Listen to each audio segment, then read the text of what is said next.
Initial arrival. Ilir. Ilia? Oh my heavens, what has happened to you? Wake up, this is simply dreadful. The violent shaking, accompanied by a youthful voice, roused Tongshin from the depths of darkness, or rather, Gilbert. A cacophony of confusion filled his mind, seemingly emanating from the very essence of his soul, compelling him to emit a pained groan yet. Only a barely audible sound escaped his nasal passages. Ilir, there is grave news I must convey to you, the youthful voice continued, as he felt his body being turned over, his head resting upon a soft surface.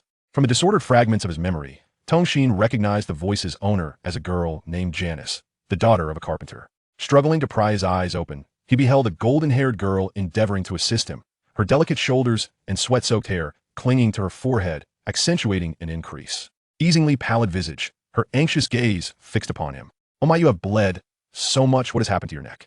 Goodness, we need help. Just a moment. I shall summon Dr. Phil.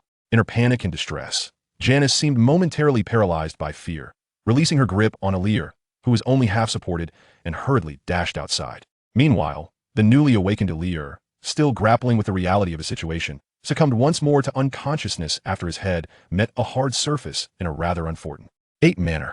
Thus began the surreal transformation of everything around him. Amidst the chaotic clutter, Tongshin appeared to be organizing something. An array of peculiar items was unearthed. An antiquated snuff bottle, a battered compass, and bizarre, seemingly petrified insects all meticulously gathered by Tongshin. A graduate of a medical university, he eschewed employment in large hospitals and small clinics alike. Under his parents' insistence, he unexpectedly chose to assist his granduncle, a reputedly formidable traditional Chinese medicine practitioner. This decision elicited sighs of dismay from his teachers and classmates who were aware of his choice. Yet, Tongshin remained steadfast in his path, until the day before yesterday, when a calamitous accident struck without warning, leading him to this moment of sorting through his uncle's belongings. Amidst the disarray, an item bound with animal sinew captured Tongshin's attention, a parchment made from sheepskin, adorned with strange dotted and line-like patterns, arranged in an enigmatic manner that seemed to conceal profound significance. Could it be a form of lost script? Memories surged for the conflagration of scorching intensity and excruciating pain, as if he were cast into a fiery abyss in his dreams, flames coiling around him like ethereal serpents, inflicting greater agony that could not be extinguished. It felt as if some mark had been left upon him, yet simultaneously, it seemed as though nothing remained save for waves of excruciating reality. In this torment, consciousness once more sank into profound darkness. It appeared as though someone had lifted him from the front, an unsettling itch coursed through his neck, accompanied by a dizziness born of oxygen deprivation and the unnervings. Sounds of sucking nearby filled him with dread. He instinctively struggled, and in his resistance, his knee seemed to strike heavily against a soft surface where two slightly firm maws were located. In the clash with his kneecap, it felt as though something shattered. Then, a horrifying scream pierced the air as his body was violently thrown to the ground. Struggling to rise, he was overwhelmed by a profound fear that compelled him to flee recklessly. In the frenzy of movement, his delicate hands could scarcely stem the flow of blood gushing from his neck. Waves of dizziness assailed him relentlessly. Next came the acrid scent of blood, accompanied by an arm being thrust into his mouth, forcing him to swallow a small amount involuntarily. He stumbled away instinctively, heading toward a direction etched in his memory. In this manner, his consciousness finally succumbed to darkness. After an indeterminate span of time, Ilir awoke once more, his eyes fluttering open to reveal a dilapidated ceiling. The familiar scent of antiseptic brought him back to a semblance of clarity. The tumultuous memories in his mind had settled, and the blood on his body had been cleansed, leaving no visible wounds, though he still felt a lingering weakness.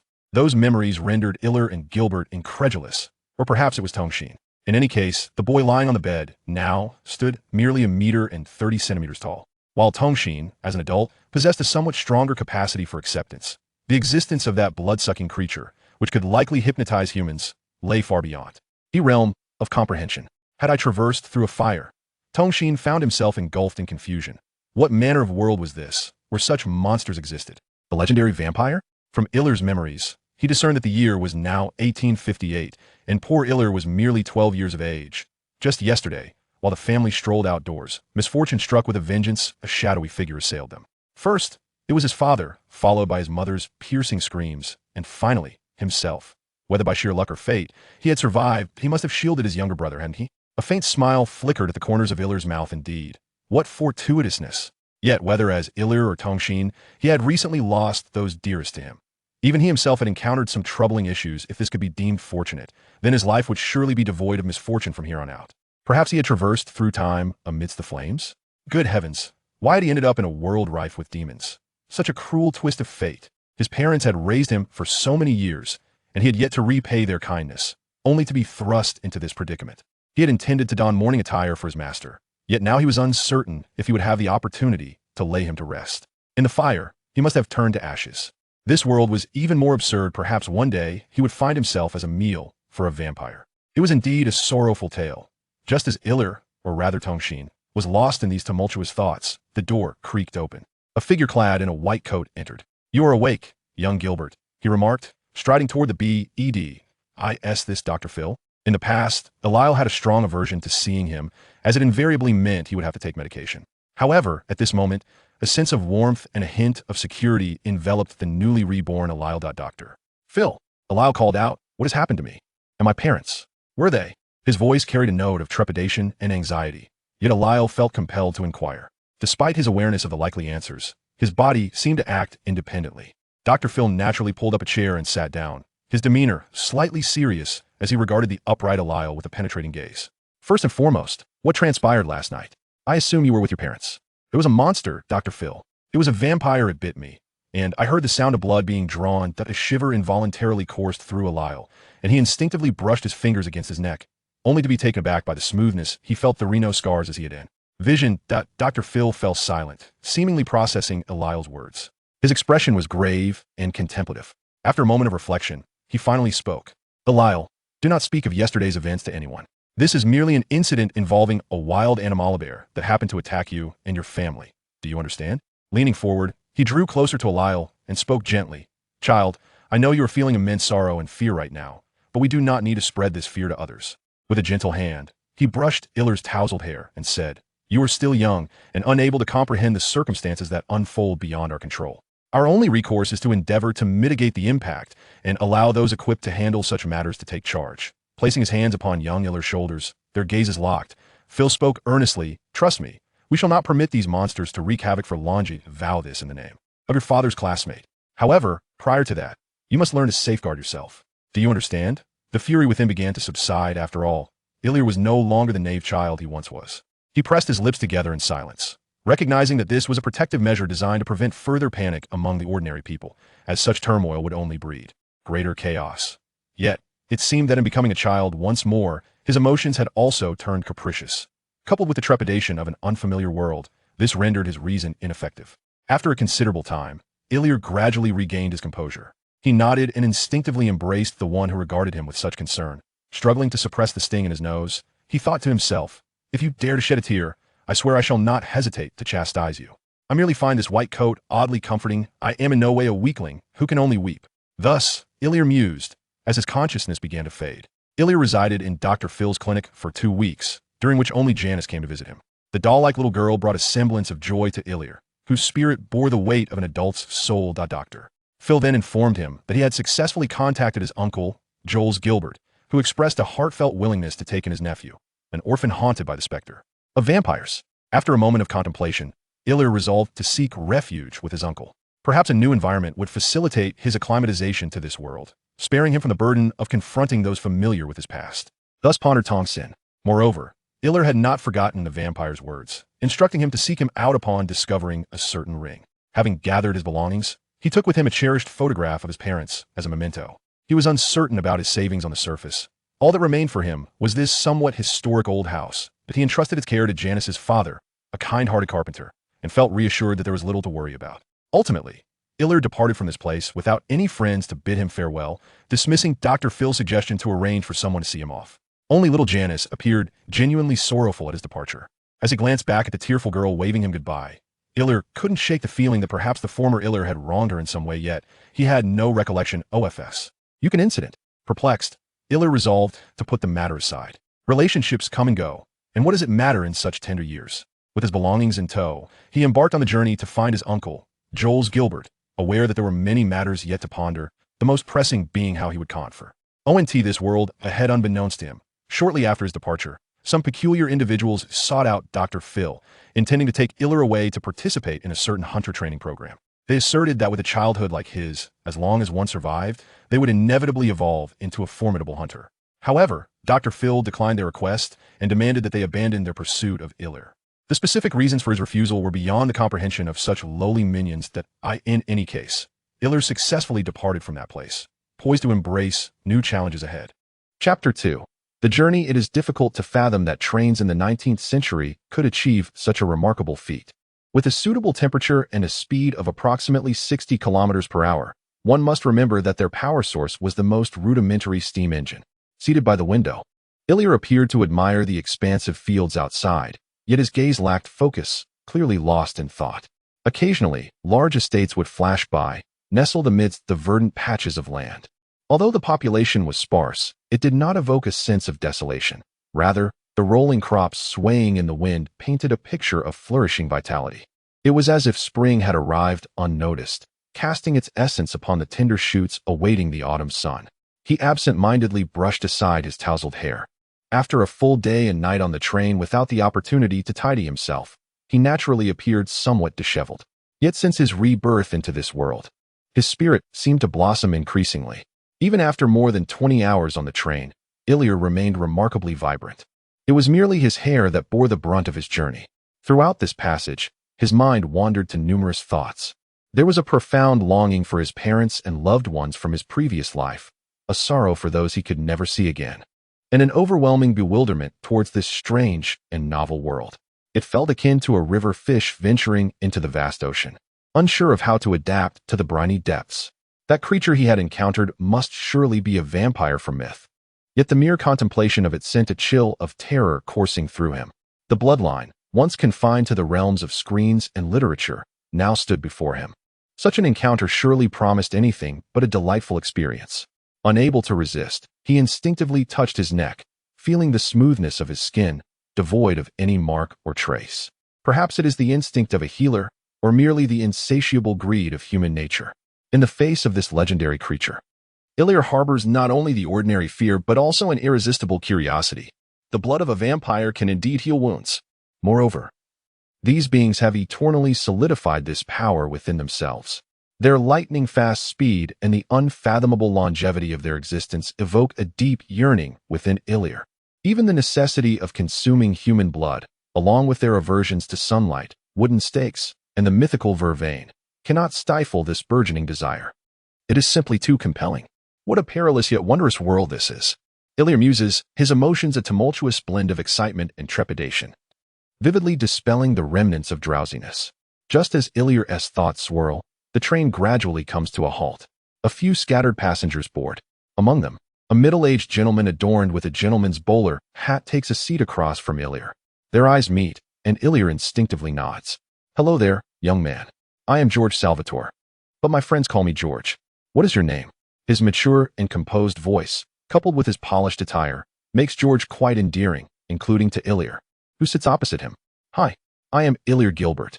You seem like a successful individual, but please refrain from calling me young man. I am more mature than you might assume, psychologically speaking." The thrill surging within Ilir prompts him to speak more than he intended. Or perhaps it is merely the strangeness of this new world that drives him to seek connection with a kindred spirit. Who knows? "Oh, is that so? It seems that you are indeed quite clever, young Ilir." The middle-aged George displayed a hearty smile, remarking that he too had a child of similar age, who was equally polite. He suggested that perhaps, given the opportunity, they might become friends. As if struck by a thought, George's smile grew even more amiable. The comfortable carriage, with its sparse passengers, allowed old George and young Ilir to converse without concern for others. They engaged in delightful dialogue, punctuated by George's hearty laughter. A companionable fellow traveler is truly the best means to pass the time on a journey.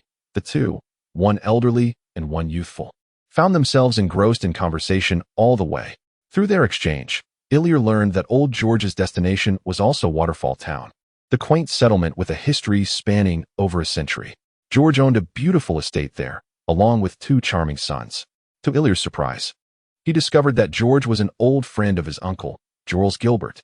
This newfound connection deepened their rapport, making their conversation even more intimate. Old George even extended an invitation to young Ilir to visit his estate, eager to introduce him to his sons. Ilir jested that George had a daughter, he might consider becoming a son-in-law. Just as their conversation flourished, Ilir inadvertently brushed against the back of George's hand. A sudden image flashed swiftly through Illyar's mind, causing his heart to tighten. In the vision, George lay on the ground in agony. One hand pressed against his heart while the other trembled as it searched his body, seemingly in pursuit of something elusive. The anguish etched upon his face startled Illyar. Is it a heart condition? As a graduate of medical school, Illyar swiftly arrived at such a conclusion. A flicker of surprise crossed old George's eyes. He could not recall ever disclosing to this young lad that he suffered from heart disease. Yet, as a conscious patient, he began to search himself, ultimately discovering a white pill bottle nestled within the pocket of his discarded coat. Remarkable, young Illyar. How did you know of my heart condition? Old George could not suppress his curiosity, tinged with a hint of skepticism.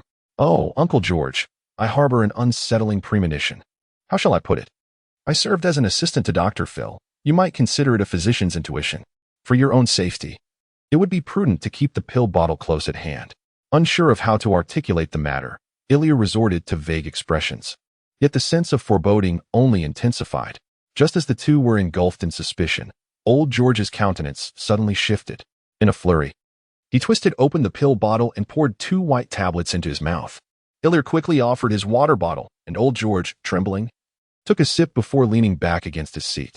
Closing his eyes, old George endeavored to regulate his breathing, striving to restore its calmness. It took a full 5 minutes before he gradually regained his composure. Are you all right? With the unease finally dissipated, Illyar softly inquired. In a previous life, Tongshin experienced a similar sensation. On one occasion, he narrowly escaped a car accident, and on several others, he stumbled upon lost mobile phones. Yet at that time, there were no vivid images, and the feelings were not as pronounced. Thank you, Illyar.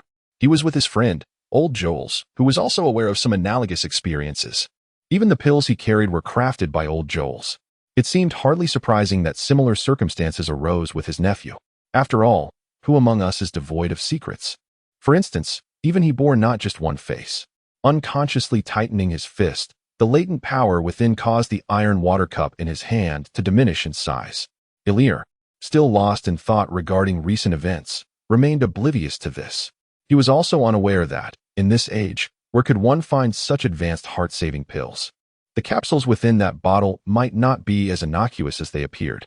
The train was not moving slowly. After more than a day's journey, Illyar finally arrived at his destination, Waterfall Town. A large sign bearing Illyar's name was held aloft by a robust young man in his 20s, visible from afar.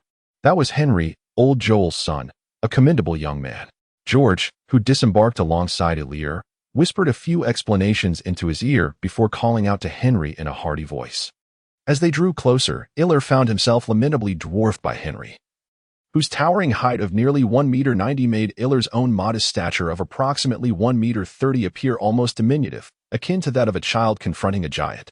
This disparity was particularly pronounced when Henry, in an effort to convey warmth, bent down to embrace him.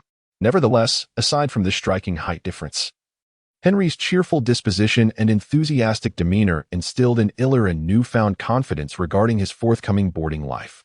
After all, his recollections of this cousin were rather scant. Henry was likewise taken aback to discover that young Illyar was in the company of Mayor George. While the mayor was typically affable, his overt familiarity with Illyar seemed somewhat excessive. Throughout the journey, both Henry and Gilbert were exceptionally loquacious, with Henry regaling Illyar with amusing anecdotes, thereby providing him with a glimpse into the happenings of Waterfall Town. Old George briefly recounted his acquaintance with Illyar, revealing a camaraderie with Henry that left the modest Illyar feeling somewhat flattered. Seemingly fatigued, Illyar spoke little, his expression betraying the nervousness of a young boy embarking on a new adventure, tinged with confusion and naivete. This sensation mirrored that of Tongshin many years prior, when he had ventured alone to study in a distant land, lost amidst a sea of unfamiliar faces, unsure of his path. The carriage traversed the serene country roads at a leisurely pace for several hours. The journey remained tranquil until the sun began its descent, revealing a quaint town of modest size on the horizon. Characterized by its quintessential pastoral architecture, the town unfolded in a harmonious arrangement, with charming estates and well-maintained roads forming a picturesque Western-style enclave. The carriage gradually came to a halt before one of the estates, and Delisle descended alongside Henry. Old George lifted the curtain of the carriage window, peering out to say to Delisle, "Do not forget to visit my home when you have the time. I am usually at home after 7 in the evening. I believe Stefan and Damon will take a liking to you. Please convey my regards to Uncle George." After a nod of acknowledgement, George lowered the curtain. The carriage slowly departed into the embrace of the setting sun. Eliel, tinged with a hint of nervous anticipation, failed to catch the names mentioned by old George. Otherwise, he might have discerned something significant. Upon pressing the doorbell, a somewhat gaunt figure emerged from the inner door moments later. Bathed in the golden hues of the sunset, the single lens of his glasses glimmered faintly. His curly hair, complemented by a neatly trimmed beard, exuded an intellectual charm. Eliel, welcome to your uncle's home. From now on, this will be your abode. Oh, my poor child. With a gracious embrace, Uncle George seemed to carry an unusual scent, remarkably pleasant, as if Eliel were already familiar with it. During their embrace, a flicker of surprise crossed Uncle George's face, quickly morphing into delight, as if he had made an intriguing discovery, yet he chose not to elaborate. Instead, he warmly assisted young Eliel in settling into his room. Once everything was arranged, Uncle George suggested that Eliel rest, promising to discuss everything in the morning. Lying on the comfortable bed, Eliel exhaled a long sigh of relief. It had been 5 or 6 days since he arrived in this world, although everything felt uncertain. He was grateful for the care shown by those he had encountered, whether it was Dr. Phil, Uncle George, or Mr. George whom they encountered in the car. Each displayed an unexpected kindness. This alleviated some of the unease for the wandering soul, replacing it with a sense of anticipation. Moreover, Tongshin had always been a person who adapted easily to circumstances. Otherwise, he would not have graduated in clinical medicine to become an apprentice to an elderly traditional Chinese medicine practitioner. After traversing a great distance, the invisible pressure exerted by that vampire on Iller had significantly diminished. Thus, with a newfound relaxation, Iller's mind wandered to the radiant visage of little Jenny's. And in his drowsiness, he finally drifted peacefully into slumber. Everything will ultimately be all right, will it not? Chapter 3, Observations After a Delightfully Sweet Slumber. Iller rubbed his sleepy eyes, observing the unknown vines entwining around the window, while something seemed to roll upon the leaves in the morning light, instilling a sense of tranquility within him. Unaccountably, a faint smile graced his lips. With a creak, the door swung open. Henry, with damp hair still holding the remnants of moisture, entered, evidently having completed his morning ablutions. He carried a stack of fresh clothing and, upon noticing Iller's awakening, beamed a hearty smile at him. "Hello, Iller, you're awake," he exclaimed, shutting the door behind him as he approached. "This is what I picked out for you. What do you think? Do you like it?" He then seated himself beside Iller's bed. The ensemble consisted of a white shirt, black suspenders, and a deep blue bow tie, clearly arranged with thoughtful care. A wave of emotion washed over Iller, reminding him of his mother in a past life, who had also been equally attentive to the smallest details. "My dear little one, we have an entire day to explore this charming town, and I shall introduce you to some delightful new acquaintances whom I believe you will find most agreeable," Henry declared, outlining the day's agenda. Upon receiving a nod of affirmation from Iller, he continued, "I shall await you outside, so do hurry and change your attire." With that, he exited the room. Iller, not one to dawdle, swiftly donned his garments and performed a brief morning ablution before making his way to the door. Today, he had not encountered Uncle George. Perhaps he had already departed for work? Pondering this, he stepped outside to find Henry astride a magnificent steed, gracefully trotting about the courtyard. The robust figure of the horse swayed rhythmically, creating a harmonious sight that even a novice like Iller could appreciate. "Are you ready?" Henry called out, his excitement palpable. "My trusty Tusk can hardly contain himself." The horse responded with a spirited snort, as if echoing its master's enthusiasm, which infused Iller with a sense of adventurous boldness. Despite having never ridden a horse in either this life or the last, Iller, inspired by Henry's exuberance, hesitated not and accepted his assistance to mount the horse. This inaugural experience of horseback riding, though shared, was indeed a remarkable sensation. It bore no resemblance to the experience of cycling in his previous life, let alone that of riding in an automobile. Sensing Iller's mix of exhilaration and apprehension, Henry chuckled heartily and, with a gentle squeeze of Tusk's sides, urged the horse into a leisurely gallop. Perhaps Iller had forgotten, but Henry vividly recalled how Iller had displayed even more remarkable prowess 6 years prior. As they departed the estate, Tusk's pace gradually quickened, matching that of a carriage yet feeling immensely swifter. As Henry ran, he pointed out the surrounding buildings to Iller, specifically mentioning Mayor George and the Salvato family. The view was markedly more expansive than from within the carriage, although the town was not particularly large. It boasted a complete array of amenities. However, Ilir found it challenging to appreciate the various Western architectural styles, only able to glean a semblance of their scale and age.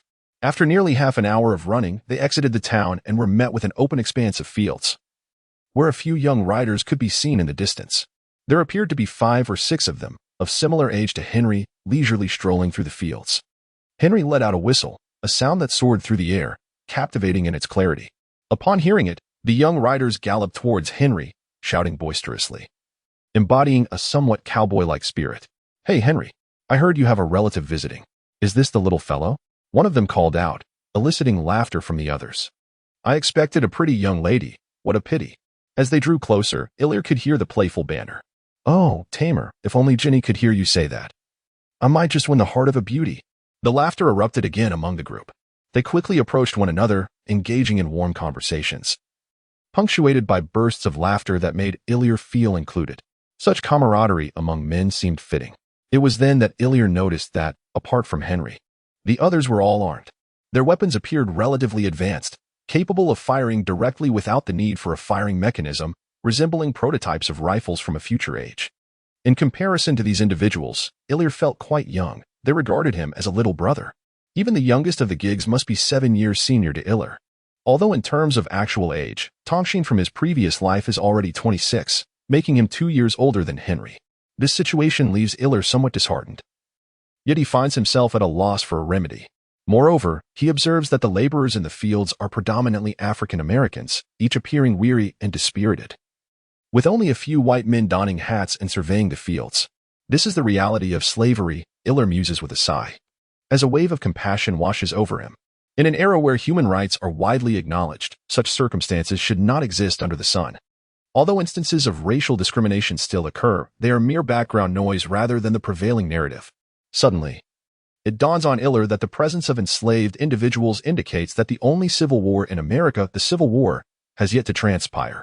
This implies that the liberation of African Americans has not yet been realized, and President Lincoln, the emancipator of slaves, has not yet taken office. It further suggests that Ilir, having arrived in this era, is inevitably destined to become embroiled in a grand, epic-defining conflict. Upon this realization, Ilir's body stiffens abruptly. The absence of war experience does not equate to ignorance of its terrors. Never having stepped onto a battlefield does not mean one is unaware of the devastation that war brings. Under the collapsed nest, how can any egg remain unscathed? How can one not feel fear? How can one not tremble? Yet, paradoxically, amidst this turmoil, a flicker of exhilaration ignites within him. A burning flame dances deep within Ilir's gaze, and this sentiment, juxtaposed with dread, proves irresistibly captivating, beckoning him to savor it fully and immerse himself within. War, fervor, slaughter, destruction, heroes. Each word ignited a fiercer flame within the hearts of men, intensifying their fervor. Ilir clenched his fists, striving to calm his tumultuous emotions. Since life has bestowed such a grand gathering upon him, awaiting on the horizon, why not immerse himself in it? To point out the rivers and mountains, to pen impassioned words, to disregard the hollow titles of countless nobles from yore. Such ambition, surely, is a trait inherent to every man with aspirations. Suddenly, a splash of cold reality doused his fervor. He found himself in Virginia, surrounded by sprawling estates rooted in plantation economics. Vague memories from a previous life surfaced, reminding him that Virginia, in the early days of war, was aligned with the Southern faction, lacking any significant advantage on the battlefield. Even midway through the conflict, it had birthed West Virginia, which turned its allegiance to the North. Although the war concluded with negotiations, the South was undeniably at a disadvantage. In that moment, a sense of melancholy washed over Ilir, leaving him adrift, uncertain of his place in this world. Henry and the others appeared oblivious to the presence of their younger companion. Wandering amidst the vast countryside, embodying the essence of young lions surveying their territory, exchanging playful jests interspersed with moments of camaraderie. Although this realm was steeped in magic, the myriad advantages of firearms could not be easily supplanted. With a newfound sense of purpose, Ilir felt invigorated, his earlier disorientation in this world diminished. The essence of integrating into a new world lies in partaking in its evolution, inevitably forging various bonds, whether they be beneficial or detrimental. After teasing Ilir lightly, Henry resolved to venture out alone. Seizing the rare opportunity, he intended to pay a visit to Miss Jenny, convinced it would be a delightful afternoon. He glanced outside, noting that dusk was beginning to settle. Elio suppressed a twinge of unease within him. Regarding this matter, he felt it was not necessarily fated to occur. Despite the events surrounding Old George, he did not believe it would always prove true. Moreover, it was a distant affair. After dressing, Elio resolved to visit Old George's home, recalling that he had mentioned he would be at home in the afternoon, and Henry had already indicated the location that morning. Thus, leaving behind a note with somewhat awkward handwriting, Elio calmly secured the doors and windows before stepping outside. In the golden light of the setting sun, the town of Waterfall exuded a sense of tranquility, contrasting with the vigor of the morning sun. As he walked down the street, there were few passers-by, likely toiling away in the fields, yet to return. Occasionally, he spotted some children, significantly younger than himself, a mix of black and white, with the black children generally appearing more frail. Their interactions lacked warmth. The disparities of class often prompted even the tenderest of young souls to utter words that were startling, reminiscent of a master addressing a pet or a mere toy. Elio chose not to dwell on such thoughts, as they inevitably led him to lofty notions of justice and equality, ideals he felt ill-equipped to champion at that moment. Chapter 4. A sudden realization indeed. Human nature is profoundly intricate, Elio mused with a self-deprecating smile as he walked. After all, the truly virtuous are a rarity, more prevalent are the self-serving. His own indifference stemmed from the fact that the matter did not concern him directly, though he harbored a flicker of compassion.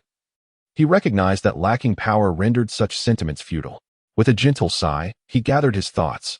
The door of the Salvatore residence was now within reach. In truth, Elio had always felt an inexplicable familiarity with this surname, harboring a certain fondness for it.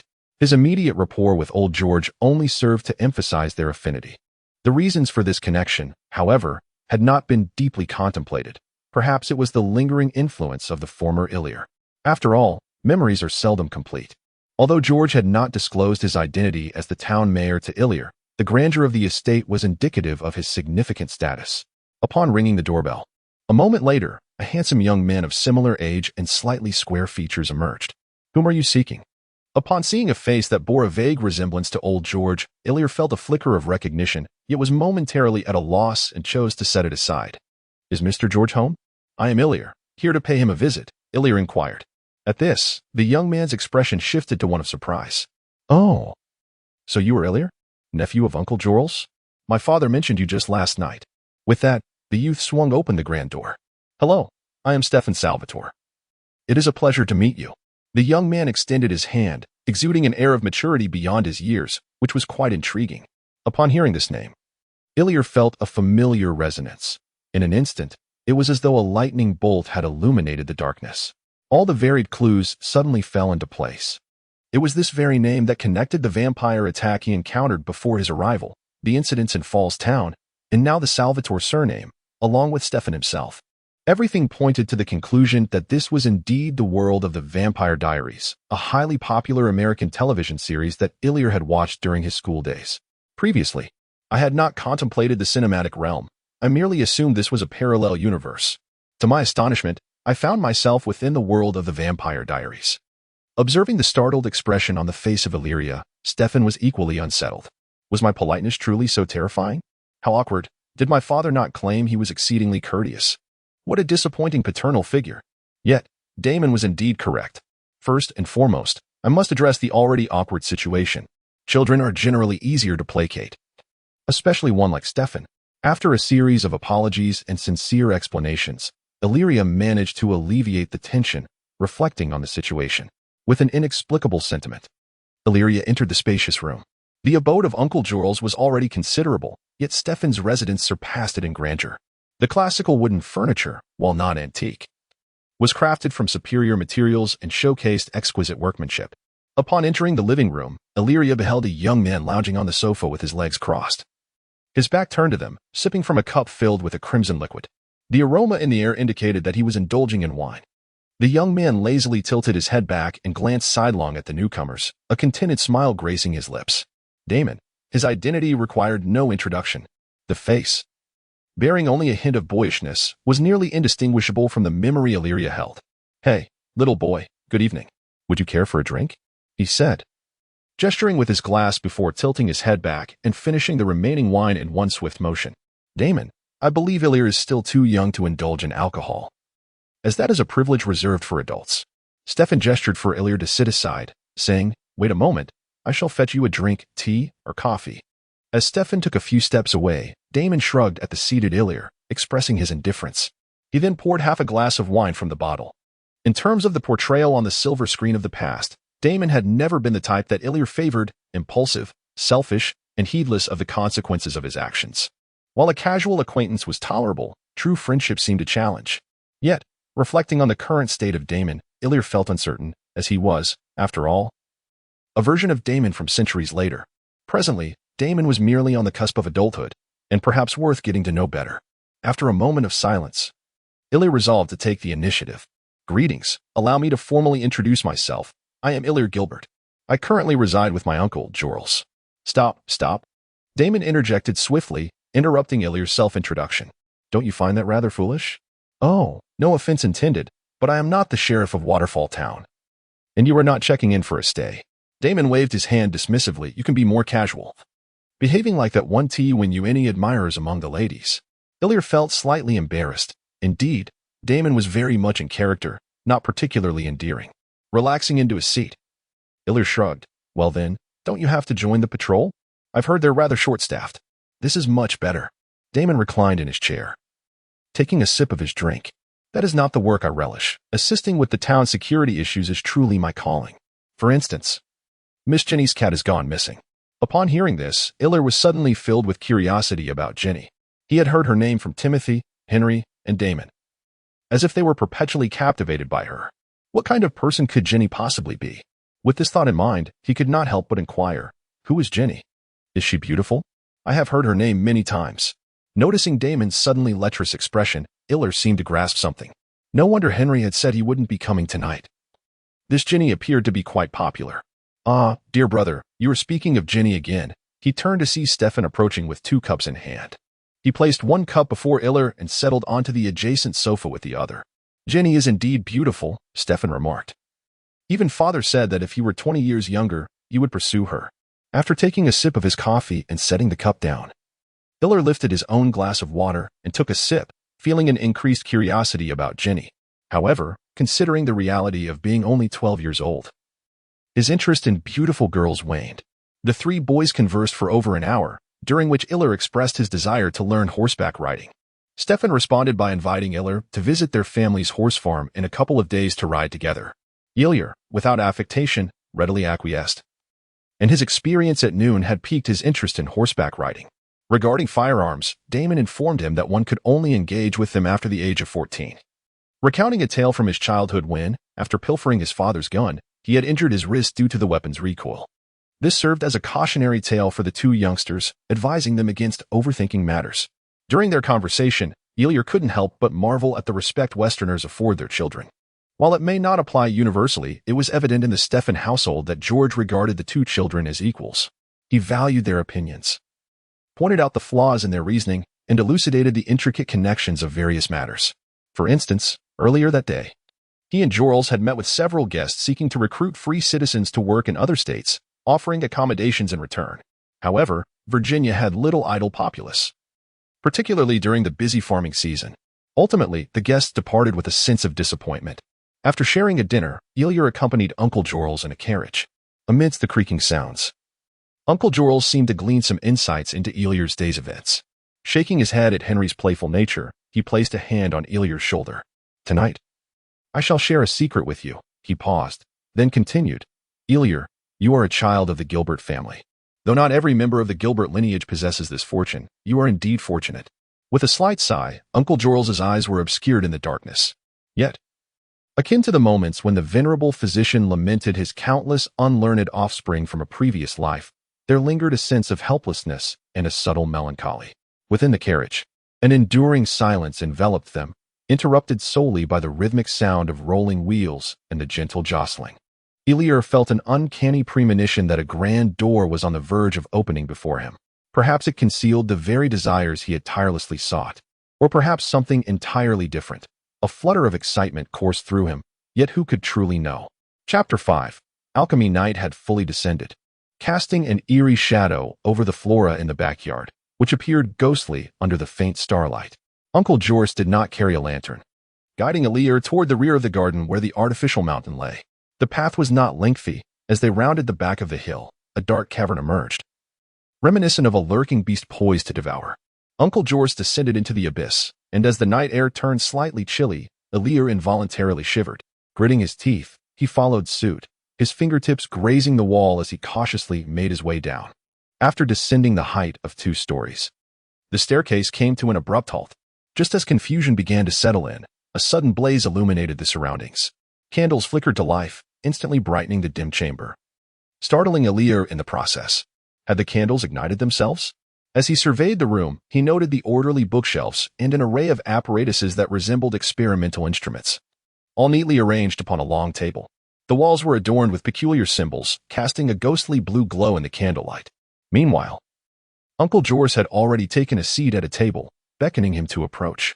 In the embrace of illumination, one instinctively feels a heightened sense of security.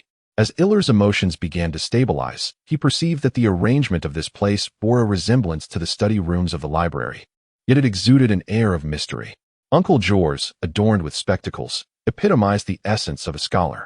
Taking a seat in an available spot, Ilir gazed at Uncle Jorce with an inquisitive expression, patiently awaiting further discourse. Ilir was convinced that Uncle Jorce had something of great significance to impart. Otherwise, there would be no need to convene in such a clandestine locale. Child, your ancestors were formidable wizards. This revelation sent a tremor through Ilir's heart. He recalled that the films had never mentioned the Gilbert family as part of a lineage of wizards. Suppressing his curiosity, he continued to listen intently. They wield supernatural powers, yet are met with the trepidation of the world. Although they are immensely powerful, they cannot contend with humanity as a whole.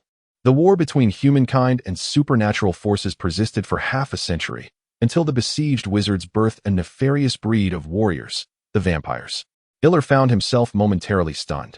He remembered from television that the lineage of ancient vampires was conceived to combat the werewolf clans. How had this transformed into a conflict with humanity? The wizarding matriarch had transformed all her offspring into vampires, and it was only after a millennium of propagation that the vampire clan emerged. While the wizards had endowed the vampires with vulnerabilities, their emergence significantly ameliorated the wizards' plight. With their formidable strength, swiftness, acute senses, and formidable infectious capabilities, they became the predominant adversaries of humankind, especially given their dietary preference for human flesh. However, the sorcerers soon recognized the peril posed by the formidable vampires, which gravely endangered their very existence. Once approached, the sorcerers found their magic rendered ineffectual, for no one can remain vigilant indefinitely. As the war progressed, the sorcerers and humanity gradually reached a consensus amidst the indiscriminate assaults of the vampires, transforming foes into allies. The sorcerers established protective spells for all humankind against the vampires. Unless invited, vampires were forbidden from entering human private domains, and their vulnerability to the herb known as vervain was publicly disclosed. In return, humanity ceased its persecution of the sorcerers, provided they refrained from openly wielding magic or challenging the established social order. This alliance significantly weakened the vampires, who, once rampant, began to retreat and gradually adopted a code of concealment among the populace.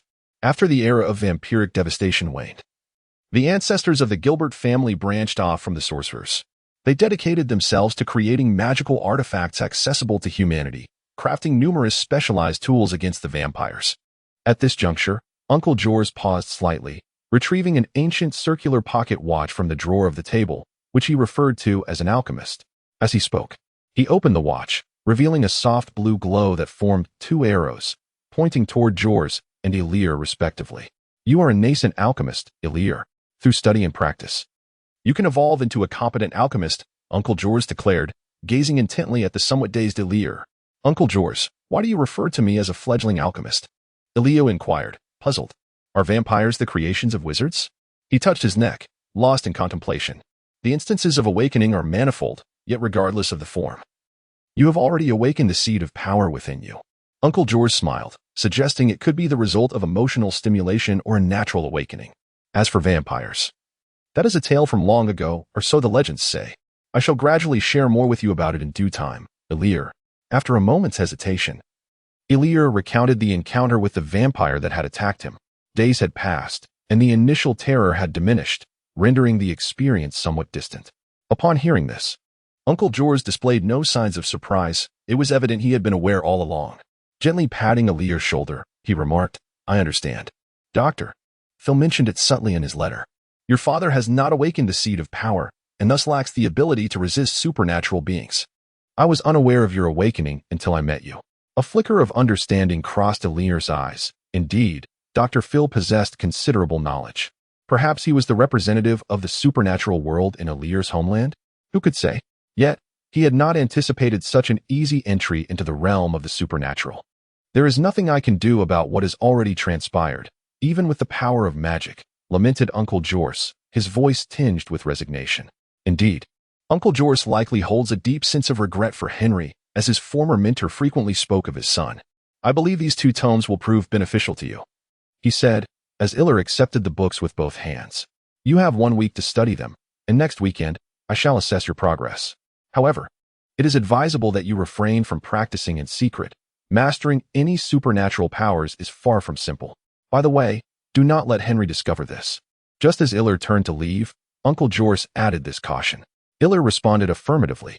Once he departed, Uncle Jorce rummaged through an exquisite dark wooden chest, extracting a small box. Upon opening it, he revealed a ring adorned with a large black gemstone. Gazing at the ring in his hand, a mixture of nostalgia, regret, and faint resignation flickered in Jorce's eyes. His brother was far too obstinate. The awakening of power left no room for choice. The lessons imparted by their father to the 2 brothers were undoubtedly effective, yet they were delivered too soon. One had not awakened his powers yet was systematically educated in the knowledge of the supernatural. This stark contrast, in the shadow of their shared upbringing, was particularly ironic. The proud and headstrong one had stormed away, leaving even this precious ring behind. With a sigh, he found solace in the fact that Iller possessed supernatural talent, thus fulfilling his father's dream. Regrettably, his son Henry had not. It must be right not to impart supernatural knowledge to Henry too early. So let Aaliyah inherit it instead. Stepping out of the basement, Aaliyah, with a hint of excitement in his heart, made his way to his room. He was oblivious to Uncle Jorce's feelings, yet he genuinely understood that what Uncle Jorce bestowed upon him was of great value.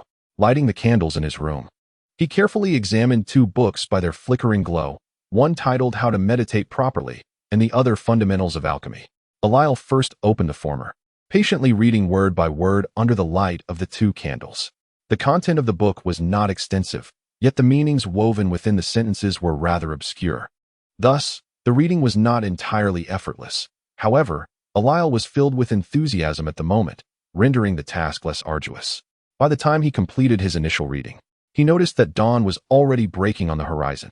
Although he was not weary, a bit of additional sleep would be beneficial, otherwise, it would affect him throughout the next day. Closing the book, he spread the 2 volumes apart and pressed them beneath his mattress. He resisted the urge to experiment with the elementary meditation, calming his mind and emptying his thoughts as he gradually slipped into slumber. "Oh, the wondrous world of magic awaits my arrival," Aaliyah mused, a whimsical thought passing through his mind before sleep, causing the corners of his youthful lips to curve into a smile. Chapter 6. Meditation. If every child were to heed the words of their elders, perhaps the world would be a more peaceful place? Lying in bed and gazing at the slanting sunlight streaming into the room, Aaliyah pondered this thought, unable to contain his excitement. According to my understanding, beginner meditation is quite similar to what is described in various meditation books available on the market, focusing on breath, clearing the mind of distractions, and gradually attaining a state of inner tranquility. However, beginner meditation, after achieving this serenity, allows one to perceive and communicate with the inner strength, nurturing its growth. Taking a seat in a shaded area of the yard, Aaliyah, feeling quite well, decided to attempt the practice of beginner meditation. Initially, everything seemed to progress relatively smoothly. Although various thoughts occasionally surfaced, they dissipated on their own when not given attention. He sat there, feeling as though he had been meditating for quite a while, long enough for the discomfort of the chair to become noticeable. Consequently, he opened his eyes, intending to stretch a bit, only to find it disheartening that he had not even reached midday. This time, Aaliyah did not read through the entire text. Instead, he flipped to the section on beginner meditation and read it word for word once more.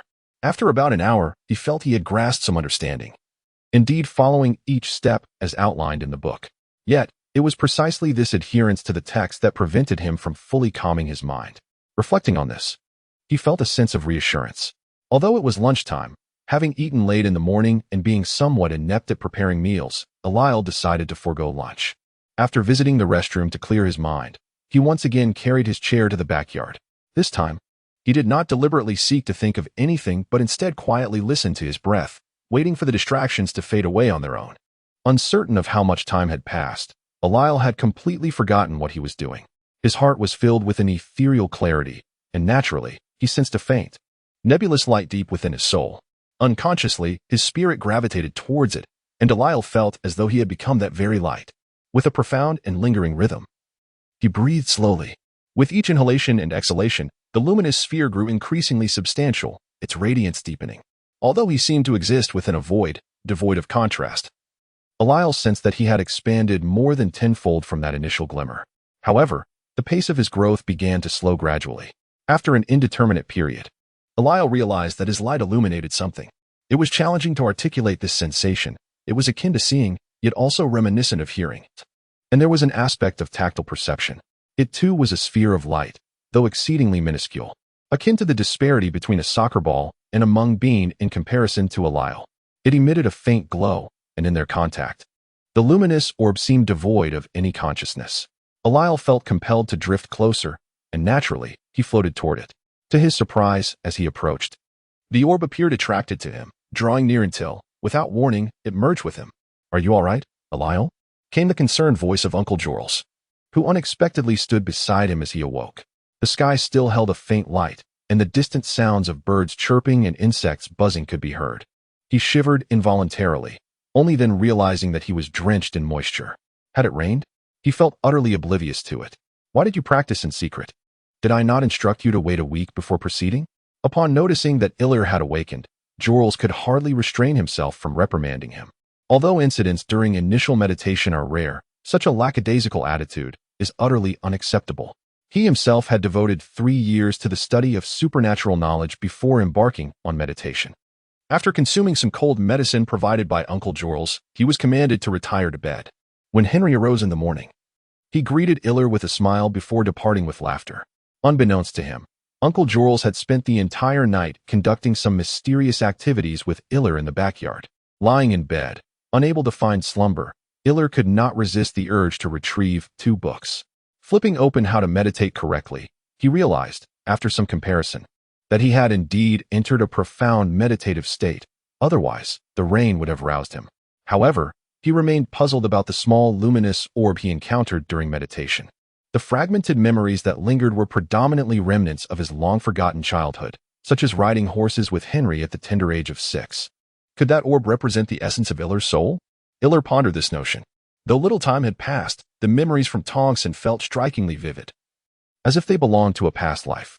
In this existence, he was undeniably Ilir. This realization grew increasingly lucid in his mind. After perusing How to Meditate Correctly for a while longer, Ilir finally felt a wave of drowsiness wash over him. He closed the book and placed it aside. Bowing his head, he succumbed to the embrace of slumber. When he awoke, it was already noon, and Ilir truly sensed something extraordinary within himself. Without the need to open his eyes, Ilir could vaguely sense the surroundings, such as the gentle swaying of the plant leaves by the window in the soft breeze. However, this perception was limited. Anything further away eluded him, accompanied by a palpable sense of fatigue, as if bearing a heavy burden. Upon opening his eyes, that wondrous awareness faded, and the weariness dissipated as well. What an extraordinary ability it was. A thrill coursed through Ilir, for at that moment, he officially possessed supernatural powers. Sitting cross-legged on his bed, Ilir endeavored to meditate once more, easily slipping into the state of tranquility. He could distinctly feel the light deep within his soul. Yet the manifestation of that radiant orb seemed to have vanished. After meditating for a little over 10 minutes, he ceased. As the light footsteps at the door indicated the arrival of someone. "Ilir, you're awake," Stefan inquired. "Are you going horseback riding this afternoon?" Henry, noticing Ilir was up, directly asked if he felt well enough to go, encouraging him that a man should ride the fiercest horse and marry the most beautiful woman. Henry's exuberance suggested he was in high spirits, and after his proclamation, he stepped back out the door. "Oh, wait." Henry abruptly leaned in again, tossing a delicate little pouch to Ilir. "Use it sparingly. With that, Henry truly departed. Opening the pouch revealed a collection of coins, varying in size. A wave of gratitude washed over Illyr. It seemed this little treasure was indeed Henry's own. Even among siblings, such generosity is a rarity, particularly in the era in which Illyr resides. This act left him both touched and guilty, for he had yet to awaken his own powers. After dressing, he retrieved approximately 1/4 of the coins from his pouch, which, in Illyr's estimation, was ample. He sought out Henry to return the pouch. Henry dismissed the matter, expressing that as long as Illyr found it sufficient, that was all that mattered. Upon exiting the door, he beheld a carriage awaiting him at the entrance. A servant-like man respectfully assisted Illyr into the vehicle. The disparity was striking. Seated within the carriage, Illyr could not help but reflect on the situation. In this age, such a carriage could be deemed a luxury, complete with a designated driver, evidence of Uncle George's considerable wealth. With nothing to occupy his thoughts during the ride, Illyr closed his eyes and began to practice perceiving everything within the carriage through his mind. With careful control over the range, he felt little fatigue. By concentrating in one direction, he could extend his awareness up to 15 meters, nearly undeterred by the earth beneath. Illyr found great delight in this exercise, contemplating how effortless it would be to tend to birds or dig for worms in the future. Gradually, the carriage came to a halt, indicating their arrival at the Stefan residence. Illyr was not kept waiting long, as Stefan, dressed casually, emerged promptly, clearly well prepared. After exchanging warm greetings, the two climbed into the carriage together. Curiously, during his past indulgence in dramas, Illyr had never held a particular fondness for the once gentleman turned Jack the Ripper. His sentiments towards him were hardly different from those he felt for Damon. It was only the characters of Elena and Caroline that he found himself favoring. However, upon encountering the genuine Stefan, perhaps due to age or the nature of first impressions, Illyr found himself inexplicably fond of him. It appeared that Stefan reciprocated this warmth, as he had invited Illyr to ride horses together after just one meeting the previous evening. Was it possible that there existed a certain affinity between individuals? As Illyr engaged in casual conversation with Stefan, he pondered this notion. Amidst the jolting of the carriage, the two gradually distanced themselves from the town, heading toward the distant pastures. One could only wonder how long such tranquil days would last. Is ignorance truly bliss? Who can say? Chapter 7. Diary. If anyone were to tell me now that learning to drive is exceedingly difficult, I would surely respond that mastering horseback riding is an even greater challenge. Lying on his bed, Illyr commenced his diary with these thoughts. The flickering candlelight cast an aura of profound serenity. A month had elapsed since Illyr arrived at Uncle Jorl's residence. Upon learning from Stefan that he had been penning his diary for 4 years since the tender age of 12, Illyr decided to follow suit and document his own experiences. For reasons unknown, this world bore a striking resemblance to the Vampire Diaries he had perused, with a notable characteristic being the protagonist's penchant for journaling. To immerse oneself in local customs, who knows what secrets might be unveiled. With this mindset, Illyr specifically requested a new diary from Stefan and began his own chronicle. Dear Diary, could it be that I am indeed a buried genius? Is it somewhat immodest to assert such a claim? Haha, aside from horseback riding. At this point, Illyr revealed a hint of a smile. To speak candidly, is the knowledge imparted by Uncle George truly as daunting as he claims? I find it far simpler than riding a horse. Uncle George insists that with professional guidance, I could undoubtedly become a remarkable wizard. Yet, why not call it a sorcerer? That sounds far cooler. It is unfortunate that Uncle George possesses limited knowledge of magic. Otherwise, I could have delved into more intricate spells by now. Nevertheless, I trust that opportunities will arise in due time. After all, there are still several years ahead of me. I simply cannot recall the exact timeline, as this is not historical knowledge. So be it. Tomorrow evening, Uncle Illyr has promised to introduce me to the practical aspects of elementary alchemy. I anticipate that it will be quite fascinating, and I am genuinely excited. June 18th, 1858. With that thought, Illyr closed his diary, stretched languidly, and tucked the diary alongside another book, Essentials of Alchemy and Basic Guidance, beneath his pillow. It is noteworthy that the author of this book also belongs to the Gilbert family, and Uncle George seems to hold him in high regard. As usual, he sat on the edge of his bed to meditate. Although Uncle George has stated that alchemists only require 2 hours of meditation each day, Illyr persists in dedicating 4 hours daily, 2 in the morning and 2 in the evening. The allure of supernatural powers is truly captivating, particularly for Illyr, who has been reborn. Every morsel of progress fills him with joy. The next day, the sun rose as it always does.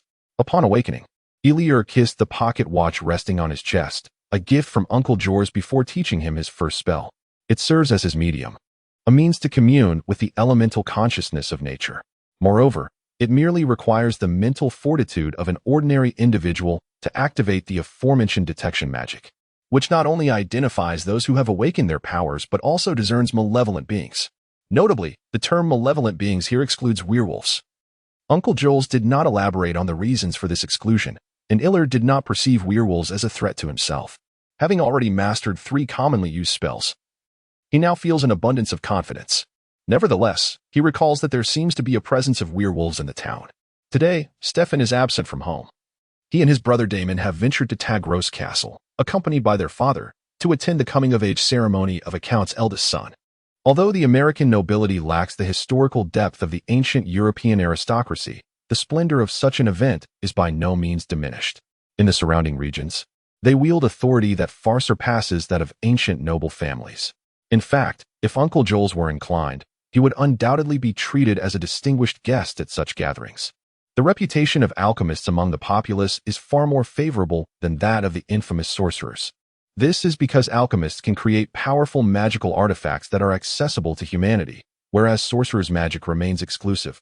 Thus, the grapes that are beyond reach must surely be sour. Exiting through the back door leads to the backyard, where a workshop awaits.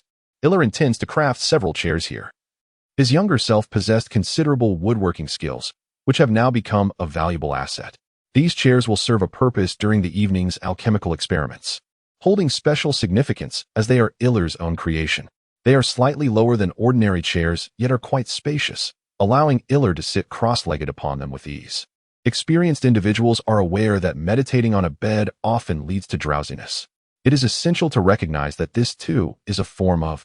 Moreover, his previous incarnation as a Han citizen has instilled in him a profound appreciation for sitting meditation. The evening experiment will imbue it with a repellent charm, as well as enduring cleanliness. The former will be executed by Eliur, while the latter, more challenging task, is entrusted to Uncle Jors.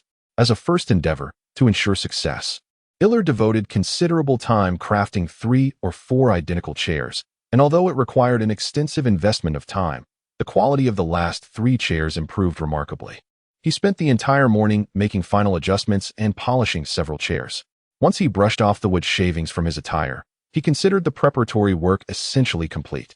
Upon returning to the house, as he lifted his gaze, a striking figure captivated Eliur's attention.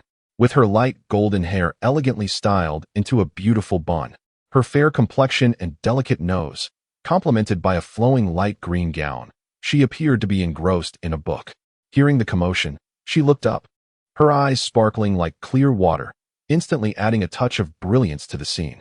If Eliur were to describe her through his senses, while she may not embody the classic beauty that could eclipse the moon or make flowers shy, she undoubtedly possessed an innate allure.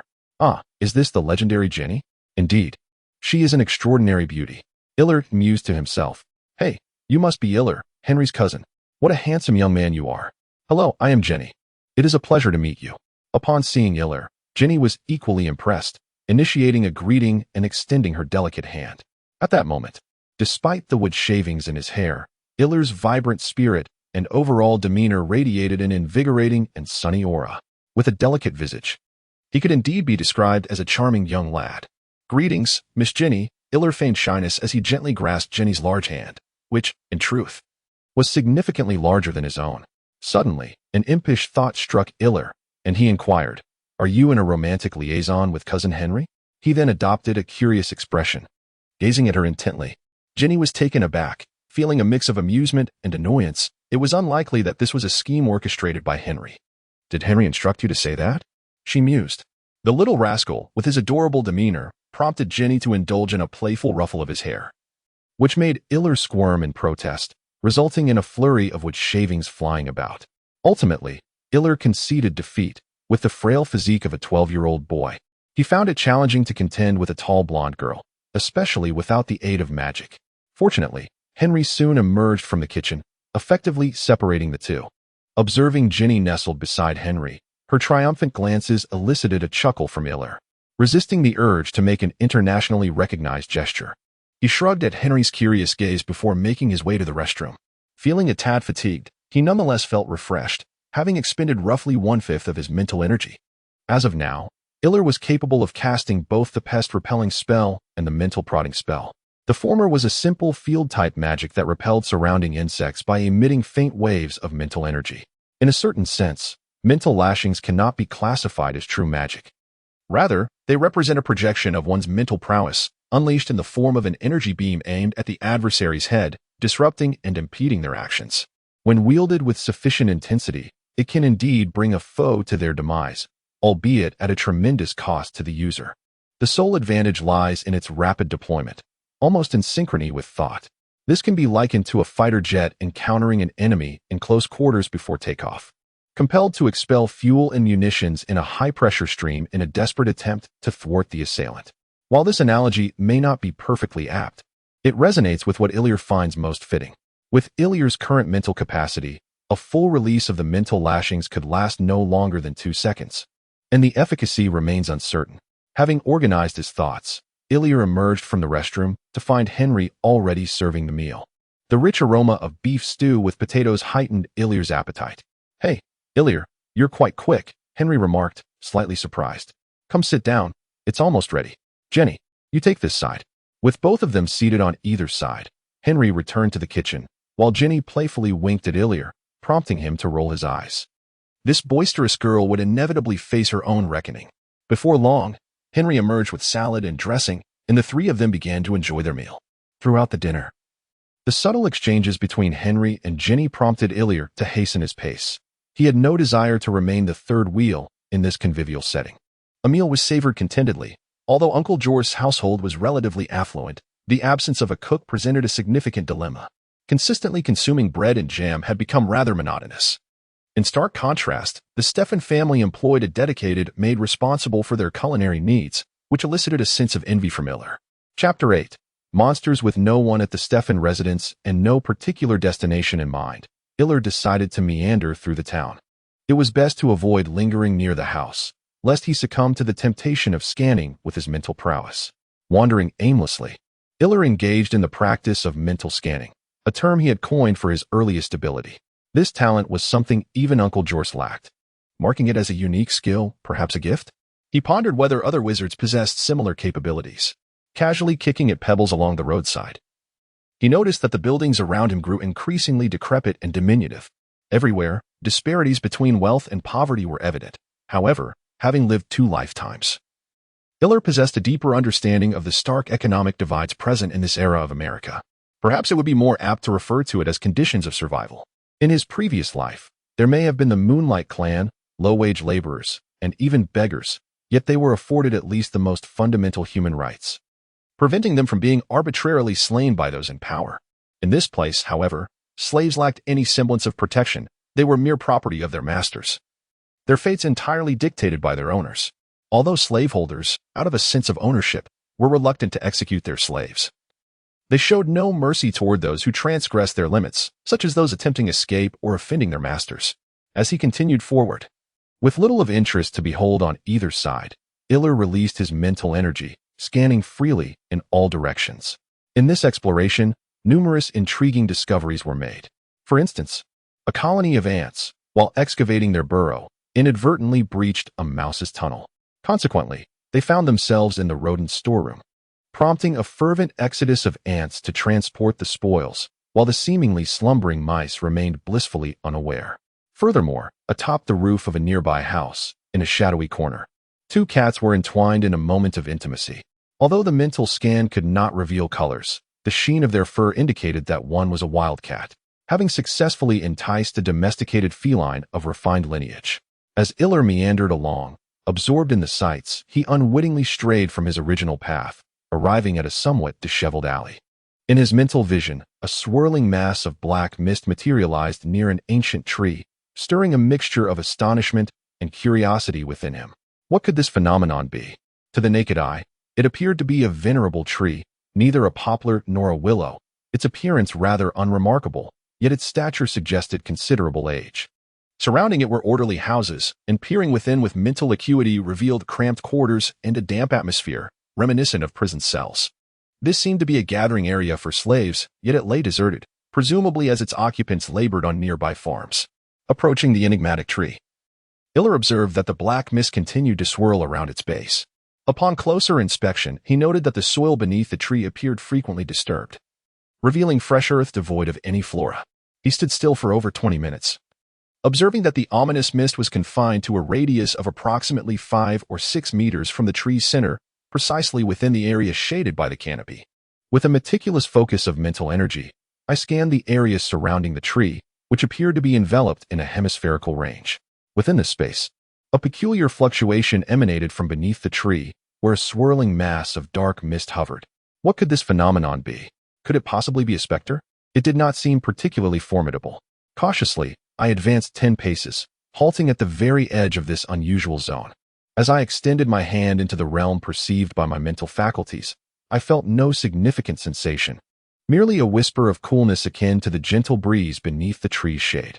Perhaps it would be prudent to investigate further? I distanced myself slightly and found a clean stone upon which to sit. Holding my breath and centering my thoughts, I engaged in a brief meditation to replenish my depleting mental energy. After approximately 15 minutes, having regained my composure, I rose to my feet.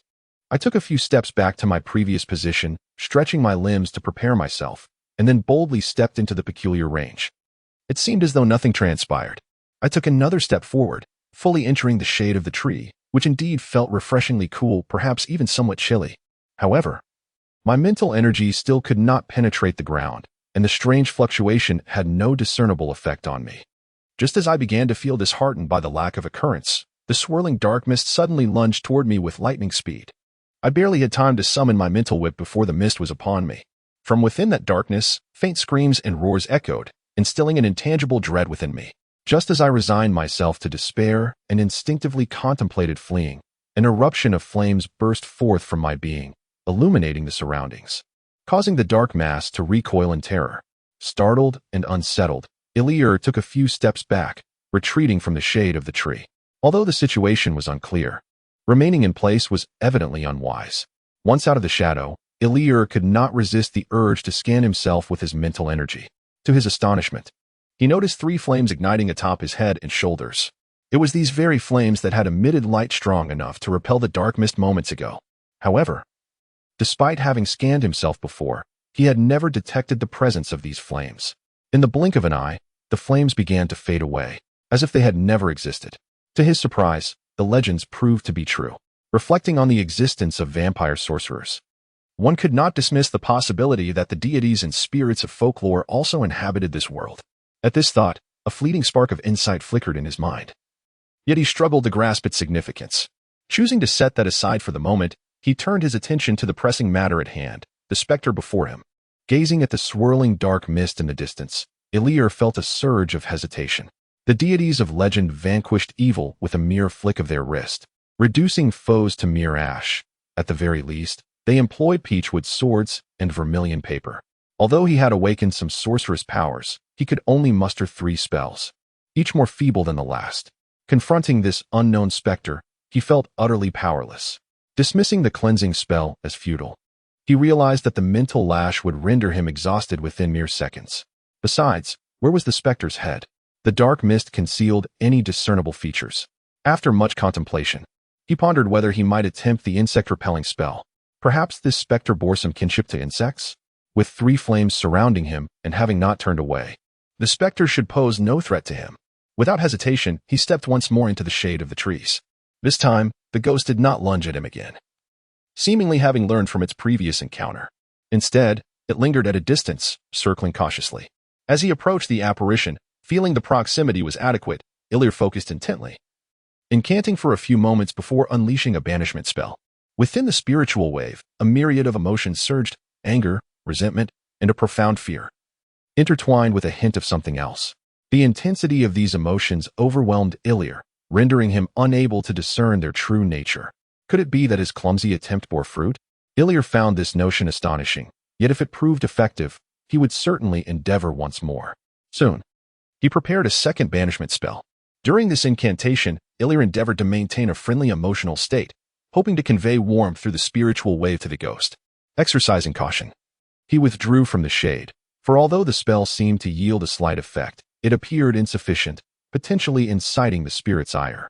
Ilya pondered whether to confide in Uncle Jors, hesitating not out of distrust. After all, Jors had always cared for him deeply, but rather from an instinctive desire to keep certain secrets, the reason for which eluded him. Perhaps he should first consult his books. If danger loomed, he would act accordingly. Chapter 9. The journey back was relatively straightforward, as he had maintained his mental probing since his arrival. Ilya believed this practice would hone his mastery over his mental faculties. Certainly, there exists an exhilarating enthusiasm for acquiring new abilities. Along the way, Ilya endeavored to employ a faint mental whip, experimenting on the mice and wild cats that crossed his path. This was twofold. Firstly, the recent encounter with a ghost had illuminated his unfamiliarity with this stress-inducing spell, necessitating further practice. Secondly, he wished to test his theories regarding the three flames. After all, one cannot commence experiments on humans, can one? Thus, he reluctantly turned his attention to those small creatures. Regrettably, the results were minimal. Either the animals fled in terror, or his excessive force resulted in their untimely demise. This left Ilya somewhat remorseful. After depleting his mental energy several times, he resolved to temporarily abandon this line of experimentation, as he had more pressing matters to attend to that evening. Overexerting himself could adversely affect his nocturnal endeavors. Ceasing his superfluous actions, he naturally quickened his pace. In this era, devoid of the internet, there was no environment for idleness. Even entertainment consisted of activities such as horseback riding, playing ball, or, at the very least, visiting taverns for a drink, unlike the modern tendency to remain glued to a computer screen for an entire day. At times, Ilya pondered how the distance he had traversed in just over a month far exceeded that of an entire year in his previous life. Although he occasionally yearned for the convenience of rapid transportation and the plethora of online entertainment options, he dared assert that he was undeniably healthier now than at any point in his former existence. In the distance, he could discern the roof of his home and mused to himself that the two individuals inside must have concluded their business by now. After all, the sun had begun its descent, and surely, from noon until now, they must have had their fill of amusement. If they are still present, then I must retreat to my room for a moment of respite. I do not feel fatigued while departing, yet upon seeing home, a wave of drowsiness washes over me. I must lie down for a while. Resolute, Ilya hastens toward home. In just a few strides, I arrive at the threshold, peering through the entrance, but unable to discern whether the two are still within. Should I employ a mental scan to ascertain? Releasing my mental energy for detection, the interior of the house materializes within my mind. The room appears somewhat disheveled. It seems Jenny has already departed, leaving Henry alone to tidy up the scattered belongings. I breathe a sigh of relief. Had both been engaged in their affairs, entering would have posed a dilemma. Knowing only Henry remains, I may proceed with confidence. Upon crossing the threshold, an odd scent assails my senses. Though faint, it permeates the air. With keen observation, Ilya notes the presence of a viscous substance resembling mucus on the sofa and coffee table. Could this be the origin of the odor? Damn it! A sudden realization strikes Ilya, causing a reaction within him. He strides to the window, flinging it open, and seizing the opportunity before Henry emerges from his room, hastily retreats to his own sanctuary. This shameless individual truly transforms every space into a battlefield. Lying on the bed, I endeavor to purge certain thoughts from my mind, allowing my senses to gradually return to tranquility. Yet, the image of that charming face seen at noon stubbornly resurfaces, stirring inexplicable emotions within me. Damn, are children nowadays maturing at such an early age? Disregarding the tumultuous thoughts swirling in Ilyar's mind as he lay upon his bed, a figure that had long haunted his nightmares appeared before the threshold of his ancestral home, 1,000 miles away. Under the golden glow of the setting sun, a visage both sinister and striking emerged, eyes gleaming with unabashed malice as they scrutinized the dwelling before him. He inclined his head slightly, as if straining to catch some distant sound. After a pause, he approached the door, rapping upon it with a certainty that suggested he was well aware of the absence of its occupant. Without hesitation, he forcefully thrust the door open with a resounding crash, sending the lock flying and shattering some fragile glassware in the process. Stepping inside with ease, he encountered no resistance, confirming that this house indeed lacked a proper master. His hand glided across the surface of a table, revealing only a thin layer of dust, perhaps no more than 2 or 3 days' neglect. With a flick of his fingers, he dislodged the dust and made his way to the kitchen, rummaging through the pantry until he unearthed a bottle of unremarkable wine and a delicate goblet. While perhaps not wholly satisfied, he recognized that no better option presented itself at the moment. A quick flick of his fingers sent the cork flying, and he settled onto the sofa, savoring the wine in his glass with an air of contentment. It appeared this vampire intended to bide his time, patiently awaiting his opportunity. One cannot help but admire the patience that fuels a vampire's thirst for vengeance. These creatures, nearly immortal, exhibit a resilience far surpassing that of human hunters. Of course, it may also be that Ilir's earlier act, his knee, a poignant symbol of heartbreak, lingers in the memory. The room had been meticulously cleaned by Henry, who surely wished to conceal any traces from the discerning eyes of old Joel's. Indeed, Henry was quite curious about what the two of them were doing in the cellar of the backyard. He could only recall visiting that place a few times during his childhood, and after he grew up, his father never allowed him to enter again. Conversely, his cousin frequently accompanied his father to the backyard, shrouded in mystery. At times, Henry even suspected that Ilir might be the old man's illegitimate son. Oblivious to Henry's thoughts, Ilir was currently following Uncle Jorls into the cellar. According to Uncle Jorls, although this cellar was relatively new, its collection of books had been passed down through generations. Ilir had previously watched Uncle Jorls craft magical items. The process could be broadly categorized into two methods. The first involved using a specially designed carving knife to inscribe incantations onto the materials, requiring a continuous and steady infusion of mental energy during the engraving process, which was ultimately solidified with mental force. The second method utilized special ink to write incantations on the surface of the item, also necessitating a consistent supply of mental energy throughout the process. Once completed, the strength of the incantation would diminish over time.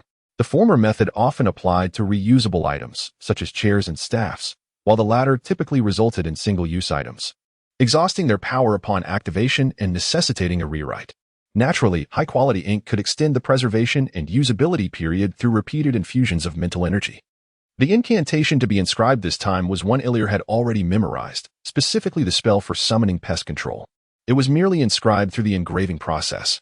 Both Uncle Jorls and Ilir worked on crafting a chair each. The exchanges between them were rather minimal, and Uncle Jorls did not insist that Ilir's creation mirrored his own, as the profession of an alchemist demands a great deal of creativity. Ilir intended to first inscribe the incantation in pencil on the back of the chair's seat, and then, following the inked lines, carve the spell using a chisel. Ultimately, he would infuse the carved inscriptions with his mental energy to solidify them. While writing, he carefully calculated the space needed for Uncle Jorl's subsequent processing, and with a clear understanding in mind, Ilir commenced his task. Initially, the endeavor did not proceed smoothly. The wooden surface proved challenging to inscribe, particularly the back of the chair seat, where Ilir, during the polishing phase, regrettably overlooked the need for meticulous attention, resulting in a rather chaotic ink blotch. Uncle Jorls kindly advised Ilir that such mistakes are excusable on the first attempt, but he should take care to learn from the experience to avoid recurrence.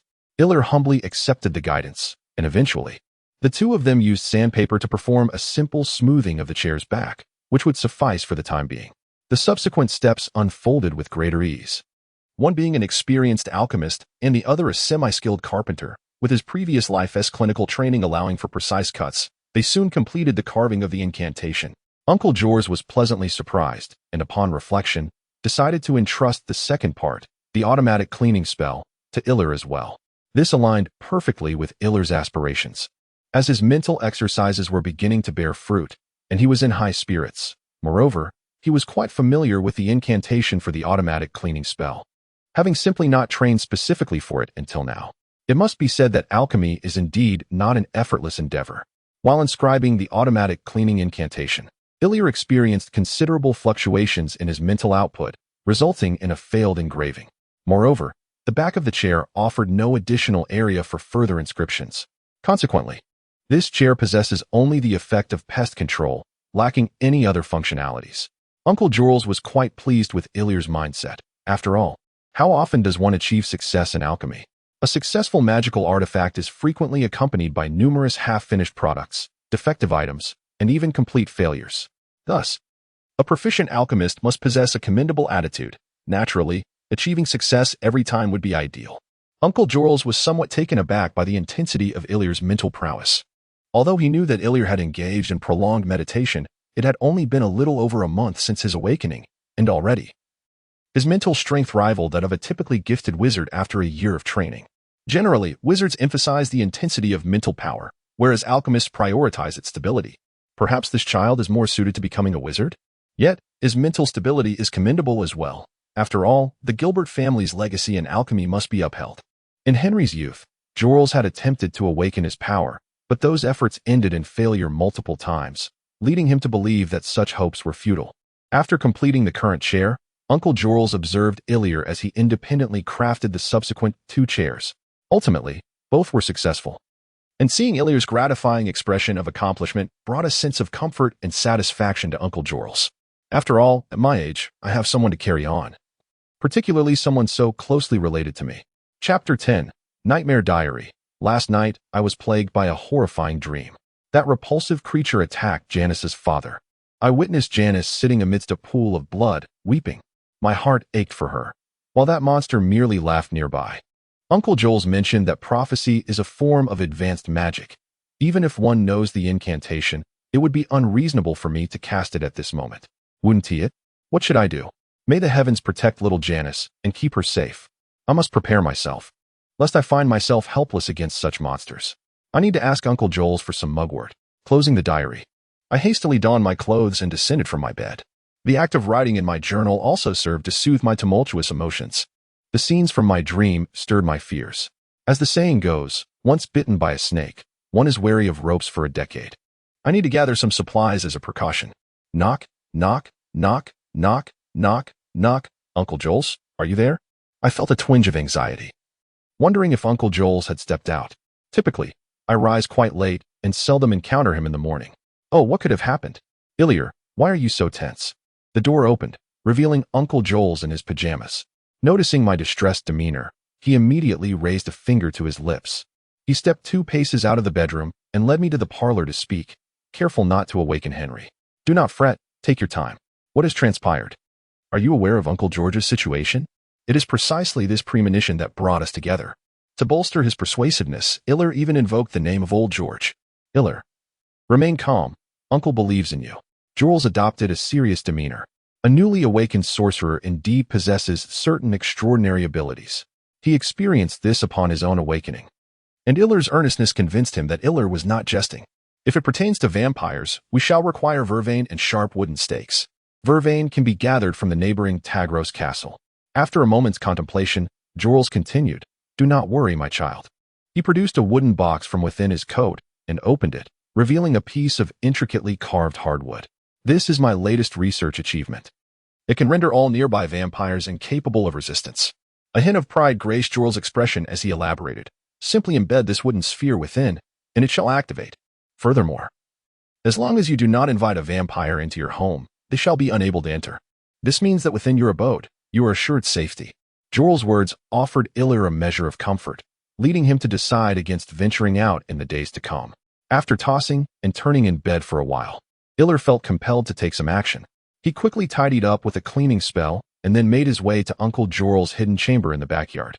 Having been granted the privilege of exploration the day prior, Uncle Jorls' collection boasted at least 8 shelves of books, though it paled in comparison to the grand libraries of future generations.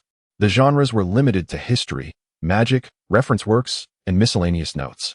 What truly captivated Illyr were the tomes of magic, which occupied merely half a shelf. As he perused the volumes, he discovered that this modest collection predominantly contained knowledge of alchemy, with only 3 books dedicated to the arcane arts, one of which was even the meditation guide he had previously read. He retrieved the other 2 volumes, and amidst miscellaneous notes, he stumbled upon a dusty tome titled Chronicles of Supernatural Beings, thickly layered in dust, indicating it had not been opened in ages. Illyr surmised it likely contained accounts of vampires.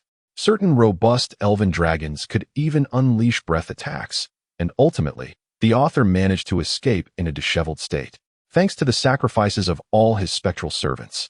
After losing all his ghostly aides, the author dared not continue his explorations. Thus, this book came into existence only after the wizard had firmly settled. The concluding sections of the tome also addressed vampires, detailing their fundamental traits, which bore a striking resemblance to those mentioned in his former life as narrative. They were bloodthirsty, averse to sunlight, acutely allergic to vervain, and possessed formidable regenerative abilities, with wooden weapons inflicting heightened damage. What filled Ilir with delight was the revelation that the author had actually captured a vampire for research purposes.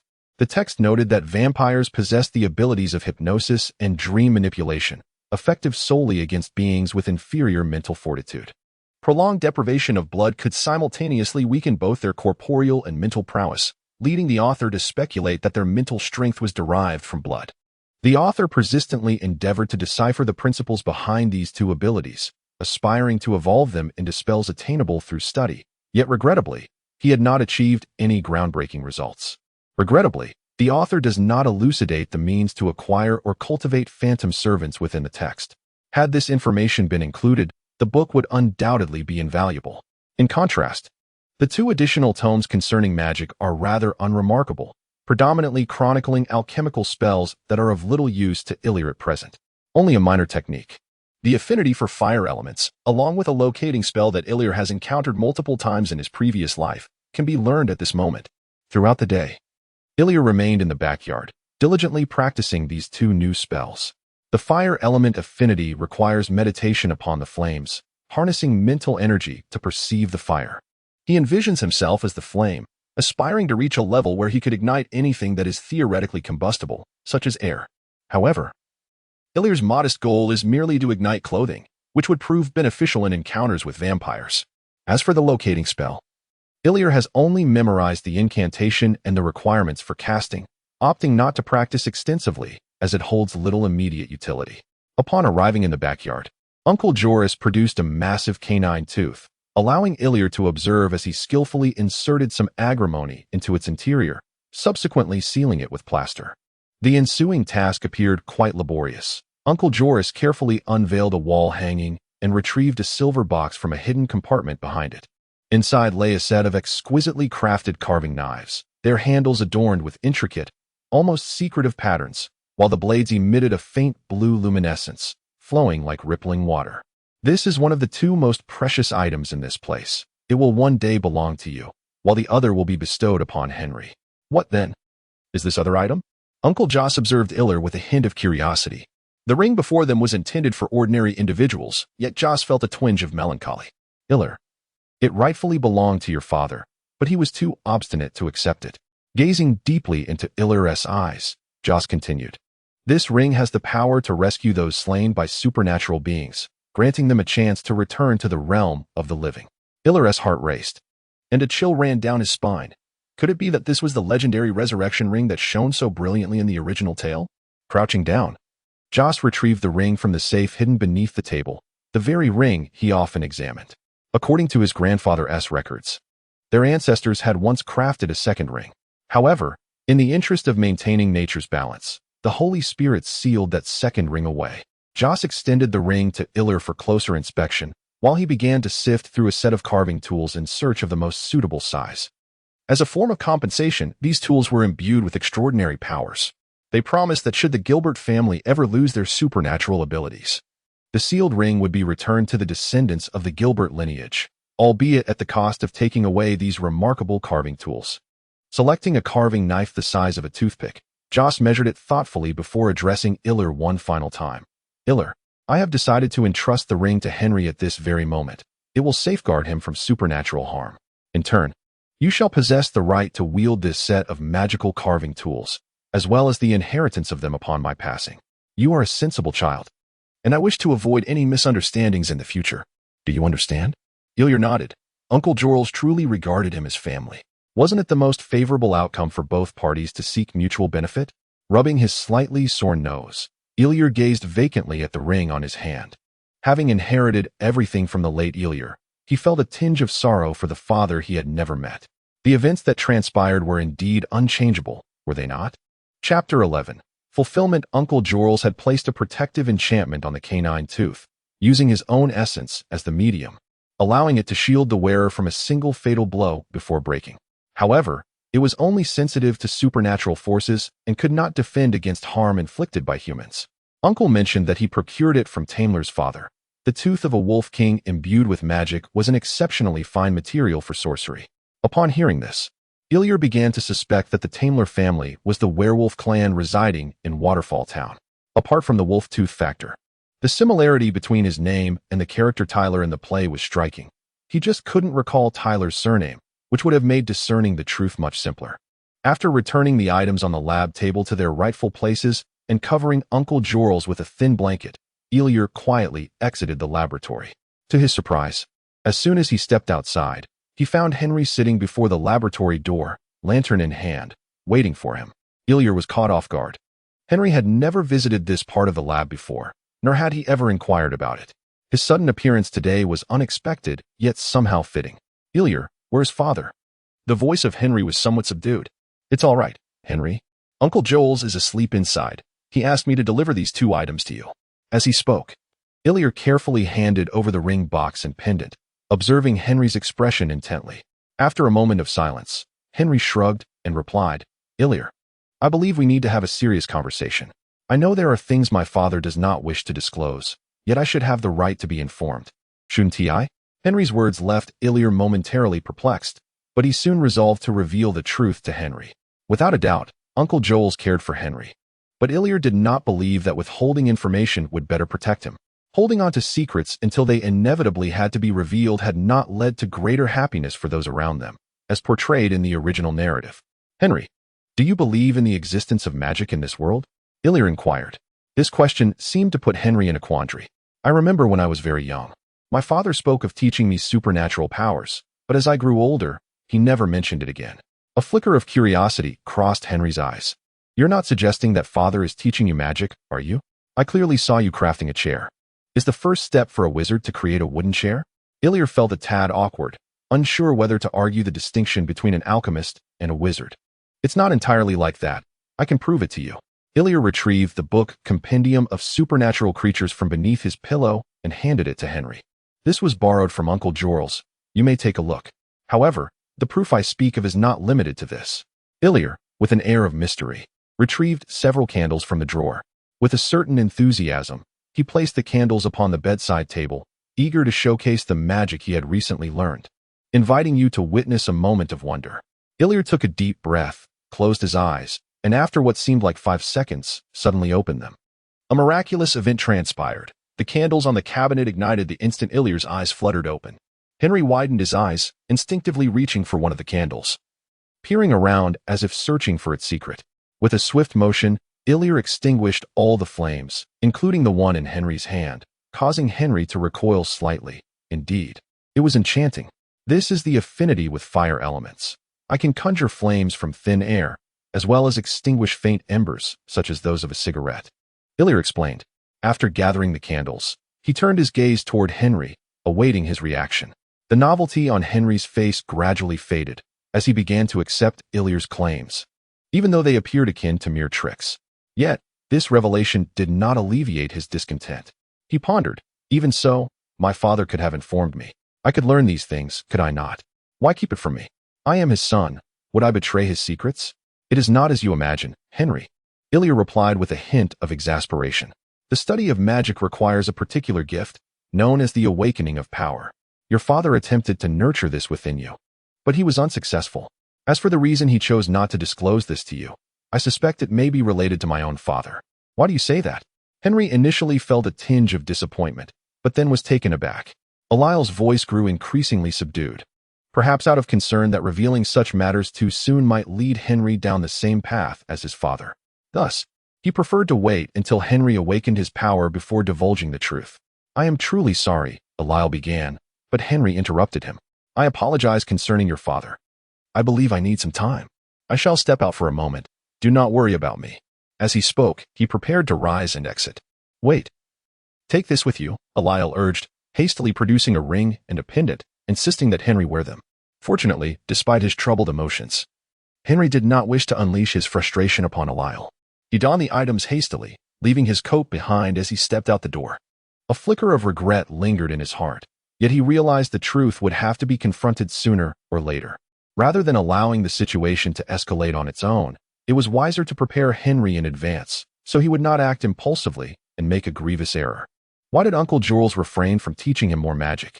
Was it a matter of unwillingness or inability? Or was there a deeper reason? Eliel found himself at a loss. And what of the Holy Spirit? What manner of entity was that? The original narrative had been shrouded in ambiguity, leading him to speculate it might be the soul of a deceased sorcerer.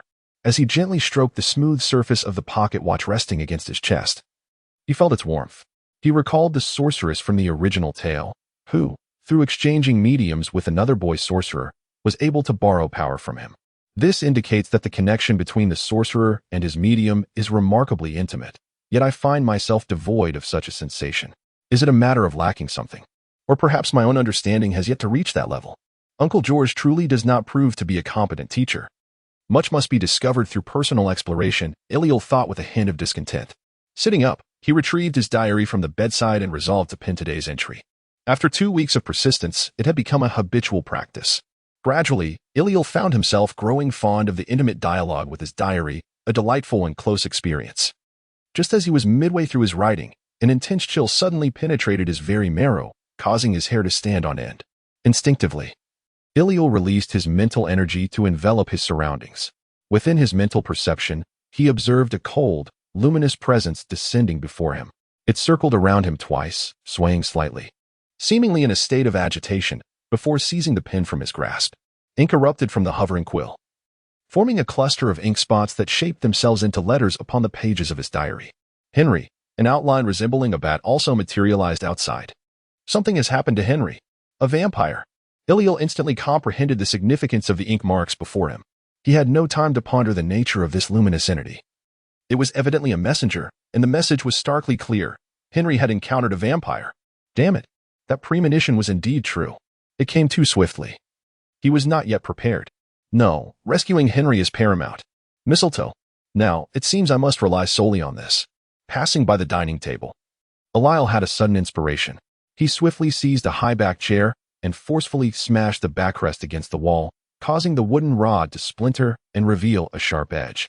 He detached 2 of the sharper wooden spikes from the chair and tucked them behind his waist. Without further delay, Eliel hastened to the basement.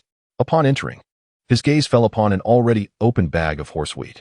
In a flurry, Eliel dashed forward, grasped a handful of the herb, and without hesitation, stuffed it into his mouth. He chewed a couple of times before swallowing, the urgency of the moment rendering him oblivious to its flavor. Ultimately, Eliel clutched the horseweed in one hand and a dagger in the other as he began to rush toward the door. While running, he vigorously smeared the horseweed along the blade of his knife, knowing well that piercing a vampire with a wooden stake would not come easily. The sharp dagger seemed a more reliable choice. Just as he burst forth, he spotted Uncle Jorls, disheveled and weary, emerging from the back door, evidently also influenced by the luminous aura. Hurry! Without pausing for elaborate explanations, Eliel extracted one of the wooden spikes from behind him and thrust it into Uncle Jorls's hands. He then retrieved a handful of horseweed from his pocket and pressed it into Jorls's grasp. Consume some. 2 figures burst forth from the door, seemingly attuned to each other as they rushed towards a common direction. Though the light was no longer visible, there lingered an intangible sense of its guidance. What could it possibly be? They hoped time would permit it. At the very least, that ring must be placed upon a finger. The anxious thoughts of the 2 were in perfect sync at this moment. Should misfortune truly befall them, that ring would serve as their ultimate safeguard. Would everything unfold according to their wishes? One could only hope. Chapter 12. The ambush beneath a sprawling tree. The fate of Henry remained uncertain as he lay prostrate on the ground. The moon hung high and the wind howled, obscuring clarity. Yet a faint scent of blood wafted through the air. The hurried arrival of Jors and Iller revealed this grim scene. Iller, in a flurry of concern, attempted to advance, only to be firmly restrained by his uncle, Jors. Gradually shaking his head, Iller became aware of his own recklessness. Jors drew Iller behind him, and together they cautiously approached Henry, step by deliberate step. Meanwhile, Jors discreetly retrieved a wooden box from within his coat. Henry's condition was dire. He lay in a pool of blood. Jors's expression betrayed his urgency. If too much time passed, succumbing merely to blood loss. It was uncertain whether the ring would prove effective, despite the wounds being inflicted by a vampire. Unable to contain himself, Iller crossed over Jors. Crouching low to gently turn Henry onto his back. Under the starlight, the gash on Henry's neck appeared grotesque and distorted. The pendant had shattered into several pieces. Iller's hand trembled slightly, but he quickly regained his composure. Mental lash. Iller unleashed the spell upon the vampire with utmost swiftness. Yet the outcome was far from satisfactory. The vampire, clutching its forehead with one hand, let out a startled cry and, like a bolt of lightning, abandoned Jors and charged towards Ilir. Overwhelmed by the considerable depletion of mental energy, Ilir had no time to react. A sharp pain pierced his neck as he once again experienced the bitter taste of the vampire's kiss. I refuse to die. Ilir struggled desperately, attempting to retrieve the yarrow from his pocket, only to realize it was just out of reach. The vampire's hand had seamlessly slipped beneath his arm, restraining him. A wave of dizziness washed over him, and Ilir was engulfed by a profound sense of despair. No, I cannot surrender. Summoning the last vestiges of his mental strength, Ilir unleashed a mental lash at the creature. To his astonishment, the unexpected occurred. The monster was indeed brought down. It writhed on the ground, clutching its head in agony. Impossible. It had shown no effect moments ago. Why was it so powerful this time? Was it a ruse? Collapsing to the ground, Ilir pressed his hand against his wound and hastily glanced towards Uncle Jors. It was he who had finally activated the mechanism within the wooden box, subduing this monster. Quickly, kill it. This specimen can only be contained for 2 minutes. Seeing Ilir frozen in shock, Jors weakly shouted. Having already exhausted his own strength, he was now utterly immobile. Struggling to rise, Ilir suddenly remembered Henry's injury. There could be grave consequences. Thus, he pushed and kicked the vampire towards Henry, swiftly slicing open its wrist and bringing it close to Henry's lips. It remains uncertain whether Henry truly consumed it. Ilir, feeling intensely dizzy, took a few sips himself, finding the taste reminiscent of the flavor that accompanied the split at the corner of his lips. The dizziness induced by blood loss began to subside significantly. Drawing forth his dagger, Ilir disregarded the blood that gushed forth as he stuffed some vervain into his wound. Upon contact, a violent reaction ensued, akin to acid meeting reactive metals, releasing a flurry of tiny bubbles. He employed a wooden splint to press the vervain into the injury, preventing it from healing. He repeated the procedure on the other side, yet remained uneasy. Ilir then used his dagger to sever several major arteries of the vampire, resulting in a true torrent of blood, a sight too ghastly for ordinary eyes to behold. However, upon noticing the wounds beginning to heal, Ilir swiftly delivered another cut. Showing no mercy, under the pale moonlight, his expression was intensely focused, evoking an unsettling chill. Jors felt the hairs on his neck stand on end, rendered speechless to halt Ilir's actions. At this moment, Ilir exhibited none of the usual cheerfulness and brightness. Should the professor who once imparted surgical knowledge to Ilir witness his current precision, targeting the arteries that would lead to significant blood loss, one might wonder what emotions would arise. Yet, Ilir was consumed by excitement, having long harbored an interest in studying such extraordinary beings. After perusing the tome Chronicles of the Supernatural, this notion had burgeoned within him. Now, with hope within reach, how could he not be exhilarated? Soon, the wounds began to shrink, and when he made a laceration on the neck with minimal blood loss, Ilir felt satisfied. According to the tome Chronicles of Supernatural Beings, the strength of a vampire is inextricably linked to its blood. Having lost such a significant amount of blood and being pierced in the shoulder, his threat level is naturally diminished. The next step is to prevent his escape. As long as a vampire is not entirely drained, it can unleash a speed as swift as a specter, thus vigilance is imperative. With 2 precise strikes, I severed the tendons at the crook of the vampire's leg, leaving the dagger embedded in one limb, with my foot pressing down upon the hilt, causing the blade's tip to protrude from the front. Surely, he can no longer flee. As I relaxed, I felt my back thoroughly soaked. Touching my neck revealed nothing but dried bloodstains. How extraordinary. I reaffirmed that sparing this vampire was indeed the right choice. Approaching to assist Uncle Jors, I was surprised to see him instinctively recoil. He then managed a wry smile and shook his head before extending his hand for support. It was then I noticed my own form was smeared with blood, particularly my hands, which were obscured by the crimson hue. I chuckled bitterly, choosing silence as I helped my uncle settle onto a stone bench beneath a tree. Henry had yet to awaken, but the wound on his neck had healed, suggesting he would be fine, allowing me to finally breathe easier. I removed my coat and bound the vampire's legs together. Just as I stood, a hissing sound caught my ear. Uncle Jors' meticulously crafted device emitted a wisp of smoke. Yet, it had served its purpose well, and I surmised the vampire would no longer pose a threat. Uncle, I shall fetch the carriage. Please wait here for a moment. Uncle Jors nodded in acknowledgement, closed his eyes, and began to meditate. He was indeed suffering from severe exhaustion. Together with Uncle Jors, they hoisted Henry into the carriage. As for how to explain the situation to Henry, That could wait until tomorrow. They dragged the vampire behind the cart with a rope, knowing full well that he would not perish so easily. Touching his already healed neck, Henry forced himself to calm down. I also encountered a little girl accompanying that vampire. Perhaps she too is a vampire? If that is the case, we may face further attacks. Henry expressed his uncertainty, resolutely stating that he wished to avoid experiencing such horrors again. What kind of girl? Ilya inquired eagerly, her heart stirred. She had golden hair, about your age. Her clothes were somewhat disheveled, and she bore a scar on her forehead. Her demeanor was quite erratic.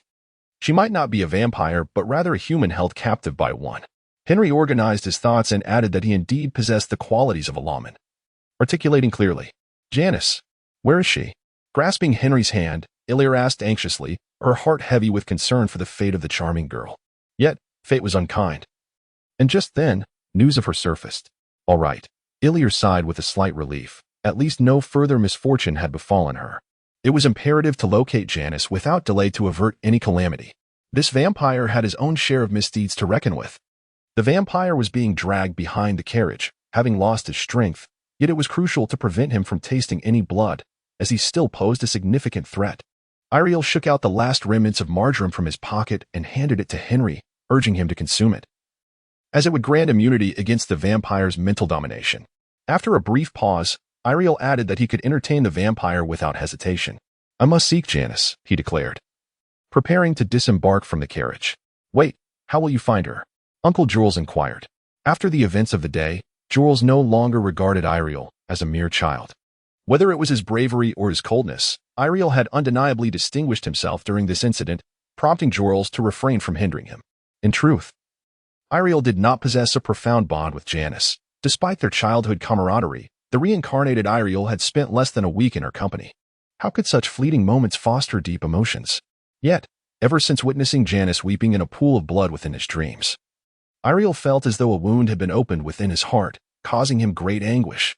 At this moment, upon hearing news of her, a wave of guilt and an uncontrollable affection surged within him, compelling him to protect her at all costs, desperate to shield her from harm, regardless of the circumstances. She had become embroiled in these horrific events because of him. Thus, he resolved to be her guardian in this perilous world. Impulsive or burdensome as it may be, he would not waver. Following the direction indicated by the locating spell, Iriel stepped forward with unwavering determination. Chapter 13. Reunion. Iriel ultimately discovered Janice in a wooden cabin within the garden grounds. With utmost caution, Ilya pushed open the door and was met with a scene that made his heart race with alarm. Janice stood before a table, her body turned sideways to the entrance, her wrist resting upon a goblet from which a crimson liquid poured down her pale arm. Her frail form swayed slightly, yet she could not withdraw her hand from the cup. Janice, what are you doing? Stop this at once, Ilya exclaimed, rushing forward to seize her wrist. A foreboding sensation gripped him. He feared Janice might be under the thrall of a vampire's mental control, though she was on the brink of collapse, utterly devoid of strength, and her voice trembled with a sorrowful lilt.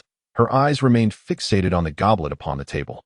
Her delicate arm made a desperate effort to extend toward it. The blood coursed down her arm, spilling onto Ilya's shoulder, once more soaking the fabric hardened by the sanguine stains. She was far too weak. Ilya did not dare attempt to render her unconscious.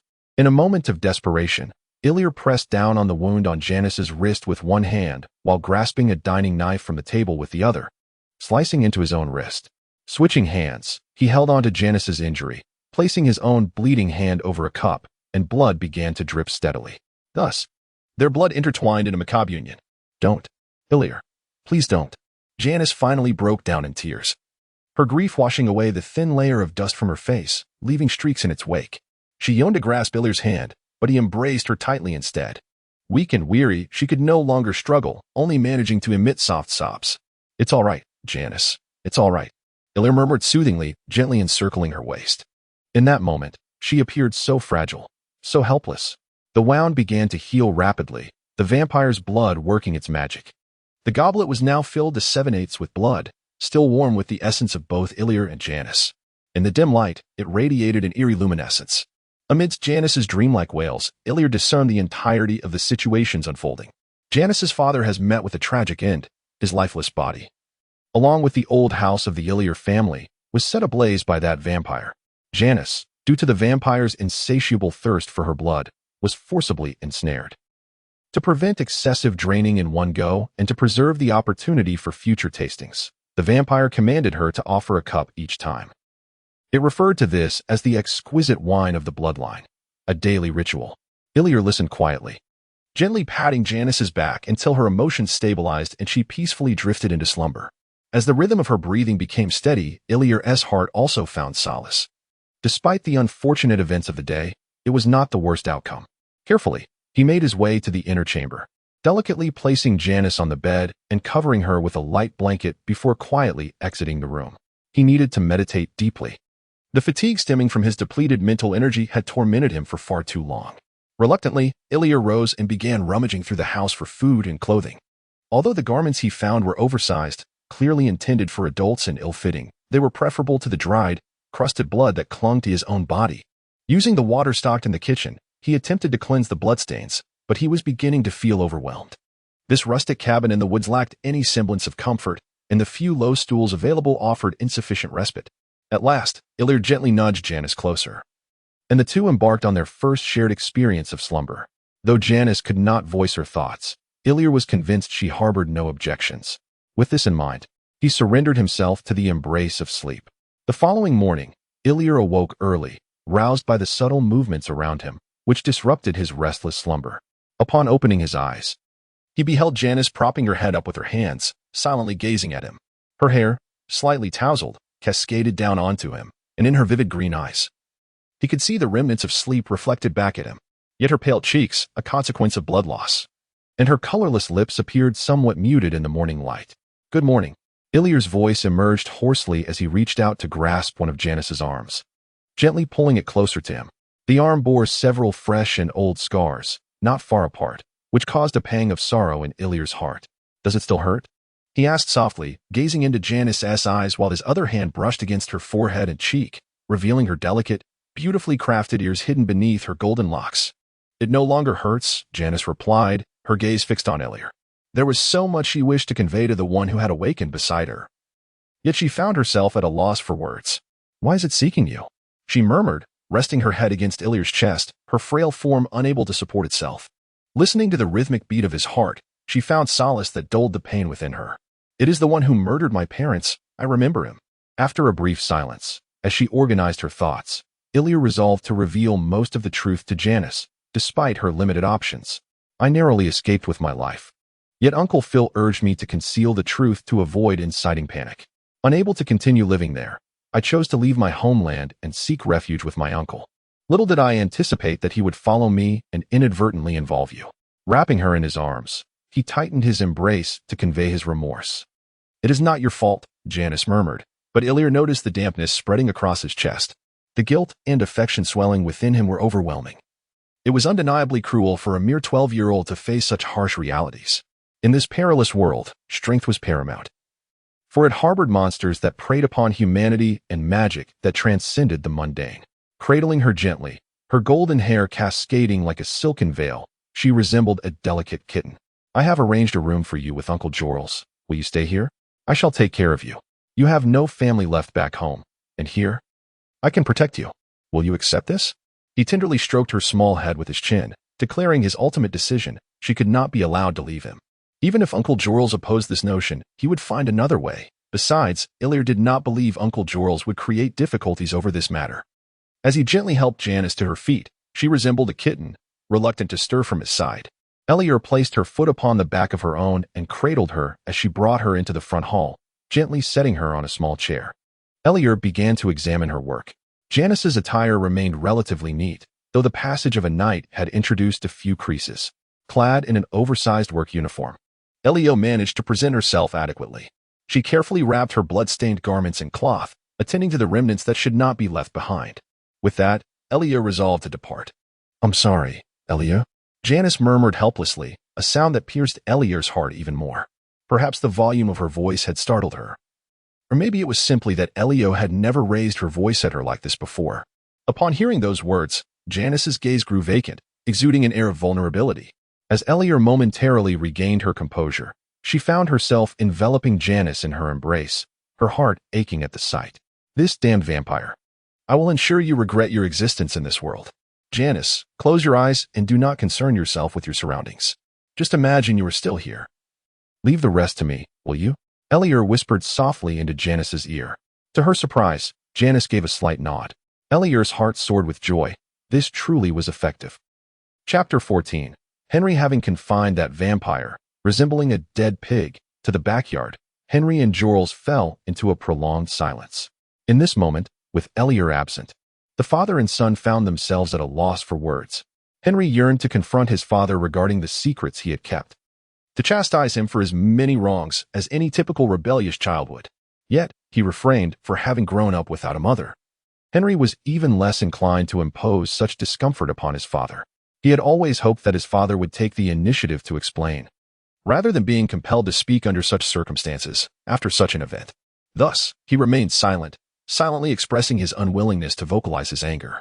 At this moment, Joel was in turmoil. He was unaware that Iller had already revealed some of the truth to Henry, and he grappled with whether to confess everything or continue to conceal it.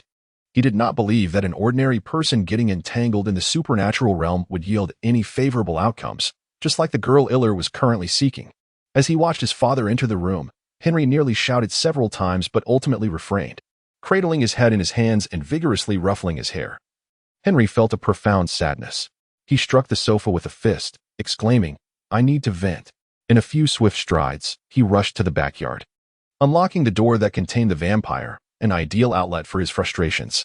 The creature was bound, its hands tied and suspended in the air, its feet shackled together, entwined with chains connected to a large rock. Without a moment's hesitation, he unleashed a barrage of punches upon the monster that had previously attacked him. The already tormented, weakened vampire shrieked in agony, futilely writhing in its restraints. This only fueled Henry's rage, and his blows became more ferocious until, after 5 minutes, he finally paused, panting heavily. His emotions, somewhat quelled by the physical exertion, were met with the vampire's defiant hiss. "You will regret treating me this way, wretch, ha! It seems my hospitality was not sufficiently warm. In that case, perish, monster," casually picking up a wooden stick from the ground. Henry employed the staff techniques gleaned from his training with the guard, executing a flurry of strikes with vigor. For an ordinary individual, a single blow from the hardwood would incapacitate them, yet for this creature, it merely provoked a more fervent howl. Fortunately, Henry's yard was spacious enough to ensure that no passers-by would overhear, especially at this late hour. As exhaustion began to set in, Henry's relentless assault finally prompted the vampire to learn its lesson, falling silent and casting 2 piercing glares filled with intense hatred in the dim light. But what difference did it make? Henry had come to release his pent-up frustrations. He would pause when weary and resume once refreshed. It became evident that this vampire was unlikely to perish from such blows, allowing him to strike with even less restraint. When dawn broke, and after shattering 4 or 5 sticks, Henry felt he had sufficiently vented his anger. Oddly, he was brimming with energy today, only now beginning to feel a trace of fatigue, especially considering the significant blood loss he had endured from the creature's earlier attack. Suddenly, he realized that he must have sustained an injury on his neck. However, despite his earlier exertions, he felt no discomfort. Gently probing his neck with his fingers, he pondered if perhaps it was the magic of his father or Ilir at play. How wondrous! The thought of Ilir led him to recall the young girl from yesterday. Ilir had been so eager to find her. Surely, they were acquainted and perhaps quite close. Hadn't he mentioned wanting her to stay at their home? A mischievous idea sprang to Henry's mind. What if he were to set up a bed in Ilir's room? After all, he was only 12. It shouldn't be an issue, right? Resolute in his decision, he located the single bed he had used in his childhood and carried it to Ilir's chamber, laying out a set of bedding for Ilir's convenience. In just a matter of 10 minutes, Henry felt a sense of satisfaction, eagerly anticipating Ilir's reaction. However, after a night filled with activities, he began to feel fatigued. After composing a message for Uncle George and placing it in the mailbox, he resolved to retire for the night. After venting about his father's secrecy, Henry came to terms with it. His father's intentions were surely rooted in a desire to protect him, and there was little more to say on the matter. Yet, certain truths cannot remain concealed. He had the right to know, especially in light of the events that transpired yesterday. Furthermore, it was evident that Ilir was not aligned with his father. Could his father possibly think he could keep everything from him through this little informant? Clearly, that was implausible. With these thoughts in mind, Henry comfortably drifted into slumber, seemingly dreaming of something amusing, as his snores echoed like a peculiar laugh. On the other hand, Ilir felt a slight relief, at the very least. This indicated that Henry did not oppose Janice's move-in. Illyr had no concerns about Uncle Giles, but he feared that Henry might harbor reservations towards Janice due to the events of the previous night. Fortunately, it appeared that Henry bore no such shadows. Otherwise, Illyr would have to contemplate moving out. Handing him a set of her own clothes, the 12-year-old girl found the boy's attire to fit her well, as she had yet to grow significantly. After reminding her to secure the door and use her own towel for washing, Illyr departed. Comforted by the familiarity of his own bed, Illyr drifted into slumber, only to awaken with a peculiar heightened sensitivity in his hearing. He could faintly perceive the sound of water, provoking a cascade of fleeting thoughts. When he finally stirred, it was well past noon, and he felt rejuvenated. Amusingly, he discovered that Janice had not taken her rest in her own bed, but had instead nestled beside him. Yet, the sight of her delicate visage upon opening his eyes brought him a sense of delight, for it was indeed a pleasing sight.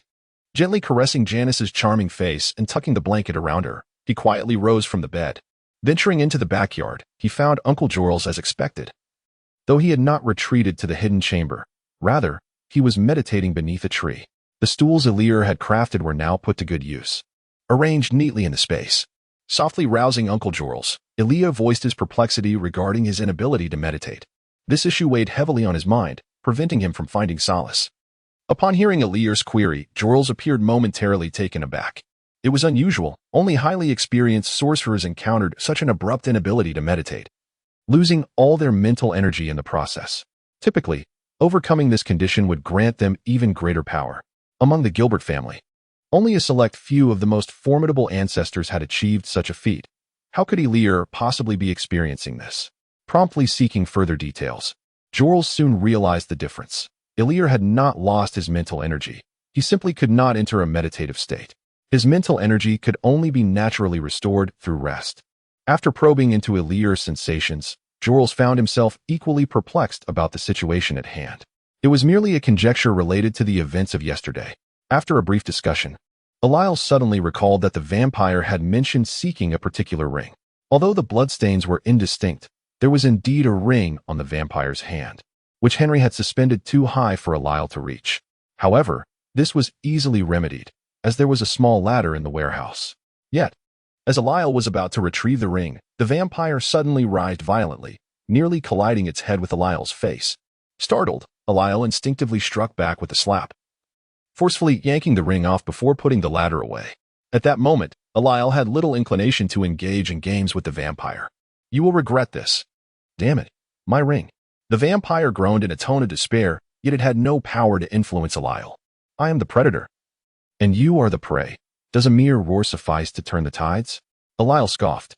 After cleansing the ring with water, Illyr endeavored to scan it with his mental prowess, detecting a faint emanation. This sensation felt familiar, yet he could not immediately recall its origin.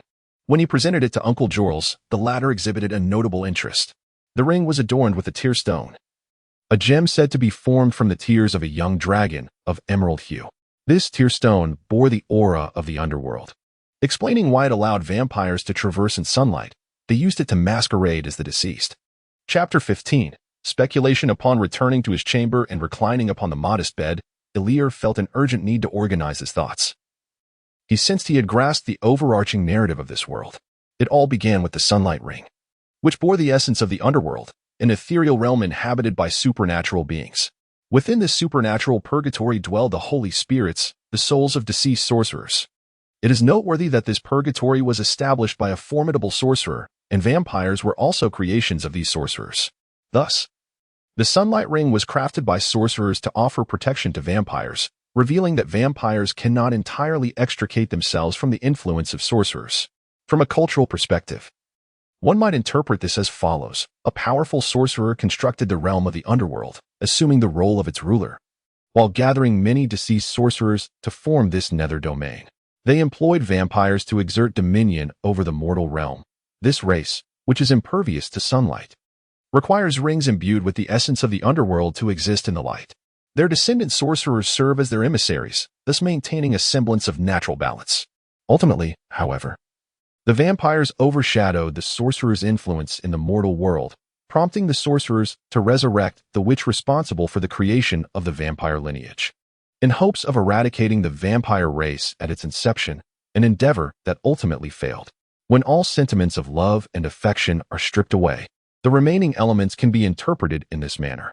Furthermore, according to the Chinese concept of celestial tribulations, it is conceivable that this ruler of the underworld, upon attaining enlightenment, is not without its own trials. In the narrative, her entanglement with the first immortal spans 2 millennia, which can be interpreted as her emotional tribulation. It is only upon her return to the mortal realm that she finally severs this bond. She embodies the representative of the sorcerer faction, while that immortal is, in truth, a creature of the bloodline. Although these notions remain speculative, Elia harbors a strong conviction that they may indeed approach the truth. As they intertwine the knowledge and experiences from 2 lifetimes. Unable to contain himself, he rises and paces a few steps within the room. Upon glancing up, he discovers that Janice has awakened, her face turned towards him, bearing an expression of grievance, the cause of which remains a mystery. "What troubles you, Janice?" he gently inquires as he settles beside her on the bed. "Elia, do you not like me?" Janice pouts, her question catching him off guard, leaving him momentarily bewildered. "Why are you sleeping over there? Is it because you dislike being with me?" Now it becomes clear. Janice, observing his position, had assumed he distanced himself out of disdain. How could that be? "What are you thinking?" He tenderly cups her cheeks with both hands, a soft chuckle escaping his lips. "I rose long ago, but I did not wish to disturb your rest. I rather enjoy the company of a certain someone." Upon hearing this, Janice rolls her eyes playfully and attempts to sit up. "Stay down, please." Elia gently presses her shoulder, urging her to remain reclined. Though uncertain of his intentions, Janice obediently complies, lying back down. Leaning closer, Elia brushes aside her hair, revealing her radiant face, his gaze locked onto her eyes. It is distinctly observable that within her irises, 2 tiny reflections of himself reside. A subtle sensation arose, as if Janice had become aware of something. Her slightly pallid cheeks flushed with 2 delicate shades of crimson. Yet, she did not shy away, instinctively lifting her graceful head, her eyes shimmering like water. Quietly gazing at the person before her, as if to etch their image deep within her heart. As she drew nearer, Iller's gaze descended, gliding past her elegant nose to linger upon her untouched, rosy lips, small and tender, stirring a ravenous desire within him. No longer hesitating, Iller gently pressed his lips against hers, the sweetness mingling with a hint of innocence, filling his heart with a sense of satisfaction. Though both were still young, Iller believed that such an act of claiming territory was best done sooner rather than later.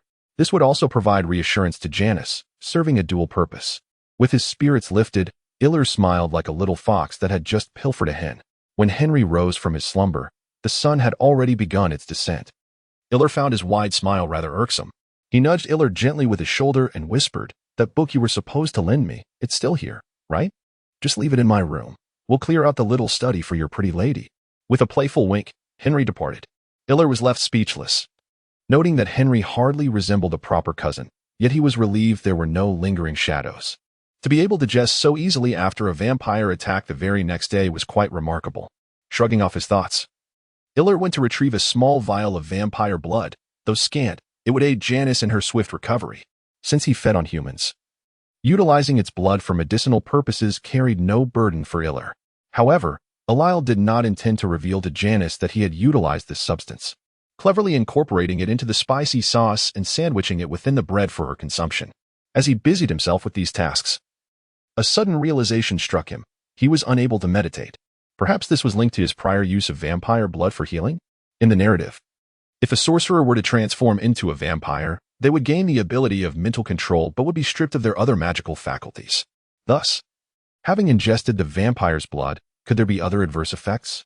For instance, the inability to meditate. The effects of the bread were remarkable. Soon, Janice's pallor had diminished, and she appeared considerably more vibrant. Eliel and Henry set about organizing Janice's new room together. After all, they were both 12 years old. A younger or older child might comfortably share a room, yet at this particular age, it felt rather inappropriate. With great effort, he managed to soothe Janice's impending tears, assuring her that she could visit his room at any time, which allowed her to compose herself and transition to her new space. Perhaps it was the unfamiliarity of her surroundings, coupled with the fact that he was her sole acquaintance, that made her cling to him so tightly. Eliel mused that she would likely become less needy in time, as his recollection of Janice was of a remarkably independent and strong-willed young lady. After arranging the basic furnishings, he noted that some items, such as sheets and pillowcases, were still required. He instructed Henry to procure a set from Janice temporarily, Belial was not particularly well versed in the locations of such items, and he figured that in the future, Janice could manage these matters on her own. Having filled a bucket with clean water, Belial carried it to the backyard, intending to clean up the vampire. After all, a tidy specimen would make for a more pleasant experimental endeavor. Tearing off the bloodstained clothing, he left only a single piece. Pouring water over his head, while vigorously scrubbing away the hardened clots of blood with a large brush. One had to commend the physique. Once rinsed clean, it truly rivaled that of a cover model. Were all vampires handsome or beautiful? Ilya couldn't help but ponder this. Considering the two brothers destined to become vampires, they were certainly no less impressive than those portrayed in films. He moved some unnecessary items out of the room to create space for the experimental apparatus, deciding that reinforcing the door was a task best left to Henry. Caution was paramount. One could never be overly careful when dealing with the perilous nature of vampires. Locking the door behind him, Ilya pondered these thoughts as he stepped outside. Upon returning to the room, he found Henry seated on the sofa. As Ilya entered, Henry waved him over, gesturing for him to approach. Ilya shrugged and took a seat nearby, curious about what his cousin had to say. Was everything he mentioned truly real? Henry's expression was intriguing, aside from vampires. He spoke of werewolves, gargoyles, and elven dragons. It was all rather unbelievable. It appeared that Henry had not been exposed to the overwhelming deluge of information from the modern world, where tales of the supernatural were commonplace. This was likely the first time he had heard such legendary creatures discussed as if they were real. If the bookworms and film enthusiasts of the contemporary era were to learn of Henry's naivety, they might well mock his ignorance. My dear cousin, I must confess that I, too, am uncertain. Ilya winked at Henry, deciding to tease his cousin a little. However, we do have a vampire at our disposal. Perhaps we should inquire with him? Perhaps there are also enchanting vampire beauties, wolf maidens, and ghostly women. Just as they were jesting, a bright and melodious female voice interjected. What vampire beauties and wolf maidens are you speaking of? Are you referring to a masquerade ball? How come I was not informed? It turned out to be Ginny, who arrived with an array of packages, evidently bringing gifts and perhaps seeking to catch a glimpse of Henry. Or perhaps it was the other way around. In any case, it was inconsequential for Ilya. However, a certain 12-year-old child seemed unable to attend the ball. Ginny extended her slender, pale fingers and waved them before her, wearing an expression of feigned regret, which prompted Ilya to roll her eyes. Still, considering that Ginny was delivering gifts to Janice, Ilya deemed it wise not to hold a grudge. With a flourish, she bestowed a sweet kiss upon Henry, and Ginny glanced around, inquiring, "Where is that little beauty you mentioned? Bring her out so I may see. I have brought her a gift." With a resigned sigh, Ilya led her to Janice's room, where Janice was preoccupied with some task. Before long, Ilya was politely ushered out by Ginny, who insisted that the topics of girlhood should not be overheard by him. Shrugging, Ilya considered that it would be beneficial for Janice to interact more with this affectionate feline. She needed her own circle of friends, did she not? With this thought, she suddenly recalled the Stefan brothers, realizing she had not seen them in quite some time and should reach out to them. Upon returning to the living room, she cautioned Henry not to let anything slip to Ginny, as such matters could spiral out of control. As a reserve sheriff, Henry naturally understood. As there was nothing pressing at the moment, Ilya endeavored to harness the naturally restoring mental energy to conjure an automatic cleaning spell. To his surprise, he found himself unable to perform the incantation. Although his mental strength remained intact and his innate ability to sense magic still functioned, he was incapable of meditating or casting spells. It seemed that the blood of the vampire did not solely yield beneficial effects. Lying there, Ilya pondered this, contemplating that he would have ample opportunities for experimentation once the vampire blood had been purged from his system. Gradually, he drifted back into slumber. Chapter 16. Tutorship on the expansive grasslands of the estate. One might wonder what activities could be pursued aside from horseback riding. The answer, it appeared, was playing rugby. Early in the morning, Ilya accompanied Janice to the Stefan household. In an age devoid of telephones, visiting others required spontaneity. Thus, arriving early or later proved to be equally advantageous. To Ilya's astonishment, he discovered that the two were engaged in the study of etiquette. Their instructor was a stunningly elegant lady, radiating an aura of nobility that could effortlessly convey the essence of grace to any rustic observer. It became apparent that during this coming-of-age ceremony, the Count had simultaneously announced that his son was betrothed to a noble lady from the north. A grand wedding would be held in a year's time, with Damon and Stefan playing pivotal roles. Hence, the presence of this etiquette tutor from Tagros Castle was justified. Ilya expressed his envy, for he was indeed intrigued by the European and American-style gatherings, which seemed far more authentic than anything he had encountered in his past life. After Stefan conveyed Ilya's proposal, Damon readily agreed, although he expressed a desire to play polo at the racetrack. Ilya felt that today was primarily about introducing Janice to others, and the activities were secondary. A group of them cheerfully boarded the carriage, with Janice being assigned to ride alongside Thailand, the exquisite etiquette instructor, unaccustomed to such grandeur. Janice appeared somewhat apprehensive and reluctant to share a seat with her. A sense of inferiority, akin to a little duckling encountering a swan, left her feeling flustered. Ilya perceived her unease and felt an even deeper compassion for her. He could not allow her to remain in such a state. He approached her slowly, gently taking her hand and raising it to his chest while his other hand encircled her waist. "Lift your gaze to mine," he urged, his voice low and soothing. Observing her slightly disheartened and aggrieved expression, he tenderly pressed his forehead against hers, whispering, "I cherish the cheerful, independent Janice who tends to others, as well as the gentle, obedient, and reliant Janice of the present." With a soft touch, he tucked away the golden strands that had fallen due to her lowered head and embraced her fully. Leaning in close to her delicate ear, he murmured, "So, do not feel inferior, do not feel wronged. My little Janice will only grow more beautiful, won't she?" Upon finishing his words, he placed a gentle kiss on her lovely ear, causing Janice to flinch as if electrified, only to tighten her embrace around him even more. He tenderly caressed her cheek, shook his head, and a smile graced his lips.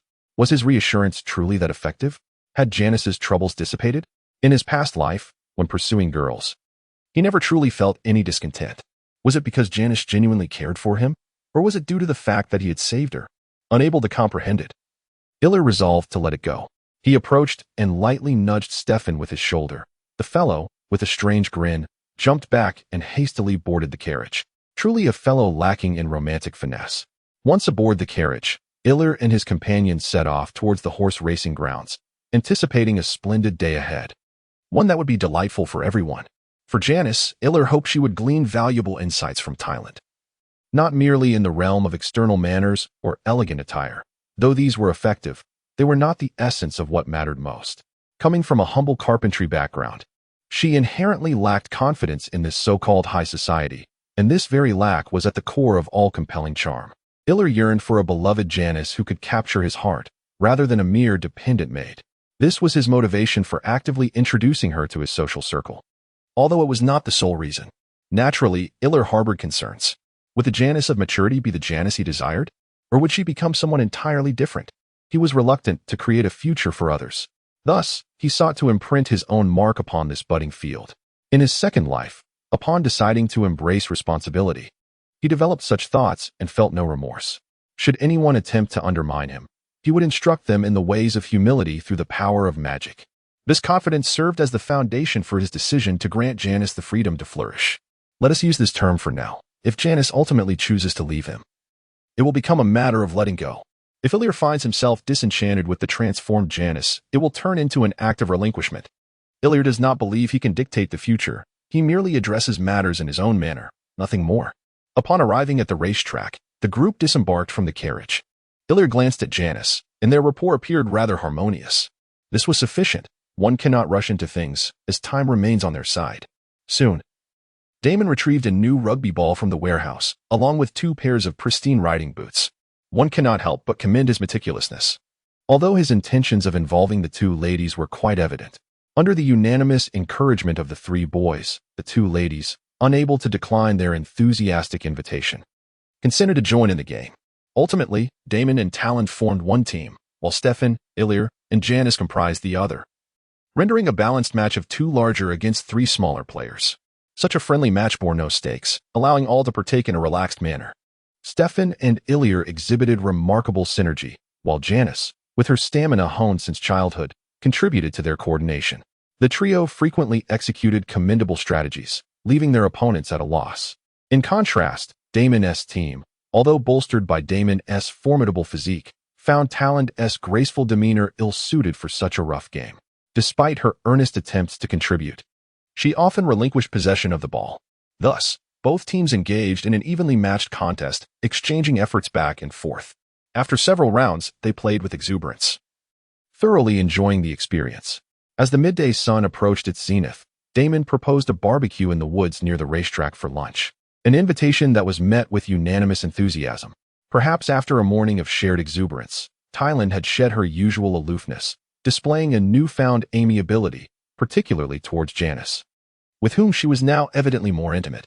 Of course, her demeanor towards Damon was even more radiant, as he was undoubtedly the star player of the day, a true asset to their team. The boys were seasoned grill masters, leaving the girls with little opportunity to assist. In the midst of casual banter, Damon mentioned that 2 members of the Jungle Guard had gone missing in the past couple of days. This news caused Janice's expression to shift dramatically, and Illyar's countenance tightened as well. It was likely the work of that vampire, whose mischief had not diminished even in its weakened state. Damon, perceptive to their unease, recognized that this was not the moment for inquiries, at least not until Thailand had departed. He held a favorable view of this enchanting lady. Yet the gravity of the situation warranted her ignorance for the time being, despite their individual concerns. The group continued to enjoy their meal in good spirits before eventually parting ways. After agreeing on a time to study later that evening, Thailand took her leave. She sensed that there were matters the others wished to discuss. Being of noble lineage, she was adept at reading the room. Yet she understood that she was not yet privy to the core of this small circle. With a smile, she mused that if she truly desired, it would not be difficult to penetrate their secrets. Alas, the Sartofo family still fell short of being her ideal choice. She could engage in a game, but it would remain merely that, a game. Upon closing the door, Damon signaled Illyar to speak. Regardless of the relationships established by previous generations or the camaraderie shared among a few, he felt it imperative to convey this matter, particularly in relation to the 2 young ones. Illyar was seized by an impulse to reveal the existence of vampires to them at an early stage. Yet, upon reflection, it was the transformation into vampires that marked the commencement of their extraordinary lives. This was both a misfortune and a stroke of fortune for them. Why should one take charge of their own fate? There was no need for haste.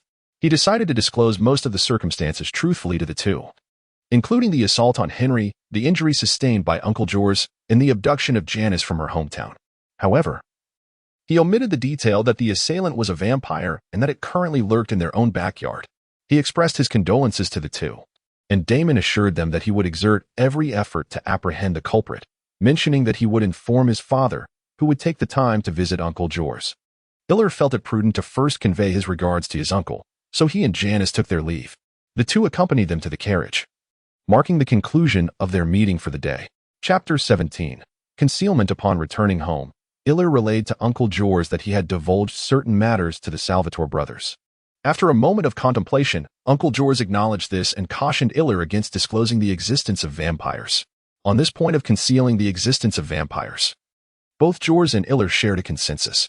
Besides the necessity of maintaining stability, these creatures were indeed difficult to detect amidst the crowd, rendering them a novel species even to alchemists, which piqued George's fervent desire for research.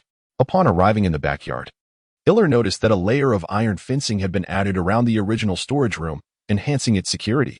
The situation felt significantly more secure than before. Henry was still busy within, and it appeared that the overall project would not be completed in the short term. While assisting Henry, Illyar conveyed the news that Uncle George might pay a visit that evening. Wiping the sweat from his brow, Henry acknowledged that such news would necessitate a slight adjustment to their work schedule. He gestured towards the vampire, currently suspended high above, and suggested digging a deep pit beneath him, so that when the time came, they could simply lower him down and cover him up. What do you think?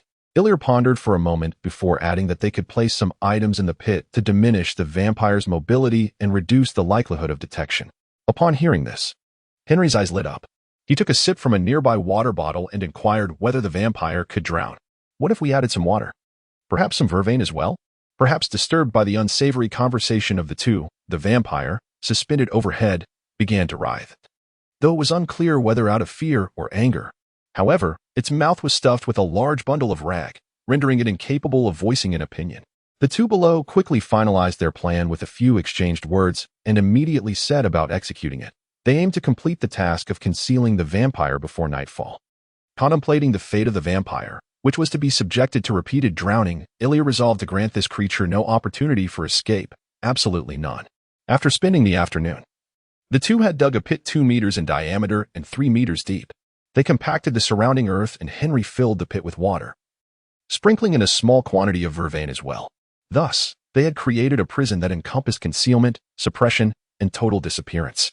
Regardless of the vampire's struggles, it was bound with sandbags and swiftly submerged beneath the water, leaving only a rope above the surface, alongside a continuous emergence of bubbles. A layer of cement was added to minimize moisture seepage, to be addressed tomorrow. Today's labor was far from easy, and Eller felt utterly exhausted. To be frank, for over a month, the essence of Eller's existence revolved around magic and alchemy, nothing else.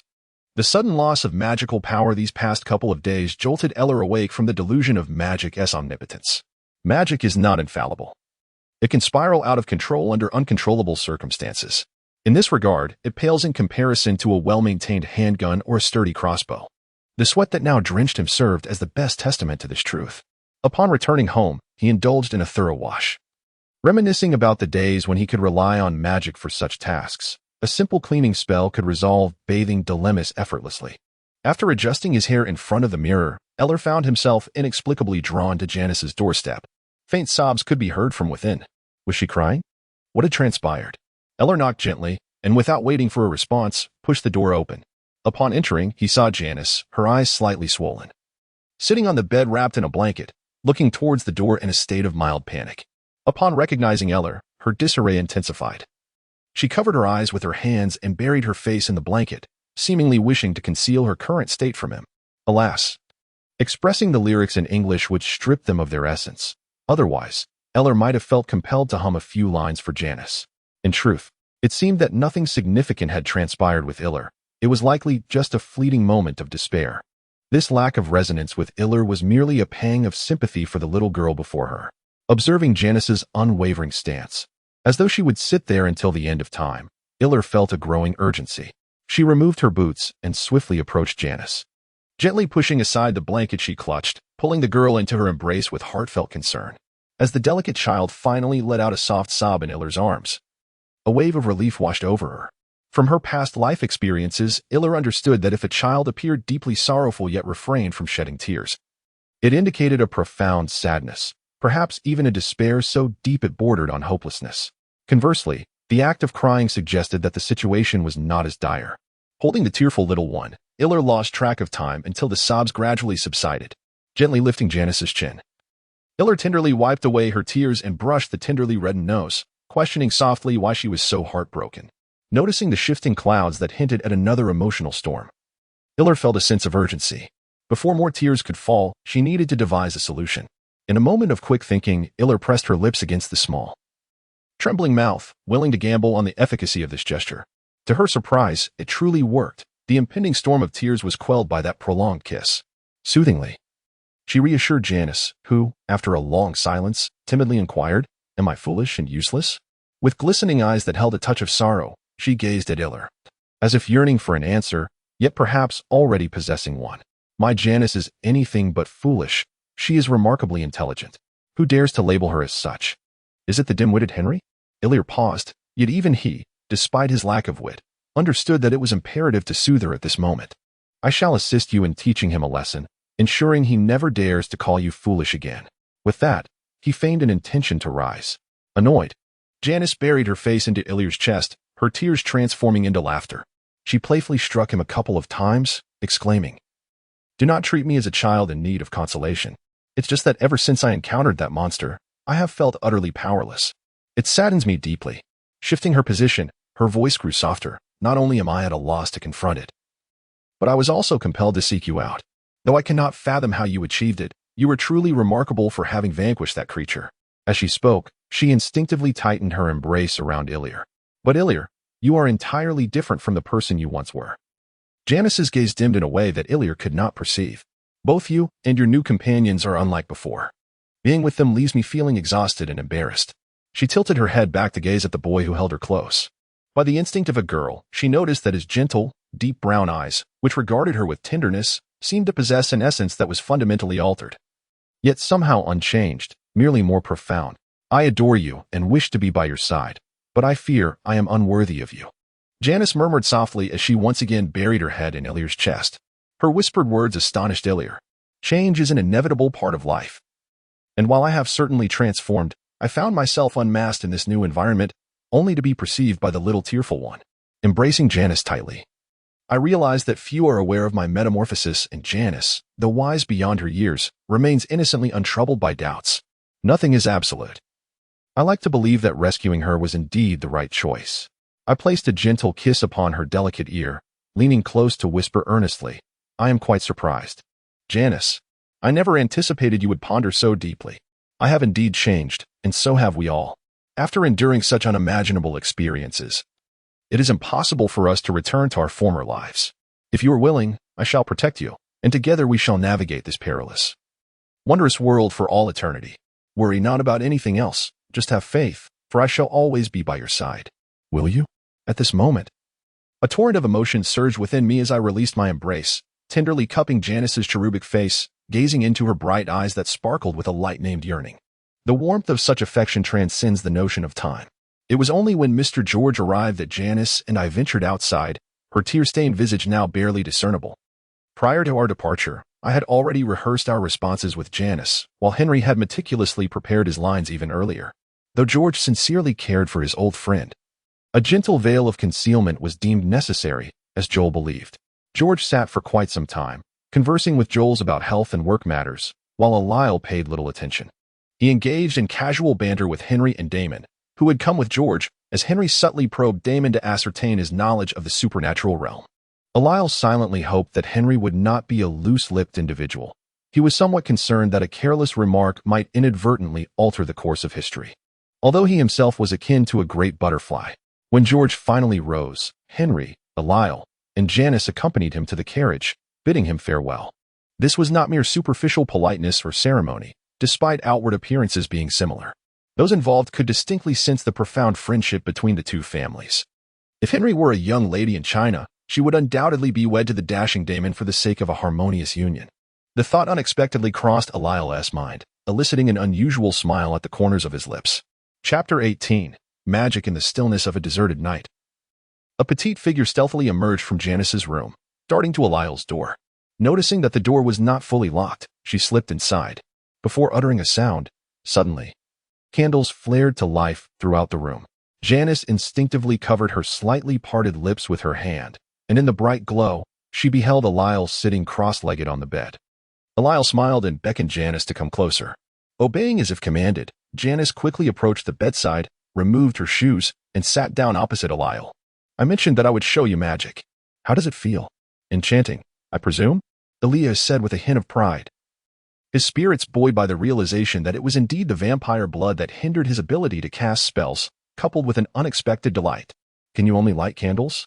"That seems rather unimpressive," Janice remarked, not holding back her skepticism. "Of course, do not underestimate me," Elias replied. His enthusiasm undiminished as he retrieved several feathers from beneath the covers. Janice's keen eyes noticed a small tear in the pillow behind Elias, revealing the soft, white contents within. Taking a deep breath, Elias focused intently, and in an instant, a flurry of feathers soared into the air, 20 or 30 in total. The spectacle grew livelier as they swirled together like a school of fish, then danced independently, tracing diverse trajectories in the air, akin to a host of carefree sprites, leaving behind joyful trails above the bed. Janice's eyes sparkled with wonder, illuminated by the flickering candlelight, as she gazed in awe at the feathers fluttering above. This method of showcasing magic was truly delightful, and Elias silently expressed gratitude to the young lady who had first conceived of such an idea. Having liberated himself from the constraints of vampire blood, he reveled in this unexpected joy. With a wave of his mental prowess, he gathered the drifting feathers, which converged like fledglings returning to their nest, cascading in a flurry before Janice. Instinctively, she cupped her hands, and the feathers descended one by one onto her delicate palms, forming a mound reminiscent of freshly fallen snow. With his own hands, he cradled Janice's hand, gathering a cascade of feathers within his palms. Their silent gaze intertwining in a moment so enchanting that it rendered the atmosphere intoxicating. Clearly, such a time was ill-suited for discussions of magic. In the serene solitude of the night, within a cozy bed, surrounded by flickering candles of varying heights, and in the company of one who held their heart, the scene was profoundly soothing, even the moon graciously veiling itself behind a curtain of clouds. As dawn approached, a petite figure stealthily slipped out of Ariel's room. In her haste, she collided with the door before successfully exiting. Meanwhile, Ariel remained in peaceful slumber, the pale blue sheets devoid of the vivid red one might expect. Of course, it was not that Janice had succumbed to any impetuousness. Rather, Iriel had skillfully halted the advance. Both were merely 12 years of age.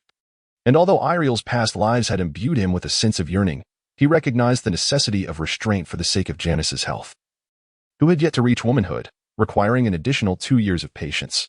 Ultimately, out of concern for young Iriel's well-being, Janice made a modest concession. In any case, for both of them, it was a night that would linger in memory.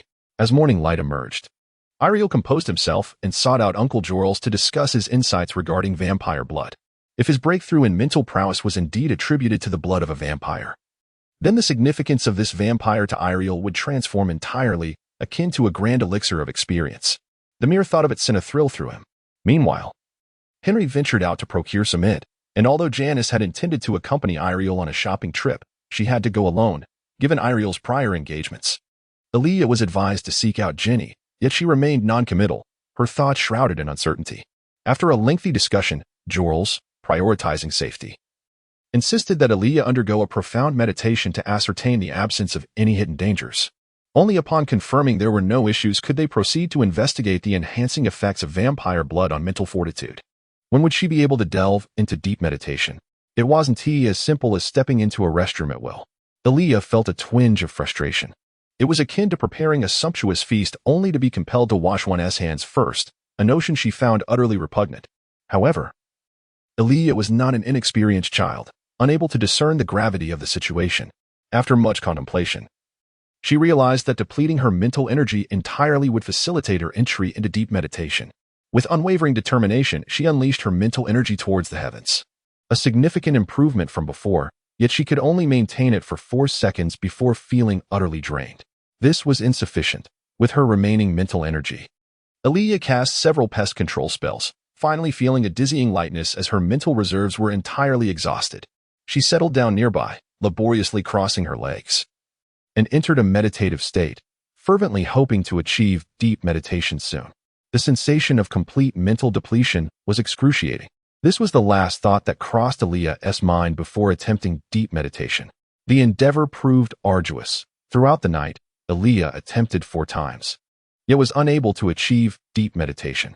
Instead, her repeated mental exertions caused the branches above her to wither.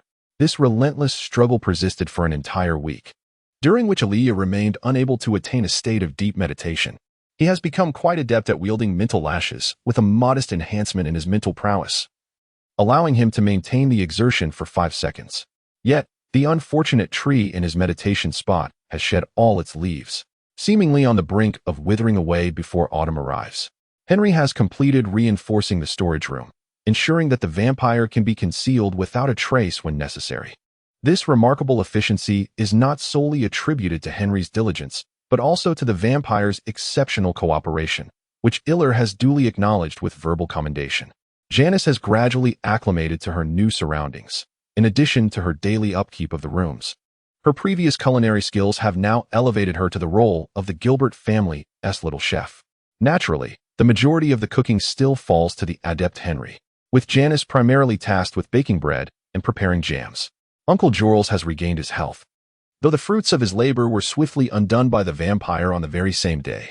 However, that vampire will undoubtedly pay a substantial price. For now, it can be said that the interest alone has yet to be settled. Jorls has conceived several experiments that require the vampire's earnest collaboration. With a few days of leave still remaining, he anticipates a pleasant partnership. Among the family, only Iller appears somewhat unwell, a consequence of prolonged mental deprivation, which pains Janice. The others are faring well. Ultimately, unable to endure the wait any longer, Iller, during Uncle Jorls' absence at work, discreetly procured a small amount of the vampire's blood and ingested it in secret. Taking great care to avoid detection by Uncle Jorls, he discovered, once the side effects subsided, that his mental capacity had indeed increased. Although not as pronounced as the first time, the progress was still significantly swifter than what could be achieved through personal training. In his delight, Iller, unaware of any discrepancies, consumed vampire blood in secret, adhering to a regimen of 3 times a week for nearly a month. During this period, Jorls was preoccupied with resolving a backlog of tasks, leaving Iller to study alone without the opportunity to engage in alchemical experiments. Thus, Ilir's little scheme unfolded with remarkable success. The results were striking. Through experimentation, Iller had already mastered maintaining a mental lash for 10 seconds and could lift 2 eggs using his psychic power. To put it frankly, in terms of mental capacity, he had reached a level comparable to Uncle Jor's, though he still had room for improvement. The gap was not substantial. Overall, everything was progressing favorably, and Ilya was immensely satisfied. Until that fateful evening, when Damon arrived in the rain, hastily knocking on the door. He was there on behalf of his father to summon Uncle Jor's to the town hospital's morgue, for a matter of great gravity. Sitting in the carriage, he opened 2 paper packages to reveal toasted bread filled with heart, resembling a contemporary hamburger. Knowing Ilya's fondness for meat, Janice had included generous portions of Henry's stewed beef, complemented with sauce, showcasing her thoughtfulness. As Damon recounted the basic situation, both Jors and Ilya indulged in the warm meal. Ilya could even hear Damon's subtle gulping as he explained. Regrettably, there were only 2 sandwiches. It would be inconsiderate to let Uncle Jors go hungry.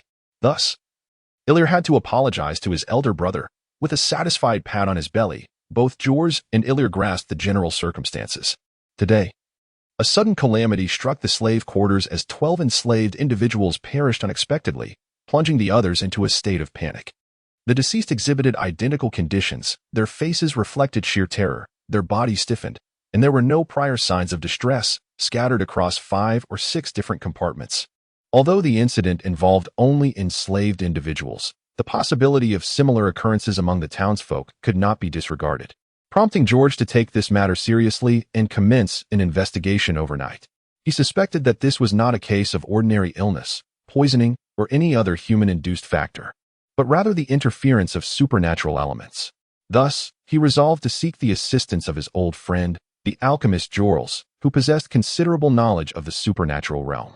While George remained uncertain about the true nature of alchemy and Jorls' capabilities, he believed that if his friend could be of assistance, he would certainly not hesitate to help.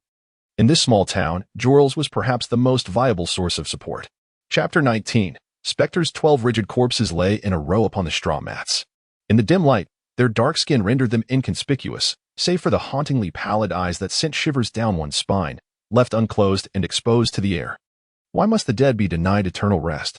A melancholy settled in Ilya's heart. Having been trained in medicine in a previous life and further tempered by the trials of vampirism, Ilya maintained a remarkable composure. Although he harbored some dissatisfaction, he chose not to display it. He stepped forward, accompanying the furrowed-browed Jorls, meticulously examining each deceased individual.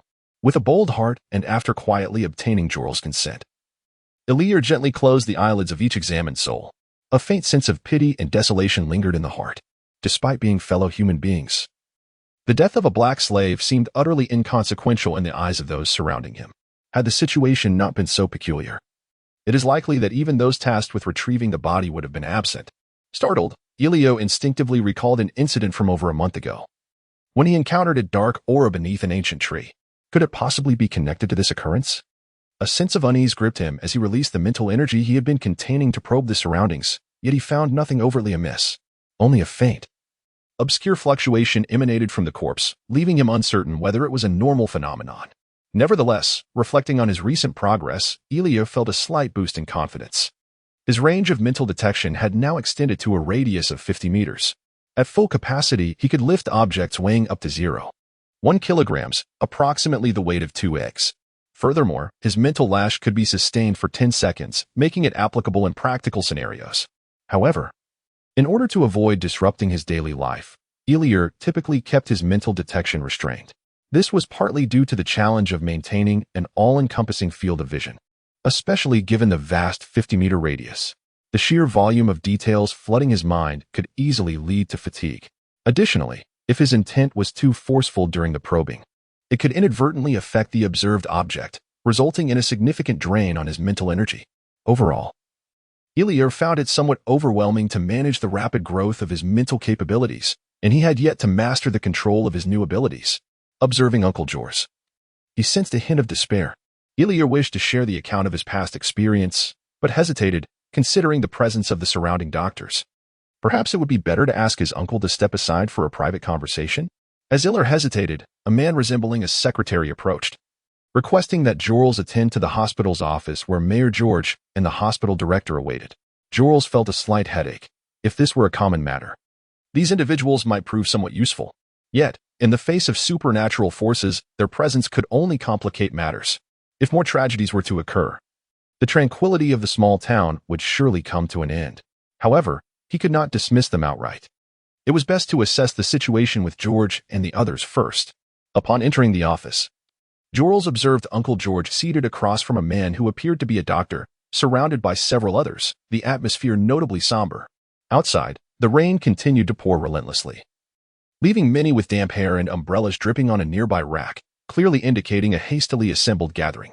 As Jorrels approached, Uncle George stood to greet him. While the doctor promptly rose to offer his seat, Jorrels inclined his head slightly and took his place. "Ladies and gentlemen, I extend my heartfelt gratitude for your efforts regarding this incident. However, the gravity of the situation has surpassed our collective capabilities. In other words, it is likely that your presence here will yield little benefit." Jorrels surveyed the room, speaking directly and with a steady tone. "Henceforth, I kindly ask that you entrust the ensuing matters to myself and Mayor George. Thank you for your dedication." He then nodded at the doctor who had initially been seated. As the crowd began to disperse, Iller intended to remain and clarify the situation, but Jorrels shook his head. At that moment, he felt a pang of regret for having brought Iller along, initially believing this to be a mere human murder case, hoping to introduce the inexperienced Iller to the complexities of the world. Little did he expect that a ghost was at play. Had he foreseen this, he would have ensured Eliel remained at home to care for Henry and Janice, leaving George to harbor concerns about the two children. Eliel shrugged, unaware of George's apprehensions, thinking to himself that children indeed were often overlooked. It was inappropriate to insist on keeping them in the presence of Uncle George, so he reluctantly chose to make a strategic retreat. Upon exiting, Eliel resolved to conduct further reconnaissance. Should any clues arise, the most likely locations would be those of the victims themselves. He approached a doctor assigned to duty, requesting guidance to the morgue. Having traversed the convoluted path before, Eliel was already quite disoriented. However, the doctor proved uncooperative, seemingly gripped by fear of the place. It was only when Eliel invoked Jor's name that the doctor reluctantly acquiesced. This prompted Eliel to internally scoff. How could an adult possess less courage than a mere child? The young physician appeared to be in his early 20s. As they navigated the labyrinthine corridors, Eliel could not help but express his frustration, questioning the hospital's peculiar choice of location for the morgue, which should logically be situated near the main building. The darkened passage was indeed unsettling in silence. Yet the answer he received left Eliel somewhat vexed. Surely, this was not the time for a debate on human rights? Such deeply ingrained and almost commonplace discrimination was hard to fathom in a nation that prided itself on human rights, liberty, and brotherhood. As the saying goes, one does not court death without cause. Upon arriving at the morgue and pushing open the door, Eliel realized he was in for trouble. The environment here was markedly different from before, enveloped in a chilling, ghostly aura that permeated the morgue, causing Iller to shudder involuntarily, as if his very soul were about to freeze. Instinctively, he released his mental energy to probe the surroundings, akin to wading through a mire, a laborious endeavor.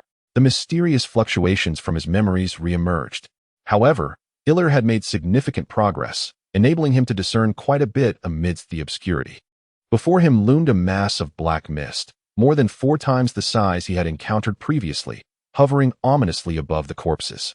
Trailing behind were small tendrils of black vapor resembling tails. Without needing to count, Iller instinctively knew their number was precisely 12. Sensing the presence of a living being nearby, the dark mass lunged towards the entrance with alarming speed. The young doctor leading the way lacked any supernatural vision. A sudden gust extinguished the lantern in his grasp. Before he could voice his discontent about being in such a terrifying place, he was struck head-on by the black mass. Iller stood momentarily stunned, as faint cries of anguish emanated from within the dark mist, which writhed silently. Then, a smaller clump of black vapor detached itself. Yet the main mass did not diminish in size. Instead, it expanded further, now nearly 2.5 meters in diameter. The mass spun in place, seemingly confirming its new target, poised to charge at Iller. In a heartbeat, from the moment the door swung open until now, barely 3 seconds had elapsed. The young doctor had met a grim fate, but the time he had bought allowed Iller to snap out of his icy stupor and prepare to retaliate. With all his might, he unleashed a mental lash towards the largest of the black masses, striking with fierce intensity, as if cold water were splashed into boiling oil. A violent surge of mental turbulence erupted in the air, causing Iller to stagger back a few paces and step out the door. He felt as though he had been drenched from head to toe in ice-cold water, his entire being frozen to the core. Yet, within him, a fire blazed. An inexplicable fury, intertwined with a profound desire for vengeance, coursed through his mind from the brief contact of the psychic shock. Was this the emotion of that specter? A thirst for revenge that led to murder? From his mental vantage point, it was evident that the dark mass was in distress as well. It had been shattered into several fragments, dispersed throughout the room. Though it quickly reassembled, its size was noticeably diminished. In contrast, the smaller dark mass trailing behind seemed largely unaffected, lazily floating in the air. Gritting his teeth, Iller resolved not to let the guiding Doctor's sacrifice be in vain. He prepared to strike once more, hoping to obliterate the enigmatic dark mass in a single blow. However, the dark mass seemed aware of its impending defeat, swiftly enveloping the smaller mass and, in a panic, darting toward the ground. It vanished as if passing through some unseen portal, slipping from Iller's perception, rendering his second psychic lash futile. Forcing himself to regain composure, he remained on high alert, wary of a potential ambush. He scanned the surroundings with his psychic abilities. Aside from the additional, equally terrified doctor in the room, nothing appeared to have changed. Even the mysterious aura that had enveloped the space dissipated. Was this entity truly elusive? Where could it have gone?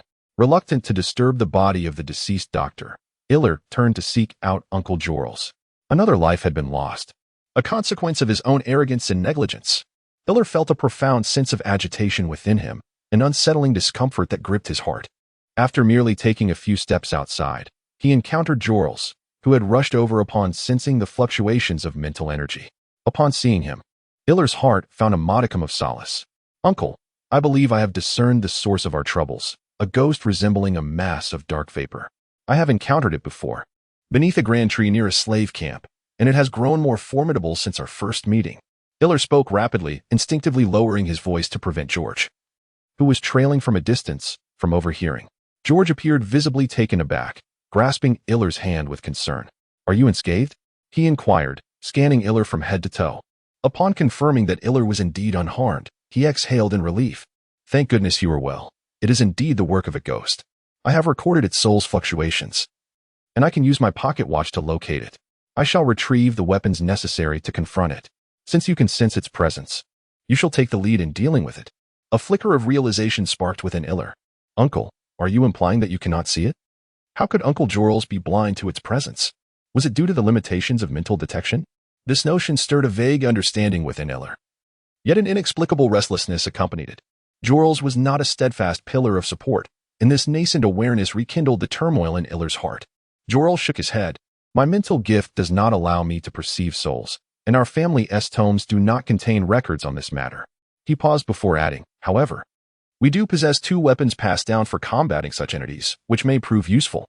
However, one must exercise caution and avoid incurring harm." Joel turned and shook his head at the approaching George. "Old friend, as I mentioned, the matters at hand here cannot be resolved through conventional means. This evening, you and Damon should join me at my residence. Young Stefan is not entangled in this affair. He should be safe. We shall strive to resolve it swiftly, before it escalates into calamity." Iller nodded absently, his mind preoccupied with the revelations Joel had just shared.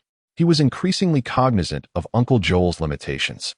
Although his prowess in alchemy was remarkable, allowing Henry to endure the vampire onslaught for such an extended period without the resurrection ring was substantial proof of his capabilities.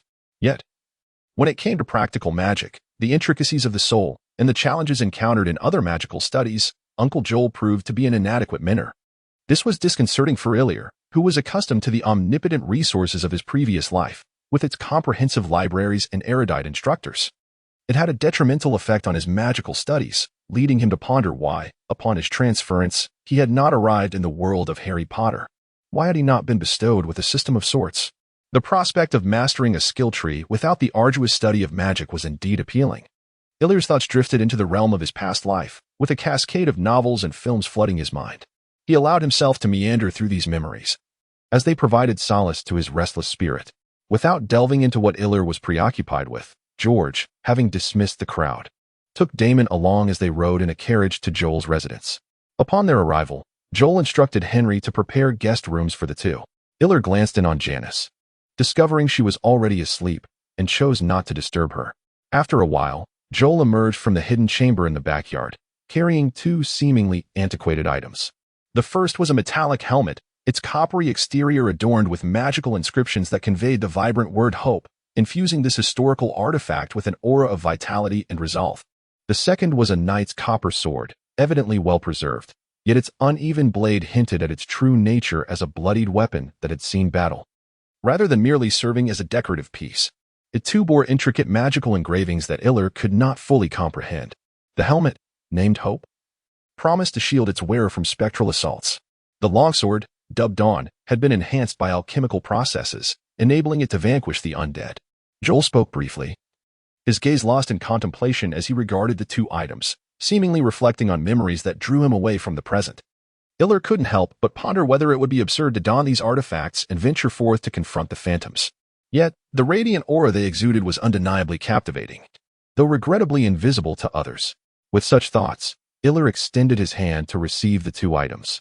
They felt weighty and substantial, invigorating his spirit, inspired by an unknown force. Iller suddenly brimmed with confidence, his mind briefly drifting to the unfortunate doctor who had shielded him, now gone too soon. The haunting memory of the 12 black slaves, their lifeless bodies unattended, stirred a profound unease within me.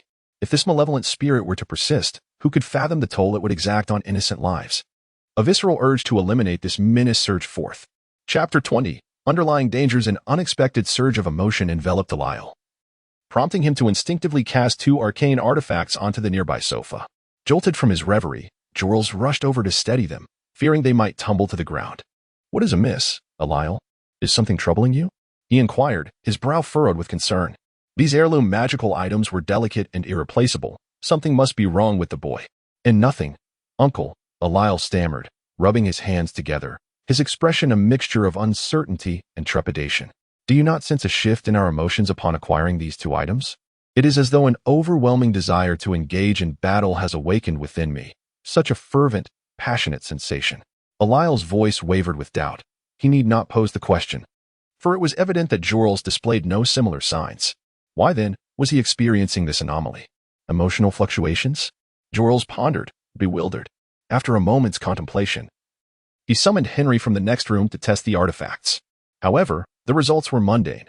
Henry, intrigued, queried Jorls, "Father, I have no recollection of any knightly ancestors in our lineage. From whence did these antiques originate?"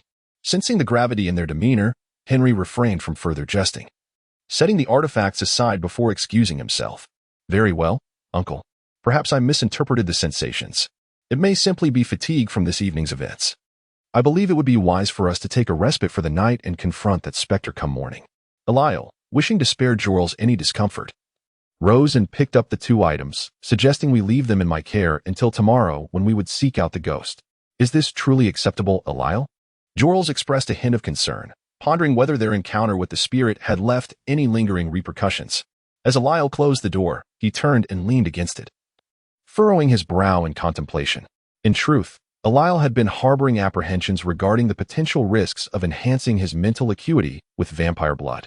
Until now, there had been no overt signs of trouble, and he had continued using it for over a month, driven by half luck and half greed. Although the results had been remarkable, almost instantaneous, his current condition seemed closely tied to the vampire's essence. Reflecting on the past month, he realized he had not been able to enter deep meditation, which hindered a thorough self-examination, coupled with the overwhelming strain on his innate mental sensing abilities. Images from various novels and television shows depicting the perils of obsession flooded his mind. Unconsciously, sweat began to bead in his palms. Restless, he stood and cast the two items aside. Yet, in that moment of release, the tumult of emotions within him suddenly quieted. A thought flickered in Eliel's mind. Perhaps these two objects, which had revealed a problem, could also provide a solution? With this notion, he picked them up again, keenly attuned to the subtle shifts in his circumstances. At the moment of grasping them, an emotion surged forth from within, akin to a tranquil surface of water suddenly boiling, with myriad thoughts bubbling forth like effervescent bubbles, causing an uncontrollable fluctuation of feelings. Unable to resist, Iller placed them down, taking a deep breath in an effort to calm the tumult of thoughts in his mind. It seemed this time the trouble would be considerable. However, early detection is certainly preferable to a repressed situation that culminates in an uncontrollable explosion. Iller reassured himself, yet he was on the verge of confronting that specter, and he must temporarily overcome this turmoil. The impatience was indeed unwise, far too hasty, to borrow a saying. It felt as if he had lived through the years of a canine in a past life. Gritting his teeth, Iller resolved to address the issue tonight, at least to find a temporary resolution. Thus this state of mind that hindered rational thought must be rectified. Such emotional turbulence, like a roller coaster, needed to be traversed several times. This night was destined to be sleepless. Meanwhile, Jorls and George were conversing in the guest room. Their concern for Iller's stayed evident, yet it was clear he was harboring secrets he did not wish to divulge. It seemed a proper time for a thorough discussion was necessary. Henry, on the other hand, was in a room with Damon. Today, Damon had sensed something amiss. In piecing together George's previous cryptic remarks, he felt it imperative to redefine the Gilbert family. Perhaps it was time to gain a fresh perspective on the members of the Gilbert household, starting with the very Henry before him. Outside, the gentle rain had ceased, yet the clouds remained, and the night was dark and foreboding, precisely at such a time. Though the moon remains hidden from view, it must be suspended roundly among the clouds, for today is the 15th, the time of the full moon. In the basement of Sheriff Tamer's residence, just a few streets from the Illier family, a man's anguished scream reverberates, accompanied by a series of bone-cracking sounds, echoing the horrors of this moonless night. Tamer and his mother sit in the same room, each at opposite ends of the table, their hands clasped together. Through their shared glances, a tapestry of emotions, worry, fear, urgency, intertwines, revealing their evident knowledge of something sinister. After a moment, the cacophony of shrieks outside abruptly ceases, yet the pair remains tense. Their eyes fixated on the door barricaded with heavy objects, beads of cold sweat forming on their brows, as if something perilous lurks behind it. Shifting their gaze outward, one encounters the enclave where the enslaved dwell. Beneath the ominous tree, the spirits that escaped from the town's hospital gather, curiously refraining from attacking the surrounding slaves or anyone else. Instead, they remain motionless beneath the tree, their intentions unclear. Suddenly, a piercing wolf howl shatters the night, its resonance lingering in the air. The moon, as if in response, bursts forth from behind the clouds, casting a silvery glow that mingles with the dampness of the post-rain atmosphere, breathing life into the night. The town's woods stir in the wind, and a shadowy figure flits through the trees, rendering the forest the most enigmatic realm under the moonlight. Observing the direction in which the silver light advances, it draws ever closer to the ancient tree, a dwelling for spirits. Beneath the moonlight, tranquility gradually envelopes everything once more. Yet, to discern the changes that have transpired, we must witness through the eyes of the protagonist. After all, the moon does not volunteer its secrets, does it? As the first ray of sunlight pierces through Eliel's chamber, the poor Eliel lies in bed, disheveled and unkempt, having finally succumbed to slumber after a night of restlessness.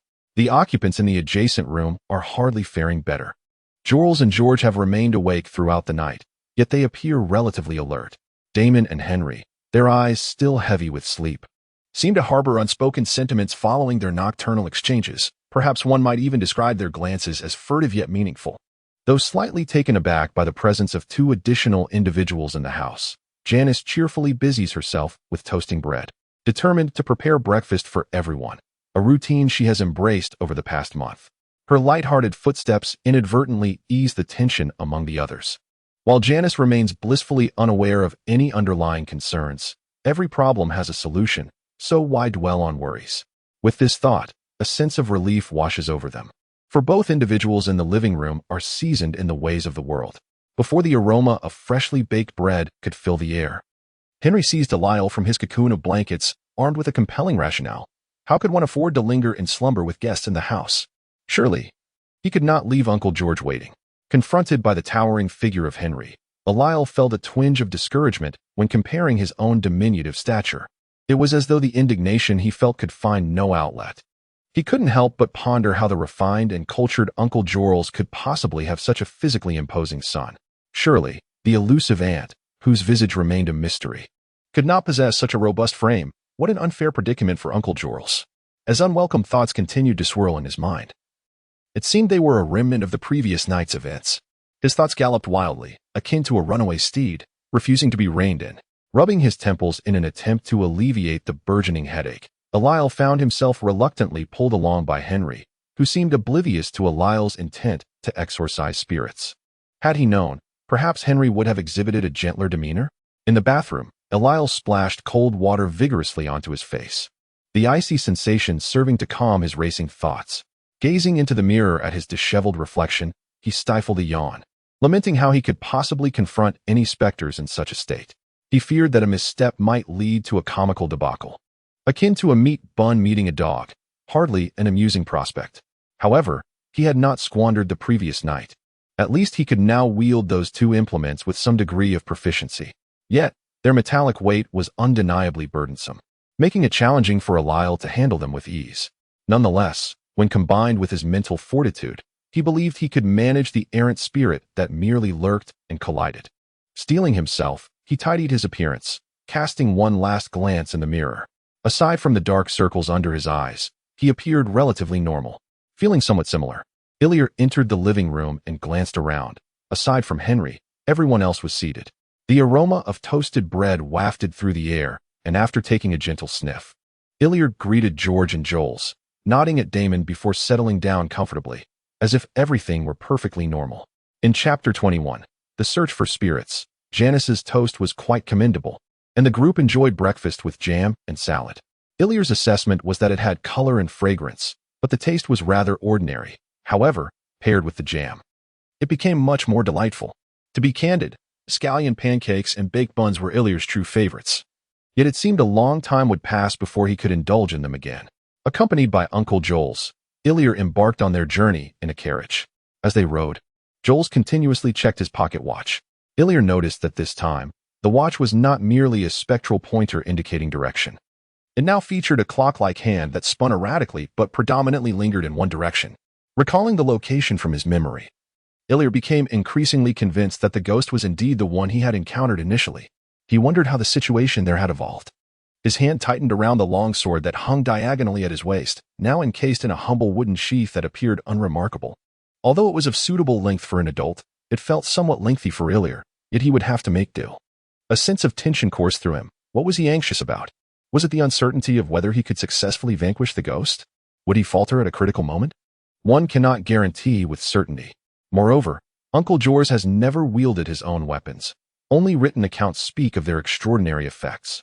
This reminiscent notion conjures in Illyr the eccentric prescriptions often recounted by the old traditional Chinese medicine practitioners of his previous life, lamenting the rarity of genius and earthly treasures, and pondering what could be achieved otherwise. This only deepens Illyr's uncertainty.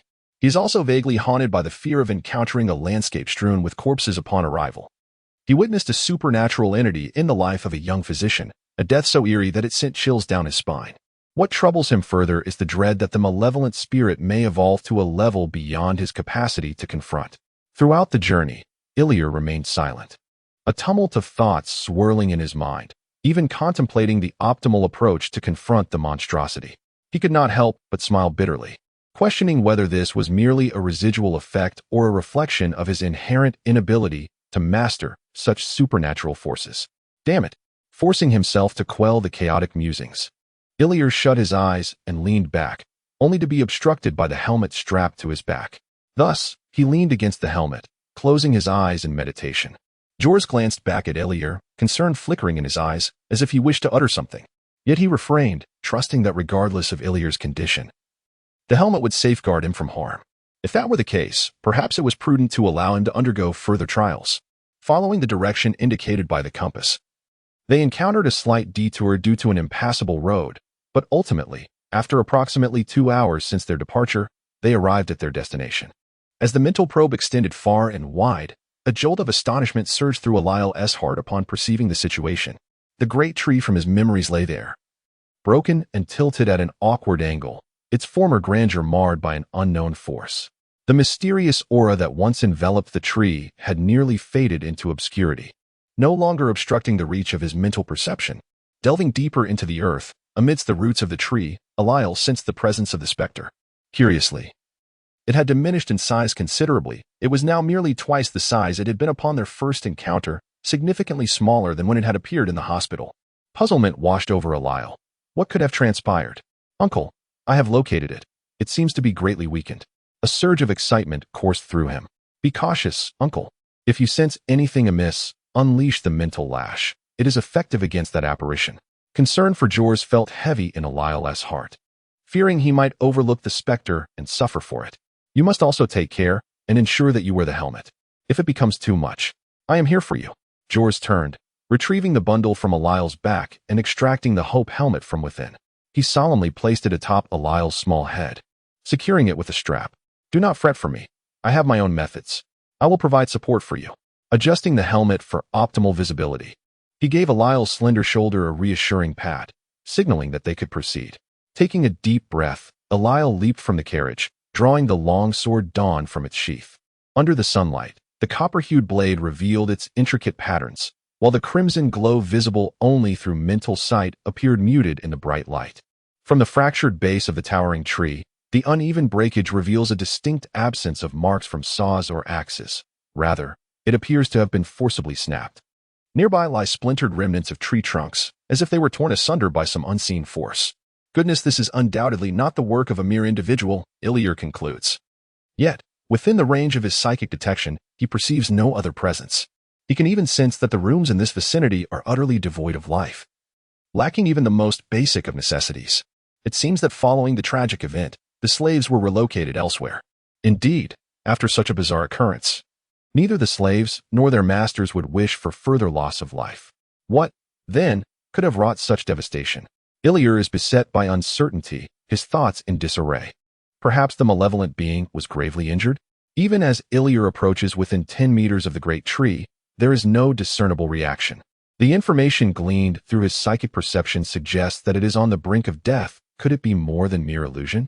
Moreover, the small, dark wisps surrounding it, let us refer to them as minor specters, now number only 5, their spirits equally languid, aptly described as remnants of a defeated army. However, Ilier is no obstinate knight. He is merely an alchemist of moderate skill, a demon slayer who has come to eradicate the lurking dangers of this town. As a student, my time for writing is limited. I have managed to produce this much before the lights go out. I extend my gratitude to the readers who support this book. I sincerely apologize for the delays and updates, but I assure you that the story will be completed. Those eager for the next installment may choose to let the story accumulate before diving in. For those who frequent forums, you can find a dedicated thread for this book on Baidu, where you are welcome to follow and engage in discussions. Chapter 22, The Transformation, however. There is another term that comes to mind. It's called kicking a man when he is down, silencing his presence. Ilier concentrated all his might and unleashed a powerful mental whip against the specter. It was akin to being doused with a bucket of boiling water while in the depths of slumber, perhaps even more severe. The apparition shattered into fragments, dispersing into 5 or 6 varying sizes of black mist, while a few smaller clusters merely endured the residual impact. The shards shrieked as they burst forth from the ground, swirling chaotically before converging beneath the fallen canopy of trees, seemingly intent on reassembling themselves. In an instant, Ilier found himself in an otherworldly realm. It was a place both familiar and alien. He felt as though his hands and feet were bound, suspended in midair. Before him stood a dense throng of people, forming a wall of humanity. The majority were black, and though their faces were obscured, he sensed a familiarity among them. They were overseen by several armed white men, forced to witness something sinister. That wretched scoundrel! Mr. Hudson had purchased him. How dare he attempt to flee? A sharp and clamorous voice echoed through the air, prompting Ilier, or rather the one truly suspended, to lift his gaze and direct it towards the speaker. The voice continued, "You must understand. From the moment you set foot on this land, you are all the property of Mr. Hudson. Your attempts to flee constitute theft. There shall be no favorable outcome." These devils clad in filthy uniforms were once again propagating their cursed rhetoric. This was not merely Ilier's thought. In truth, he was quite familiar with such uniforms, as they were worn by Henry and his ilk. Yet, the sentiment coursing through him felt undeniably personal, a thought emanating from the depths of his heart, accompanied by a profound hatred, infringing upon our homeland, trampling our dignity, enslaving our people. O divine beings, I implore you, behold these brutal men. I beseech you to deliver your people, to punish these villains. Grant us a glimmer of hope, rather than forcing us to endure such a bleak existence. Such fervent thoughts nearly overwhelmed all of Ilier's mental faculties. He tightened his grip on the long sword in his hand, wary of launching an attack recklessly. He speculated that perhaps the recent vision was a reflection of the experiences endured by this spirit. The bizarre circumstance left him hesitant, reluctant to unleash another lash of mental energy. However, he quickly realized that he could not remain in this standoff with the ghost indefinitely. No matter how pitiable its existence may have been in life, it had now become a vengeful specter stained with the blood of countless souls. Even one of them perished before Ilir's very eyes, rendering any notion of leniency utterly implausible. Ilir advanced step by step, while the specter gradually retreated, its voice growing increasingly malevolent, yet it dared not lunge at Ilir. This peculiar behavior puzzled Ilir. He could not fathom that this entity retained any semblance of rationality. For if it did, the ones who should have perished would not have been those enslaved souls. Yet, in its current state, it was evidently cowering before him. Could it be that it feared the sword in his grasp? Surely it could not be his visage that instilled such terror. Resolving within himself, Ilir gritted his teeth and unleashed another mental lash directed at the specter. This time, he tempered his strength, merely dispersing the apparition to a manageable extent. Indeed, the illusion re-emerged, for Mr. Hudson wished to prevent such occurrences from transpiring again. The same acerbic voice echoed, yet Ilir felt increasingly enfeebled. Now, you must expose his brother, his friend, all those privy to his escape plan. Mr. Hudson shall bestow generous rewards. Otherwise, you shall all face dire consequences. Ilir's heart clenched in anguish, his gaze instinctively scanning the crowd, finally resting upon a figure cowering in the back. A gaunt frame, disheveled hair, appearing no older than a mere teenager.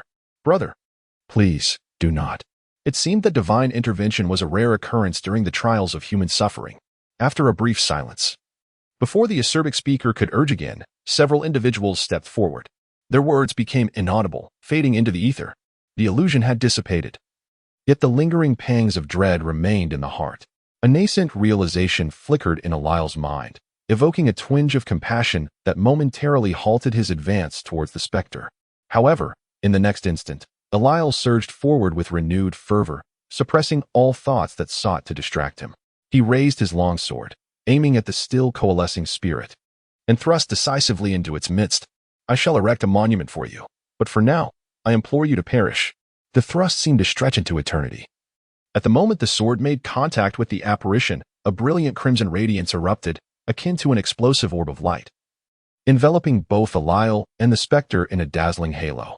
It felt as if all existence had vanished. Within Elile's perception, the world was reduced to a vast expanse of red, limitless, all-consuming red, rendering him disoriented and oblivious to his own being. When the scarlet finally receded, the first sight that greeted Elile was not his own hand gripping the sword, but rather the radiant smile of an African woman. Her brilliant white teeth, set against her dark complexion, shone with an almost blinding luminosity. She spoke in an unfamiliar tongue, gently kissing her own face, yet Elile comprehended the meaning behind her gestures. Yet, he found himself utterly incapable of controlling his actions, despite being acutely aware of his thoughts. Gazing through his eyes at her chubby little black hands, Elile pondered silently to himself. Perhaps this too is but an illusion? But how could it be such a scenario? Shouldn't I be in Waterfall Town, vanquishing that malevolent spirit? The truth often eludes human will. Or perhaps this illusion has lingered so long that Ilir has begun to believe he is indeed a young boy named Babru, a child of African descent, who, last year, welcomed a younger brother, 6 years his junior, named Quarrel. This name was bestowed upon him because, at the moment of his brother's birth, their father was embroiled in a heated argument with others. In fact, my own name is rather peculiar. Baburu translates to great fish in the water. According to my mother, this was due to the abundance of fish their father caught upon my birth. Such a name is not uncommon in my surroundings. As Baburu, or Ilir, gradually matures, he passively witnesses the vibrant yet ordinary life in Africa through his eyes and ears. Whether fetching water from the tributaries of the Amazon River with a clay pot, or fishing alongside his father, he observes firsthand as his father sells a boatload of fish to a fellow villager who inadvertently calls out his name. His father explains that while fishing or returning from a fishing expedition, one must never utter the fisherman's true name. They are always referred to as Mwile. For to speak the true name of the fisherman invites the spirits of the river to eavesdrop, and they delight in tormenting fishermen, ensuring they return empty-handed or with meager catches. Even on shore, they can manipulate the market, preventing the fish caught from fetching a fair price. As Baburu grows, his life remains simple, unpretentious, and fulfilling. Fishing and drumming have become the most significant aspects of his existence. At the tender age of 16, he was already capable of venturing out alone to fish, supporting his father during his debilitating leg ailment that rendered him unable to work. Fortunately, throughout the passage of time, Ilir was not truly alone. You read that correctly. He was indeed not solitary. whenever he felt on the verge of losing himself within the existence of Babulu. A vivid crimson apparition would invariably manifest within his mind. Clad in classical European knightly armor, devoid of a steed, it still emanated an aura of formidable authority. Through the visor of the helmet, a pair of resolute eyes gazed intently at Iller, silently rousing him from the brink of disorientation in a uniquely profound manner. It illuminated the truth that he was not Babulu, nor was he one of the generations of Bengalis living along the banks of the Nile, subsisting through fishing and agriculture. Rather, he was a prisoner ensnared within the confines of his own life, a mere spectator. Iller remained oblivious to the duration of this predicament, only able to speculate vaguely. Perhaps it would persist until Babulu's life reached its conclusion? Until he transformed into that vengeful spirit yet, whenever Babulu struck his hand drum, the vibrant rhythm irresistibly drew Iller into its embrace. This melody, rich with the essence of life, not only attracted the admiration of young maidens towards Babulu, but also allowed Iller to absorb that invigorating vitality, revitalizing his waning spirit. How long would the parasitic passage of time endure? Yet, Iller simply wished not to fade away into this unknown continuum. Chapter 23. The hunt for slaves. The hometown of Babulu was engulfed in a tense atmosphere. The reason lies in the chieftain's announcement of a startling revelation. Merely dozens of kilometers away from the tribe of Babulu, an ethnic group has been utterly annihilated. This is not merely a tribal conflict. It is a complete eradication. Only the corpses of the elderly, the weak, and women and children remain, while the rest have vanished without a trace. Their homes have been set ablaze, and their territory has been reduced to ruins.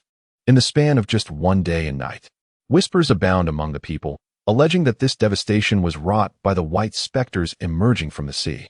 They sail upon colossal ships, wielding a long tube capable of launching projectiles, raiding the coastal villages, capturing all the able-bodied individuals, slaying the rest, and incinerating everything in their path. Such occurrences have transpired along distant shores, only to be repelled by a coalition of numerous tribes. Yet, none anticipated that they would venture so far inland. Babulu's father has been chosen as a warrior to join the ranks of those safeguarding the tribe. Even Babulu is compelled to enlist in the logistics division, ensuring support for the valiant warriors engaged in direct combat. The palpable tension has severely disrupted the tranquil existence of this tribe. Many able-bodied individuals have been conscripted to bolster the military, leading to a shortage of labor, with women and children compelled to undertake additional burdens. Even the rhythm of Babulu's drumming has taken on a different resonance. Young men, under the weight of impending conflict, are now forced to acquire the skills necessary for warfare: how to craft a bow and arrow, how to wield poisoned javelins, and how to lay lethal traps within the jungle, leaving markings that only their kin can discern. These cold and ruthless entities gradually alter the once pure and blissful Baburu, compelling him to mature rapidly. They also forcibly instill changes in Iller, who passively transforms over the endless passage of time. Baburu is to be wed. A decision prompted by the family's lack of labor. Marrying a woman seems to be a prudent choice. It could be Baburu's father or himself. Considering Baburu has reached adulthood and his mother is exceptionally virtuous, his father, disinterested in seeking another partner, bequeaths this responsibility to Baburu. After bestowing a substantial bridal price, Baburu marries a girl 2 years his junior as his legitimate wife. Observing this dark-skinned maiden, marked with 2 rows of evenly spaced scars from her abdomen to her ribs, Iller finds himself unable to meet her gaze, in stark contrast to Baburu's excitement. However, this is beyond his control. There are no romantic ceremonies, no earth and sky worship, no celebratory feasts. Baburu relinquishes his innocence in this manner, and Iller experiences a profound realization of his own identity. Recognizing the stark divergence in aesthetics between himself and this young man, Iller's suffering does not endure for long. As news arrives from a neighboring tribe regarding the discovery of the White Devil ships, anchored in a natural bay not far from their location, they have been observed organizing there. The chieftains decide to take the initiative to eliminate them, ensuring the White Devils dare not return. Tension mounts as preparations for battle unfold in the primitive tribal manner. Trained warriors, alongside ample supplies, set forth towards their destination. There, a coalition of tribes gathered to launch an assault against the White Devils. However, events did not unfold as scripted. The tribal alliance found itself thwarted, as not even the mightiest of warriors could bring down the ships bearing Yang Fan away with the javelins they wielded. After expending considerable manpower and resources, they were left with nothing to show for their efforts. This greatly undermined the resolve of the chiefs, leading to a reduction in the training investments for the tribal warriors. Yet, in a twist of fate, Baburu found himself elevated from the ranks of the logistics team to that of a true warrior.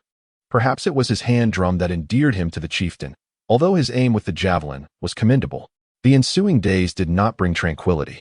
It is important to note that alliances existed among the tribes, often rooted in a common ancestor or shared deity, varying widely. Baburu's tribal alliance suddenly found itself embroiled in a territorial dispute with another coalition.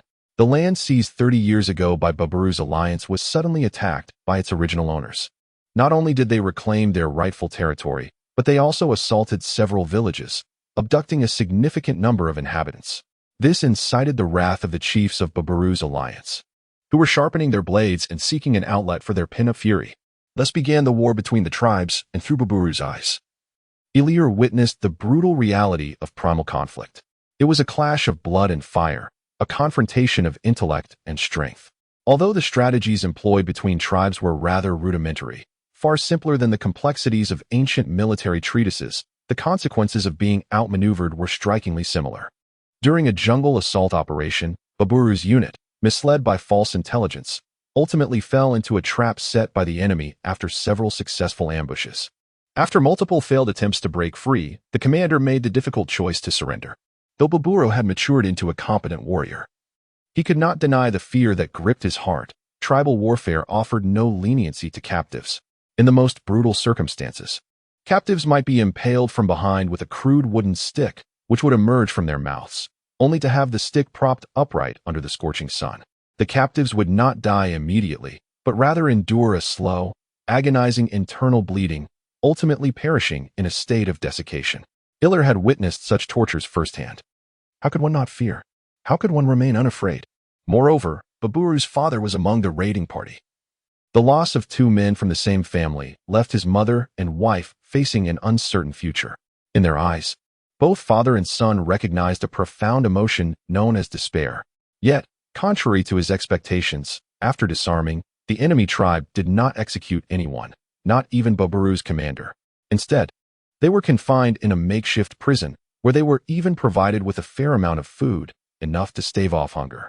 However, a captive remains a captive, and their resentment bore no fruit. Perhaps this brief respite was the last act of compassion for their kin. Soon, Baburu and his comrades would truly understand the meaning of captivity, crammed like sardines in a ship's hold. In the realm of mundane existence, devoid of quality, there exists but one place. Chapter 24, Zhuangzhou. Zhuangzhou dreamed of a butterfly, and the butterfly dreamt of Zhuangzhou. If, at the inception of a dream, one were to discern its illusory nature, would the disorientation of time and space not dissipate? In the depths of darkness, Ilir pondered. Was it the nurturing of time, or perhaps the relentless shaping by suffering? After traversing a decade of ephemeral experiences, Ilir ultimately liberated himself from the confines of Baburu's spirit. In the stillness of the night, free from the disturbances of Baburu's consciousness, Ilir could once again enter a meditative state. Unlike any previous experience, this meditation resembled profound introspection, where his entire essence transformed into a radiant light, an independent and eternal presence illuminating the vast emptiness, untouched by any existence. It felt as though everything was void, yet infinitely expansive, as if ensnared within an immeasurable cage. Following such meditation, Ilir distinctly perceived the illusion akin to Zhuangzhou's dream of the butterfly, for he realized he could never truly awaken. He discovered himself perpetually ensnared in a meditative semblance, sensing that Baburu's corporeal form was entirely illusory, non-existent. While he could not ascertain the location of his own body, it was as though he were the protagonist in a self-directed film. Even his own character was not his genuine self. This evoked a parable in his mind, that of the magical brush of Ma Liang. Legend has it that Ma Liang, a fervent artist, encountered a divine being who bestowed upon him a magical brush capable of rendering his paintings into reality. In this moment, Ilir felt akin to Ma Liang, endowed with a brush of divine magic. In contrast, he immerses himself in the world depicted on the canvas, portraying not only the entirety of existence, but also a divergent version of himself, allowing him to undergo myriad experiences. However, An improvement from his former state is that he was once trapped in an incessant cycle of painting, unable to discern his own whereabouts. Now, although he must still paint tirelessly, he can adopt a different perspective to view the entire canvas. It resembles an incredibly lifelike painting, blurring the lines between the painted and the real. Yet, when observed from the side, the illusions of the artwork dissipate, enabling him to comprehend his true position. In this newfound state, Ilir finally transcends Baburu's perspective, no longer passively enduring the trials he faces. He can observe Baburu's narrative with a detached gaze, witnessing the anguish of losing his father, while his own heart remains only mildly stirred. The elder Baburu struggles to adapt to the dim, overcrowded, and chaotic confines of the slave ship. After days without sustenance, he succumbs aboard the vessel. The young Baburu can only helplessly watch as his father grows weaker day by day, ultimately being unceremoniously dragged from the hold like refuse. In his frailty, he could scarcely shed a tear. Yet, upon reflection, perhaps this demise is a blessing for the elder Baburu. To perish in the belly of the ocean is surely preferable to facing a life of servitude and humiliation in a foreign land, is it not? Especially for someone like him, who is past middle age and bears the indelible marks of his homeland. The anguish of loss often eclipses that of never having possessed. Conversely, newborns born in foreign lands, who have never roamed freely across the grasslands or lived serenely by the banks of the Nile, are perhaps more capable of accepting the grim reality of enslavement. This was poignantly illustrated when Baburu, who had recently been purchased by a large landowner, unexpectedly encountered his brother among the newly arrived slaves. It filled Ilir with a profound sense of relief that the late Baburu was spared such harrowing news. The narrative gradually transitions to Waterfall Town, where the landowner expanded his ventures, acquiring vast tracts of land in this burgeoning settlement, bringing Baburu and a group of slaves along with him. During his days as a slave, Ilir often maintained a meditative state, which provided him with some solace. He who is destined for great responsibilities must first endure hardship, toil, hunger, and deprivation, so that his spirit may be tempered and his resolve strengthened. However, this adage, applicable in many contexts, is fundamentally misplaced when applied to Baburu or to those newly trafficked Africans in America. Unlike the African Americans whose ancestors had been enslaved and who had since thrived for generations, having embraced American culture and earned the trust of their masters, the recently enslaved individuals found themselves alienated even from the very people who had been born into this plight. The phrase "worse than pigs and dogs" aptly encapsulates the grimness of their living conditions. The tale of Baburu gradually approaches its conclusion. With a modicum of intelligence, Baburu slowly mastered the vernacular. Upon hearing news of the northern factories seeking laborers without regard for identity, he resolved to take a perilous gamble. Seizing upon a moment of negligence from the guards, he made a desperate bid for freedom. However, tragically, Baburu, isolated within the confines of the prison and the farm, was not intimately acquainted with his surroundings. In his frantic escape, he could not elude the hound's relentless pursuit and ultimately succumbed to exhaustion, captured once more. As a grim spectacle for the others, he became the unfortunate fowl meant to serve as an example for all the onlookers. To heighten the impact, even his brother became ensnared by the executioners, and under the testimonies of dozens, they were both sent to the gallows together, echoing a scene from before. Perhaps it was his previous cleverness that garnered him slight favor from his masters, but now, the number of those who would take advantage of his misfortune swelled. The human heart can be remarkably vile. Those who once knew comfort are capable of such cruelty, let alone these enslaved souls. The story of Baburu steadily draws to a close as Ilir revisits the haunting image of the gallows. The numb crowd, the clamoring executioners, hearts ignited by fury, and the sensory disorientation brought on by oxygen deprivation. Is a human life destined to unfold in such a manner? Is it worth so little? At last, everything dissipates, and this long, vivid dream draws its curtain. Much like awakening at dawn, if dreams linger, it is often the final events that remain clearest in memory. As Ilir opened his eyes, his heart seemed to linger in the realm of dreams, deeply affected by the plight of Baburu. Perhaps it was the passage of time that had rendered him more sentimental? Ilir mused self-deprecatingly. He harbored no doubts about still being in a dream, despite the surroundings feeling somewhat distant and unfamiliar. Yet, this was indeed his own room, spacious and illuminated, a far cry from the confines where Baburu had been imprisoned. Releasing the long sword he had clutched, he sat up, inhaling the liberating air as if reborn. Though he could not ascertain how much time had elapsed in reality, Ilir had been trapped for over 20 years. To speak of rebirth was no exaggeration. After taking a few deep breaths, he intended to call out, to see if anyone was home, when he heard footsteps outside the door. With an instinctive surge of mental awareness, he recognized it was Janice, who appeared to be carrying a bowl. The door swung open, revealing her, accompanied by a delightful aroma of milk. Ilir's excitement surged. He yearned to consume the contents of that bowl with an intensity that was almost overwhelming. Just as he was about to indulge, an unexpected turn of events occurred. The bowl flew directly from Janice's hands, soaring toward Ilir. With a resounding thud, the bowl landed in his grasp. Yet its contents spilled into the air. Janice was momentarily stunned, but upon realizing that Ilir had awakened, her surprise transformed into joy as she rushed toward him. Exclaiming, "Ilir, you're awake?" Her radiant smile instantly dispelled the lingering shadows, akin to a rainbow emerging after a storm, breathtakingly beautiful. At this moment, however, Ilir was somewhat lacking in awareness of the situation. He longed instead for a sumptuous feast. "Janice, is there anything to eat? I am so hungry." Ilir's voice was faint, yet it echoed his true feelings. "Ah, wait a moment, I shall fetch something for you." Janice seemed to realize that Ilir had not eaten for several days. She hastily rose and rushed out the door, as if something were urging her on. Ilir couldn't help but smile at the sight. It reminded him of the moment he first awakened, when he too had been momentarily stunned by a similar action of hers. Yet, something had evidently changed. These 20 years had not been in vain. Ilir gazed thoughtfully at the bowl floating in his hand, lost in contemplation. Chapter 25. Encounter with the Supernatural. "Hey, little ghost, where is this place?" A familiar yet strange voice resonated behind him, startling Ilir. The floating bowl settled in his grasp, and in his mental perception, he sensed no other presence nearby. The familiarity of the voice stemmed from having heard it for over 20 years. It was, of course, well known.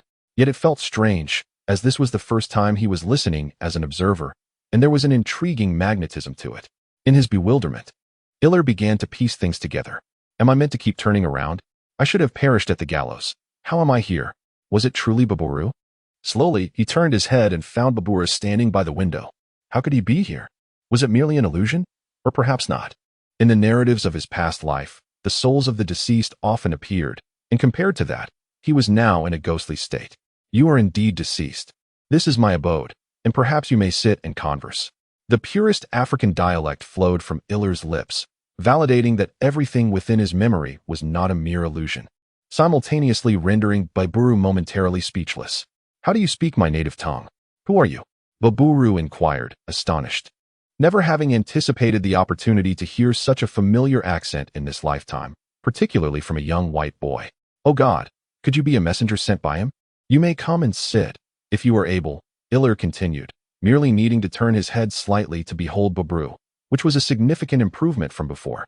Due to his familiarity with Baburu, Ilir felt little trepidation towards the specter, and he was quite confident that others could not perceive Baburu. Perhaps Uncle Joel's might be an exception. A matter yet to be explored. After a moment of hesitation, Baburu chose to heed the words of this white child. After all, he had lost everything. What more was there to covet? Furthermore, Ilir spoke his native language, and perhaps, subconsciously, he was inclined to trust him. Feeling somewhat uncomfortable, he seated himself in the chair opposite, having never encountered such an exquisite piece of furniture during his years in America, let alone in his homeland. Ilir observed Baburu's expression without any particular concern. His thoughts were consumed with how to elucidate his current situation to Baburu. Would Baburu continue to exist in this manner? And what had led to this peculiar circumstance? What implications would it hold for him? All these questions required contemplation. After a brief silence, observing Baburu's increasingly reserved demeanor, Ilir decided to speak first, as he had already formulated his thoughts. "I am Ilir, a young alchemist, akin to the shaman heir of your tribe, possessing the ability to commune with nature." Noticing the astonished expression on Baburu's face, Ilir felt a sense of delight and continued. "At present, I am the only one capable of communicating with you. Others cannot perceive your presence, as you have become a spirit. You may wander outside. I believe ordinary bricks and stones cannot hinder you. Of course, if you prefer to use doors, feel free, as long as you are able to open them." At this juncture, Ilir paused, allowing Baburu a moment to digest the information, while he also caught a whiff of freshly baked bread wafting in from Janice's footsteps. His stomach growled in anticipation, and he was in dire need of sustenance. When Janice entered, Baburu instinctively stood, watching her warily. Yet, Janice appeared entirely oblivious to his presence, as if he were non-existent, and walked directly towards Ilir. The tray she carried was laden with bread, milk, and a small jar of jam, which she handed over without hesitation. Suppressing the urge to devour the food ravenously, Ilir took the milk first, sipping it slowly. The warm milk settled in his stomach, providing a sense of comfort and alleviating the chill of hunger. It was essential not to indulge excessively after such hunger. Overindulgence following a fast was undoubtedly unwise. After spending a full half-hour consuming a loaf of bread, half a can of milk, and a modest amount of jam, Ilir finally paused. For the time being, this sufficed. He decided to wait for digestion before indulging further, believing it better for his stomach. Satisfied, he gently caressed his abdomen and placed the remaining items on a nearby shelf. Turning his head, he noticed that Babru was still seated there, but Ilir paid it no mind. When you have spent over 20 years in close proximity to someone, even knowing their every past thought, your understanding of them surpasses your own self-awareness. What are you talking about? Janice looked at Ilir, perplexed. His previous words sounded like a nonsensical ramble to her, leaving her to wonder if he had lost his mind. Nothing, dear. I truly miss you. As Baburu discreetly departed, Ilir, unable to contain his emotions, took Janice's hand and leaned back, gently pulling her down beside him, eliciting a soft gasp from her. With one arm around her waist, he buried his head near her ear, inhaling the subtle fragrance of femininity that enveloped Janice, and felt a serene calmness wash over him. This scene had been a vision he had long yearned for within his dreams for 20 years, providing solace to his nearly lost soul. Though uncertain of what had transpired, it seemed Janice could sense his thoughts, remaining silent. They embraced quietly, Janice tenderly wrapping her arms around Ilir, slowly closing her eyes. The worries that had weighed heavily on Ilir for 3 or 4 days dissipated in that warm embrace, although the span of time was merely 3 or 4 days. For Janice, each moment felt like an eternity. Emotions should always be reciprocal, as long as they are genuine and pure. The sun shone brightly outside. A gentle breeze swayed the curtains, and amid the melodious chirping of birds, the two embraced each other. It was a scene of such serene beauty that both those within and outside the painting could not help but wish to immerse themselves in it, until a whiff of burning wafted through the crack of the door. Janice seemed to realize something, gasping in surprise, and dashed towards the kitchen. Ilir was startled as well, but quickly deduced that something must have been scorched. After aiding Janice in salvaging the charred pot, it turned out to be the vegetable soup she had prepared for Ilir. Regrettably, the young cook had been forcibly detained by Ilir, leaving the pot of soup to burn. It can only be said that fate did not favor them. After consuming the remaining half can of milk and 2 loaves of bread, Ilir made his way to the secluded room in the backyard, finding it empty without Uncle Jorls. He recalled the first time he had come here, when Uncle Jorls ignited all the candles at once. It had felt enchanting then, and now he could easily replicate it. Chapter 26. Growth seated upon the chair he had fashioned himself, Ilir toyed with the long sword in his hands, which he had been gripping since awakening. According to Janice, he had not released it for several days. After observing for a considerable time, Uncle Jorls had concluded that he would come to no harm, at most lapsing into a coma for a few days. It seemed he had been correct, though it remained uncertain whether Ilir was aware of what he had endured. Meanwhile, Baburu appeared by his side, and Ilir harbored a vague suspicion. In the original narrative of the Diary of the Past Life, the sorceress girl embodies the anchor between 2 realms, serving as the conduit through which every deceased supernatural being must pass to reach the other side. However, with each passage, she endures the anguish experienced by the departed, without exception. Prior to her, the role of the anchor was held by the only 2 true immortals in the entire world of the diary. They could not be slain while remaining unhealed. Yet the prolonged torment led her to forsake everything in pursuit of the solace of death. Though the precise relationship remains elusive, Ilir indeed underwent the entirety of Baburu's experiences, albeit unlike the sorceress girl, whose suffering was but a fleeting pang before returning to normalcy. Ilir's ordeal extended for a considerable span of 3 to 4 days. In light of this, the connection appears somewhat tenuous, yet no more fitting explanation presents itself. Perhaps the narrative merely offers a cursory glance while she delves into a deeper comprehension. Ilir mused on this as she spent several hours in solitude, rummaging through books previously perused and tracing her own imprints. 2 decades had rendered much knowledge hazy, thus a simple review was imperative, for through reflection, one gains new insights. With regard to the significant enhancement of her mental prowess, Ilir recognized the necessity for extensive practice to attain familiarity, lest she risk losing control. For instance, should she inadvertently topple Henry's teacup, she hoped he would not hold it against her. As the sun dipped below the horizon, Ilir emerged from the chamber, stretching languidly. It was high time he attended to his physical well-being.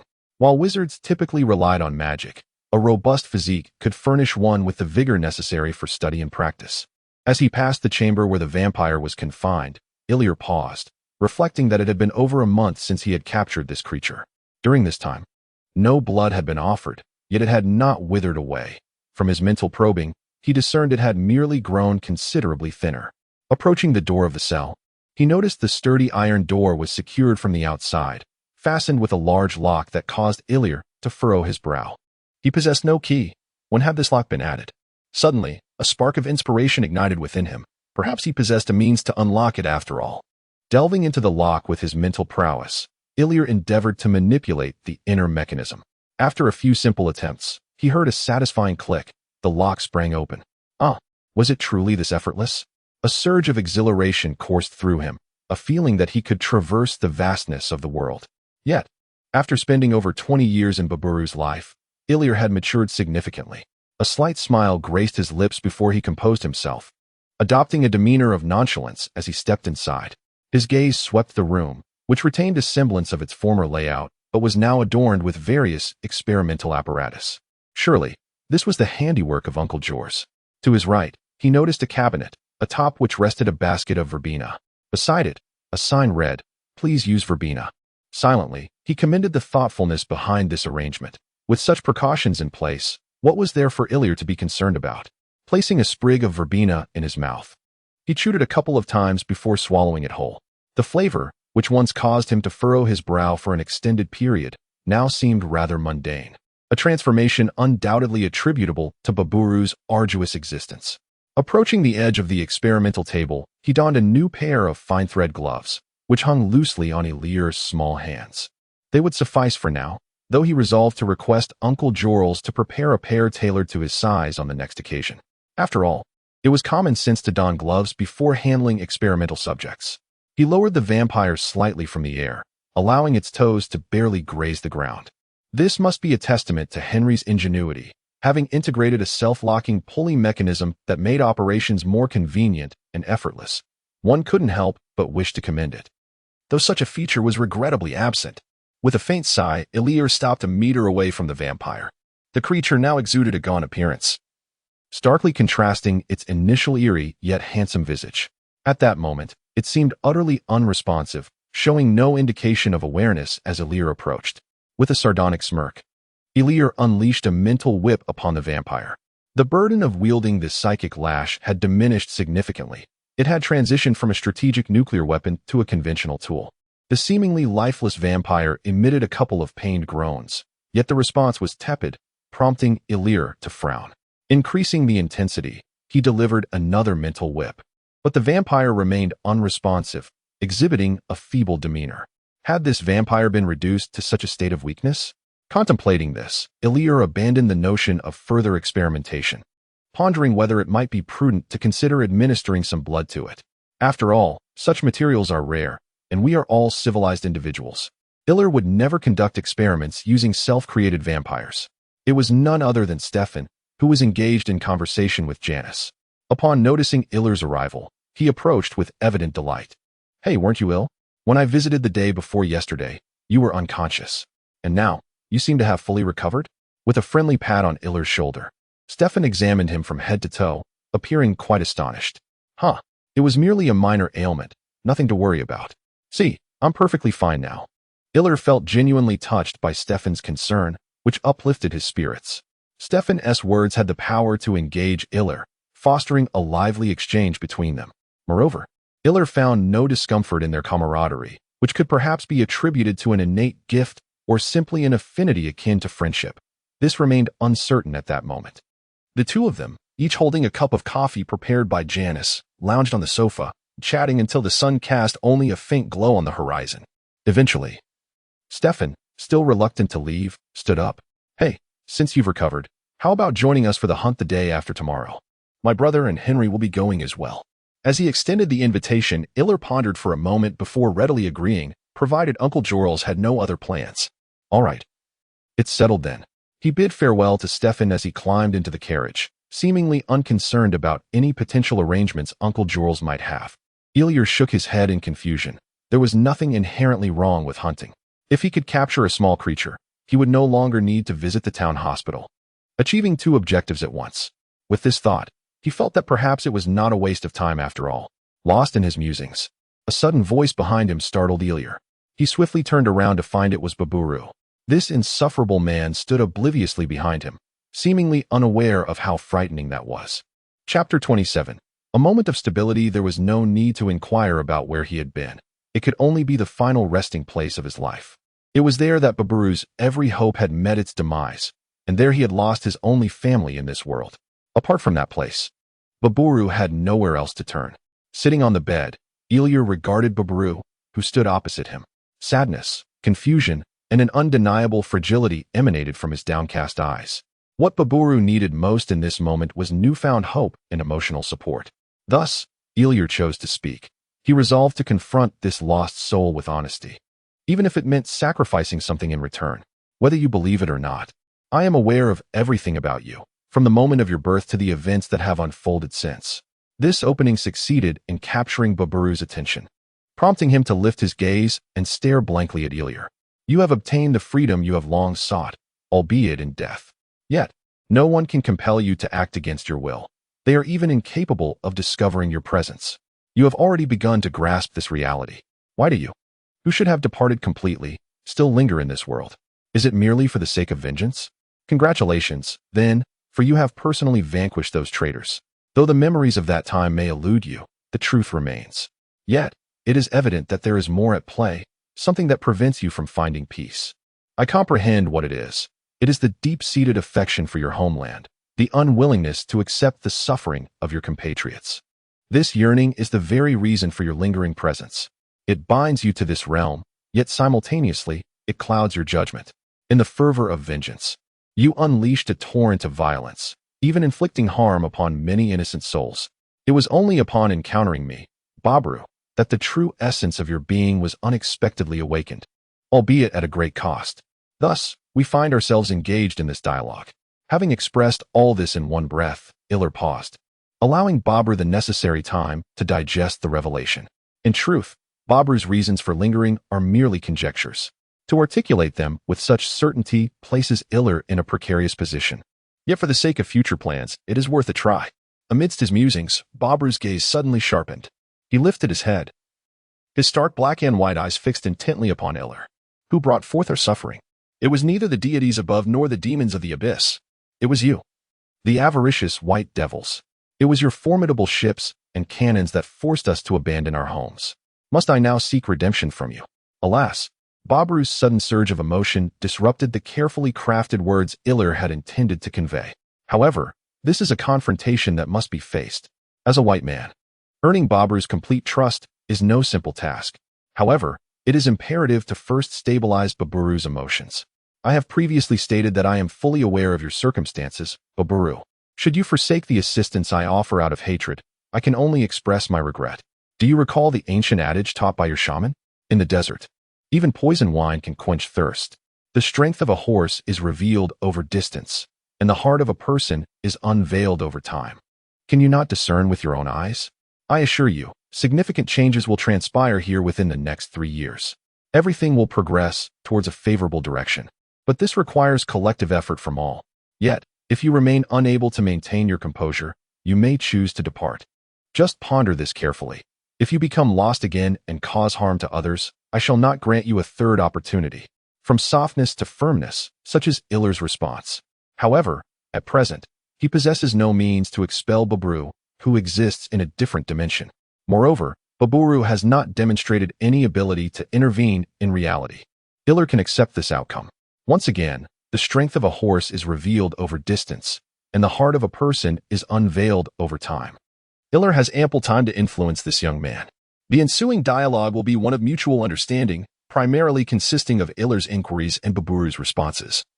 As Ilya is filled with curiosity regarding Baburu's current state of existence, Indeed, Babura cannot touch anything, not even the ground. Yet, the instinctual nature of being human compels him to stand upon it. Under Ilir's guidance, Baburu successfully levitated, which filled him with exhilaration. A robust young man with dark skin stretched out his arms, seemingly fearful of falling, swaying gently in the air as if suspended by invisible strings, creating a rather comical spectacle.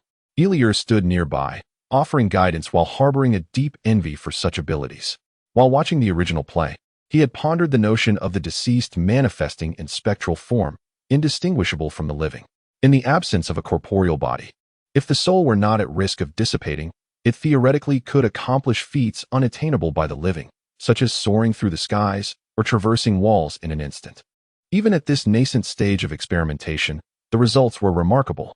Should Baburu manage to set aside his mental barriers and fully harness the advantages of his soul form, he could rival even the legendary Sun Wukong in his hairless state. Yet, patience is key. Ilir maintained a glimmer of expectation for Baburu's potential. The spectral servants mentioned in the compendium of supernatural creatures aside, Baburu could undoubtedly serve as an exceptional reconnaissance operative. With the impending war looming, Ilir was acutely aware of the need for preparation.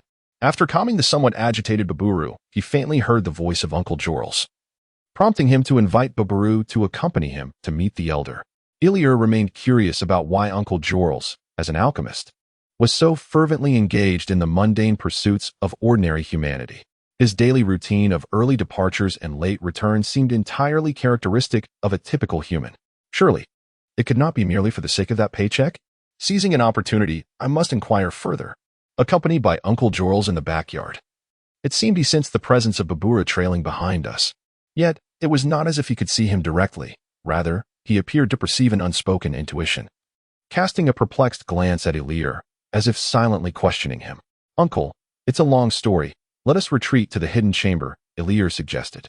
He had no desire to remain in the dimly lit yard, discussing matters related to spirits, as he was no idle girl who sought to frighten herself by watching horror films at night. Chapter 28. The mirror. Upon hearing Ilir's account, Jorls expressed astonishment.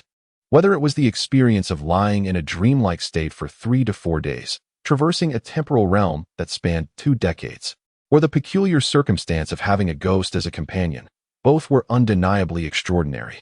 It was akin to a whimsical tale where, in times of trouble, one would extract a piece of advanced technology from one's pocket to resolve the dilemma. From his treasure trove, Uncle Jorls produced a mirror framed in copper with a dark surface. When held by the handle, it perfectly concealed one's face. "Oh, is this Baburu?" he remarked, observing the mirror. "He appears quite spirited, though his attire is rather peculiar." As if catching a glimpse of Baburu, Jorls commented with a click of his tongue, igniting a sudden curiosity within Ilir regarding this mirror. "Please, show me, Uncle," he urged, drawing closer to Jorls and extending his hand for the mirror. Jorls stole another glance before reluctantly handing it over to Ilir, his expression betraying a hint of reluctance. "Be cautious not to damage it. You have already broken numerous items, and those cannot be repaired." Iriel feigned a bashful smile before lifting the mirror to inspect it. Unlike ordinary mirrors, this one appeared opaque from both sides and did not reflect the reality before it. However, when directed towards Baburu, a translucent image of him emerged, emanating a faint red glow as he stood there rather self-consciously. "Is this truly visible? Yet it differs from my perception. The Baburu I see resembles the one from my memories in his prime. Yet the reflection reveals Baburu in the throes of his execution. Which version truly represents his state?" Iriel found herself in a state of confusion. She then turned the mirror towards Uncle Jorls, and to her surprise, it displayed a blue glowing Jorls, his light far more radiant than Baburu's, sitting elegantly in a chair, reminiscent of the souls depicted in the paintings of Harry Potter. It was quite striking. "What do I look like in this mirror?" Iriel wondered. Her curiosity piqued about her own reflection, but it seemed elusive. Let me contemplate. Perhaps I can employ another mirror to assist me, just like in a mirror maze." "Yes, that will do. Uncle, may I borrow this mirror for just one night?" Iriel inquired, her voice still not fully matured, conveying an endearing quality that evoked a sense of charm. Jorls felt a wave of concern wash over him as he pressed his forehead, apprehensive that Ilir would make such a request, and indeed, his fears were realized. He had no intention of acquiescing, yet seeing Ilir clutch the mirror to his chest, it was evident there was no intention of relinquishing it. Ultimately, Jors could only shake his head in resignation, tacitly granting his consent. Initially, Iller was taken aback and exercised great caution, but he soon grew accustomed to the situation. After all, having a somewhat indulgent relative was far preferable to enduring the harshness of a strict elder, especially at the tender age of 12. The two conversed for over half an hour, and due to Baburu's presence, the topic of magic was notably absent. Instead, they delved into mundane matters of daily life.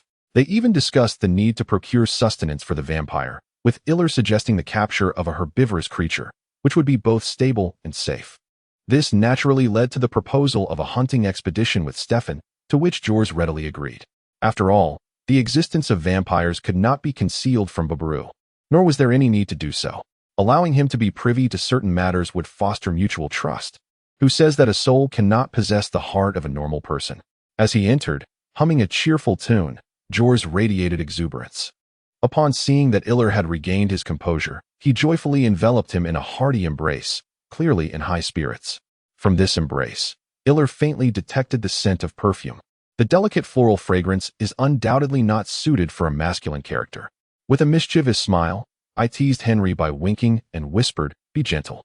I am not your golden-haired feline companion." Henry paused momentarily, taken aback, but quickly regained his composure, ready to deliver a playful tap to my head, only to be deftly evaded by Iller. Unfazed, Iller approached the bedside table, retrieving the black-faced mirror with copper edges, and began to examine it thoughtfully. Just how many magical artifacts, absent from the original narrative, exist within the Gilbert family? There is an undeniable sense of being born amidst treasures. Holding the mirror, I moved before the usual mirror. The dim surroundings obscured everything, prompting Iller to channel his mental energy, causing 4 or 5 candles to soar into view, igniting simultaneously and illuminating the space around him. An air of mystery enveloped the room. With a mixture of anticipation and trepidation, Iller slowly raised the mirror, positioning it directly against the dressing mirror when suddenly he was jolted. The candles that had been levitating around him plummeted to the floor, and even the copper mirror nearly slipped from his grasp. Darkness descended upon him. In the reflection of the mirror, Iller beheld a bizarre sight. The image mirrored was not his own. In a fleeting glance, he discerned a humanoid figure, its body adorned with dark, intricate patterns. Intertwined blue and red luminescence seeped through the cracks of the black markings, flowing like molten lava. It was unmistakably not Iller. Instinctively, he glanced towards the door, which remained firmly shut, leaving only Baburu seated there.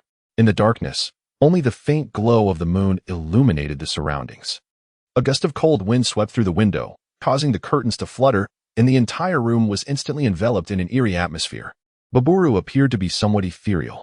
Suddenly, Eliel realized that their Saturday, a genuine specter, a ghost? Panic surged within him as the chilling realization struck. Light. I need light. With a resounding crash, the candle that had fallen to the floor soared upwards, igniting fiercely. Flames leapt over a meter high.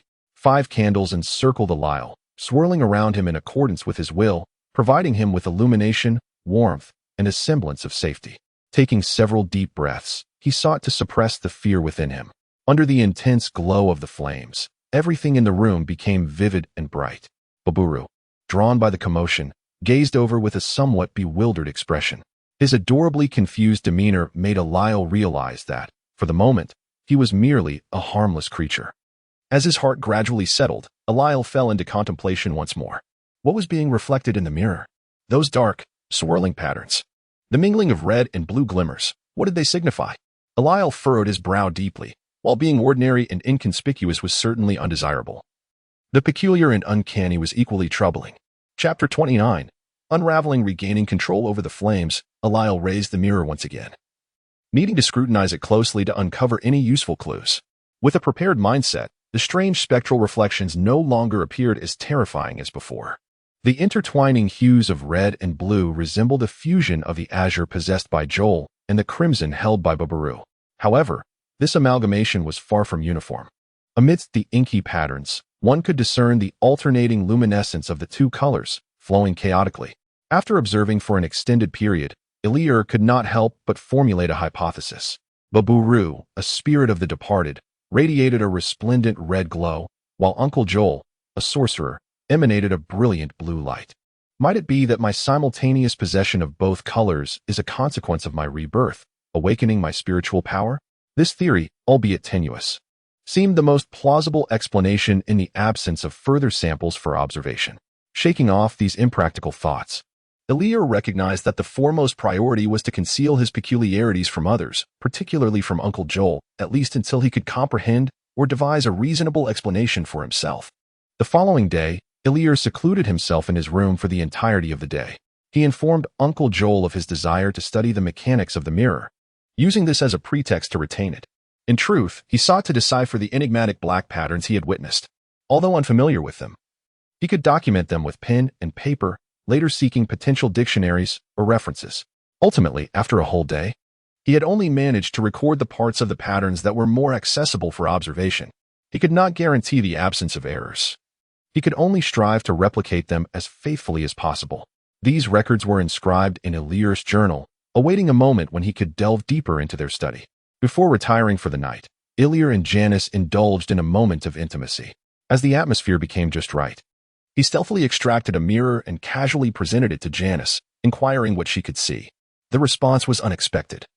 Janice declared she saw nothing but a piece of black glass, questioning Ilya how such a mirror could exist. Weighing the implications in his mind, Ilya felt compelled to ascertain a crucial issue. Did the mirror fail to affect ordinary individuals, or was it his own uniqueness that rendered him invisible to others? This point had not been clarified by Uncle Jors. Without a clear understanding, he felt an incessant discomfort, akin to a thorn in his back. Suppressing his excitement, he eagerly introduced Janice to his extraordinary companion. Although she possessed some knowledge of the supernatural, encountering a ghost for the first time startled Janice. However, with Baburu's assistance, she managed to overcome her fear and engaged in a tentative handshake with him, marking their acquaintance. Surprisingly, it was Janice's curious gaze that made Baburu feel somewhat uneasy. After bidding farewell to Janice, Ilya felt a sense of unease that had lingered since the previous night begin to dissipate. Relaxing on his bed, he cleared his thoughts. Striving not to rejoice in external gains nor despair in personal losses, perhaps he had yet to attain such a state of mind. As these contemplations unfolded, Ilya gradually drifted into a blissful slumber. The following day, Ilya slowly opened his eyes, delighting in the comforting realization of awakening in his own bed. He languidly reclined, allowing the sunlight to cascade gently upon the edge of his bed. Gazing aimlessly, he savored the crisp serenity of an autumn morning, a rare tranquility. Who am I truly? Or rather, is it indeed I who lies here? Such inquiries unconsciously surfaced in his mind, plunging Ilya into a state of bewilderment. He recalled hailing from a distant land where the inhabitants bore yellow skin and dark eyes, proudly calling themselves descendants of dragons. He also remembered the innocent camaraderie he shared with Janice, their intertwined childhood. Furthermore, he distinctly recalled being referred to as Baburu, having once run freely along the banks of the Nile. Are these memories truly his? Ilya found himself uncertain. If they are not, why do they linger so vividly in his recollections? If they are, then why do they overlap and contradict one another, leaving him unable to discern or comprehend? Until Janice came running to rouse him from his unanswered musings. Observing her adorable figure, puffed up with indignation as she scolded him for his slothfulness and playfully threatened to pull back the covers, Ilya could not help but chuckle. Why should he entangle himself in such peculiar questions? Much like climbing a mountain, many uncertainties may become clear from the summit, while pondering them halfway up may yield no clarity at all. It is far better to savor the scenery along the journey, is it not? With this newfound clarity, Ilya felt a surge of joy. Seizing the moment as Janice prepared to yank the covers, he pulled with vigor, toppling her onto the bed. Yet, recognizing the necessity of attending to more pressing matters, Ilya refrained from indulging in further playful antics with Janice. He certainly has not forgotten the agreement with Stefan. Today is the day for their hunt, and having already risen late, he cannot afford to waste any more time. After swiftly completing his morning routine and having breakfast, the carriage sent by Stefan arrived at the door. Henry was already prepared, awaiting Ilya. Climbing into the carriage with Henry, they embarked on an activity deemed unsuitable for young ladies. With Henry's assistance, the task ahead seemed considerably more manageable. Ilya was eagerly anticipating the day's hunt, hoping for a bountiful yield. Upon arriving at Stefan's residence, Damon and Stefan were also ready. The four of them gathered together, due to their ages. Damon and Henry were permitted to wield rifles, while Stefan and Ilya were entrusted with the task of retrieving the game. As a consolation prize, each was allocated a hand crossbow. Though limited in range, This weapon served more for self-defense or finishing off wounded prey, and both young men accepted this arrangement. Having experienced the life of Babru, Ilir believed mastering the hand crossbow would be no challenge, although its lethality remained to be assessed. The quartet divided into 2 carriages, with Ilir and Stefan sharing one. Stefan mentioned that the hunting grounds were situated in the fields outside the stable, where numerous participants were expected. During their casual conversation, he elaborated that this activity was originally instituted to reduce the population of wild beasts, preventing the emergence of large wolf packs that could threaten human safety. Now, it had evolved into a tradition primarily undertaken by these young lads as a form of training. After earnestly explaining this, Stefan immediately shifted his expression, blinking playfully at Ilir. The meaning within her gaze was unmistakably a silent plea for praise, which elicited a chuckle from Ilir. Amidst the creaking of the carriage, they drew ever closer to their destination, where the outside world had faded into a serene landscape of trees and meadows. She practiced drawing back the crossbow string, releasing it, and repeating the process until she could load it within 5 seconds. Despite her hands growing somewhat sore and numb, Ilir deemed it far better than being unable to load it when the moment demanded, although the likelihood of needing it was minimal. Chapter 30. The hunt. Upon their arrival at the destination, the sun was already high in the sky. In the distance, a temporary encampment had been established by the hosts, featuring a harmonious arrangement of canvas tents and rising columns of smoke, presenting both scale and earnestness. As she descended from the carriage, Ilir noticed that many had arrived early, predominantly young men, with a few valiant women knights scattered among them. Not all had arrived by carriage. Numerous splendid steeds were tethered to the railings. This realization brought Ilir a sense of comfort, recognizing that she had indeed been well cared for. Aside from herself, neither Damon nor young Stefan were mere novices in horsemanship. Though Ilir had also grown proficient enough to trot on horseback, the distinction between long journeys and leisurely rides was still palpable. This quiet consideration warmed Ilir's heart, though she wondered whose idea it had been. Suddenly, she noticed a peculiar expression on Stefan's face. Following his gaze, she discovered Damon, who had just disembarked and was engaged in conversation with a lady whose features remained obscured, leaving Henry to the sidelines to observe. Ilir couldn't help but smile at the scene. As the two approached, it became evident that they were none other than Stefan and Damon's etiquette instructor, the enchanting lady named Thailand. Dressed in a striking ensemble, she exuded a vigor that starkly contrasted with her previously demure and graceful demeanor, capturing the attention of all around her. Ultimately, it was Henry who broke the spell, interrupting Damon's lingering presence, which only served to draw envious glances from others. He suggested that everyone venture into the tent for refreshments, a proposal that received unanimous agreement. As they moved, Ilir noticed a rather unassuming young man standing beside Thailand. He appeared to be of similar age to Stefan, remaining silent behind her, initially unnoticed by the group until they were in motion. Thailand introduced him as her brother, Cohen, describing him as somewhat reserved. She then proceeded to introduce Ilir and Stefan, thus establishing their acquaintance. Ilir speculated that Thailand must have accompanied her brother to the gathering. Upon entering the tent, the lively atmosphere exceeded everyone's expectations, devoid of the temporary camp's usual ambience. A self-service buffet and unlimited sparkling beverages provided ample energy for the youthful attendees. After securing a seat, Cohen, who seemed too shy to protest, was left behind while the others eagerly sought out food. Stefan assured him he would bring back a portion, yet the boy merely glanced at him, his eyes flickering, without uttering a word of thanks. This peculiar exchange intrigued Ilir. How could siblings, born of the same parents, exhibit such vastly different temperaments? The dining experience need not be elaborated upon. It consisted of Damon and Thailand engrossed in their conversation, while Stefan and Ilir shared their own thoughts, with Henry chiming in from both sides, and Cohen quietly consumed his meal in solitude. After retrieving their equipment from the carriage and promptly registering their party with the supervisor, Ilir and his companions set forth on their hunting expedition. Contrary to Ilir's expectations of galloping on horseback, the group traversed the terrain on foot, dispersed amidst the less densely populated woods. The man-made fire breaks and directional markers within the forest ensured that they would not lose their way. However, while these measures provided safety, they also diminished the thrill of the adventure. After years of development, most wildlife had retreated from human habitation, making the discovery of prey exceedingly rare. Along the journey, the only creatures they spotted were birds perched high in the treetops. Ilir couldn't help but recall the adage, The wonders of the world often reside in places untouched by human presence. Indeed, the ancients did not deceive me. Perhaps their raucous chatter had startled away any potential game. Or perhaps the animals had long since vacated the area, leaving no quarry to pursue. It could also simply be a matter of misfortune. Regardless, as the sun dipped low in the western sky, they returned with little to show for their efforts. Only two unfortunate birds fell victim to Damon and Henry, each claiming one in a display of sharpshooting that elicited admiration from Tyrant, an accomplishment nonetheless.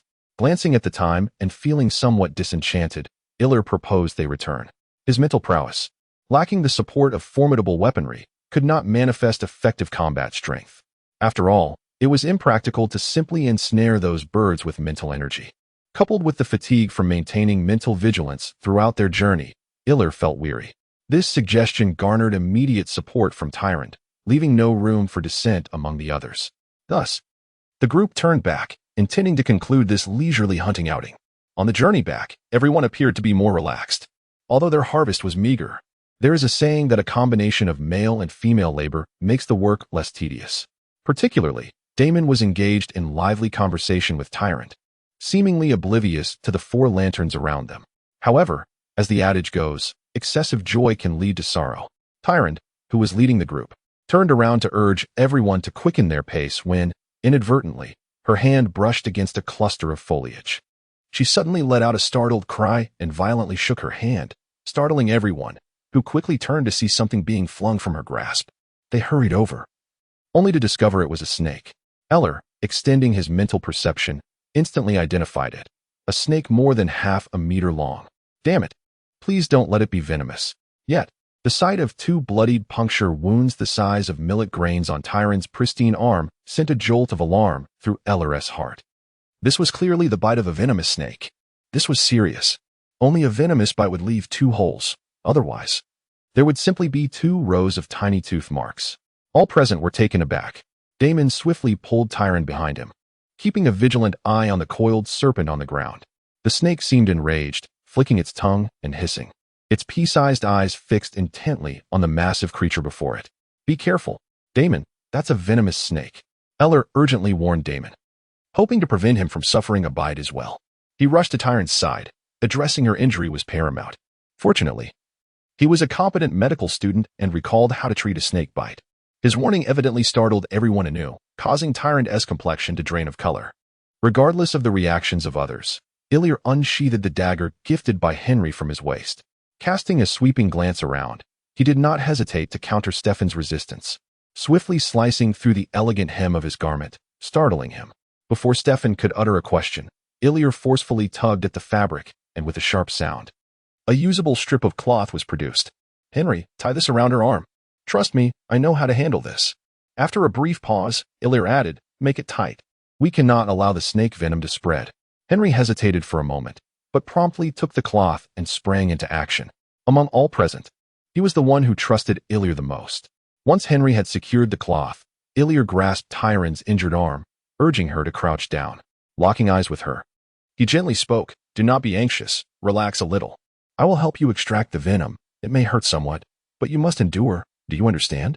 Inspired by Illyr's calm demeanor, Tyrant suppressed her terror, biting her lower lip and nodding.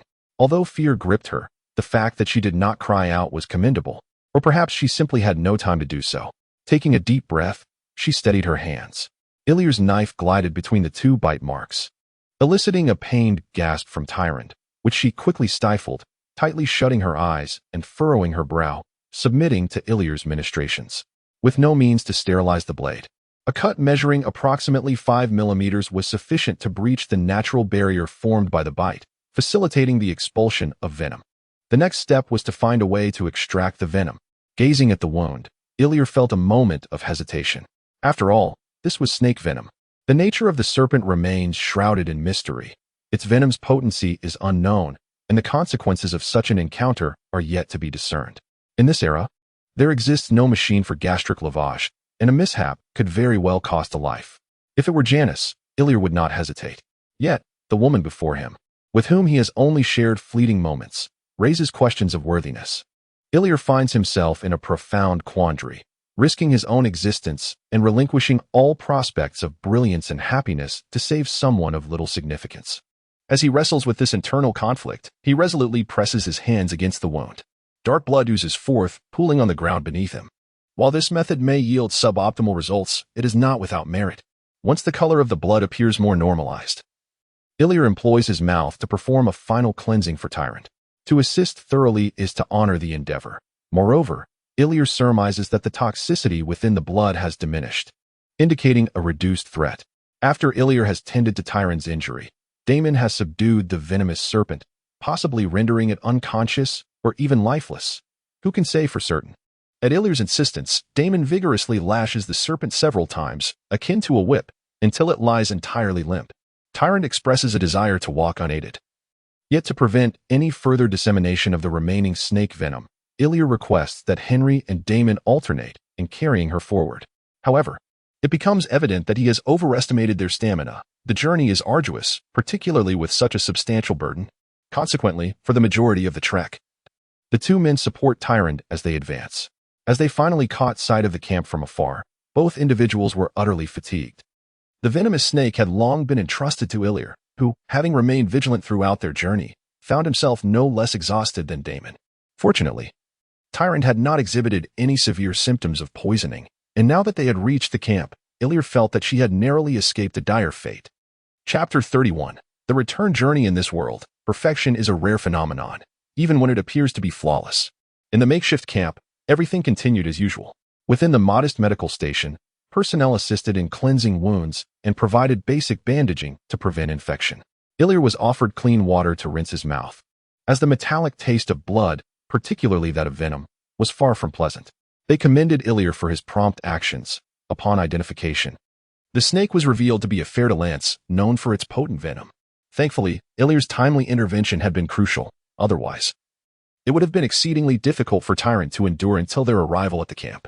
Since the siblings had arrived on horseback, this mode of travel was evidently no longer feasible, necessitating adjustments. Illyr's medical expertise would suffice to care for Tyrant, yet she needed to be moved to the infirmary. A responsibility Daemon willingly accepted. It would be impractical to allow two children to ride horses alone. Thus, Henry would attend to Tyrant's brother, ensuring they could ride together and keep pace. Initially, Stefan had expressed his capability to ride, but Daemon intervened, a gesture that exemplified a brother's protective nature. He did not show favoritism towards Cohen simply because he was Tyrant's brother, refusing to allow Stefan the privilege of riding. Indeed, this was the essence of Daemon. Illyr pondered thoughtfully. As others reveled in jubilant celebration, this small group hastily departed. Gazing through the rear window of the carriage at the receding camp, Illyr felt a twinge of regret. What a pity it was to miss the inaugural gathering. He hoped that no unforeseen circumstances would arise next time. He truly cherished such events. Throughout the journey, Illyr engaged in conversation with Tyrant, occasionally observing the changes in her condition. Before reaching the hospital, it was imperative for her to remain as alert and composed as possible, as this would aid her in combating the serpent's venom. Remarkably, this lady proved to be far stronger than Illyr had anticipated. After the initial panic, she gradually regained her composure. Albeit still wrapped in a thin blanket and leaning against the carriage wall, her words had settled, and she expressed profound gratitude towards Illyr. She was genuinely astonished by his actions, her eyes brimming with curiosity. Illyr attributed her recovery to Dr. Phil, for in moments of inexplicable circumstances, we often require a means to justify our actions, and Dr. Phil was simply fortuitously present. Having accomplished his part, Illyr left Daemon to accompany Tyrant during her treatment. Since Daemon was willing, Illyr was glad to take a step back, especially with Stefan also providing support. Moreover, he recalled the task of procuring blood for the vampire, which he could conveniently attend to upon their arrival at the hospital. Most of the crowd was drawn to Daemon, affording Illyr a splendid opportunity. However, curiously, despite his diligent search, he could not locate the hospital's blood bank. Was this not scientific? Illyr, proficient in mental detection, had scoured both the interior and exterior multiple times, yet the elusive blood bank remained unfound. At last, in a moment of desperation, Illyr stopped a nurse and inquired about the location of the blood bank. He had braced himself to wield the authority of his position, only to be met with the question of what a blood bank even was. Ultimately, Illyr came to a realization. This era had yet to discover blood type compatibility, let alone refrigeration technology. How could such a concept as a blood bank exist? He chided himself for overthinking the matter. As a time traveler, such blunders seemed inevitable. Did they not? Eliur consoled himself, pondering the absence of a manual for time travel. Could he truly be blamed? Upon returning home, he greeted Uncle Jules, who was engrossed in the newspaper in the living room, before retreating to his own chamber. Lighting a candle, he leaned against the headboard, opened his diary, and turned to a fresh page, ready to inscribe his thoughts. Dear Diary, today has been filled with myriad events. Strictly speaking, it has not been a fortunate day. Yet, I have never felt such clarity as I do at this moment. People perceive the world through their eyes, listen to it with their ears, and influence it through their actions. The world, in turn, reveals through results whether one is correct. I have never been so certain of my righteousness, both in outcome and in intention. I sense a pure force emanating from within, fragile yet resilient, subtle yet undeniable. This faint glimmer in the fog, could it lead to a viable path? But every force has its source, akin to the sun nurturing the flora or a tempest invigorating the waves. What is the origin of this power? Is it born from the desire to save others, or from something else entirely? I am uncertain, yet regardless, I am willing to give it a try. It is a sense of clarity, whether regarding the perception of the external world or the mastery over oneself. This notion holds a profound allure for him, as if a path has emerged before him, who has been blindly growing all this time. As he reopened his diary to scrutinize the words he had penned, Eliur for the first time harbored some distinct thoughts about the future. However, further experimentation is necessary to confirm the authenticity of this moment's perception. A faint smile graced Eliur's lips. Yet, as his gaze lingered on the enigmatic symbols, he instinctively brushed his fingers across his lower lip. Perhaps this is the greatest enigma. Suddenly, a series of resounding knocks interrupted Eliur's contemplation. Although he had not relinquished his mental probing, he was aware it was Janice. Turning around, indeed it was her, donned in an apron, exuding an endearing charm as a little cook. Hey, I heard from Henry that today's activity did not go smoothly, did it? Janice settled beside the bed, tilting her head to gaze at Eliur, her eyes shimmering like water. At the dining table, Henry exaggeratedly recounted Eliur's actions to Jules, causing Eliur to feel a twinge of embarrassment. Amidst such grandiose praise and Uncle Joel's approving gaze, Eliur concluded his dinner. He had never realized Henry could be so theatrical. Accompanied by Uncle Joel's to the secluded chamber in the backyard, after a week's interval, Eliur was finally able to resume his lessons, brimming with numerous questions now ripe for answers. Uncle Joel's, may I pose a question? Of course. Ask away. Having studied magic for such an extended period, I find myself still pondering the origin of our powers. I am uncertain if it is through meditation. For during my meditative states, I seem to accomplish nothing. It appears as if those forces were inherently present, merely awaiting my discovery, allowing me to wield them effortlessly. Indeed, you are correct. And then? Please, enlighten me further. I struggle to articulate my thoughts, Uncle Jules. These forces can be commanded with ease and possess the capacity for myriad feats, yet I remain oblivious to their source and the mechanisms by which they function.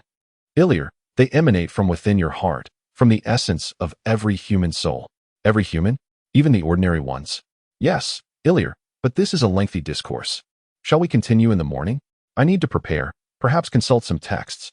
Certainly, I eagerly anticipate tomorrow's lesson. Chapter 32, Lesson 1. In the gentle dawn of the following day, Jules and his nephew once again convened to delve deeper into their unfinished dialogue. Eliur, in your perspective, what constitutes the most formidable power? The mightiest power? I would surmise it is the sun. It sustains the entire world, does it not? Yes, but that is not the answer I seek. Do you have any other thoughts? After a prolonged contemplation, Eliur, still unaccustomed to this pedagogical approach, required time to adjust. Aside from the natural elements, I would argue that life itself must be the most potent force, would it not? Only life possesses a soul. Yesterday, you conveyed to me that our strength emanates from this essence. Eliur gazed at Jules with uncertainty.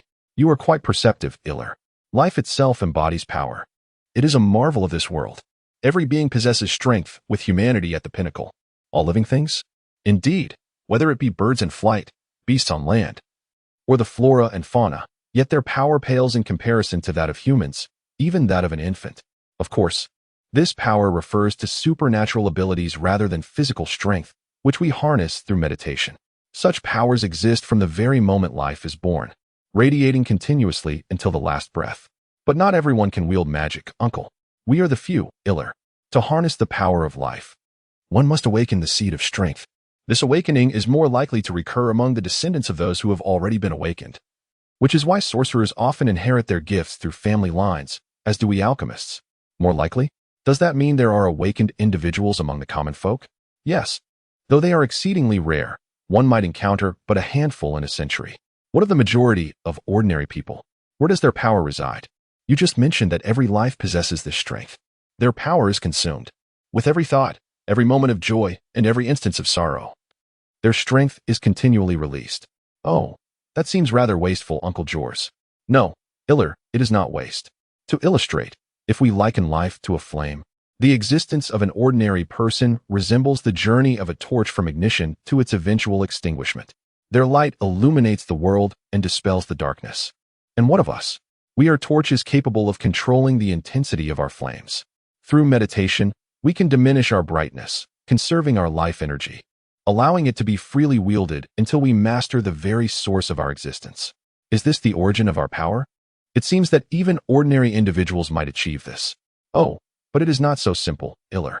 Awakening is akin to being granted a vessel, a means to contain the power you command. While ordinary people may, through meditation, temporarily preserve their life energy, upon rising, everything reverts to its former state, rendering their efforts futile. Futile efforts, you say? That sounds rather harsh. So, uncle, what heights can we attain through meditation in the end? The end of meditation, you say? I am uncertain, iller. Joel furrowed his brow, contrasting his earlier demeanor, stroking his chin as he spoke. This is indeed an unexpected question. Historical records indicate that the mightiest sorcerers could wield all forms of elements, usurp the dominion of all things, traverse the boundaries of life and death, and even alter the essence of reality. But is this the pinnacle of power? Is it the ultimate strength attained through meditation? I cannot say for sure. Nevertheless, such capabilities are exceedingly rare, often relegated to mere legend. It appears our young iller harbors lofty aspirations. Oh, how splendid that sounds. A soldier who aspires not to become a general is not a commendable soldier. Do you not agree, dear uncle? Iller, what I must convey to you is that even when harnessing the power of ancestors, it remains exceedingly challenging to attain the realm we just discussed. Such a description is akin to a mythological narrative, albeit recorded in the origins of magic. Harnessing the power of ancestors. What does that entail? Ah, astute Iller. That is the subject of our next lesson. Yet, since you have inquired, let us delve into this lesson at once. Jorls took a sip of water, adjusted his posture, and continued.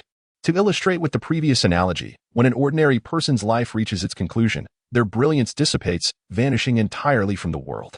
Is that akin to a ghost? Like Baburu? It bears resemblance, yet it is not entirely so. Distant ancestors relinquish their human form, manifesting as light. Just as we encountered that night, when Henry faced the vampire, we likely met an ancestor of the Gilbert family, despite our lack of veneration. Why is this so? It is the will of the ancestors, for it constitutes a form of bondage. This explains why the Gilbert family deviated from the coven of sorcerers and transformed into alchemists. What connection exists between the two? The sorcerers' congregation inherits the legacy of their departed elders and companions through veneration. They channel the power of the deceased into the earth for the benefit of the sorcerers within the group. However, the dead become ensnared to this land, forfeiting their chance for eternal rest. Thus, when the Gilbert family ceased their veneration of ancestors, they naturally severed ties with the coven of sorcerers. Oh, that sounds quite intriguing. Is repose truly the ultimate conclusion for the departed souls? Indeed, at least that is the belief held by the ancestors of the Gilbert family. Thus, we do not rely on the spirits for our magic. Instead, we arm ourselves by creating magical artifacts. We steer clear of the spectral realm, making it easier for human society to accept us. In summary, we thrive through our own efforts. Truly inspiring, dear uncle. Hereas to being a descendant of the Gilbert lineage. Oh, but you are not of drinking age yet, iller. Nonetheless, there is a sentiment that Jorls left unspoken. It is, in fact, a contributing factor to the gradual decline of the Gilbert family. The inability to inherit the powers of our forebears makes self-sufficiency in the supernatural realm a formidable challenge. In contrast, wizards merely need to awaken to their legacy and familiarize themselves with the powers of their ancestors to experience rapid growth. The path of the alchemist is fraught with difficulty, as both strength and knowledge must be painstakingly amassed. Therefore, in the same span of time, a young wizard will far surpass an alchemist. Of course, This is also influenced by the distribution of resources. However, alchemists possess an advantage in that they are not bound by geographical constraints. Wizards who rely on ancestral powers find that once they leave their homeland, they lose a significant portion of their strength. Thus, there are gains and losses to consider. Chapter 33. Lesson, Part 2. During the break, sipping the coffee brought by Janice, the uncle and nephew fell into a comfortable silence. Sunlight streamed through the window, casting gentle rays upon the table and chairs, while wisps of steam rose from their teacups. After a brief interlude, Iller was the first to shatter the stillness. Uncle, what distinguishes alchemy from the magic of wizards? Essentially, the magic wielded by wizards draws upon their own life force to commune with the elements of nature, the spirits of the departed, as well as the collective consciousness of humanity. The collective consciousness of humanity? What is that? It is the amalgamation of the life force emitted by all mankind. We perceive it as lacking independent volition, yet it instinctively repels that which is harmful to humanity. Alchemists, while retaining certain aspects of wizardry, possess a unique ability to alter the properties of substances through their own life force, thus creating magical artifacts. Of course, there are more intricate methodologies, yet the essence remains similar. Frankly, Uncle, I find magic to be far more intriguing.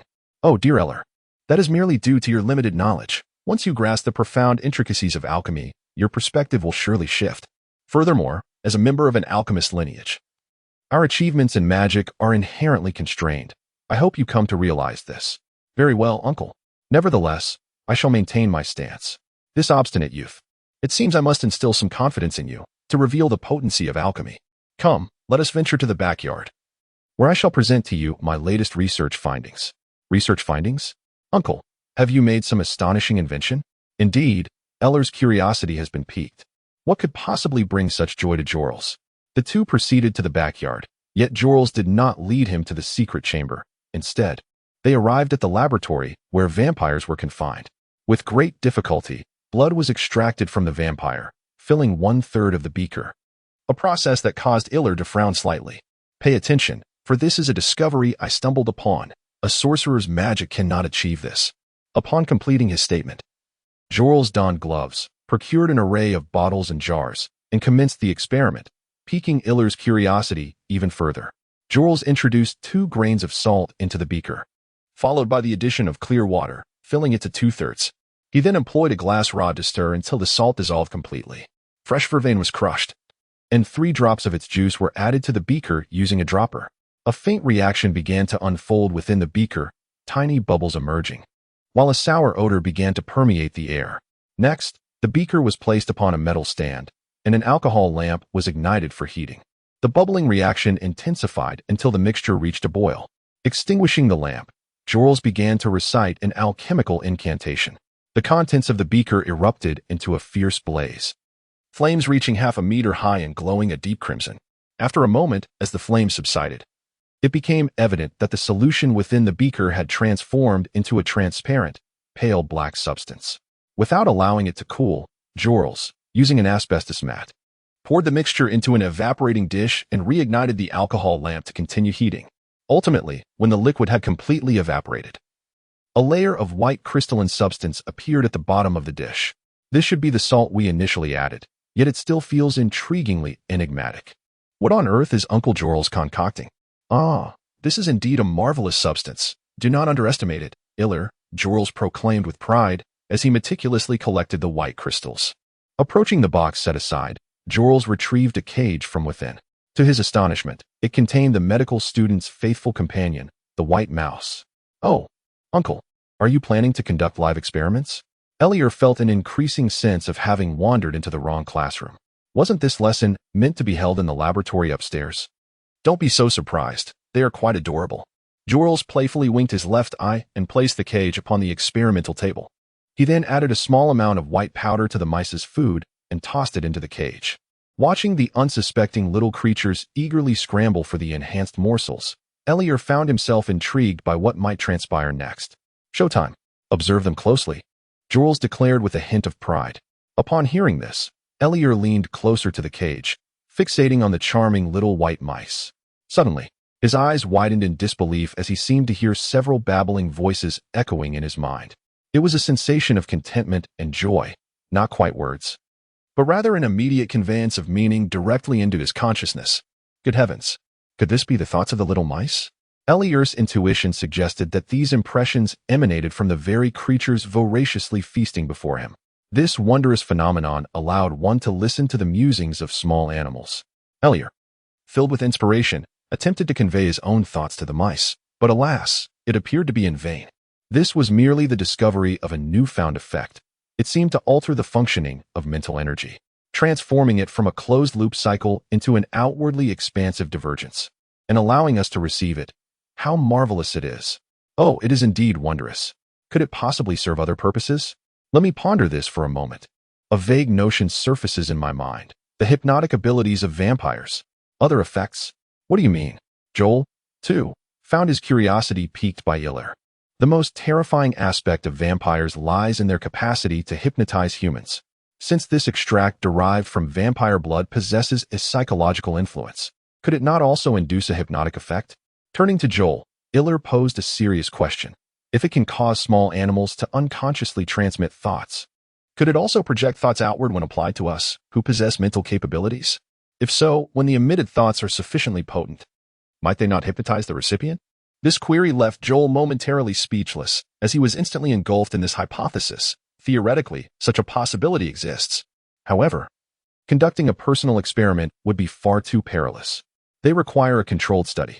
Ultimately, the uncle and nephew exited the laboratory, their hearts brimming with excitement, having taken with them a substantial portion of the white crystals.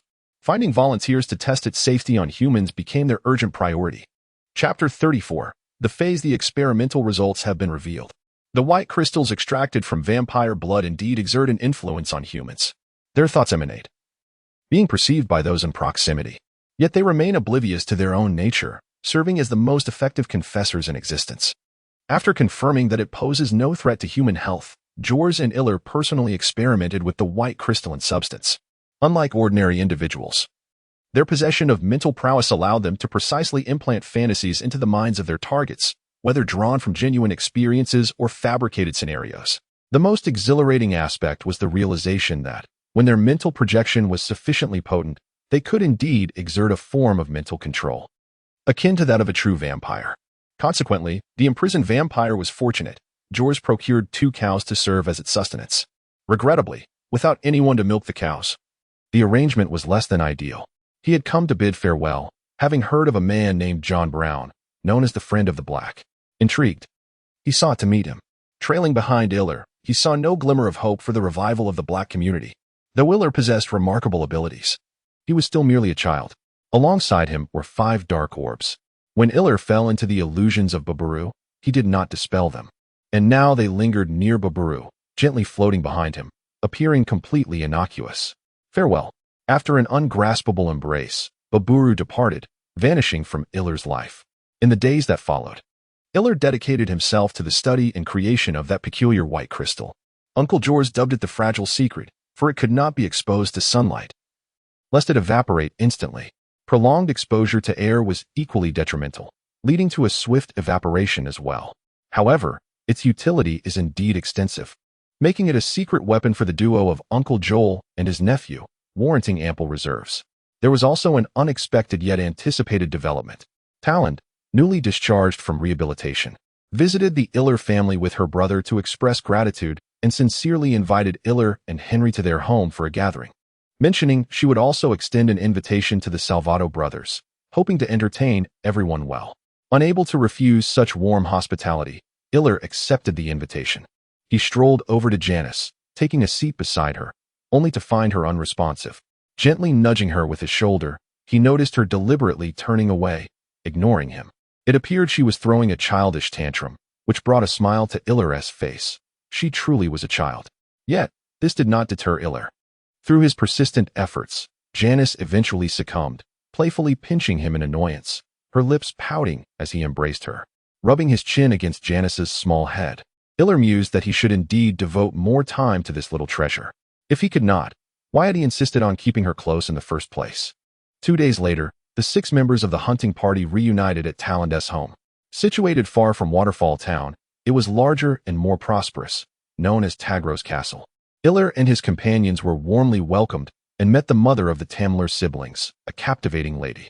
She graciously expressed her heartfelt thanks to Iller and the others for their assistance to Talon, frequently inquiring about her well-being. From Talon's responses, Iller couldn't shake the feeling that her mother's attentiveness bordered more on flattery than genuine affection. After finishing their meal, Tyron gathered everyone and expressed her desire to show them the scenic beauty of Tagros. Naturally, no one opposed. In contrast to the effortless familiarity of the Stefan brothers, Iller appeared particularly enthusiastic, as it was his first visit to this place. Meanwhile, Damon and Tyron remained unchanged, and the group seemed accustomed to this dynamic. From the exchanged glances and unintentional affectionate gestures between the two, Iller concluded that their relationship had undoubtedly progressed to a new level. Yet, what did it matter? Damon and Tyron appeared to complement each other well. However, he pondered the reasons that might lead to their separation. At Damon's suggestion, the group decided to split up. After agreeing on a meeting time and place, they divided into two parties. Damon and Tyron affectionately disappeared around a corner, while Iller and the others intended to visit the church, as Stefan expressed his fondness for it. Since it was not a Sunday, the church was sparsely populated, creating a rather desolate atmosphere. Following Henry and Stefan, Iller dropped a few coins into the donation box, then, filled with curiosity, began to keenly explore the church. There was indeed something mystical about this place, an almost palpable aura enveloping it. It exuded a serene ambience that Iller found quite appealing. As for the portly priest, Iller preferred to respectfully maintain his distance. As afternoon approached and the group prepared to leave Tagros, Tyron called out to Iller. In addition to once again expressing her gratitude, she extended an unexpected offer. Her uncle wished to provide Iller with an opportunity as a medical apprentice. If he were willing to come to Tagros, he would personally guide him. Even if that were not possible, he could recommend Iller to study at the hospital in Waterfall Town. Grateful to Tyrant, Iller expressed his intention to seriously consider the offer before boarding the return carriage. A medical apprentice? Iller found himself lost in thought as he sat in the carriage. To be honest, he did not place much importance on Uncle Tyrant's recommendation. Through Uncle Jorls, he could equally procure such an opportunity. However, this proposal undoubtedly inspired him. Indeed, possessing 5 years of clinical medical knowledge in this era is an invaluable asset. Why not let it shine? Regarding the impending war, perhaps being a doctor would suit him better than charging into the fray. How had he not thought of this before? A smile involuntarily curved Iller's lips. That very evening, he conferred with Uncle Jorls about the matter. Initially, Jorls was opposed to him becoming an apprentice, believing it would hinder Iller's studies in alchemy. Yet, after Iller assured him of his unwavering commitment to diligently study magic and objectively articulated his understanding of medicine, Jorls ultimately acquiesced to Iller's decision. He even suggested that Janice join in the studies, a proposal that resonated perfectly with Iller. Jorls, showing remarkable open-mindedness and support for his determined nephew, facilitated this new endeavor. Thus, a week later, Iller and Janice appeared at the town hospital together. He felt there was no need to study in Tagros, for he merely sought to understand the current state of medicine in this era and to translate the knowledge he possessed into practice. I never anticipated that I would have more than just Janice as a classmate. Chapter 35. Studying medicine. This was not Iller's first visit to the town hospital. He had come here twice before for Babulu and Talan, but he had never imagined that he would return as an apprentice. Even more surprising was the encounter with such a senior, or should he say, a mentor? After meeting his nominal instructor, Morton and Adrian, they were warmly welcomed by a jovial and portly figure who claimed to be their senior. Hey, you two youngsters, I am your senior. You may call me Virgil. As an apprentice who has been studying for 2 years, I will assist the instructor in guiding you through the foundational knowledge. With a beaming smile, Virgil walked ahead of them, turning his head to speak as he led Iller and Janice out of the instructor's office. You are Iller, Gilbert, aren't you? I've heard of you. You were the one who brought in that girl bitten by a venomous snake, right? The instructor praised your handling of the situation, saying you are quite the talented young man. Oh, please, Virgil, it was merely a simple procedure. Our junior is far too modest. Everyone believes you exhibited remarkable bravery. Not everyone possesses the courage to suck out snake venom, Virgil remarked, giving Iller a friendly pat on the shoulder. Here we are. This is our place of learning. Previously, there were also Harvey and Tolt, but they have secured admission to the University of Pennsylvania, so this space now belongs to the three of us. Iller and Janice surveyed their surroundings. Though the room was not large, it was organized and orderly. On the 2 shelves behind, numerous books were arranged, and overall, I was quite satisfied. Thank you, Senior Virgil. Oh, allow me to introduce, this is my girlfriend, Janice. It is a pleasure to meet you, Senior Virgil. Janice lifted the hem of her skirt and offered a slight bow. Oh, it is my pleasure to meet you as well. Such a beautiful young lady. Why was I not the one to meet you first? Virgil remarked playfully, eliciting a smile from Janice. What shall we do next, Senior Virgil? Illyr casually inquired. Let me think. When I first arrived, Harvey and the others made me clean the classroom for an entire day. It was quite arduous. The two of them frowned at this, but Virgil quickly shifted the conversation. Haha, do not worry. I am not like them. I will take good care of you. I just completed a thorough cleaning yesterday. How about this? Let me give you a lesson. It will surely be very interesting. Virgil's gaze was intense as he looked at Illyr and Janice. They exchanged glances. This senior seemed so enthusiastic. Perhaps it was his first time having new apprentices join? Yes, that must be it. After all, he should not err in teaching the most fundamental concepts. Thus, Illyr nodded in agreement. Seeing their consent, Virgil appeared even more joyful. In truth, Mentor Morton had only tasked him with familiarizing the two with the environment. Yet outside of that, one may disregard orders. You begin, and I will fetch the books. Please wait a moment, he said. As he rushed to the back of the classroom, rummaging through the shelves. Previously, he had always been the recipient of others' teachings, but for the first time, the opportunity to instruct others fell upon him, naturally igniting his enthusiasm. Virgil spent a delightful day imparting knowledge to his juniors.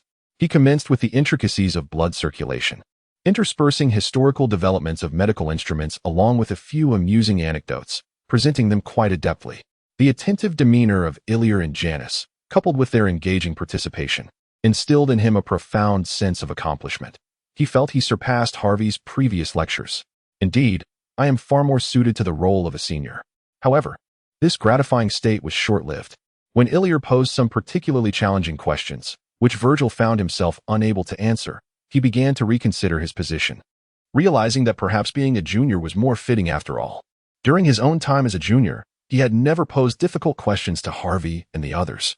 Although it later became evident that some of Illyr's inquiries were beyond even the advisor's grasp. Conversely, Illyr's hypothetical propositions sparked fervent debates among the hospital's physicians. Some embraced his ideas, while others opposed them, yet all were left in awe of his ingenious thoughts, leading to Illyr's newfound notoriety in the small-town hospital.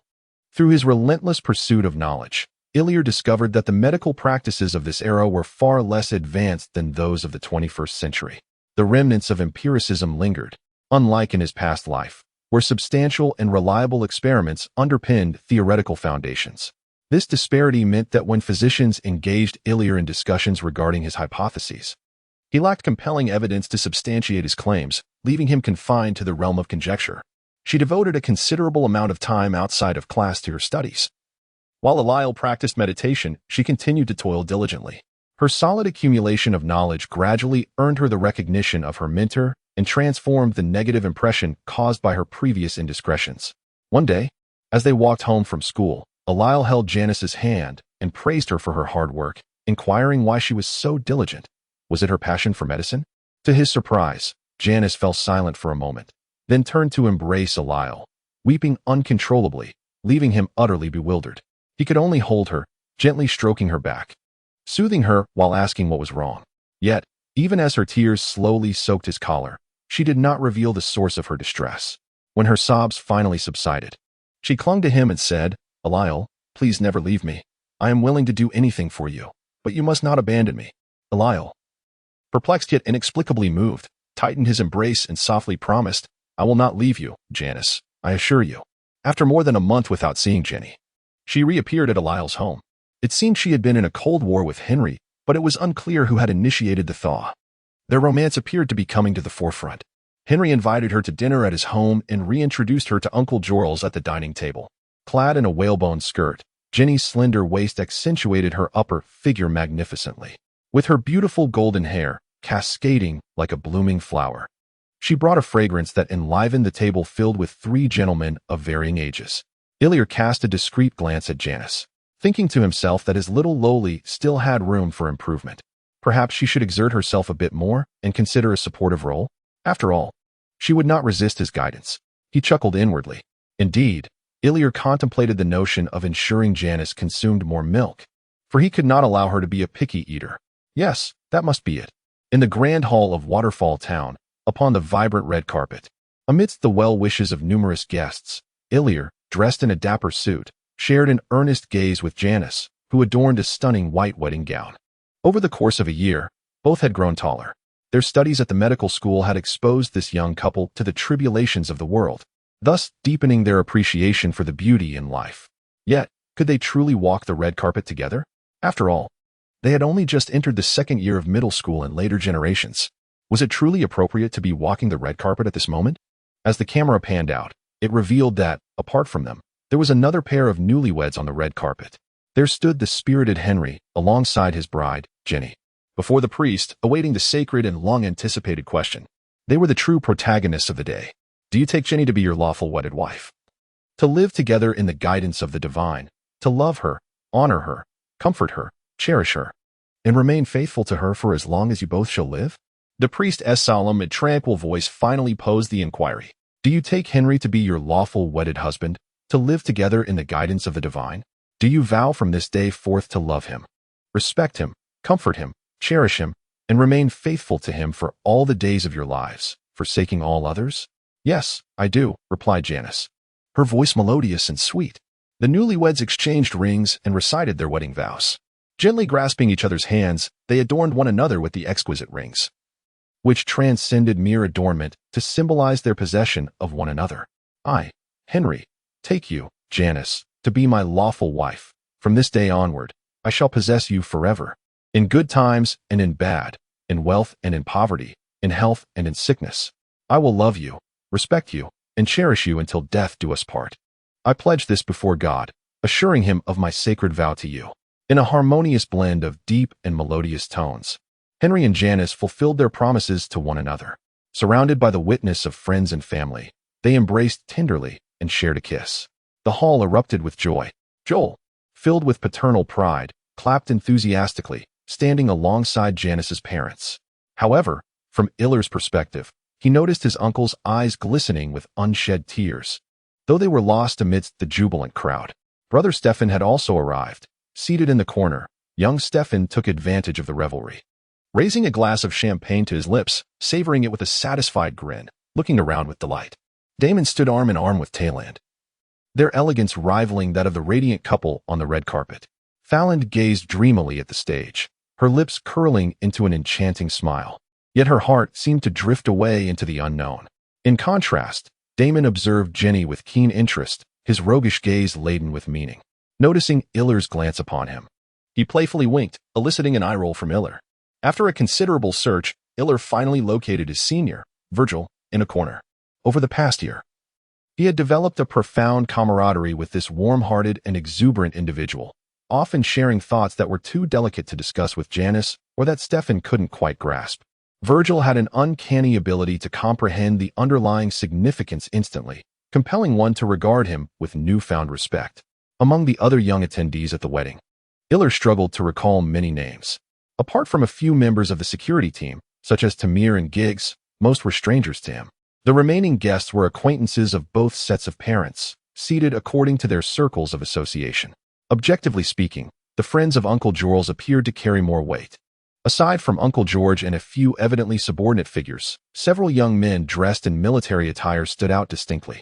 They occupied a table of their own, and although their demeanor had grown more subdued amidst the clinking of glasses, the aura of their iron-willed resolve rendered their surroundings notably quieter. Illyr couldn't help but ponder their combat prowess and what status it might hold in the United States. Meanwhile, at another table, a group of eccentric individuals engaged in lively conversation. Their attire was rather unrefined, yet within the circle closest to the officers, they remained remarkably unfazed. It appears that a debate, stemming from an unclear issue in either mathematics or physics, has piqued Illyr's curiosity regarding their identities. These acquaintances of Uncle Jorl's had never been mentioned before. Perhaps he deemed it was not yet the appropriate time. Among Jenny's parents' friends, most are landowners from the town, while some merchants, dressed in fine attire, engage in lively discussions with various estate owners. Clearly, they are current or prospective partners, with several tables occupied by their gatherings. In contrast, Jenny's few close friends, resplendent in their finery, attract considerable attention, causing the officers to occasionally glance their way, whispering amongst themselves with knowing expressions. At this moment, Illyr and his companion have joined Henry and Ginny amidst the guests, accompanied by Jorls as they toast to the diverse assembly. Thus, the two attendants finally find a moment of respite. They link arms, pretentiously holding their glasses of grape juice, toasting their acquaintances. Have you heard? John, that white-skinned scoundrel with a black heart, has been executed. The one who opposed us in Kansas? To be honest, I never thought he would dare to assault the armory at Hoppa's Crossing, even going so far as to trouble Colonel Lee to deal with him personally. Though he was indeed a rogue, I must admit he was a formidable one. Formidable, indeed? I suppose he must have been one of those Northerners. Ever since they established the Republican Party 6 years ago, they've been up to all sorts of mischief. Have you heard about this presidential election? They are making quite a spectacle. Are you referring to their candidate, Abraham Lincoln? Oh, believe me, no one here would cast a vote for that scrawny monkey. Moreover, he dares to undermine the very foundations of the Federation, attempting to wield the issue of slavery as a weapon. I wholeheartedly concur with your sentiments. Yet those damned Northerners do not share our perspective. They are incessantly scheming to exploit our labor. They are fervently reproducing that book, Uncle Tom's Cabin, inciting greater sympathy for those wretched souls. As the conversation continued, the figure of Illyr gradually faded into the distance, rendering him unable to hear their words. Some of what they discussed was familiar to him, while other aspects were novel. Although he retained a vague recollection of the Civil War as a scholar of the sciences, his memory was confined to the dates of its commencement, significant battles, and conclusion. After departing from the two loquacious individuals, Illyr and Ginny approached Stefan's table, where Damon and Tyrone were also seated. They took their places amidst familiar faces, allowing for a more relaxed discourse. In contrast to the past, while Tyrone remained as graceful as ever, Ginny no longer exuded the same timidity she once did. She could now greet everyone with a smile and engage in conversation with Damon and the other gentlemen with poise. This transformation was undoubtedly aided by the amiable demeanor of Stefan and his associates, who never adopted an air of superiority. As they conversed and indulged in some refreshments, Illyr noticed Uncle Jorls accompanied by Henry and Ginny, making their way towards individuals of interest to him. Therefore, he took Ginny's hand, excused themselves from Damon and the others, and hastened to follow. Lacking the supernatural hearing of a vampire, his mental acuity could not discern the nuances of their voices, nor had he mastered the affinity for wind elements, thus necessitating his pursuit. Standing behind Henry and another individual, Illyr finally overheard something of interest. It turned out that the table was populated by intellectuals, or rather, scientists. It was quite astonishing for Illyr to discover that Uncle Jorls had so many scientist friends as an alchemist. Among them were several professors from Virginia State University and 2 academicians from a Washington Research Institute. In 2 lifetimes, this was the first time Illyr had encountered scientists of such stature, prompting him to observe them intently. One of them, impatient, urged Jorls to conclude his remarks swiftly so they could discuss more pressing matters, leaving the 2 newcomers feeling rather awkward. To Illyr's surprise, the table of officers was not composed of Uncle Jorls's friends as he had presumed. Instead, they were Henry's close comrades from training camp, now distinguished by their commendable deeds on the battlefield, having been selected by the army. One of them had risen to the rank of major. He had come, accompanied by his subordinates, to celebrate the wedding of his dear friend. It was no wonder the soldiers exuded an imposing presence. Such young and influential officers could not help but draw attention. Ultimately, he extended an invitation to Henry to visit their military camp and experience the latest weaponry, which piqued Illyr's curiosity. Although the weaponry of this era could not compare to the fully automatic arms of his previous life, they were nonetheless genuine firearms. As the protagonist of the day, Illyr hoped fervently that Henry and Ginny would not go hungry. He silently mourned for them, while savoring the exquisite pastries. Illyr's thoughts were suddenly interrupted. A wave of unease washed over him, and a chill crept from his back to the crown of his head, prompting an involuntary shiver. Suddenly turning around, he spotted a familiar figure at the doorway, one he had not seen in quite some time, staring intently at him. In Illyr's eyes, Baburu appeared somewhat disheveled, his expression vacant. The look in his eyes was hollow. Yet, surrounding him was a dense aura of darkness. This ominous presence even led Illyr to feel as though the outside world had plunged into complete darkness. However, for reasons unknown, this dark energy could not permeate the confines of the house. What has happened to this fellow? Has he succumbed to darkness once more? Do not compel me to end your life again, even without a weapon. Casting a glance around, aside from Uncle Jorls, who furrowed his brow at the doorway, seemingly aware of Baburu's arrival, everyone else appeared entirely unaffected. It seems I must take matters into my own hands. If one were to look from beneath the table, they would catch sight of a pair of suddenly glowing eyes. Those were the haunting eyes of a wolf, accompanied by exposed canines and a quivering upper lip. With each step Iller took, the mental fortitude he had cultivated over the years surged forth, causing his garments and hair to sway as if caught in an unseen wind. His eyes, already as deep as the ocean, became even more profound. Baburu, I have warned you. Should you lose your way once more, I shall bury you completely, my friend. Nevertheless, Iller ultimately refrained from engaging Baburu in combat at that moment. As he approached the towering figure, before he could utter a word, he noticed the grotesque expression that marred Baburu's face. A dark essence emanated from his eye sockets, intensifying the surrounding gloom. Yet he clenched his teeth tightly, refusing to emit even the faintest sound. The dark mist swirled more intensely. Iller momentarily froze, pondering whether this was weeping? Uncertain. He lowered his guard slightly and inquired, Babbler, what has happened to you? Yet, Babbler remained silent, his expression darkening further. He bowed his head, raising his hands to cover his face, and crouched down. After a prolonged silence, as the dark mist gradually subsided, his hoarse voice emerged. Brown is dead. Brown. Who is he? What sort of person could evoke such sorrow in Babbler? After exchanging greetings with others, Iller decided to leave early with Babbler. Seated in the carriage, Iller found it both amusing and bewildering that the ominous black mist enveloping Babbler was merely a manifestation of his tears. For some inexplicable reason, these tears dissipated slowly, lingering around him. Babbler had drifted all the way from Happus Ferry, resulting in this astonishing display. Fortunately, ordinary people were oblivious. Otherwise, Babbler would have undoubtedly gained a reputation as a demon lord. In Babbler's eyes, John and Brown were the finest white individuals in existence. He staunchly opposed slavery, championing the rights of black people. He aided them in escaping from the clutches of their enslavers and fought on their behalf. He was hailed as a hero among the black community and even established a rudimentary armed force for them. In short, Babbler regarded him as a savior. Yet now this savior had perished. It was no wonder that his demise inflicted such profound anguish upon Babbler. According to Babbler, he had seen the light within Brown. He could not even venture too close to Brown, for the brilliance would pierce him. It was precisely that unique light, unseen in others, that convinced him that Brown was indeed the savior of his people. This revelation astonished Delisle. His scant historical knowledge had long forgotten the figure of John Brown, yet from Baburu's description, it seemed he was a person of considerable significance. A weight settled in Delisle's heart. Was the wheel of history about to roll over him?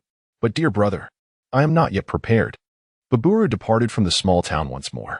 Although his stay of over a week at Delisle's home was insufficient to soothe the anguish wrought by the shattering of faith, he chose to leave. In his own words, a warrior illuminated by Brown's brilliance could not afford to remain weak. Moreover, Delisle had provided him with ample comfort and guidance of a supernatural nature. Of course, it might also have been related to the sudden arrival of Mr. Jessup, the man who claimed to be the father of Tamala. The day after the wedding, this middle-aged gentleman unexpectedly appeared at Delisle's home, stating he had come to visit a friend. However, his performance was remarkably clumsy, or perhaps he had no intention of concealing his true motives. As soon as he entered, his sharp gaze swept through Delisle's house, ultimately resting upon Delisle's door, and he stepped forward with purpose. Behind that door was Baburu. Mr. Jessup, my Uncle Jorls is not at home. He should currently be entertaining his friends at the town hall. I will convey your visit to him, or you may seek him out personally. Noticing Jessup's unusual demeanor, Delisle moved to position himself in front of him, blocking his advance. How could one so brazenly intrude into another's home? Moreover, the area of his focus. Had he discovered something? Concentrating his mental probing on the individual, Iller unexpectedly discovered an unprecedented aura, volatile, potent, dark, restrained, yet vibrant. Could he also be a supernatural entity? However, this energy did not resemble that of a vampire. Could it be a werewolf? In an instant, Ilir's gaze towards him transformed. He subtly summoned his mental force, prepared to unleash a mental lash at any moment, akin to the instinctive grasping of a weapon when confronted by a ferocious beast. At your age, Jorls, you never succeeded in thwarting me. What makes you think you can? The boy retorted, revealing a somewhat sinister grin as he lunged forward, seemingly intent on breaking through. Yet, he could advance no further. Illir, well prepared, decisively unleashed his mental whip. Considering the boy's earlier words, Illir refrained from employing his full strength. Pain. Pain. It hurts. Jacept clutched his head, collapsing to the ground, veins bulging on his forehead. Stop. I was wrong. I won't scare you again. I beg you, please halt. This fellow, it seemed, was quite straightforward, quickly conceding defeat, prompting Ilir to cease the mental assault. Out of respect for Uncle Jorls, this was merely a minor lesson. If you wish to find him, please return at night. At that moment, as if alerted by the commotion outside, Bobber floated out of Ilir's room. What has transpired? He began, only to be taken aback by the scene unfolding outside. Fallen to the ground, Jessup's eyes glinted with a cold light as he swiftly regained his footing, his gaze fixed intently on Bobru, his expression gravely serious. Listen here, boy. I concede that you possess some skill, but trust me, you are no match for all of humanity. With a mocking smirk, he continued, what do I see? A specter. Has Jorls forgotten the events of 1690? Humanity's tolerance has its limits. He slowly retreated towards the door. I believe you would be eager to elucidate this matter to me. But before that, I advise you to keep this specter well in check and conceal it thoroughly, as a friend of his. Did you hear that? You impolite little brat? With that, he adjusted his hat's brim and turned to exit. Wait, are you implying that Bobru will bring trouble? Hey, clarify your words before you leave. Hey. Jessup departed swiftly, vanishing through the door, leaving Ilir with a foreboding sense of dread. Indeed, when Jorls learned of the situation, he appeared equally grave. From his words, Ilir discovered for the first time that the Gilbert family had escaped the witch hunts of 1690 not only by serving powerful figures, but also because they never meddled with the souls of the deceased, whether their own ancestors or others, such as nobles or royalty. What astonished Ilir most was the revelation that werewolves could perceive spirits and, to a certain extent, had become humanity's vigilant overseers of the supernatural realm. This entirely transcends the understanding he gleaned from the screen. Yet, it is evident that for humanity, as the rulers, to remain utterly oblivious to the supernatural realm would indeed be peculiar, would it not? Werewolves and humans do not possess an inherent conflict. Coupled with their restraint against vampires and their independence from sorcerers, they truly emerge as natural allies of humankind. It was only after Joel's visit to Jessup that Ilir learned that when they initially found Baburu, someone had previously engaged with him and inflicted injury. That individual was Jessup. Or rather, that wolf. With this foundation laid, matters progressed seamlessly. However, as a compromise, Baburu could not reside permanently in the town. It was clear that the powers that be were reluctant to have a ghost with a criminal background as a neighbor. It is worth noting that he was also a slave owner, one of the more prominent ones in Virginia. Thus, this constituted another reason for Baburu's departure. Yet, one can trust that he will heal from his wounds on the path ahead and discover new comrades and a new guide. Before leaving, he divided a fragment of his essence, condensing the lingering dark energy into a black orb, which he gifted to Ilir. He affixed this wondrous orb to Ilir's wrist, transforming it into a small black mole. By channeling his mental energy into it, Ilir could communicate with him, akin to a supernatural mobile device that requires no charging. Of course, Ilir could also use his formidable mental power to expel it from his wrist. However, in that case, it would dissipate immediately. Otherwise, it would only vanish upon Baburu's complete obliteration. Gently caressing his wrist, Ilir accepted the gift. He suggested that Baburu venture northward, mentioning Abraham Lincoln unequivocally, asserting that Lincoln possessed strength far surpassing that of Brown, akin to the distinction between a firefly and the full moon. Furthermore, he stated that his allegiance should lie with the African Americans, reflecting upon his own insignificance. He pondered whether his influence as a mere butterfly could sway Lincoln to abandon his course and refuse liberation to the black populace. Thus, with a blend of excitement and doubt, Baburu embarked on a new journey. As he departed, a black carriage lingered in the distance, trailing behind him, unseen by ordinary eyes.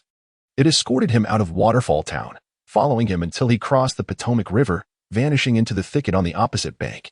To be frank, why don't you eliminate him, Jessup? Know that should you do so, the Count would be quite pleased. Oh, do not mention the Count before me. He is merely a miserly slave owner. At present, I am solely concerned with my belongings. You must compensate me adequately. If you could keep your mouth shut. Perhaps you would already be a general, but clearly, that is not feasible. Here, take this. Use it sparingly. If it reaches the east, it could be exchanged for silver equal to your weight.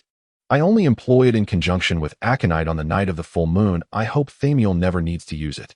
A silence ensued. Truth be told, I envy the power you possess. Yet you loathe it. Perhaps it is indeed true that what one cannot attain is the most desirable. The chimes of the new year in 1860 rang in as expected, beneath a sky adorned with countless stars. Iller held Janice's hand as they leisurely wandered the snow-cloaked streets of the quaint town. This evening, Waterfall Town was particularly vibrant. It marked Iller's second participation in the bonfire festivities and the second new year spent in Janice's company. A short distance from the revelers, they paused, embracing gently. The sounds of laughter and merriment faded into the distance as they quietly savored each other's breath and the increasingly harmonious rhythm of their hearts. The once howling cold wind failed to disperse the warmth enveloping the two. Yet, how long could such tranquility endure? The winds of change were stirring.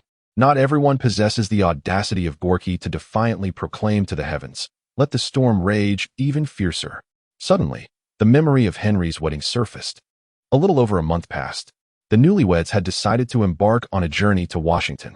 Jorls's academic friend graciously offered them the finest accommodations and a guide as a token of gratitude for Jorls's hospitality.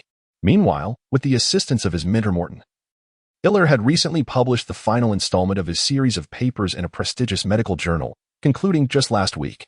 For this accomplishment, he had even resorted to a fragile secret. It is worth noting that impersonation can occur anywhere, particularly for a middle-aged individual of high standing yet lacking in substantial achievements. Despite revealing only a fraction of knowledge that had been ahead of its time by over a century, it was sufficient to garner attention and earn him the reputation of a medical prodigy. But what value does it hold? This brings us to a discovery made by Iller, which he aptly named the power of merits. It was during his assistance to Tyrant in detoxification that he discovered a remarkable power, one that clears the mind and perceives subtle signs before they manifest. Let us call it the power of merit. Perhaps the Westerners have their own nomenclature for it. Yet it embodies a singular essence. This force burgeoned due to Iller's involvement in emergency aid, greatly benefiting his cultivation. Thus, he yearned to acquire more merit, hoping that the knowledge he imparted would save more souls, thereby granting him further merit. After all, it is through power that many things can be achieved. For instance, at this very moment, the warm breeze enveloping the two was a manifestation of Iller's newfound affinity for the wind element, ensuring that the warm air surrounding them remained undispersed. Otherwise, standing in the frigid wilderness away from the campfire would be rather foolish, wouldn't it? Hey, Iller and Janice, shall we go set off some fireworks? What are you hiding here for?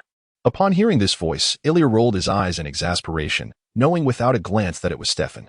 One couldn't help but question whether he and Damon were indeed siblings, given his lack of sensitivity and his tendency to disrupt the atmosphere. All right, Iller, let's go. It will surely be a delightful experience, Janice exclaimed, her enthusiasm ignited by the suggestion as she tugged Iller towards Stefan. Oh, you two are so warm. Who had a heater? Stefan exclaimed in astonishment as he drew closer, as if he had stumbled upon a new world, instinctively inching closer to them. This warmth stems from the flames of love, something a child like you cannot comprehend. The three of them walked side by side, Iller teasing Stefan while affectionately ruffling his hair. Is that so? Do not ruffle my hair. But why did Damon and the lander not? You wouldn't be deceiving me again, would you? Stefan, somewhat vexed, retaliated by tousling Iller's hair, creating a few rebellious strands. Ah, only pure love can ignite such flames. Mortal youth, you would not comprehend this. Would you, Janice? With a hand running through his hair, Iller turned to glance at Janice. She rolled her eyes at him, though her cheeks flushed a deeper hue, becoming quite alluring against the backdrop of her pristine collar. The new attire gifted by Jenny indeed complemented Janice's demeanor splendidly. During the past 2 years, while Iller immersed himself in the study of medicine, Stefan had not been idle. Uncle George evidently harbored high hopes for his younger son, employing a professional tutor to impart knowledge of various histories and cultures. As for Damon, his interests clearly leaned toward military pursuits, a fact that George welcomed with open arms. After releasing fireworks, the three youths settled by the nearby bonfire, their breaths coming in quickened puffs, the white mist dissipating swiftly under the glow of the flames. Where to? Is there an event to attend? I heard you rather enjoy accompanying your father to high society gatherings. They say you are quite popular. My father has applied for Brown University on my behalf, and I have received admission. What? But you are only 13, Janice exclaimed, taken aback, recalling that Virgil had informed her that one could only attend university upon reaching adulthood. Do you wish to go? Stefan, do you know where it is? Iller asked, somewhat surprised. I am uncertain, but I suppose I would like to. I believe my father mentioned it is located in Providence, Rhode Island, a private comprehensive university. One of the Ivy League institutions. Sounds quite impressive. Is it far from here? We will miss you. Janice expressed a tinge of melancholy. Well, it appears you are prepared. Stand tall and conquer it like a true man. I have faith in you. Iller encouraged him with a pat on the shoulder. Perhaps, Iller. I have always been curious as to why you are so courageous. To be honest, I truly envy you. It seems as though nothing can daunt you. As he spoke, he turned to Iller, his gaze shimmering with something unspoken. Iller couldn't help but smile. Lowering his head, he absent-mindedly fiddled with the pebbles on the ground. Am I courageous? Does it appear so? Casually picking up a stone and gazing into the roaring flames, Iller mused. Is this level of bravery not perhaps a bit cheap? This world is far more intricate than you can imagine. One must be even braver to survive. I fear you may not yet comprehend this. With a forceful throw, he cast the stone into the fire, igniting a few sparks to ascend. In any case, I support your pursuit of education. It is a safer path. If you think of us, do right. I know you have a habit of journaling. It is indeed your forte. Come now. Let us head to the bonfire and find something to eat. With that, he took hold of Stefan and Janice, and the group vanished into the howling northern wind. Life for a family of 5 is more vibrant than one might imagine. In Jenny's words, accepting them means no further discussion about Christmas gifts. Leaving Iller and Janice sharing a knowing smile. This notion arose after his visit with his close comrades. Having witnessed true warriors, he felt that his own constabulary was utterly deficient, comparable to the disparity between an egg and a stone when juxtaposed with regular troops. Yet, Jules was resolute in his desire for his son to refrain from enlisting. The Mexican-American War 6 years prior, despite its resounding victories, had inflicted a casualty ratio of 2 to 3 on both sides. Who could guarantee that war would not erupt once more? Who could assure him that his son would not be the one to fall? Following the vampire attack on Henry, Jules was even more averse to his son taking such risks. He had ample justification to oppose Henry's pursuit of this perilous vocation. However, as the saying goes among Chinese parents, once a boy's wings have hardened, he becomes unmanageable. If birds can fly free, how much more so a fully grown man with a family of his own? Thus, despite all entreaties, Henry remained steadfast in his determination to enlist, even persuading his wife, Jenny, to support him. Iller also disapproved of Henry's military aspirations, yet his stance was not unwavering.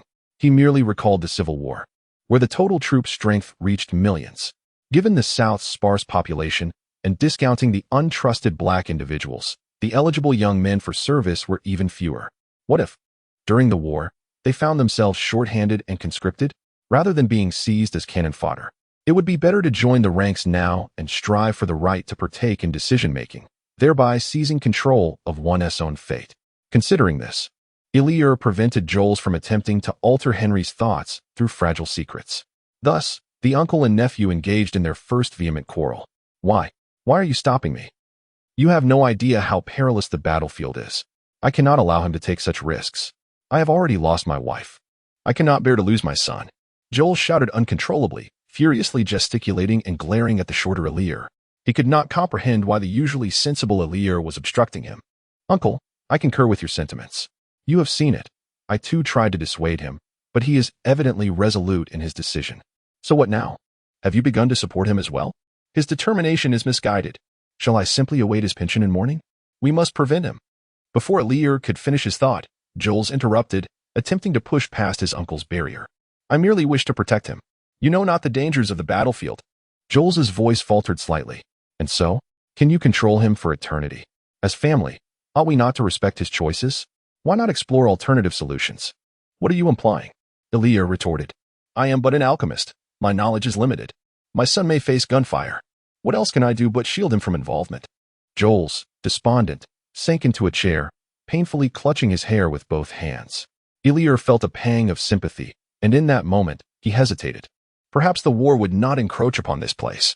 Perhaps this town may evade the ravages of war. Or perhaps the scale of the conflict is not as extensive, rendering conscription unnecessary. These thoughts flitted through Iller's mind in an instant. Yet he did not indulge in such wishful thinking. He was acutely aware that, in matters of war, one must prepare for the worst, particularly as one of the vanquished.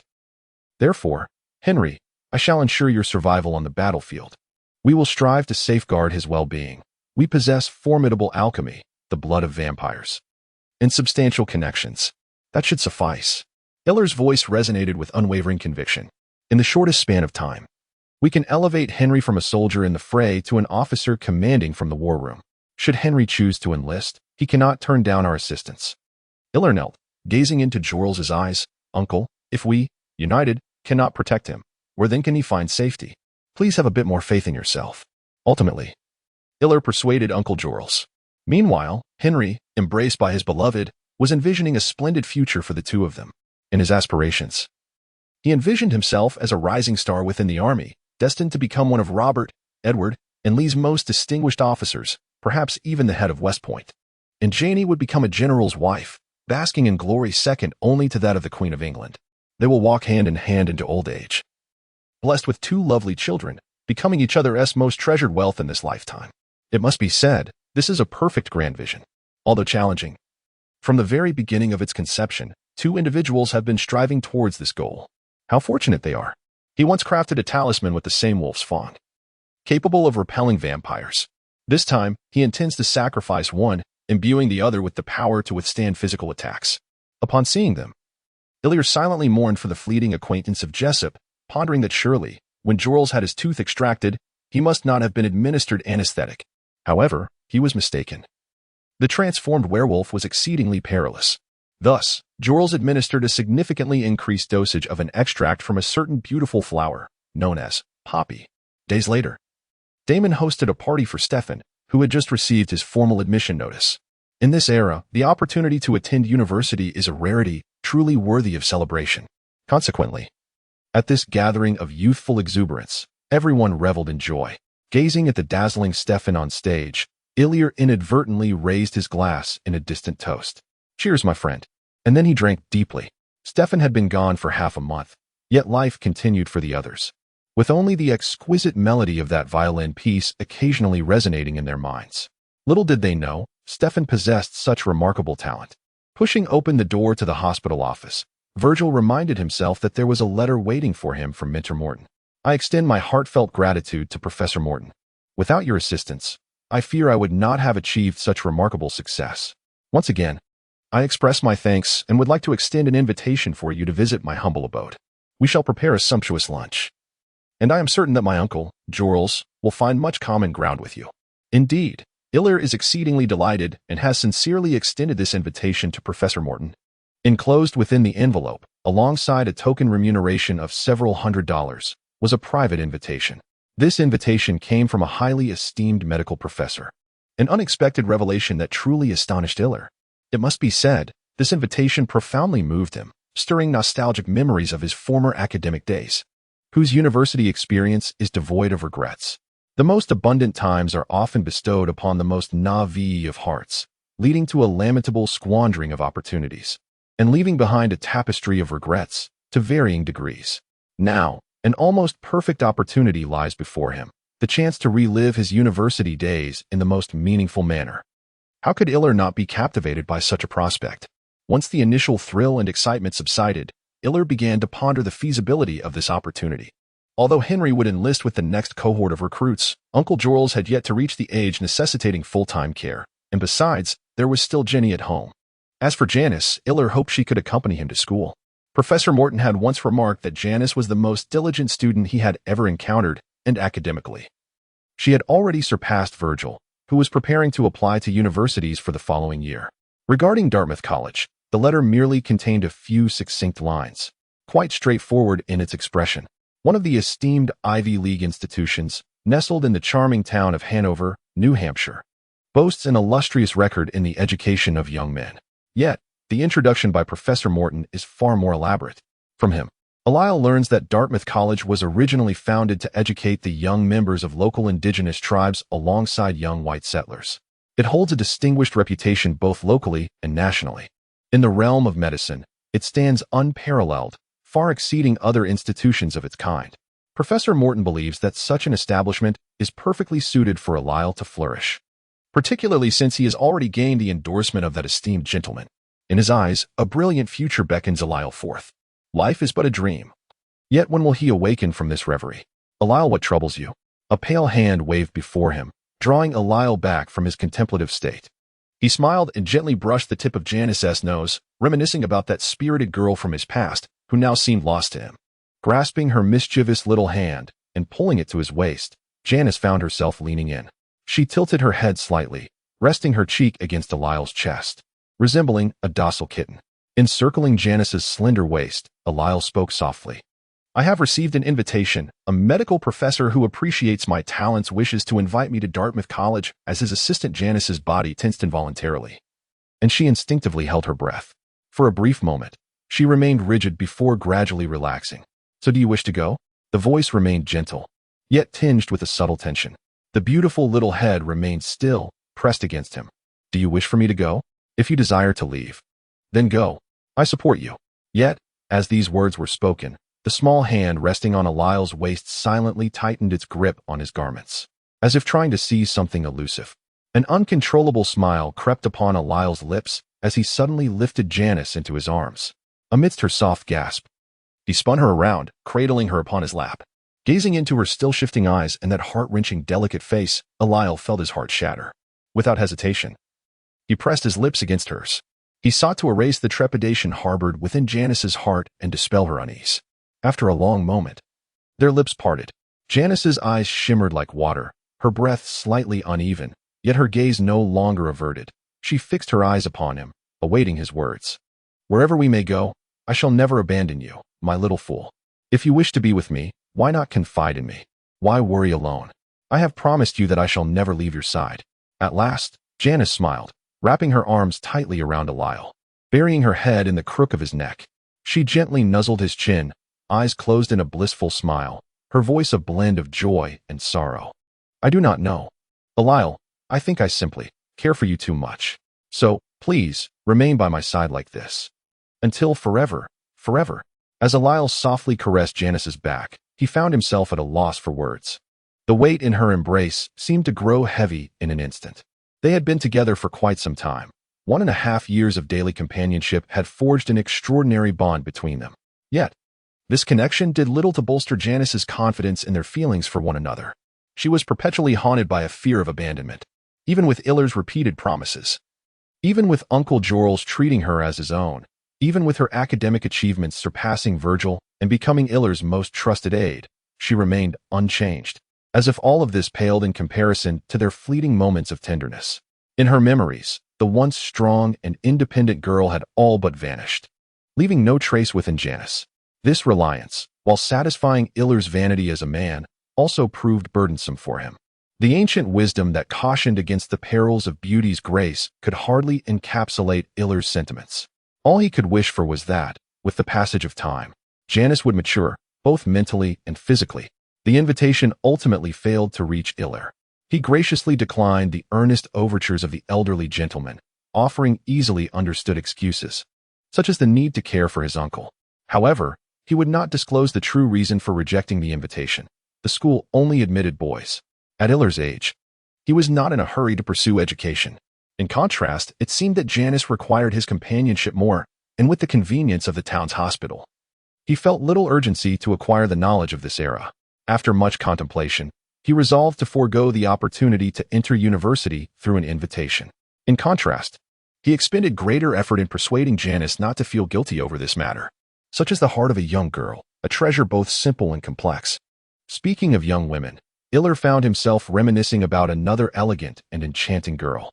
She had once shared intimate moments with him, even being rescued by him in a heroic act, though at the time, neither had paid heed to its significance.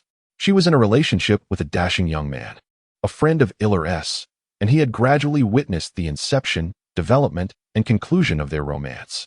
She was Tyrant. This tale begins at Henry's wedding. It is said that every pure-hearted girl, at a certain moment, experiences an intense desire to marry, yearning for a blissful and warm family. Tyrant found herself gripped by this longing during Henry's wedding. Janice's exquisite white gown, the sacred and solemn vows exchanged between her and Henry, and the sweet glances and kisses amidst the blessings of the crowd profoundly moved the romantic spirit hidden beneath Tyrant's elegant exterior. Like a moth drawn to a flame, she was willing to plunge into the furnace of marriage, in pursuit of that intoxicating warmth, without a trace of regret. In simple terms, she wished to marry. However, Damon clearly held a contrasting perspective. He was not inclined to marry so soon, despite his genuine love for Tyrant. Yet, he remained unwilling to embrace the sanctity of marriage so early, even if his partner was the esteemed Tyrant. Eiler struggled to comprehend Damon's perspective and, during a subsequent casual conversation, inquired why he harbored such aversion towards matrimony. At that time, Damon, now a vampire, elucidated his sentiments thus. Why should one marry? My father once cherished my mother dearly, yet their union was fraught with misfortune. In this regard, Stefan was somewhat more fortunate, for his mother had departed from this world long before he could grasp the complexities of life. Thus, in my view, the most splendid relationship in existence is that of love. Marriage only serves to tarnish that beauty. Fortunately, I need not fret over the absence of offspring to care for me in my twilight years. As for the events that transpired between his parents, Damon remained reticent, unwilling to divulge the details. In the shifting sands of time, it had likely become a secret forever entombed in the annals of history. While the notion of separation might be perceived as exaggerated, describing it as a failure to persist would be exceedingly apartment. Damon, with his roguish tendencies, did not believe that Tyrant could so easily relinquish her feelings for him. However, just the other day, he had heard whispers of Tyrant courting the second son of Count Tagros. Enraged, Damon, armed and ready, sought to confront the Count's son in a duel, only to be thwarted by his father, old George, who imposed house arrest upon him. Thus, the outcome was all but inevitable. While Damon languished at home, drowning his sorrows in drink over his heartbreak, it was then that Eiler received his first message from Babru. The dark mark emanated a chilling aura, capturing his attention. By channeling his mental energy, Eiler connected with Babru, who was situated 1,000 miles away. It was from him that Eiler began to truly comprehend the current state of affairs in America. If one were to elaborate, it could take 3 days and nights to convey the entirety of the situation. To summarize, the essence of Babru's quest was to ascertain the whereabouts of Abraham Lincoln. However, he ultimately located the members of the political party known as the Republicans, as described by Eiler. It is worth noting that before departing from Waterfall Town, Babru, with Eiler's assistance, acquired the ability to directly read human brainwaves. In fact, during their previous communications, they did not converse in the conventional sense, but rather engaged in a form of telepathic exchange. Due to their unique experiences, the souls of Eiler and Babru were forcibly attuned to the same frequency, allowing for their seamless communication. Even with a mere fraction of soul energy, they could achieve long-distance dialogue, an occurrence that is nearly impossible to replicate. This phenomenon, for Eiler, was akin to altering his mental fluctuations to grasp the essence of elemental affinity during his training. Babru adeptly utilized this newfound ability to identify the lower echelons of this emerging political faction, gradually working his way up to their higher ranks. According to Babru, these individuals bore a resemblance, to varying degrees, to the illustrious John Brown. When gathered together, their radiant brilliance coalesced into a blinding light, compelling him to maintain his distance, as approaching them was simply not feasible. Consequently, Babru was unable to locate the great man, Abraham Lincoln, as mentioned by Eiler. However, there are indeed aspects that excite Babru. In contrast to the prevalence of black slaves in the South, the number of enslaved individuals in the North is remarkably scarce. Yet, this does not imply the absence of black individuals in the North. On the contrary, their presence is slightly more pronounced than that in the South. They are employed as laborers in various factories, as employees in enterprises, or as servants to the affluent. Their living conditions are significantly better, and while their treatment is generally inferior to that of the majority of white individuals, it is undeniably an improvement over the confinement and whips prevalent in the South. Through the thoughts of passers-by, Baburu understands that although these individuals harbor discrimination, exploitation, and oppression towards black people, they advocate for a modernization of America, aiming to construct a better nation. Slavery, clearly, has become an impediment to such modernization, despite their hopes of gradually diminishing the power of slaveholders through gentle means, transforming the anger of the enslaved into a catalyst for social progress. Baburu, well aware of the nature of slaveholders, is certain that this approach is utterly futile. As John Brown's last words proclaimed, only blood can cleanse the sins of this guilty land.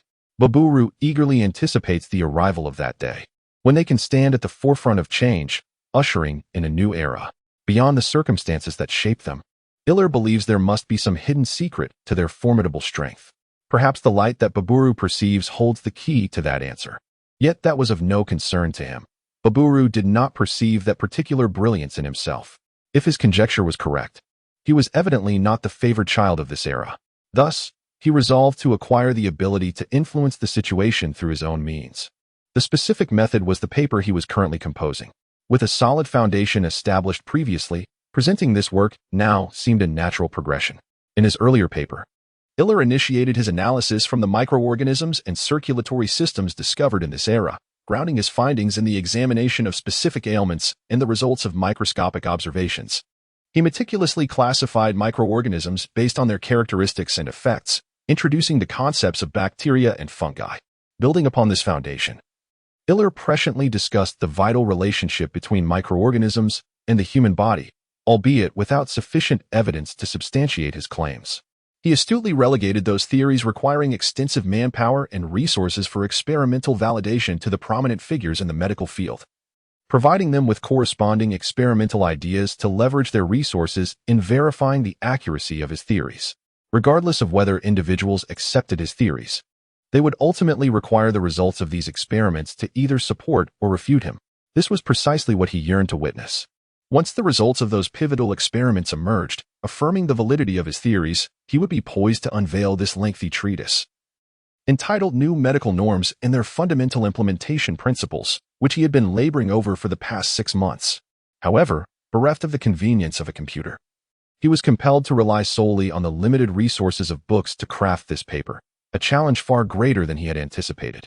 From the perspective of Eliel, this piece, if placed in an era dominated by Western medicine, would merely be deemed a set of health regulations for a rural medical station, supplemented with rudimentary first aid knowledge and a hodgepodge of crude experimental data, culminating in a third-rate paper that could scarcely pass the scrutiny of any medical school's thesis defense. Yet, in the year 1860, an epoch when even the concept of blood types was first introduced by Eliel himself, this paper stands as a groundbreaking work, surpassing the advancements of its time by at least 2 decades. It is no exaggeration to assert that the entire medical field would undergo a seismic transformation due to his findings. However, Eliel remains far from optimistic, as the chorus of skepticism surrounding his work has coalesced within the medical community. He lacks a prestigious mentor, a formidable academic pedigree, and most critically, the luxury of time to allow his paper to rise from the ashes of doubt and validate its worth. His sole hope is that the contents of this paper could prove timely and impactful during the impending Civil War, rather than being dismissed as mere fabrications that would need to endure arduous scrutiny before taking root. If only he were 20 years older, he could personally catalyze the transformation of the world. Alas, at merely 13 years of age, this inherent constraint leaves Eliel in a state of helplessness. Although he might consider publishing under another's name, he cannot bear to use this invaluable knowledge to elevate another's reputation. Eliel is not a saint. He merely seeks the fruits of his labor, which is a common sentiment among humanity. Tightening his grip on the pen, Eliel raised his shoulders and, with a solemn expression, produced a sheet of white paper. He placed it at the beginning of his thesis and inscribed the following words: "Many question me due to my youth. Yet, I am aware that truth is the only irrefutable entity in this world, akin to the Earth's orbit around the sun. The strength of an individual is inherently limited, a truth I comprehend better than anyone. If I am to contribute to this world, it is not due to my own greatness, but rather the collective efforts of many, including you, him, and them. I can only be regarded as a catalyst. Therefore, I implore you to approach this thesis with a fair and unbiased perspective. It merits such consideration. If we believe we can make the world a better place, then why not endeavor to do so?" With a firm stroke, he marked the final punctuation, setting the pen down. Wiping the slight perspiration from his brow with a handkerchief, he exhaled softly.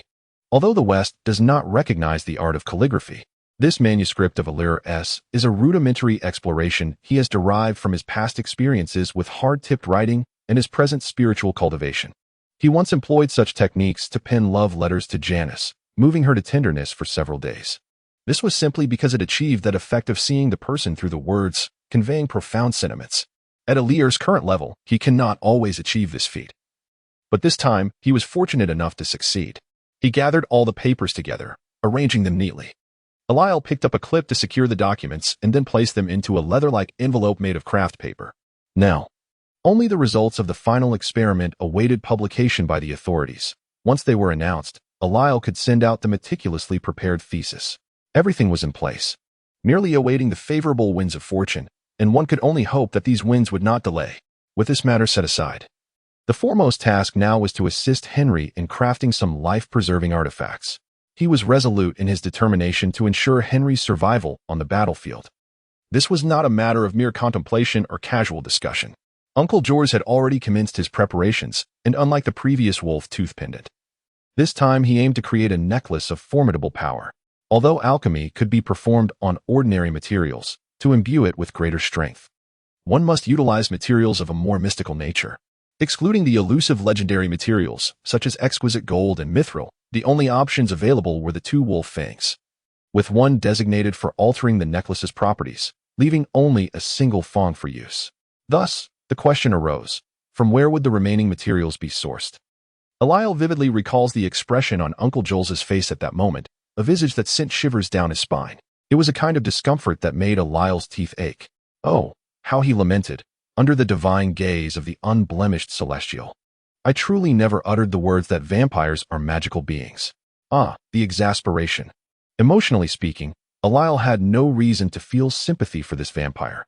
However, as a sentient being, witnessing such suffering evoked a sense of compassion within him. It is known that when a vampire experiences a surge of hunger, their eyes undergo a transformation, and their fangs extend, which is precisely what Joel's required. He would first entice the vampire with fresh blood, provoking the display of its fangs. With a steel ball lodged in its mouth, preventing closure, Joel's could then employ pliers to extract the two fangs and collect them. Generally, it does not take long for a vampire's fangs to regrow, but the newly formed fangs lack strength. Thus, Joel's would feed the vampire some fresh blood, allowing for 3 days of nurturing before extracting the fangs again, in an endless cycle. Eventually, this nameless vampire, through prolonged training, even managed to suppress its instincts and refrain from revealing its fangs at the sight of blood. However, Joel's had amassed 20 usable fangs, particularly the first 2 acquired, which were of exceptional quality. With these, Joel's brimmed with confidence for the forthcoming tasks. In the realm of alchemy, Eliel had always held unwavering faith in his uncle's abilities. His prowess had transcended the limits attainable through the family's collection of tomes. However, his notes had yet to be systematically organized, rendering the study rather inconvenient. Elier had repeatedly urged his uncle to compile them into a book, but Joel's merely replied that the time was not yet ripe. Consequently, Elier's progress in alchemy was exceedingly slow, while his mental fortitude advanced remarkably. It had been quite some time since he last tested the duration of his mental whip. In any case, it lasted for a considerable period. During moments of profound meditation, he could perceive the soul vibrations of the entire town. Compared to the flickering souls resembling fireflies, he appeared as the eternal Olympic flame, while Joel's was merely a larger torch.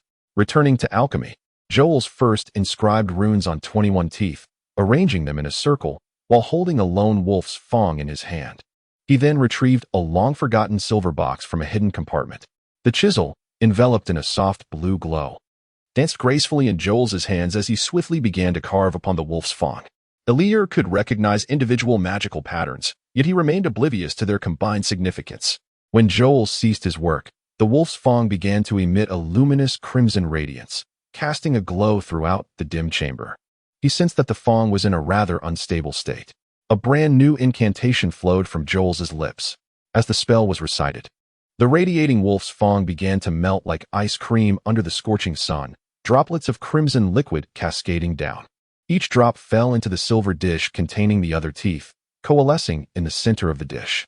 As the incantation progressed, Joel's complexion grew increasingly pallid, and the exposed arm displayed prominent veins.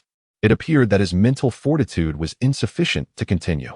Observing this predicament, Elier swiftly removed his pocket watch and placed it upon Joel's vacant hand, intertwining one of his own hands with Joel's. In an instant, the spiritual energies of the two individuals resonated in a remarkable harmony. Elier sensed his own mental power flowing through a mysterious conduit into Joel's. Empowered by this influx, Joel's expression visibly relaxed.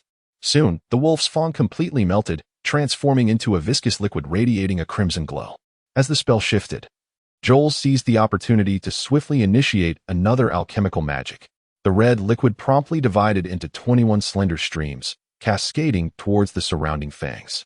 Through the pre-etched magical patterns, it merged with the 21 fangs, enveloping them in an ethereal crimson light. resembling precious jade. Only upon completing this phase did Joel's exhale in relief. The subsequent tasks appeared significantly easier in comparison. He merely needed to inscribe independent magical patterns on each tooth, targeting Henry. Each fong would serve as a rudimentary protective charm, and upon completion, they would collectively shield Henry from at least 21 lethal strikes. Furthermore, the wolf's fong possessed the strength of a mid-level protective spell, capable of withstanding an attack from a vampire for a brief moment. As long as Henry is sufficiently astute and avoids standing in open spaces for the enemy to target. He possesses no less than 22 lives, does he not? It is akin to utilizing cheats in a game of Contra, is it not? It would be utterly unjust if he were to fail to conquer the challenges, would it not? Yet, that is not all. While Joel continues with his subsequent endeavors, Illyr has already devised a remedy for Henry. That is, the finest healing elixir in existence. Before the Fong necklace is entirely destroyed, it indeed ensures that Henry remains unscathed and unharmed in combat. However, as a novice soldier, one cannot guarantee that he will not prematurely squander his 22 chances on a fiercely intense battlefield. Thus, an additional safeguard is imperative. By carrying the blood of a vampire, he can ensure that even in the event of a troop collapse or the complete depletion of his armor, he can resurrect at any moment, performing the miraculous feat of rebirth. Yet, while the vampire's blood is indeed extraordinary, it shares the same flaw as ordinary biological tissues. Once removed from its host and circulation, it begins to decay. Therefore, in the ensuing time, Illyr extracted a substantial quantity of vampire blood and experimented with various preservation methods. Firstly, it must never be exposed to light under any circumstances, necessitating an opaque container. Furthermore, lacking a sterile sealing mechanism and unable to recall the composition of preservatives, he could hardly resort to formaldehyde. Consequently, to prevent deterioration, Illyr resolved to dehydrate the blood. Fortunately, after experimentation, it was confirmed that the dried vampire blood also possesses healing properties. After numerous adjustments, Illyr produced a peculiar object, approximately the size of 2 stacked milk tablets, resembling a solid piece of hard candy. In truth, it was a piece of air-dried vampire blood at its core, encased in a layer of milky confection. There were a total of 12 pieces, each meticulously wrapped in high-quality white paper inscribed with magical runes. These runes were crafted under the guidance of Jorls, taking Illyr 3 days to complete. They consumed several times the amount of paper compared to the final product, simply because Jorls, in his endeavor to enchant the crucial wolf fong, had once again succumbed to mental exhaustion. Reflecting on the milk tablets from his previous life, which had a shelf life of 1 year, Illyr pondered whether these, wrapped in ancient magical techniques, would possess a superior longevity. Gazing at the neatly packaged tablets on the table, he felt a twinge of uncertainty. As the creator, he was not entirely convinced of their efficacy. Should he sample one? Perhaps it was better to refrain. After all, during the making process, perhaps it would be best for someone else to try them. Giggs had such a penchant for indulgence, he would be the perfect candidate. Meanwhile, the servants of the Salvatore household were engulfed in worry. The confined Damon had been embroiled in constant disputes with his father, old George. In the chaos, the saying when the city gates catch fire, the fish in the moat suffer rang true, rendering the servants akin to powerless fish, unable to resist the turmoil.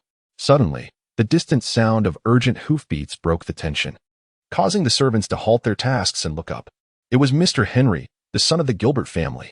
The servants exchanged glances, and a collective sigh of relief escaped their lips, smiles unwittingly gracing their faces. Every time this young gentleman arrives, he manages to temporarily placate the enraged eldest son of the household, granting a brief respite to the servants, much to their delight. Immediately, a clever soul opens the grand door for Henry. Unbeknownst to the servants, who harbor such thoughts, Henry dismounts with no awareness of their sentiments. Even if he were aware, he would likely dismiss them. Handing the reins to a waiting servant, Henry strides directly towards the main hall, his purpose today unchanged, to persuade Damon to join the military. George shares his thoughts with Jules regarding considerations for Damon. After some deliberation, the two old friends resolve to have both Damon and Henry enlist together. Jules hopes Henry will provide companionship, while George desires for Damon to gain valuable experience in the army. Each shall gain something, leading to Henry being tasked with charming, or rather, persuading Damon to join him. As the saying goes, a good woman fears a lovesick man. Henry draws upon his initial fervor in pursuing Jenny and gradually sways Damon. After all, Damon harbors dreams of heroism, having grown up enchanted by the tales of Washington's valor. How could he not yearn for the military? The hesitance to agree likely stems from a desire to vex his father. In any case, Henry is confident in his ability to accomplish the mission and win over the proud yet endearing Damon. In stark contrast to Henry's buoyant confidence, Belial finds himself in a state of agitation. Hey, have you heard? The Brits and the French have dispatched a joint force again. Oh, and what of it? I have heard that they suffered greatly last time across the ocean, losing over a dozen warships, and even the commander of the British fleet was injured. I dare say this time they may not fare any better. Oh, how naive you are. Last time they had fewer than 5,000 men, along with some antiquated warships. Yet, they managed to eliminate high-ranking officials on the opposing side. That feeble nation, rife with turmoil? Oh, what significance do their governors hold? The British proudly proclaim themselves the empire on which the sun never sets. Can such a record truly be deemed commendable? One should not speak so lightly, my friend. This time, they have dispatched over 20,000 troops, with renowned generals Elgin and Gross leading the charge. They are also equipped with the latest warships. This assembly is indeed extravagant. Prepare to witness a grand spectacle. The spectacle may be grand, but it certainly does not bode well for us. Oh, why do you say that? Oh, can you not see? We too possess a formidable fleet. This piece of the pie should rightfully include us. Yet now, those wretched northerners are causing a ruckus. This means that prior to the electoral victory, we will have no opportunity to share in that substantial bounty. They will seize the chance to divide it among themselves. Well, I earnestly hope you are correct, and that this pie is tougher, perhaps even knocking out a few of their teeth in the process. But the truth is, my friend, the British and French forces are sufficiently strong to capture our Fort Sumter, let alone the antiquated and backward Daegu fort of the Empire. There is no opportunity left. You know what? In fact, you are a scoundrel. Upon your utterance, the enthusiasm I had for the spectacle has entirely evaporated. Instead, I feel as though I have been subjected to a robbery. Scoundrel, you must compensate me. Hey, calm down, my friend. Rather than demanding reparations from me, you ought to reflect on how to contend with those northerners. Their movements are quite significant, and I cannot shake the feeling that our chances of success are rather slim this time. I refuse to calm down, mate. If you cannot immediately share some intriguing news to distract me, I shall inform our father about the matter of withholding your brother's allowance. Oh, please, don't do that. Very well, I shall share some good news, but you must promise not to use this against me again, or the affair between you and that wretched individual shall no longer remain a secret. If I am in a good mood, then speak quickly. Sigh. If I must convey good news, I can only say that the cake is indeed quite substantial, even if those two ruffians wish to divide it. They can only portion it on the table, yet they shall not consume it.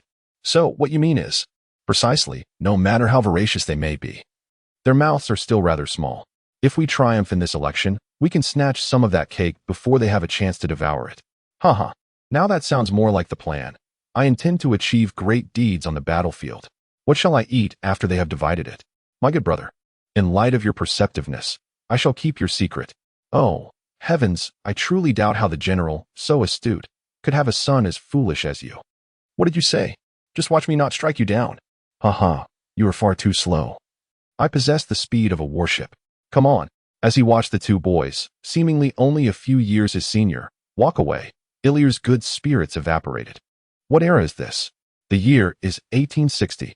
Just 20 years have passed since the First Opium War. Only 4 years since the Second Opium War. It is the time of the Taiping Rebellion. Who on earth told me that a world of romantic melodrama could encompass the entirety of global history? How could it bear such an uncanny resemblance to the real world? If Ilyr's memory serves him correctly, at this very moment, on the other side of the ocean, a historical event known as the burning of the Summer Palace is about to unfold. The splendor of history, the treasures of civilization. They are on the verge of suffering barbaric devastation. How could I have never contemplated these matters? A wave of sorrow washed over Ilyr. A profound heaviness. For an entire day, he remained motionless. The discipline of mental fortitude had kept his emotions in check for quite some time. Yet, after a full day, he finally regained his composure and came to a realization. If this is indeed the real world, then such occurrences are not surprising. He had oversimplified his thoughts, naively believing that this place was merely a reflection of the world depicted in the diary. He now understands that he is situated in a realm imbued with magic, an experience he has lived through. Belial was uncertain whether the world of his previous life also concealed supernatural forces. However, He was quite certain that there could not possibly exist a vampire named Stefan and a high school girl named Elena, performing in a television series entitled The Vampire Diaries. Such a notion was utterly absurd. Otherwise, would not beings like Superman, Batman, Iron Man, and mutants have to be real as well? It was quite the farce. How could Earth withstand such tumult? Thus, since he had watched The Vampire Diaries in his former life, it was evident that the world of that series was not the same as his original world. This much was clear. As night descended, Eliel remained perplexed about the relationship between this world and the one he had once inhabited. What kind of nation could exist across the ocean? He feared that he currently lacked the capacity to discern whether it was authentic or illusory. Therefore, he resolved to set these thoughts aside for the time being, waiting for a future when he could comprehend it all. Yet, some things seemed impossible to relinquish. For instance, there was the girl behind him, delicately approaching with a cup of rich coffee in hand. A smile involuntarily grazed Eliel's lips, and warmth radiated from his eyes. With the passage of time and his diligent practice, even without consciously employing his mental powers to probe his surroundings, his heightened senses allowed him to perceive the nuances of the environment. Thus, he could more acutely feel the girl's unintentional tenderness. Gradually turning his head, he beheld Janice playfully sticking out her tongue before hastening towards him. Extending his hand, Eliel intended to accept the beverage that was evidently prepared for him. To his surprise, the young girl swiftly turned, sidestepping his outstretched hand. Iller was momentarily taken aback. Why hadn't she gone to the hospital today, leaving me to attend class alone? If there's no valid reason, I won't let you have any.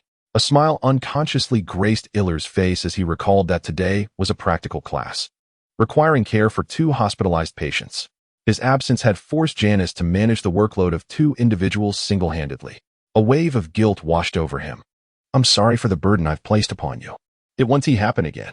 He rose beside Janice, gently wrapping an arm around her waist while the other hand took the saucer holding the cup, casually placing it on the table.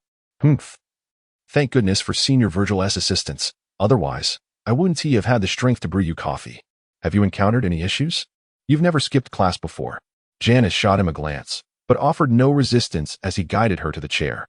Once he was seated, she naturally settled herself upon his lap, resting her head on his familiar shoulder. She was not short, and her figure was exquisitely proportioned, with her elegant legs comprising more than 60% of her height, making this the most harmonious position for the two. It's nothing much. I merely recalled some past events, and my mood wasn't particularly bright. But it's all fine now. Inhaling the faint, delicate fragrance that emanated from Janice, and caressing the soft skin of her waist, Iller felt his spirits lift.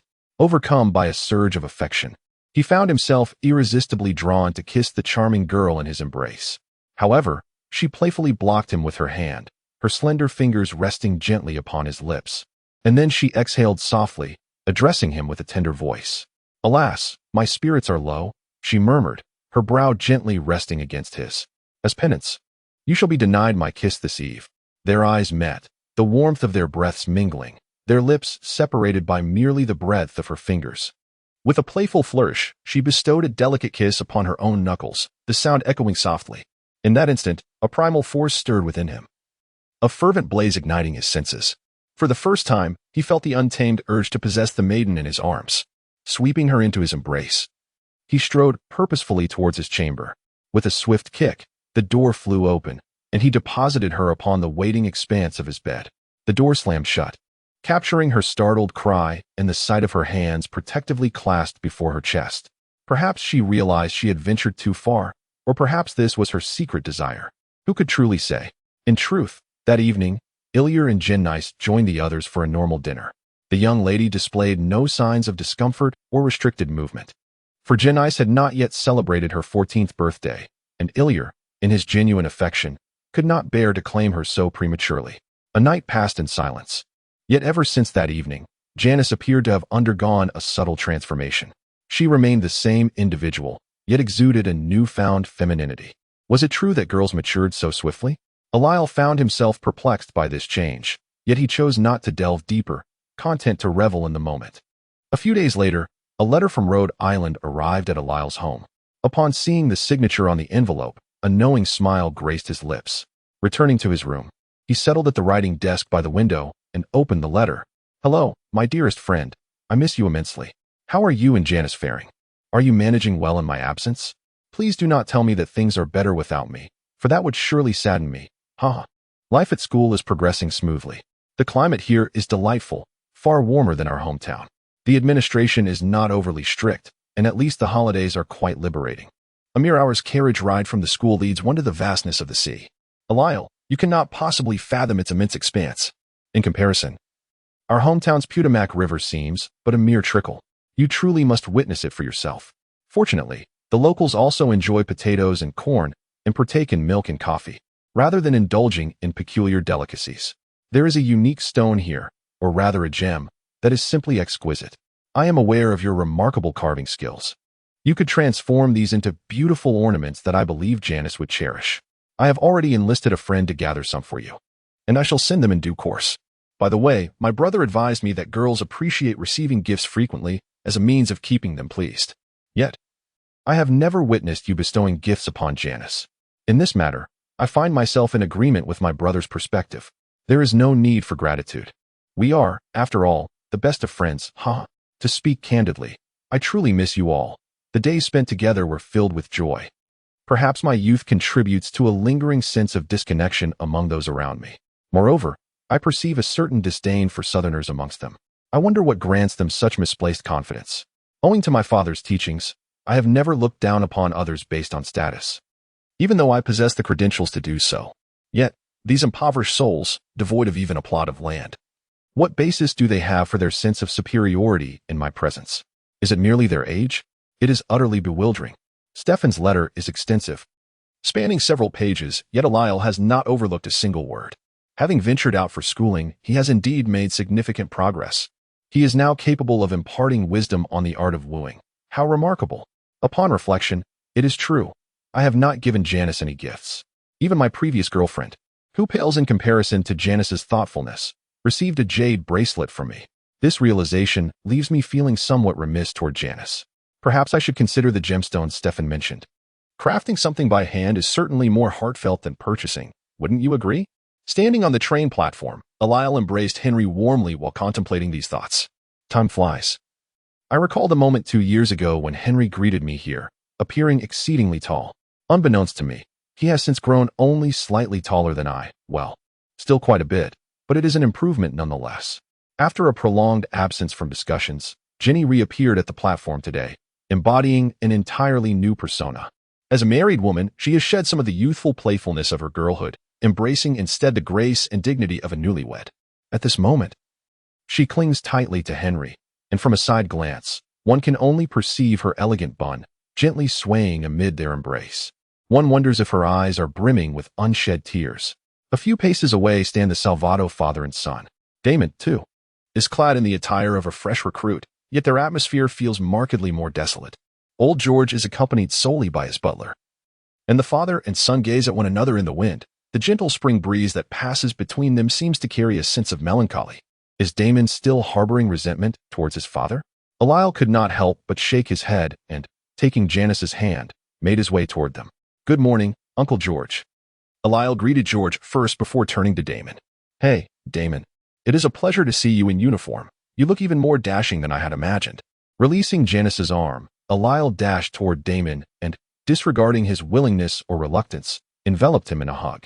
Henry mentioned that the training is quite arduous. Do take care of yourself. Remember to write to Uncle George, or else we shall worry about you. Come, let us embrace once more, since Stefan is not here today. Consider this my heartfelt blessing to you. In another warm embrace, though Damon's expression remains unseen, his hands seem to instinctively tighten around Alile. Intuition tells Alile that Damon has been touched by this gesture, yet a sigh escapes his heart, laden with unspoken sentiments. At this moment, if Uncle George were to step forward and embrace Damon, it would undoubtedly dispel the minor rift that lingered between father and son. Yet, his legs remained rooted to the ground, devoid of any intention to draw near. As the mayor, George surely possessed remarkable political acumen and exceptional social skills. However, perhaps due to love, he occasionally displayed a childlike innocence and capriciousness in his interactions with his sons. Thus, the two inadvertently inflicted silent wounds upon each other through their misguided manner of relating. Unable to suppress a sigh, Alile released Damon and lowered his gaze, retrieving an object from his pocket. It resembled a longevity lock, exuding a lustrous copper sheen. When touched, One could feel the smooth glaze coating its surface. Its design was antiquated and robust, which, when placed against Damon, accentuated his delicate demeanor. "What is this?" Damon inquired, accepting the pendant and examining both sides. A hint of delight in his eyes. Eliel spoke without revealing the pendant's purpose just yet. He had conferred with Jorls, and Henry had been present during their discussion. They had removed a tooth from Henry's necklace and crafted 6 new ones, imbued with protective spells. With these, they had fashioned this pendant for Damon, capable of withstanding 7 lethal strikes. Once all the wolf's teeth had been activated, the pendant would shatter. Although historically, Damon had not perished on the battlefield. It is prudent to have additional protection, is it not? The time for farewells was gradually drawing to a close. Henry and Damon, along with their companions from the small town who enlisted together, gradually merged into the ranks of new soldiers. Iller spotted several familiar faces, including Giggs and Tamer. He hoped fervently that they would all survive the battlefield. The train let out a long whistle, and, amidst the gazes of onlookers, began to depart slowly. Ginny could no longer contain herself. She turned and embraced Uncle Jorls, her eyes brimming with tears. Her delicate red lips were bitten hard, refusing to release a sound of sorrow, while only pearl-like tears dampened the eyes of those around her. Iller couldn't help but let out a gentle sigh, feeling as if today's exhalation equaled the sum of all his sighs over the past 2 years. Indeed, who would wish to be separated so soon after their wedding? To forsake the beauty of companionship for the sake of grand ambitions. Perhaps those who aspire to achieve greatness are bound to face similar choices. Ultimately, one can only hope for no regrets. Both sons had departed, and the elder had left on less than amicable terms. Jorls found himself at a loss, unsure how to comfort his old friend. The days that followed resumed their monotony. Jorls went to work each day, while Ginny managed the household, with Janice lending a hand when at home. Their bond, strengthened since Henry's departure, grew ever closer. Iller was pleased to witness this development. He himself devoted the majority of his energy to advancing the transformation of his thesis. He made a concerted effort to disregard the provocations and baseless criticisms that arose. Despite the anger they stirred within him, he understood that engaging with such individuals would only incite them further. Such people exist in every corner. Instead, he focused on publishing substantive papers that would guide others in applying the theories contained within his work.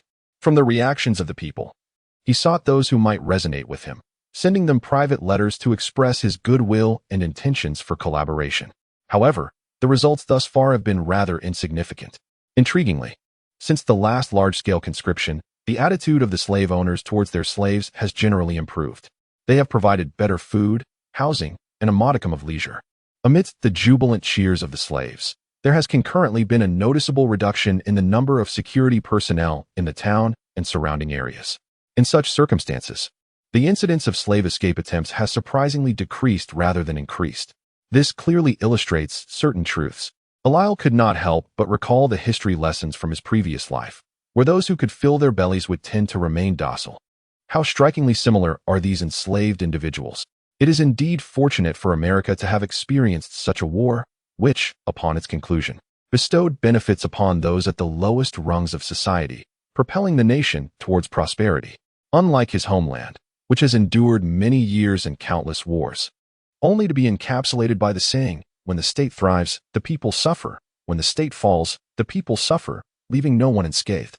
How lamentable. On a moonlit night, Eliel was engaged in a candlelit conversation with Janice, addressing some of her confusions while savoring their intimate moments together. Suddenly, that long silent dark mark stirred once more, sending a chill through the air. Ah, it has been a while, Eliel. As the connection was re-established, Eliel sensed that Baburu's condition was not quite well. Indeed, it has been quite some time, Baburu. You do not appear to be in good spirits. Has something unfortunate transpired? Perhaps it is due to my encounter with Lincoln.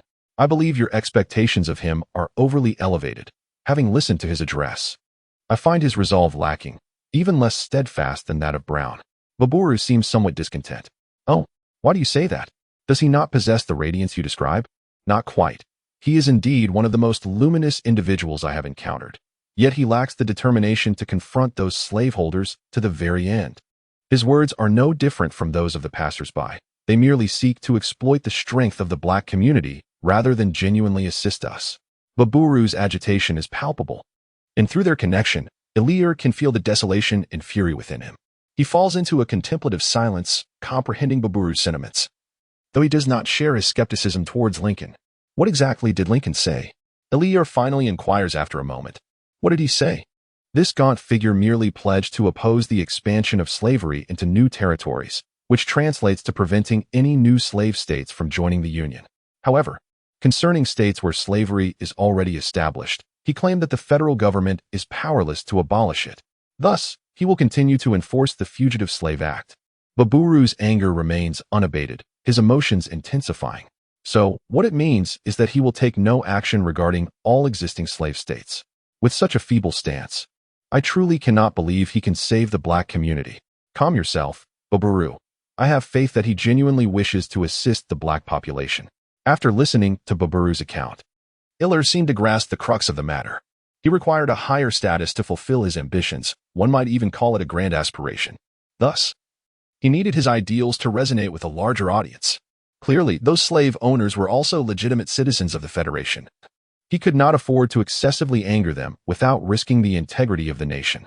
Iller reasoned this way, hoping Baburu would comprehend the underlying significance.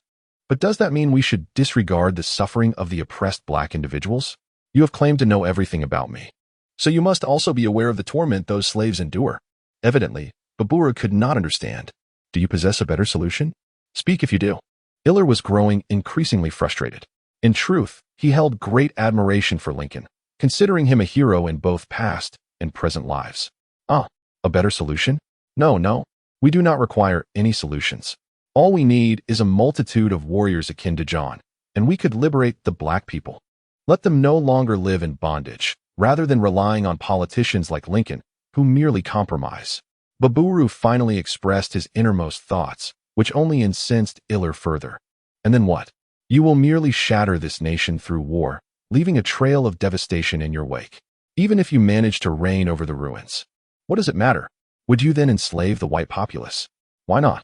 Just as John proclaimed in his last words, only blood can cleanse the sins of this guilty land. Only blood. Baburu's voice resonated with unyielding conviction. My heavens! If John were aware of how you interpret his final words, he would undoubtedly be enraged enough to rise from the grave. His willingness to assist you does not imply that he wishes to witness the ruin of this nation. They deserve their fate. Iller, you, who have never met John, dare to compare your understanding of him with mine. Oh, how could I forget? You are also a white man. Clearly, you lack the nobility that John possessed. Is that not so? Iller was utterly infuriated by Baburu's remarks, unable to restrain himself from exclaiming, Go to hell. Do you know why John is dead while Lincoln still lives? It is because wretched beings like you have brought him to ruin. He felt he had perhaps overestimated Baburu's awareness, for during his most illustrious days, he was merely a warrior of a tribe. How far-sighted could he possibly be? Nevertheless, Iller regarded him merely as a spy, dispatched to gather information, without placing much reliance on him. To be fair, he shared a mindset similar to those rebellious farmers, which was rather commonplace. However, recently, Iller had been harboring considerable frustration due to his thesis, which had been ignited by Baburu's statements. As he gradually calmed down, he realized that this quarrel was rather unnecessary. Yet, the anger within him had dissipated significantly, rendering the argument not entirely in vain. Slowly reclining, he extinguished the candle. And in the darkness, a thought began to take root in Iller's mind. Perhaps it would be wise to seek genuine allies to aid him in comprehending the situation or undertaking other tasks. Since Baburu was currently of no considerable use, why not leverage him to accomplish certain objectives? However, I fear that it would be quite challenging to gain Uncle Joel's approval. Perhaps it would be best to proceed without his knowledge? In that case, I shall craft some fragile secrets by tomorrow. After all, it is not particularly difficult. With this thought, Eliel gradually drifted into slumber. Outside the window, the resplendent moon cast its silvery light, gently illuminating the area before Eliel's bed, accompanying him in his deep sleep. Yet, a small cloud obscured a corner of the crescent moon at that moment, as if foretelling something. Who can say? 2 days later, in the town hospital, young doctors submitted their resignations to the director. It was said that their decision stemmed from a sudden resolve to establish a clinic in Washington, with benefactors generously providing the necessary funds. Thus, these ambitious, yet somewhat unfortunate young men made their decision with haste. Among them was Virgil, who stated that after prolonged contact with Eliel, he no longer aspired to be a great doctor. Instead, His new ambition was to become a distinguished director. Therefore, he was willing to start from the position of a director. Consequently, the initial trio transformed into a quartet, and Eliel merely advised him to manage the clinic well and to remain in Washington for the next 5 years. As for the others, each was assigned their respective tasks. Standing in the classroom on the second floor of the hospital, Eliel watched as Virgil and the others departed, yet his heart was not as tranquil as it appeared. Their departure meant evading the impending turmoil of war a year hence. After all, Washington, being the capital, seemed relatively safe. However, disseminating information from Washington could easily lead to misconceptions of espionage, thus inviting calamity. They accepted their patronage, yet paid a considerable price in return. As for the fairness of the situation, it is challenging to assess, especially after having employed fragile secrets. Thus, regardless of whether they succeed in their endeavors, this sponsorship can be regarded as a complete gift to them. In this way, it may somewhat alleviate the guilt that resides within. However, prior to this, he had withdrawn his privately crafted secrets from his bosom, exposing them to the sunlight. Humans tend to engage in actions devoid of meaning. The distinction lies merely in the quantity of such actions. After all, they are not mere machines, like computers that operate solely on zeros and ones. Therefore, upon waking the following day, Illyr felt a twinge of regret for having placed the painstakingly crafted secrets under the sun. It was indeed a foolish act. Consequently, he requested a half-day leave from Janice and returned to the laboratory in the backyard. After 2 years of renovation, the facilities had become increasingly comprehensive. Among them were numerous cutting-edge instruments characteristic of contemporary physical and chemical laboratories. It must be said that Joel's friends had been exceedingly generous to him. However, Illyr found Joel's negligence towards his responsibilities rather perplexing. Yet, each time he inquired, he received no satisfactory answers. Setting aside the instruments that Illyr found unnecessary, at this moment, he required only some glassware, a few auxiliary materials, and the precious blood of a certain vampire.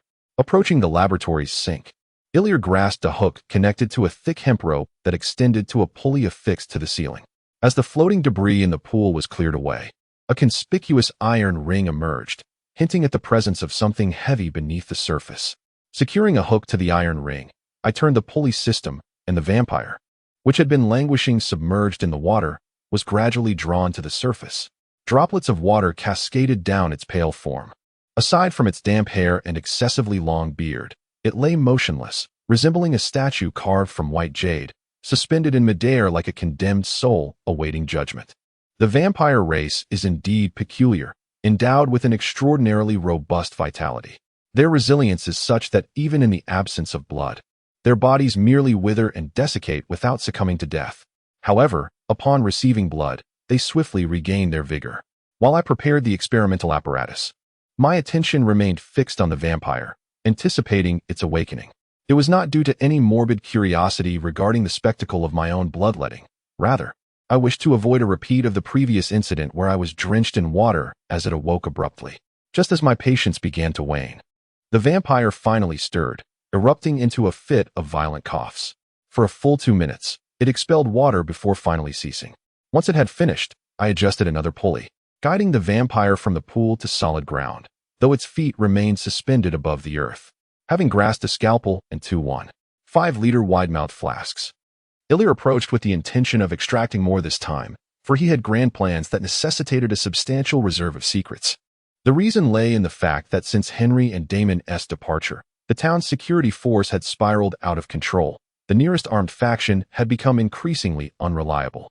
Although it was not certain that any trouble would arise, waiting until a crisis emerged to take action seemed rather too late. Thus, he had no choice but to solicit the vampire's assistance. "Oh, pardon me. I should have prefaced with again, you are the most malevolent being I have encountered, no?" Perhaps a demon humanity cannot sink to such depths upon hearing the vampire speak. Illyr paused momentarily, instinctively glancing into its eyes. Strangely, those eyes, unlike before, exhibited not a trace of fury but rather an unsettling calm, though the darkness lurking behind them was profoundly deep. After a few seconds of silence, Illyr spoke earnestly. No, there is no evil between us. I am human. You are a vampire. You feed on humanity, and I confine you. What is amiss in that?" Moving 2 steps closer, Illyr fixated on the vampire's eyes, saying, "If there is a fault, it lies with you. You should not have attacked my family. nor should you have endangered my life." With that, Ilir raised the scalpel, intent on drawing blood, unwilling to squander any more time. However, an abrupt sense of crisis caused him to halt in his tracks. He swiftly retreated 2 steps, his piercing gaze locking onto the body still suspended in midair. Was something amiss? Perhaps, but are you aware of your missteps? With a furious roar, a resounding crash echoed. To Ilir's incredulous gaze, the vampire, as if by sorcery, shattered the iron chains that had bound his hands. My word, how is this possible? It broke such thick chains? Could they have been rusted? Or was it merely a fade all along? I must report the scriptwriter. This vampire is cheating. Scriptwriter, alas. Ilir's wild conjectures could not hinder the vampire's actions. With a thunderous thud, the vampire landed heavily on the ground. With a forceful lift of its leg, the chains clattered and broke apart, and with a swift motion, the weight entangled around its legs, along with the chains, was flung into the air. A cacophony ensued as it shattered the sealed window, soaring towards freedom. Thus, the morning sunlight, ever astute, streamed into the room through the shattered opening. The room brightened remarkably, and the vampire instinctively raised its arm. Furrowing its brow, yet maintaining a sinister grin, it gazed at the vigilant Ilir. You have bestowed upon me such humiliation, such torment, yet you have forgotten to provide me with a stake. It advanced step by step towards Ilir, its eyes brimming with the ferocity and rage suppressed for over 2 years, threatening to burst forth. Before I drain your blood, you shall have no chance to utter your last words. In that moment, its voice resonated with an oppressive force, akin to a tiger unleashed from its cage. I cannot allow it to draw closer. Ilir resolutely unleashed his mental power in a desperate lash, yet it met only emptiness. The vampire possessed an elusive speed. By the heavens, Ilir could already sense a fierce wind rushing towards his shoulders. It was behind him. Was it the wind? The wind? Like a flash of lightning, in a mere fraction of a second, it shattered despair and alerted him. The wind. Never before had Ilir, with all his heart and soul, sought to command an element with such fervor. Unlike his usual gentle practice, this was an all-or-nothing resolve. It instantaneously connected with the very air of the room. Just as the vampire's hands were about to grasp Ilir's clothing, the air within the chamber stirred. It gathered with a speed that rivaled sound. Coalescing in the space between Ilir and the vampire, a tremendous pressure of wind descended. The vampire, caught off guard, was thrust against Ilir's back. His hands missed Ilir's shoulders, appearing as if he intended to embrace Ilir from behind. Concurrently, the negative pressure created by the gathering air burst open the door.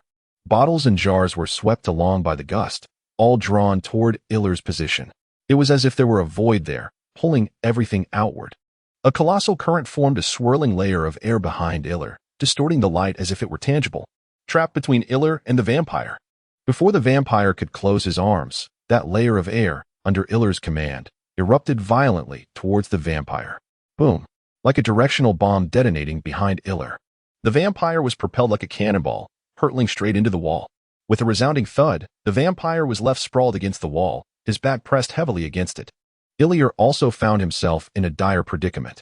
The violent explosion, even if it was merely a residual shockwave, sent him sprawling to the ground. In that instant, the eruption of formidable elemental control unleashed a torrent of mental energy, depleting nearly half of his reserves. This brutal method induced a severe dizziness akin to a concussion. Yet, he could not afford to remain prostrate. A perilous vampire lurked behind him, struggling to turn over and prop himself up on his elbows. Ilir beheld the vampire sliding down from the wall, writhing on the ground with slight convulsions. This sight involuntarily elicited a sigh of relief from him. Upon the white wall, a large blot of blood marred the surface, trickling down to the floor below. Where did this vampire acquire such formidable strength? As Ilir laboriously sat up, he pondered this perplexity. However, the immediate priority was to subdue the vampire.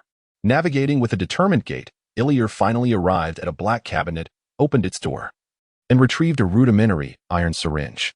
Forgive this era's lack of plastic. It was neither sterilized nor disinfected, containing a concoction of filtered vervain juice, perhaps tainted with rust from its prolonged storage. Yet, it mattered little. After all, it was not intended for human use. Just then, within the realm of Ilir's mental perception, the vampire stirred. Panic surged within him. He could not ascertain whether he could muster another explosive surge of power. Hastily, he turned, removed the needle cap from the syringe, and hastened towards the vampire with urgency. However, The dizziness in his mind rendered him unsteady on his feet, making it impossible to flee. He nearly slipped on a broken test tube lying on the floor.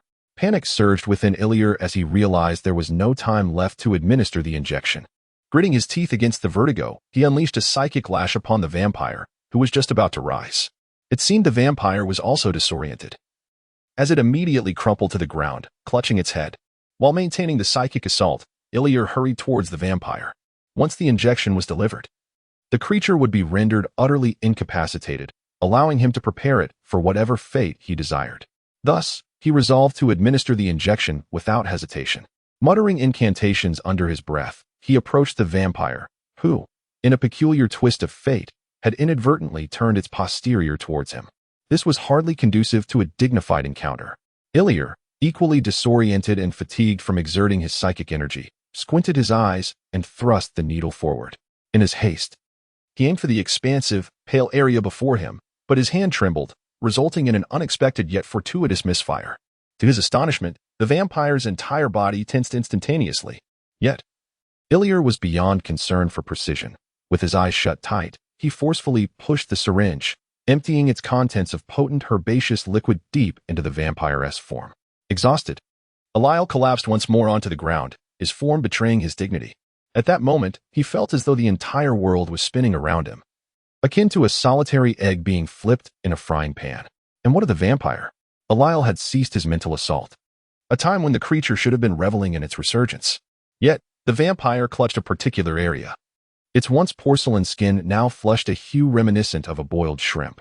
Its mouth gaped open, akin to a fish gasping for air on a cutting board, opening and closing in a futile struggle. It is crucial to recognize that unrefined whipwort is akin to concentrated acid for vampires, capable of causing severe burns upon contact with the skin.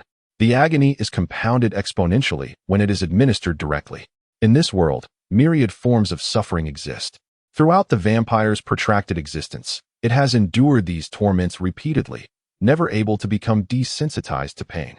Their senses are tenfold more acute than those of humans, amplifying every emotion, be it joy, sorrow, or despair, to a staggering degree. As Eliel's mental torment ceased, this vampire, under the extreme stimulus of agony, momentarily regained clarity amidst the inferno of vengeance. Yet in that fleeting instant, it found itself ensnared in a dire predicament. Infused with whipwort, it would soon lose all capacity to resist within mere seconds. Enduring pain akin to that of childbirth, its options were severely limited. It could either attempt to slay the demon before the debilitating effects of the whipwort took hold, or resign itself to its fate. Yet if it cannot be slain, what awaits it is an eternity of anguish, a more unyielding bondage, and a fate forever relegated to that of a mere egg-laying hen. Meanwhile, the vampire's gaze shifted, falling upon the door wide open from the battle, where the sunlight, long forsaken for 2 years, the liberating air, and eternal release awaited. Just as Illier, battling dizziness, propped himself up with his elbow, a shadow suddenly lunged into his blurred vision. Could it be a counterattack from the vampire? Instinctively, he raised his other arm, attempting to shield himself, believing that as long as he could hold on for a few seconds, all would be well. However, the anticipated assault did not arrive. Lowering his arm, Illier beheld the vampire tumbling into the sunlight streaming through the open door, limbs outstretched, lying on the long-lost rays. A searing pain surged through the vampire's entire being, intensifying and soon overshadowing the agony inflicted by the vervain injection. Then, as if ignited, flames engulfed its entire form. Uncertain whether the vampire's prayers reached any divine ears, it nevertheless made an attempt in its final moments. I have not been a good son, nor a good brother, and certainly not a good vampire. Thus, I only seek a complete, serene departure. Should there be a next life, I wish only to atone for the harm I have caused her. Amen. Its gaze fixed upon the blazing sun. Like a sinner awaiting judgment, powerless to resist, it relinquished the sovereignty of its life. The flames blazed fiercely, and within mere seconds, they transformed entirely into a cloud of flying ash, dispersed by the wind. Illier gazed at the sunlight streaming through the doorway, where a vampire had just succumbed to self-inflicted demise. He found himself at a loss for words. Was it an escape from anguish? Did the inability to slay oneself lead to such an act of desperation? Illier chuckled softly, acknowledging his own lack of courage for suicide. Yet he felt no admiration for this particular act. Perhaps this distinction delineates the difference between noble sacrifice and cowardly self-destruction. Relaxing completely, Iller lay flat on the ground, surrendering to the dizziness that enveloped his mind, and gradually he drifted into a sweet oblivion. As for the other matters, they could wait until he awoke. Iller, what has happened? Please awaken, you must not come to harm. With a gentle shake, Iller opened his eyes once more, and the first sight that met him was Jenny, anxiously watching over him. Upon seeing him regain consciousness, her face lit up with joy, and a sigh of relief escaped her lips, her expression brightening with a smile.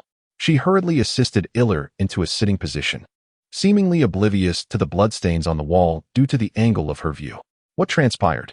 Iller, I heard a tremendous noise, and when I arrived, I found you lying here. Supporting Iller to the bed, she fetched a cup of warm water and a heated towel, as she gently wiped the dust from his face. Her tenderness was palpable. In their shared gaze, Iller discerned a hint of confusion in her eyes, but he knew he could not speak too much at that moment. A profound weariness and dizziness washed over him, making his eyelids feel as if they bore 1,000 pounds. Thank you, Jenny. Let us leave this matter to Uncle Jors, and allow me a moment's repose. I shall address the rest upon my awakening. To be candid, I have never encountered such gentleness in you before. Jenny found herself smiling faintly at this, poised to utter a response, only to realize that Iller had already closed his eyes, his breathing steady and rhythmic. Oh, this little one seems to harbor many secrets. With a mischievous pinch to Iller's cheek, Jenny admired his rare, peaceful slumber for a moment longer, then tucked him in snugly before quietly retreating. Once seated upon the sofa, Jenny found it difficult to attend to her household chores with the same fervor as before. If there is anything more enticing than the gossip of others, it is undoubtedly the intrigue within one's own family. For homemakers, certain skills are instinctively acquired, such as covertly perusing their husband's correspondence, organizing their children's backpacks, or, while tidying the house, stumbling upon little secrets. As she awakened to the virtues of homemakers, Jenny also inherited their shared penchant for curiosity. Thus, once assured that Iller was sound asleep, she stealthily unlatched the door to the backyard. What might she uncover? Let us hope it does not startle her. By the time Iller awoke, the afternoon sun had already begun to cast its golden glow. He did not hasten to rise, but instead seated himself cross-legged upon the bed, entering a meditative state. Iller had previously endeavored to develop magic on his own, yet his attempts had not borne fruit. For instance, the legendary fireball spell. He could ignite alcohol, candles, and paper, but he could not conjure flames from thin air. Similarly, with the wind blade, he could manipulate a gentle breeze within a limited sphere, but he could not compress it to a formidable intensity. Yet today, under the pressure of the vampire, a portion of the latter vision has been realized. This instilled within him a profound sense of confidence. Perhaps he truly could develop practical elemental magic. During his meditation, he could feel his mastery over the wind becoming increasingly effortless. Prior to this, Iller had tidied up the laboratory and relayed the events to Jors. After the initial tension subsided and seeing that Iller was unharmed, Jors breathed a sigh of relief. After inspecting the laboratory, he decided to have dinner first, intending to converse afterward, resulting in an unusually quiet dining table that evening.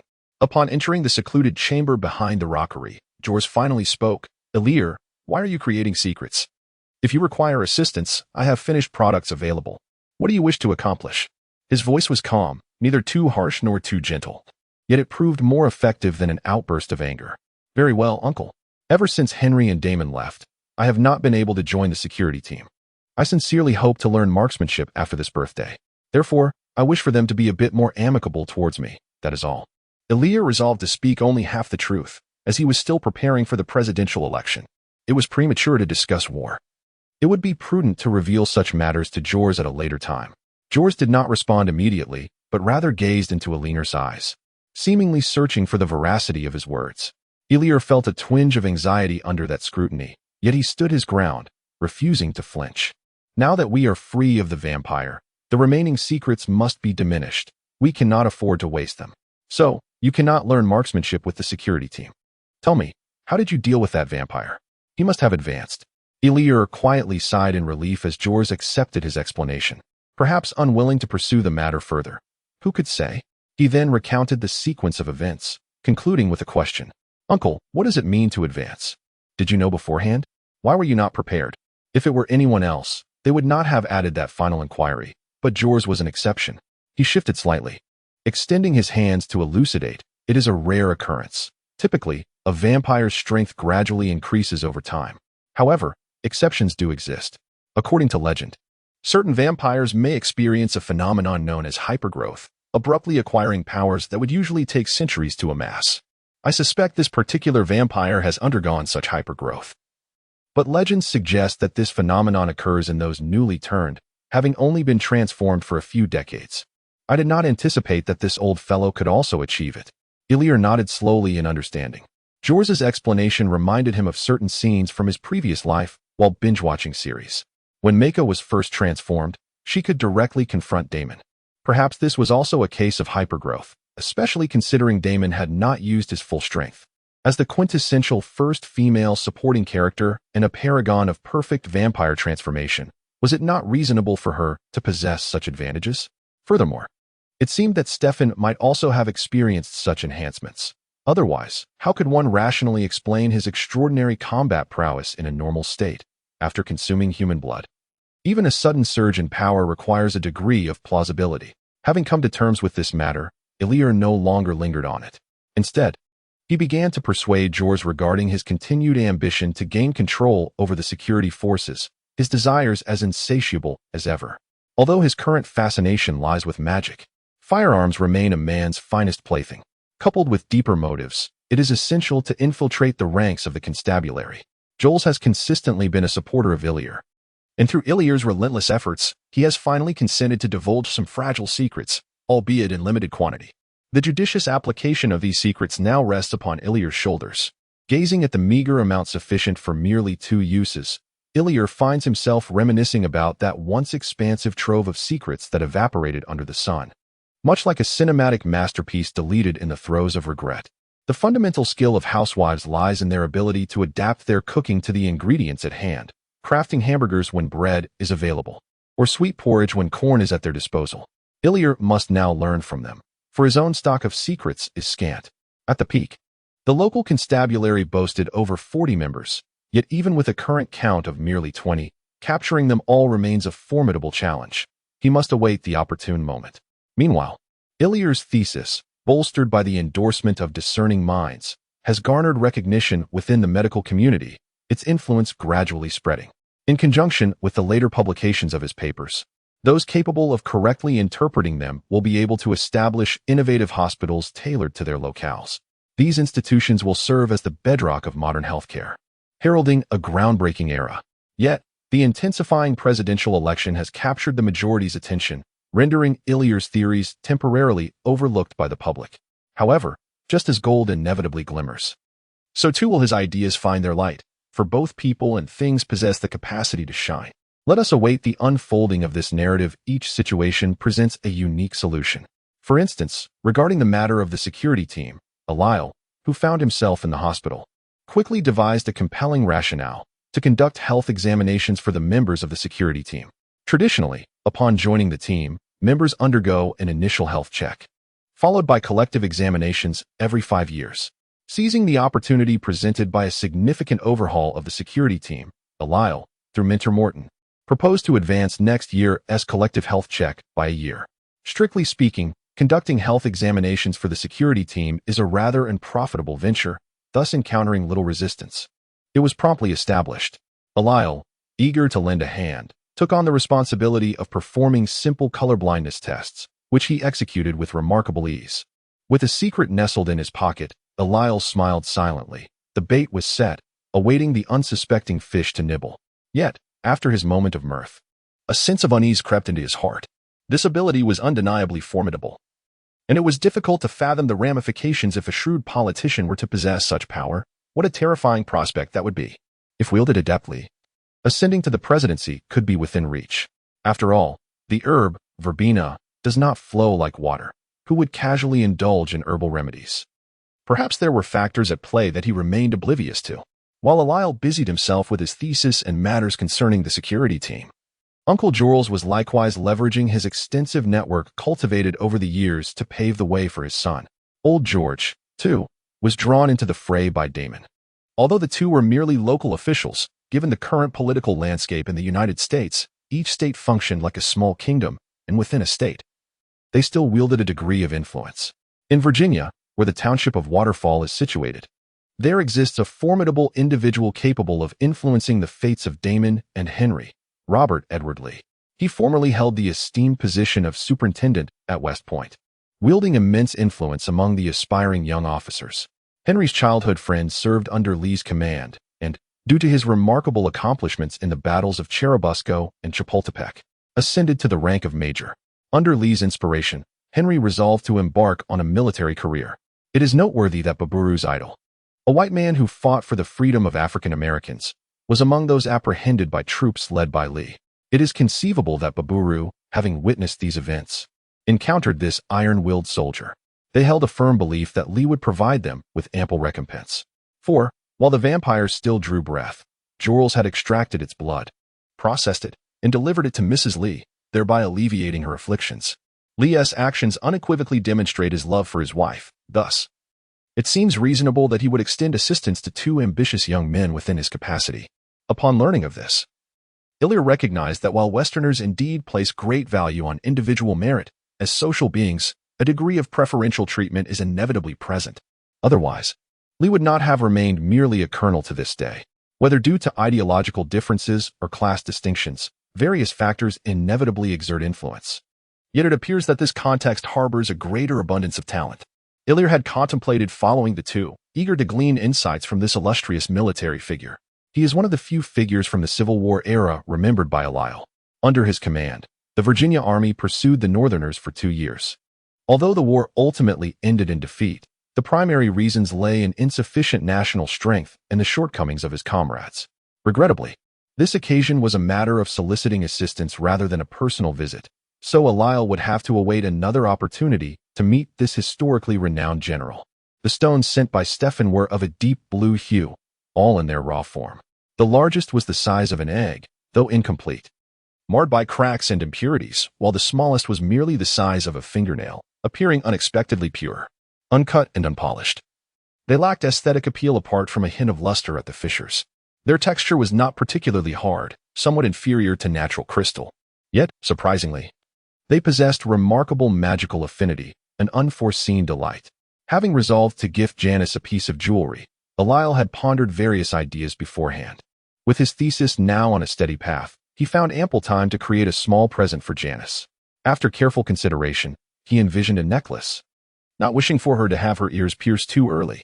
The plan was to craft a chain from silver, featuring a finely carved and polished gemstone as the centerpiece, complemented by 2 smaller stones to realize his vision. Given their unexpected magical affinity, Illyr intended to utilize them to their fullest potential. From a collection of gemstones, 3 stones that met the criteria were carefully selected. As for silver, Jorals possessed an ample supply of silver ingots, for silver is a commonly employed material in alchemy. The process of cutting, carving, and polishing gemstones demanded considerable patience, especially since Illyr wished to imbue them with enchantments. Fortunately, the presence of a set of silver carving tools significantly alleviated the difficulty of the task. However, it is with a tinge of embarrassment that Illyr reflects on his limited knowledge of orthodox alchemical formations. Apart from the initial spells of cleansing and pest control, he had only recently mastered enhancement and boiling alchemy. The former, a hallmark of alchemists, enhances the inherent properties of materials, rendering the hard even harder and the sharp even sharper. Indeed, you are not mistaken. This is the legendary enhancement. Yet, at present, Illyr's skills were akin to that of a novice, lacking refinement. The latter, boiling alchemy, serves as a supportive form of alchemy, far more intricate than its name suggests. It essentially belongs to the realm of phase transformation magic, capable of converting solid materials at room temperature into liquid and liquid into gas. Jorals had employed this alchemy while crafting a necklace from fangs. However, under normal circumstances, the boiling alchemy that Illyr had mastered could not preserve the magical properties of the items. It was evident that Jorals had harnessed a more advanced version of this technique. Nevertheless, Illyr was determined not to rely on Jorals this time. He resolved to undertake the endeavor independently. With a clear plan in mind, he proceeded methodically to accomplish the task. Over the course of 10 days, Illyr polished the 3 gemstones, preserving their magical essence, and as best he could, he applied a pest control spell along with 2 cleansing spells. After usage, Iller required a surge of spiritual energy to invigorate it. While crafting the silver chain, an epiphany struck Iller. Employing the boiling technique, he melted together minute gems and pure silver, yielding a deep blue liquid. With his mental prowess, he shaped this mixture into exquisite interlocking loops. Once the effects of the boiling technique dissipated, the hardened silver chain shimmered with a soft azure glow, adorned with gem-encrusted grooves. Carefully embedding the gems, Iller's jewelry masterpiece was born. Yet, as he held it in his hands, he found himself frowning. To be frank, it did not appear particularly exquisite. Neither the chain nor the embedded stones were remarkable, even falling short of the glitzy, mass-produced trinkets found on the streets of future generations.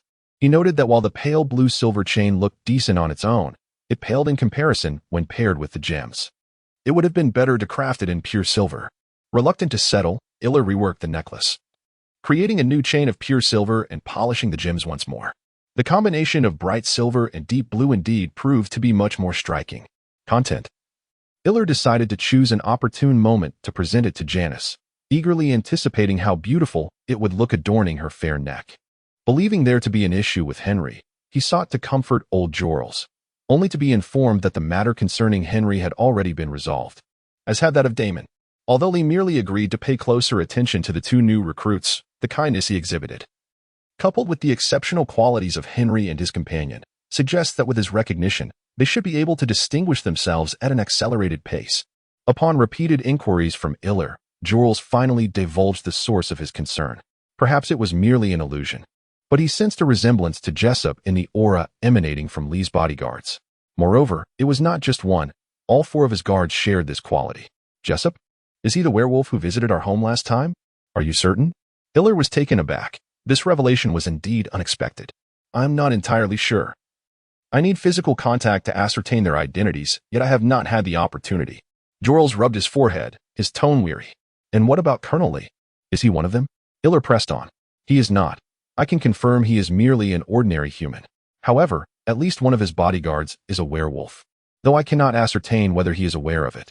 The involvement of supernatural forces within the military gives me a foreboding feeling, given their strength and speed. Facing 100 adversaries would not pose a challenge. Uncle, should I go and verify this? Given the gravity of the matter, Iller was determined to uncover the truth swiftly. After a moment of contemplation, Jorls replied, Very well, but exercise caution. Strive to remain undetected. I am aware that your mental probing is quite convenient. So discreetly ascertain their true nature without revealing your presence. With that, Jorls provided Iller with a sum of operational funds and sent him off in a carriage. Without hesitation, Iller swiftly packed his belongings and embarked on the covert journey to Colonel Lee's residence. He needed to gather as much information as possible before the colonel's departure. Contrary to expectations, the abode of the powerful military officer was not as opulent as one might imagine. Seated in a nearby pizzeria, Iller savored his pizza while observing the house in the distance. He cast a cold glance at the two impeccably uniformed soldiers stationed at the entrance, furrowing his brow. This area was significantly more bustling than Waterfall Town, with a plethora of storefronts and a dense population.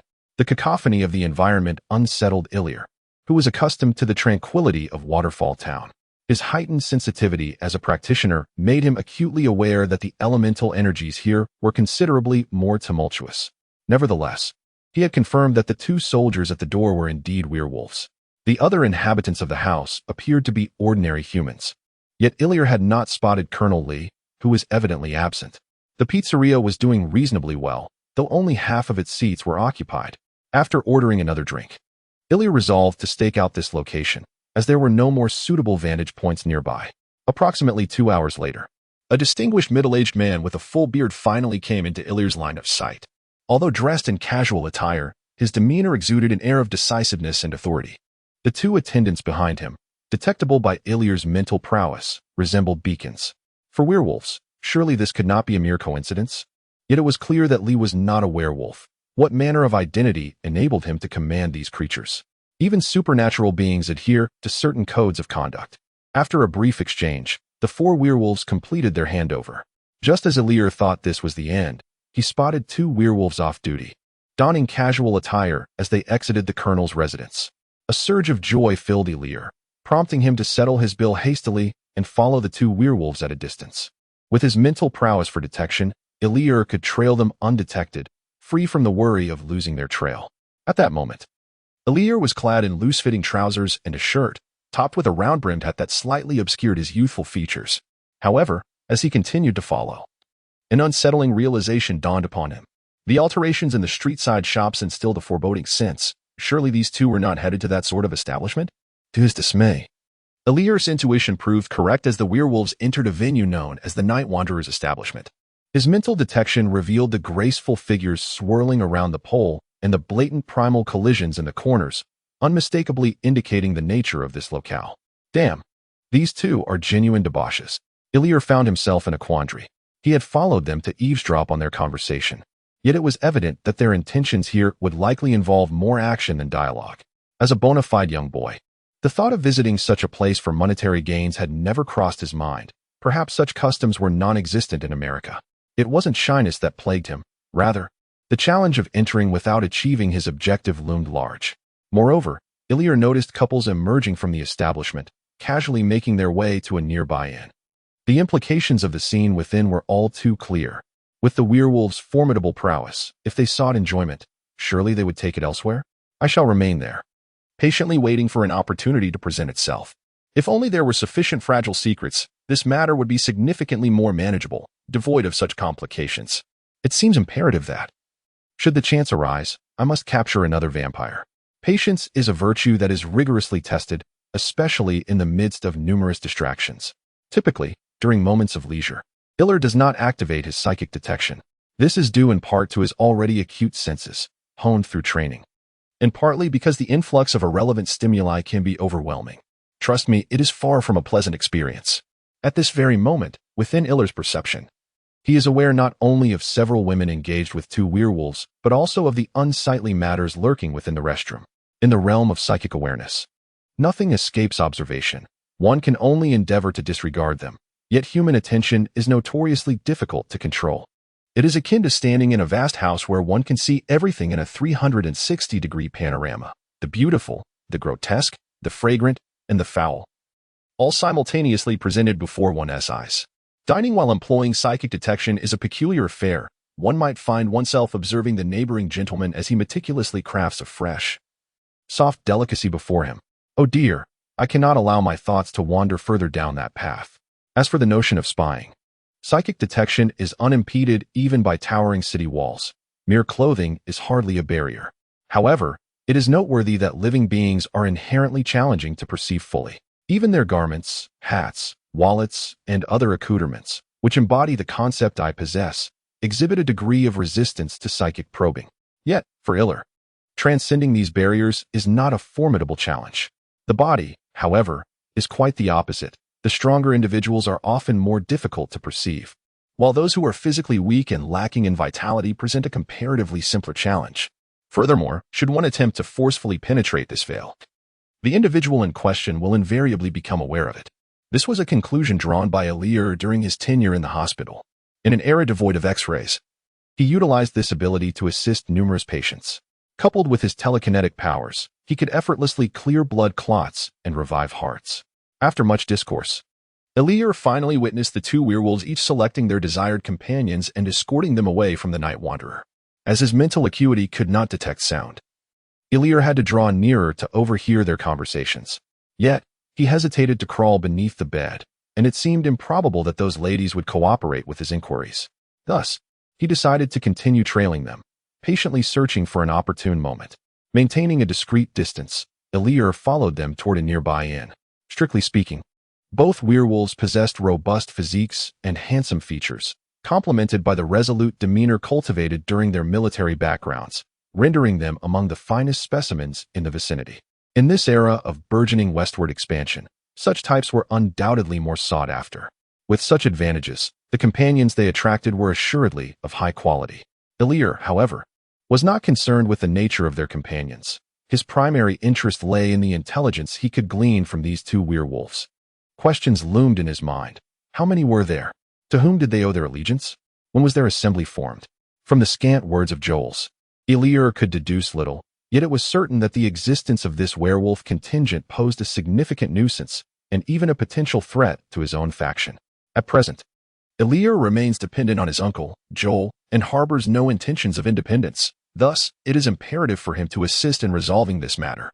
The evening breeze was cool as he stood at the entrance of the inn, where the two werewolves were located. Ignoring the peculiar gaze of the attendant, Elir strode inside with an air of nonchalance. In his pursuit of the two werewolves, he had maintained a constant mental probe, which allowed him to keenly perceive the attendant's lewd expressions, whispered conversations, and the lingering gazes that fell upon him. Suddenly, Elir's gait stiffened. Good heavens! What an odious creature! Did he think I am that sort of person?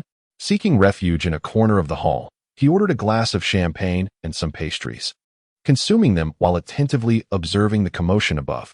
An amusing incident occurred during this time. A departing female guest, exuding a rather audacious demeanor, approached the entrance. For some inexplicable reason, she flashed an alluring smile at the attendant before delivering a resounding slap across his face and turning to leave. This spectacle brought a sense of delight to Elir. The two werewolves upstairs possessed formidable combat prowess. It was not until Elir had finished 3 drinks and visited the restroom twice that he leisurely began to freshen up and dress, leaving behind 2 exhausted ladies in slumber.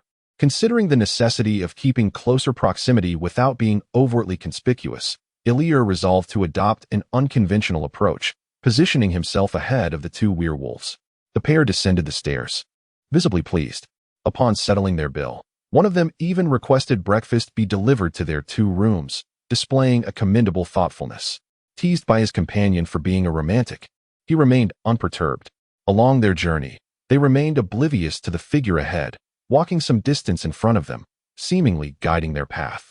The werewolves, engrossed in conversation, discussed not only the 2 women they had encountered but also shared amusing anecdotes, gossiped from their ranks, and expressed pride in their own team, along with admiration for their captain. All these conversations fell upon the attentive ears of a discerning listener. Are you suggesting that this werewolf unit was established solely by Colonel Lee? Yet, he himself is not a werewolf. The Colonel's personal guard, a werewolf, oversees the werewolf squad. Prior to his awakening, he was a trusted confidant of Colonel Lee, who protected him after he awakened supernatural powers on the battlefield, and since then, he has remained by Lee's side. At least 20 werewolves, indeed. Colonel Lee is quite the strategist, Joel remarked, though his brow remained furrowed. Utilizing his military authority to gather werewolves who have awakened on the battlefield is a commendable idea, but what are his true intentions? This blade is exceedingly sharp. Does he not fear arousing the suspicions of the Federation? Who can say? However, they seem to hold their captain in great esteem, not differing much from their regard for Lee. It is to be expected, before awakening, werewolves are merely irritable, yet post-awakening, they exhibit a touch of ferocity. Once gathered, a leader emerges, an instinctual behavior. Joel explained while rubbing his temples. Is it true that this alpha wolf is stronger than the ordinary werewolf? Indeed, the alpha is the most formidable among the pack. Yet, there exist solitary wolves like Jessup, often the vanquished challengers of the alpha. Their isolation a punishment imposed by the leader. Do not rush. First, convey this information to my old friend. I fear I may soon be quite occupied. Indeed, Uncle George has been exceedingly busy since receiving that letter, laboring late into the night in his study. It appears he is engaged in the refinement of something. From the sketches, it resembles a design for a mechanical wristwatch. However, upon closer inspection, it lacks hands and components like a mainspring. Elir scrutinized it repeatedly but failed to comprehend its essence. Initially, George hoped Elir would discern its nature from the drawings, yet Elir possessed little aptitude in this regard. Ultimately, George, in exasperation, reminded him of their encounter with the vampire. Elir gazed at George in astonishment, suddenly recalling that remarkable invention. It was through that device that he had managed to capture the vampire, despite his limited skills at the time. Moreover, it was merely a prototype. Indeed, it is only when plagued by a rat infestation that one remembers the cat. It is only when rain threatens that one thinks of an umbrella. Observing George's exuberance, Elir couldn't help but smile. In a sense, he owed gratitude to that werewolf battalion. Elir felt a profound joy, for this was the first clinic to operate according to his theories. The burgeoning sense of accomplishment imbued Elir with several days of good cheer. Consequently, as he penned his thesis, inspiration flowed more effortlessly. And regarding that necklace, in an audacious move to enhance its aesthetic appeal, Elir undertook a process of reinforcement. Perhaps it was the heavens bestowing upon him a genuine heart, for he was extraordinarily fortunate to achieve success, and not merely once, but thrice in succession. It is noteworthy that previously, Iller had only succeeded twice at most. Gazing at the necklace in his hand, which had been enhanced and was nearing perfection, Iller, in his delight, bestowed upon it a melodious name, Sky Scar. The enhanced Sky Scar, one might argue, possesses no extraordinary qualities. For prior to the seventh enhancement, the process merely guides the object towards the perfection achievable by its inherent material, gradually eliminating the flaws of the manufacturing process. However, beyond 7 enhancements, such assurances do not hold. Iller lacked the confidence to continue enhancing Sky's Scar. He was already quite satisfied with its current state, especially since it was not intended for combat. As he adorned it around Janice's neck, beholding the beauty before him, his heart was enraptured. The shimmering silver chain accentuated the softness of Janice's skin, while 3 dark blue gemstones nestled between the curves of her collar sparked Iller's imagination. Has she blossomed considerably? A thorough examination is in order. Driven by the pent-up energy accumulated while tracking those 2 werewolves, Iller was determined that this night would be one of wakefulness. 2 days later, the long-awaited day for the town security team to undergo a collective health check had finally arrived. Iller donned a white coat and settled early into a private room. On the table before him lay a collection of vividly colored paper pieces, featuring colorful numbers designed to test for color blindness. Janice sat in a chair at the door, serving as the sentinel to ensure that each examinee entered one by one. All preparations were complete. They merely awaited the favorable winds. Speaking of fragile secrets, Iller has employed them on several occasions. However, this time, there seems to be a distinction from his previous experiences. He cannot articulate the specifics, yet it undeniably diverges from the last instance when he persuaded Virgil and others. Nevertheless, there is no time for contemplation, as he has pressing matters to address. The first examinee has entered. Please provide me with the health examination form. Can you discern what is inscribed on this sheet of paper? Very well, and what about this one? No problem. Now, look into my eyes. I am Iller, Gilbert.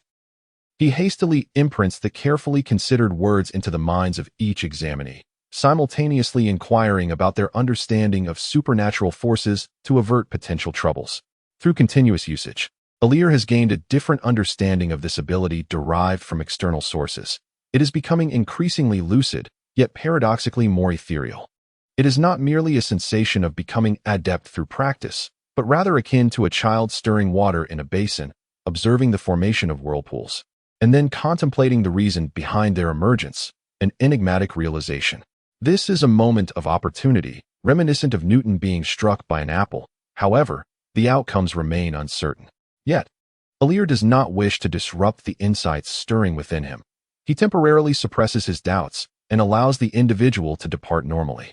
There will be ample opportunities in the future. There is no need to rush, for such moments are rare and serendipitous. It is not until noon that the members of the security team complete their examinations. Iller also felt a considerable drain and requested Janice to bring him a meal, while he himself descended into a meditative state in the classroom on the 2nd floor. In the face of the vampire's overwhelming assault, Iller's elemental magic transcended its long-standing limitations, successfully manifesting his self-created wind wall. Since that moment, his mastery over elemental forces, particularly the wind element, has significantly intensified. His mental fortitude has also experienced a notable surge, enabling him to conjure small tornadoes, wind walls, and wind pressure bombs, much to Joral's lament. Recently, Iller achieved the remarkable feat of enhancing the Sky Scar 3 times, displaying commendable alchemical talent, which delighted Jorals. However, this also indicated that his aptitude for magic surpasses that of alchemy. It is worth noting that while Jorals guided him in alchemy, Iller has navigated the realm of magic on his own. At this moment, as the fragile effects of the secret potion began to wane, Iller could distinctly perceive the dissipation of something within his mental energy. To illustrate, if mental energy were likened to carbon atoms, then during mental energy detection, they would exist in the form of carbon dioxide. When employing telekinesis, they would take the form of diamonds, and during mental control, they would manifest as graphite. Iller's mental energy is inherently gaseous, thus upon awakening, he can immediately engage in mental detection, while his telekinetic abilities are cultivated through meditative chemistry, a skill he shares with Jorals. At this moment, through clandestine means, Iller has acquired a graphite form of spiritual energy, which gradually dissipates within his essence as the effects of the substance wane. It appears that the vampire possesses this singular manifestation of spiritual power. However, The newly transformed Ilir has acutely sensed this change and acknowledged the existence of this form of spiritual energy, endeavoring to comprehend and emulate this state. Should he succeed in this imitation, it would undoubtedly signify a monumental breakthrough. As Ilir delves deeper into his meditation, a subtle smile graces his lips, and he sinks further into profound contemplation. Within the realm of his spirit, a nascent seed has taken root and begun to sprout. He feels as though he has transcended into a divine being, capturing a fleeting glimmer of ethereal light and condensing it into a seed. He watches in awe as the seed germinates, establishes its roots, and draws upon the world's energies to flourish, ultimately transforming into a towering tree. This majestic tree continuously emits mist, instigating a profound transformation within Ilir's spiritual domain. If the original spiritual world was akin to an expansive lake, with spiritual energy as its waters and Ilir's soul as the encompassing barriers, then at the heart of this realm now stands a colossal tree that pierces the heavens. Its roots spread throughout the vast waters, reaching the boundaries of this existence, and even extending beyond. The roots tirelessly absorb moisture, channeling it from the robust trunk to the lush foliage, which then evaporates like clouds and mist, dispersing across the crimson sky. As Ilir gazes down upon this world, a stirring within him prompts the winds to rise, initially faint, but gradually sweeping across the entirety of existence. The surface of the lake heaves and surges, relentlessly lapping against the tree trunks, while the mist above shrouds the sky, never quite coalescing. It seems that something essential is missing. What could it be? Eliel, akin to a deity suspended between heaven and earth, engages in a tranquil contemplation. As his thoughts flow, the tempestuous winds gradually subside. Is it rain that is absent? Once the calm settles, Eliel realizes what is lacking in this realm. In the ethereal plane of his consciousness, the lake does not shimmer blue but glows with a translucent milky hue. He can summon winds here, yet he cannot conjure rain, even though the towering trees have already released their moisture. Thus, it appears that mastery over the water element is the next step to be taken. Such clarity dawns upon Eliel. The evolution of his mental landscape, in a sense, offers him profound insights into his cultivation journey. Without a mentor to guide him, he instinctively treads a path that emulates the principles of the cosmos. After all, he finds little guidance in the myths of angels and demons or the conflicts of vampires and werewolves. Instead, the legends from his past life seem to harbor some wisdom. Therefore, Eliel, by adhering to the natural order as his guiding principle and using his personal cultivation as inspiration, transforms his spirit into a world of its own, embarking upon an uncharted path. Indeed, the realm of the mind is one of freedom, capable of encompassing all that you possess, and it must be so. Gradually emerging from his meditative state, Eliel slowly opens his eyes. The world before him now appears exceptionally vibrant, everything transformed. As if the breeze wafting through the window is softly whispering secrets. His gaze sweeps across the table, where a plate of delicacies and a cup of water await. Feeling the distinctness of the world around him, Eliel engaged in physical movement, casually picking up a few pastries to savor as he stood with a cup of water in hand. His gaze shifted towards the windowsill, where a faint, parched longing emanated, compelling him to take notice. Through the partially drawn curtain, Eliel discerned the presence of a potted vine. What a marvelous sensation it was. As he approached step by step, the feeling grew ever clearer. Is this what it means to empathize, to share in the sentiments of another? Eliel could distinctly sense the despair of the wilting vine behind the curtain, parched from lack of water, and the sorrow of being forsaken. Do plants possess emotions? He had never known. Yet, at this moment, the sensation was remarkably vivid. As he parted the curtain that obstructed his view and paused by the window, Eliel attentively absorbed the essence emanating from the plant, lost in contemplation. The belief that all beings possess a spirit resonated within him, and it was only now that he grasped this insight. It seemed that the vine sensed his proximity, or perhaps it was the humidity from his cup that stirred it. The essence shifted. It became one of yearning, akin to an infant's hunger for a mother's nourishment or a seedling's desire for the gentle caress of dew, pure and profound. Eliel felt a stirring within himself and gradually raised his cup. With a soft gurgle, he drank deeply, then poured the remaining half-cup of water into the pot. Instantly, it seeped into the parched soil. Placing the last pastry into his mouth, Eliel turned to step outside. He intended to fetch more water. Eliel recalled that this pot of flowers was nurtured by Virgil, thriving under his care. When he departed, he left it behind due to the inconvenience of travel. Perhaps it was the curtains that concealed it. In any case, both Janice and he had completely forgotten about it. It was not until today, after a breakthrough in his mental prowess, that Ilya sensed its existence. Since it had not perished, it was only fitting to tend to it, if only for Virgil's sake. Upon meeting Janice, Ilya couldn't help but reflect once more on the fact that cultivation truly requires time. Remarkably, it was already the day following his health examination. Fortunately, with Janice's assistance in securing a leave of absence, and given that Minter Morton was preoccupied and unable to hold classes, he was afforded the luxury of uninterrupted meditation for 2.5 days. Having prepared his alibi, Ilya subsequently met with Minter Morton, after which he dutifully attended several days of classes. He needed to acclimate to this new state, and Minter Morton proved an excellent subject for experimentation. His newfound abilities allowed him to grasp the precise meaning of each of Morton's words, as well as the nuances that lay beneath them. After all, teaching Ilya imposed considerable pressure on Morton. There was a hint of telepathy involved. During breaks, Ilya offered him some experimental suggestions, such as using only his pinky finger to open doors and requiring the other hand to adopt a graceful pose while drinking water, relying on his own capabilities, along with the fragile secrets he possessed, rendered the experience of controlling his mental energy distinct. Utilizing secrets felt akin to manipulating a mechanical hand, where the distinction between soft and hard becomes obscured. Relying on his own abilities to manifest, akin to reaching out with one's hand, he experienced a vivid spiritual sensation, accompanied by a profound empathetic connection. However, in the short term, he preferred to avoid the company of too many people, as it proved to be overly cacophonous. Perhaps this is the very reason why practitioners seek solitude away from the mundane world. In just a couple of days, Ilya could hardly endure it. What he cherished most now was the time spent in the company of Janice. When they were together, her thoughts were so pure that even when he held her close, it did not disturb him. This was something no one else could achieve.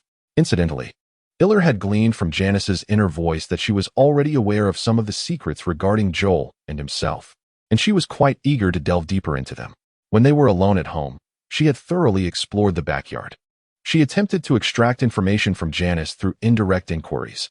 Although Janice was rather tight-lipped, being a young girl, she did not harbor any deliberate defenses, and thus, much was revealed. It seemed that Janice regarded this as an intriguing exploratory game. The Gilbert residence had transformed into her imagined mysterious castle, which left Ilya both amused and bemused. Well, since Henry was absent, he decided to let her indulge in her play. Upon arriving at the banks of the Potomac River, Ilya was not particular and rented a simple wooden cabin not far from the riverbank, tidying it up just enough to commence his first true retreat. Subsequently, every few days, Janice would come to deliver supplies. If she stayed too late and Ilya was concerned about her traversing the night alone, he would invite her to spend the night. Within the wooden cabin, every corner felt rather inadequate, save for the broadened and reinforced wooden bed, which remained as pristine as ever. Over the course of 3 months, time slipped by during Eliel's seclusion. Although he had not achieved complete success, time was of the essence. He had to emerge. The fervent presidential election had officially commenced. In Virginia, where the town of Falls Church was located, the prevailing institution of slavery meant that Lincoln's Republican Party did not invest much in local campaigning, compounded by the influence of the native slaveholders. Consequently, the populace was more familiar with the Democratic candidate, the Little Giant, Stephen Douglas. As for Abraham Lincoln, it was likely that half of the 10 residents could not accurately identify him. With 3 staunch opposition parties, the remaining 2 were of little consequence. Thus, when Lincoln triumphed in the election, the Southern populace's reaction was exceptionally intense. The idea of a referendum to instigate division was, in hindsight, quite understandable. It is notable that even Virginia, close to the north, exhibited such sentiments. One can only imagine the fervor further south. However, from the correspondence of Stephen, Virgil, and others, Eliel comprehended that Lincoln's victory was indeed not merely a stroke of luck. To discuss the reasons, one must mention Lincoln's affiliation with the American Republican Party. At this juncture, the Republican Party had been in existence for a little over 6 years, initially formed by a faction of Northern Democrats and abolitionists. They opposed slavery, advocated for the modernization of America, and took upon themselves the challenge of confronting the affluent slaveholding class. Yet, mere wheels were insufficient. The party also required a framework composed of America's burgeoning industries and a populace that yearned for freedom, laboring, free Americans. The decisive factor on the battlefield lies in the fortitude of one's vehicle, and they have certainly lived up to expectations. However, while the Republican Party proves formidable, their triumph is also influenced by their adversaries. Amidst the escalating crisis precipitated by slavery and the intensifying conflict between North and South, the Democratic Party, the Republicans' principal rival and longtime steward of federal power, has fragmented into Southern and Northern factions, each presenting distinct presidential candidates. It is noteworthy that a segment of the Republican Party comprises members who have splintered from the Northern Democrats, be it for reasons of interest, ideology, or other motives. The Democratic Party finds itself in a state of disarray. Thus, as the Democrats grapple with internal divisions, Lincoln's victory appears almost inevitable. Unlike the informed Delisle, the citizens of the United States cast their votes with solemnity, listening to housewives earnestly debate who would make a better president and whose merits stand out more. Delisle found herself stifling a laugh, for in their discourse, she distinctly perceived the essence of true ownership and responsibility. This spirit transcends mere rhetoric, embedding itself in their hearts and manifesting in action. Perhaps this is the very foundation of the nation's prosperity, unity, and purpose. Discarding the small, cut-up newspaper scraps in her hand, Delisle felt a sense of ennui and turned to leave with purposeful strides. The discarded paper fluttered to the ground, stirred by the wind, revealing a black and white image. 2 national flags fluttered atop an ancient city wall, swaying gracefully in the breeze. As time progressed, the results of the election gradually unfolded, revealing Lincoln's sweeping victory in the North. However, to everyone's astonishment, the victor in Virginia was none other than John Bell of the Whig Party. Previously dismissed by many as a mere footnote in the political landscape, he unexpectedly commanded a formidable base of support within the state, proving impervious to the influence of the slaveholders' propaganda. Even in neighboring Kentucky and Tennessee, he emerged triumphant, which was truly surprising. Even more unexpected was the fact that the renowned Stephen Douglas only secured victory in Missouri, although he garnered the second highest total votes among the 4 candidates. This did little to alter his standing in the public's perception. It became evident that he was not regarded as the premier choice for the presidency in any state. Perhaps he was merely seen as a backup option. However, not every backup option possesses the awareness of their role, and Douglas clearly did not. In his view, the second highest vote count symbolized a glimmer of hope for a comeback. But where was this hope to be found? This brings us to the electoral process. To pursue this hope, he enlisted the support of the Democratic Party, persuading members of Congress to facilitate a public, face-to-face political debate between the 2 presidential candidates. For him, this represented a surefire opportunity. Should he emerge victorious, the electorate would undoubtedly abandon the defeated candidate and invest their precious votes in the triumphant Douglas, propelling him to the presidency. Had he failed, there would have been no significant loss. Thus, why not take the chance? Consequently, at the Cooper Union in Manhattan, before a gathering of numerous journalists, editors, esteemed lawyers, congressmen, and other prominent figures, the pivotal debate commenced. Over the course of 3 hours of fervent discourse, the audience bore witness to Lincoln's composure and Douglas's eloquence. The refined oratory skills honed through countless speeches and debates rendered the contest exceedingly close. Was it to result in a mere draw? Douglas, unwilling to accept such an outcome, recognized that a tie would signify his rival's victory. He must triumph. At last, a reporter from the New York Evening Post posed a penetrating question that reverberated through the media, creating a sensation that transcended the era's lack of digital connectivity. Akin to a miracle even greater than the infamous tea egg. If you were to cast your vote, for whom would you mark your ballot? Lincoln stepped forward, his demeanor exuding confidence as he declared, "I would cast my vote for myself, for Abraham Lincoln, for no one else can perform the task better than I." His words resonated powerfully, especially in contrast to Douglas's earlier frailty, highlighting Lincoln's extraordinary spirit. The applause and cheers that followed were thunderous, as attendees rose in homage to the self-assured individual who dared to affirm his own worth. In stark contrast, Douglas appeared pallid, fully aware that he had unequivocally lost. The following day, all electors were informed through their respective channels of the outcome of this momentous debate. In the subsequent official elections, Abraham Lincoln triumphed with a staggering 14 times the votes of Douglas, becoming the first elected president of the United States since the inception of the Republican Party. The image of him, beaming and waving to the public, circulated nationwide through newspapers, announcements, and letters. Gazing at the newspaper featuring the rugged man with a bushy beard and gaunt cheeks, Delisle let out a soft sigh and set the paper aside. War had become inevitable. When individuals perceive their interests to be threatened and diplomacy fails, resorting to violence becomes a natural recourse. As the public posed questions to Lincoln regarding his life of failures and his recent ascent to the presidency, those from the South, who had lost in the presidential race, were already brewing a tempest that would sweep across the nation. The adage, "great skill breeds great courage," resonated within Lyle as he discerned traces of mental control beyond his own within the mind of the auburn-haired man. This suggested unspoken implications. With formidable mental prowess, Lyle aided the auburn-haired man in breaking free from those suggestions, leading him to a revelation that filled him with joy. In the basement of the auburn-haired aristocrat's residence lay a concealed black vampire.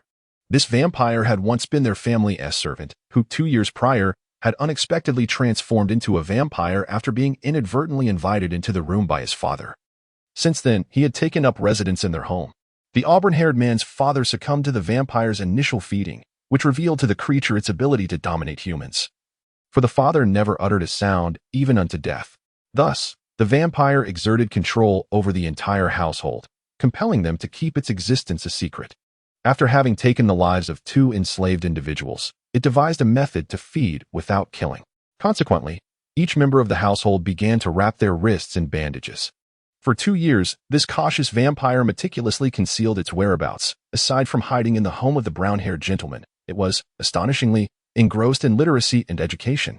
Indeed, it sought to master the intricacies of plantation management, aspiring to become a true slave owner, fully intent on consuming the brown-haired gentleman's household entirely. Illyr could not help but recall a tale of a cat spirit that, upon the demise of its master, transformed into the likeness of its deceased owner. Reveling in earthly luxuries, it was only years later, when it was intoxicated and inadvertently revealed its true form, that its deception was discovered. This vampire, it could be said, surpassed even that. Had it not been for Illyr's intervention, the creature might have successfully turned the entire family of the brown-haired gentleman into mere puppets, feasting upon them before departing without a trace. Fortunately, this vampire exhibited remarkable patience, perhaps motivated by a desire for revenge against the indignities suffered while serving in the brown-haired gentleman's household, or perhaps feeling secure in its surroundings. Rather than depleting its resources, it instead utilized its mental manipulation abilities to assist the brown-haired gentleman in ascending to the position of deputy chief of security, leveraging its influence to procure sustenance by inviting superiors for visits and subsequently hypnotizing them. It was the epitome of a farming-style vampire, with a promising future ahead. Without further ado, as dawn broke, Illyr accompanied the brown-haired gentleman to his residence. He bore little concern for this young vampire, one that had yet to experience the trials of battle. However, for the sake of caution, he instructed the brown-haired man to carry a firearm, with a hardwood plug inserted into the barrel, the ammunition being blank rounds. In the event of an unforeseen circumstance, the intention was to shoot that vampire. Illyr himself bore a homemade syringe, the time being of the essence, containing unrefined vervain juice, which required a shake before consumption. The residence of the brown-haired man was situated on the other side of the town, a considerable distance from Illyr's home. From afar, the house appeared grander and more opulent than Illyr's, outshining that of the Stefan family. Upon reaching the doorstep, Illyr observed that the enslaved black servant who opened the door spoke to the brown-haired man with a brusque tone, revealing little respect. Indeed, bandages were wrapped around his wrist, as they were on others as well. In truth, there was no need for guidance. With his mental prowess unleashed, Illyr had already perceived the situation within the house. In a bedroom with its windows sealed, flickering candlelight danced. Upon a spacious bed lay a dark shark, fiercely wrestling with a white mermaid. The mermaid beneath appeared to be thrusting upward as if breaking the surface, gasping for air amid the tumultuous clash, yet not a shred of compassion was granted. As Illyr followed the path of the leading black servant, his expression grew increasingly peculiar, intensifying the closer he drew to that room. At this moment, his mental faculties allowed him to listen to the whispers of the heart, capturing emotions. The more intense the expressions became, the clearer they manifested in his perception. Thus, stopping a mere 5 or 6 meters from the door, Illyr halted in his tracks. The guiding servant turned around, poised to reprimand Illyr, but was silenced by a mere glance from him, rendering him unable to move. Illyr deemed it necessary to bestow upon him a token of appreciation. Prompted by his fervent hospitality, he forcefully pushed aside the obstructing black slave and approached the slightly ajar door, suddenly delivering a powerful kick that struck the door with a resounding bang. The unexpected noise reverberated through the air, producing a remarkable effect. The formidable shark, as if struck by a harpoon, leapt up in surprise, its sheer force causing the floorboard to buckle beneath it, one foot sinking into the wood. With a leg ensnared, It found itself unable to roll away, its posture reminiscent of a ritualistic seppuku. Meanwhile, the mermaid nearby appeared to have fainted, lying there unresponsive, her body twitching intermittently, revealing an alluring charm in the dim, flickering light. Disregarding the mermaid, Ilir approached the bed and regarded the hunched vampire, extending his hands. He supported the vampire's head with a gentle yet firm grip, a smirk playing on his lips as he exerted sudden force. With a crisp crack, he ceased his mental onslaught. To his astonishment, the vampire still managed to emit a moan. Upon closer inspection, he realized that the vampire's muscles had tensed from the agony of his psychic torment, preventing a complete severance of its neck. This, of course, also stemmed from Ilir's insufficient strength. With a resigned shake of his head, he adjusted his grip and once more tenderly cradled the vampire's head, this time confident that he would succeed.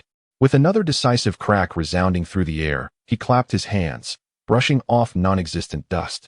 As he summoned a brown-haired member of the security team to fetch ropes and bind the vampire to a chair, he cast an intrigued glance at the mermaid. With cascading chestnut locks draping over her back and a voluptuous figure sprawled elegantly upon the bed, the scene evoked an instinctual impulse for reverence in young Ilir. A playful smile graced his lips as he waved his left hand, conjuring a gust of wind that swept the thin blanket over the enchanting mermaid's form. To his astonishment, this gentle caress roused her from her slumber. Emerging from beneath the delicate coverlet, her alabaster arms stretched forth, emitting an indecipherable sound. The mermaid, with a graceful flick of her hand, turned to face him, revealing a visage still flushed from sleep. Her almond-shaped eyes brimmed with enchantment, her brows relaxed, and her alluring crimson lips parted slightly. Yet upon recognizing Ilir, her expression shifted dramatically. "Who are you? How did you enter my chamber?"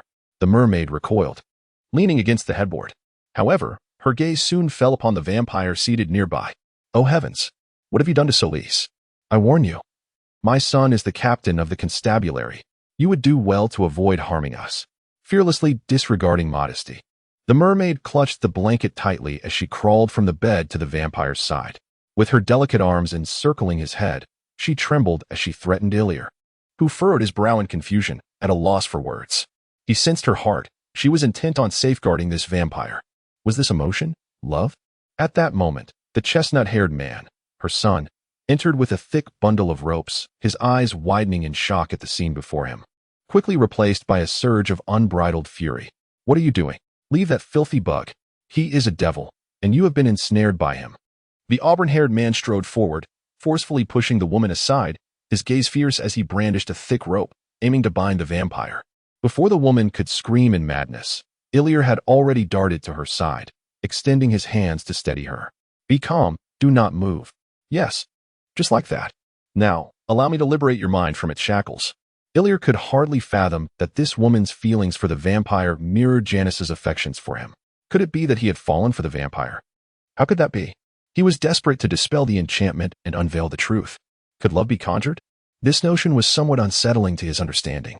During his incantation, the vampire awakened twice, only to have his neck swiftly snapped by the auburn-haired man, a task at which he excelled.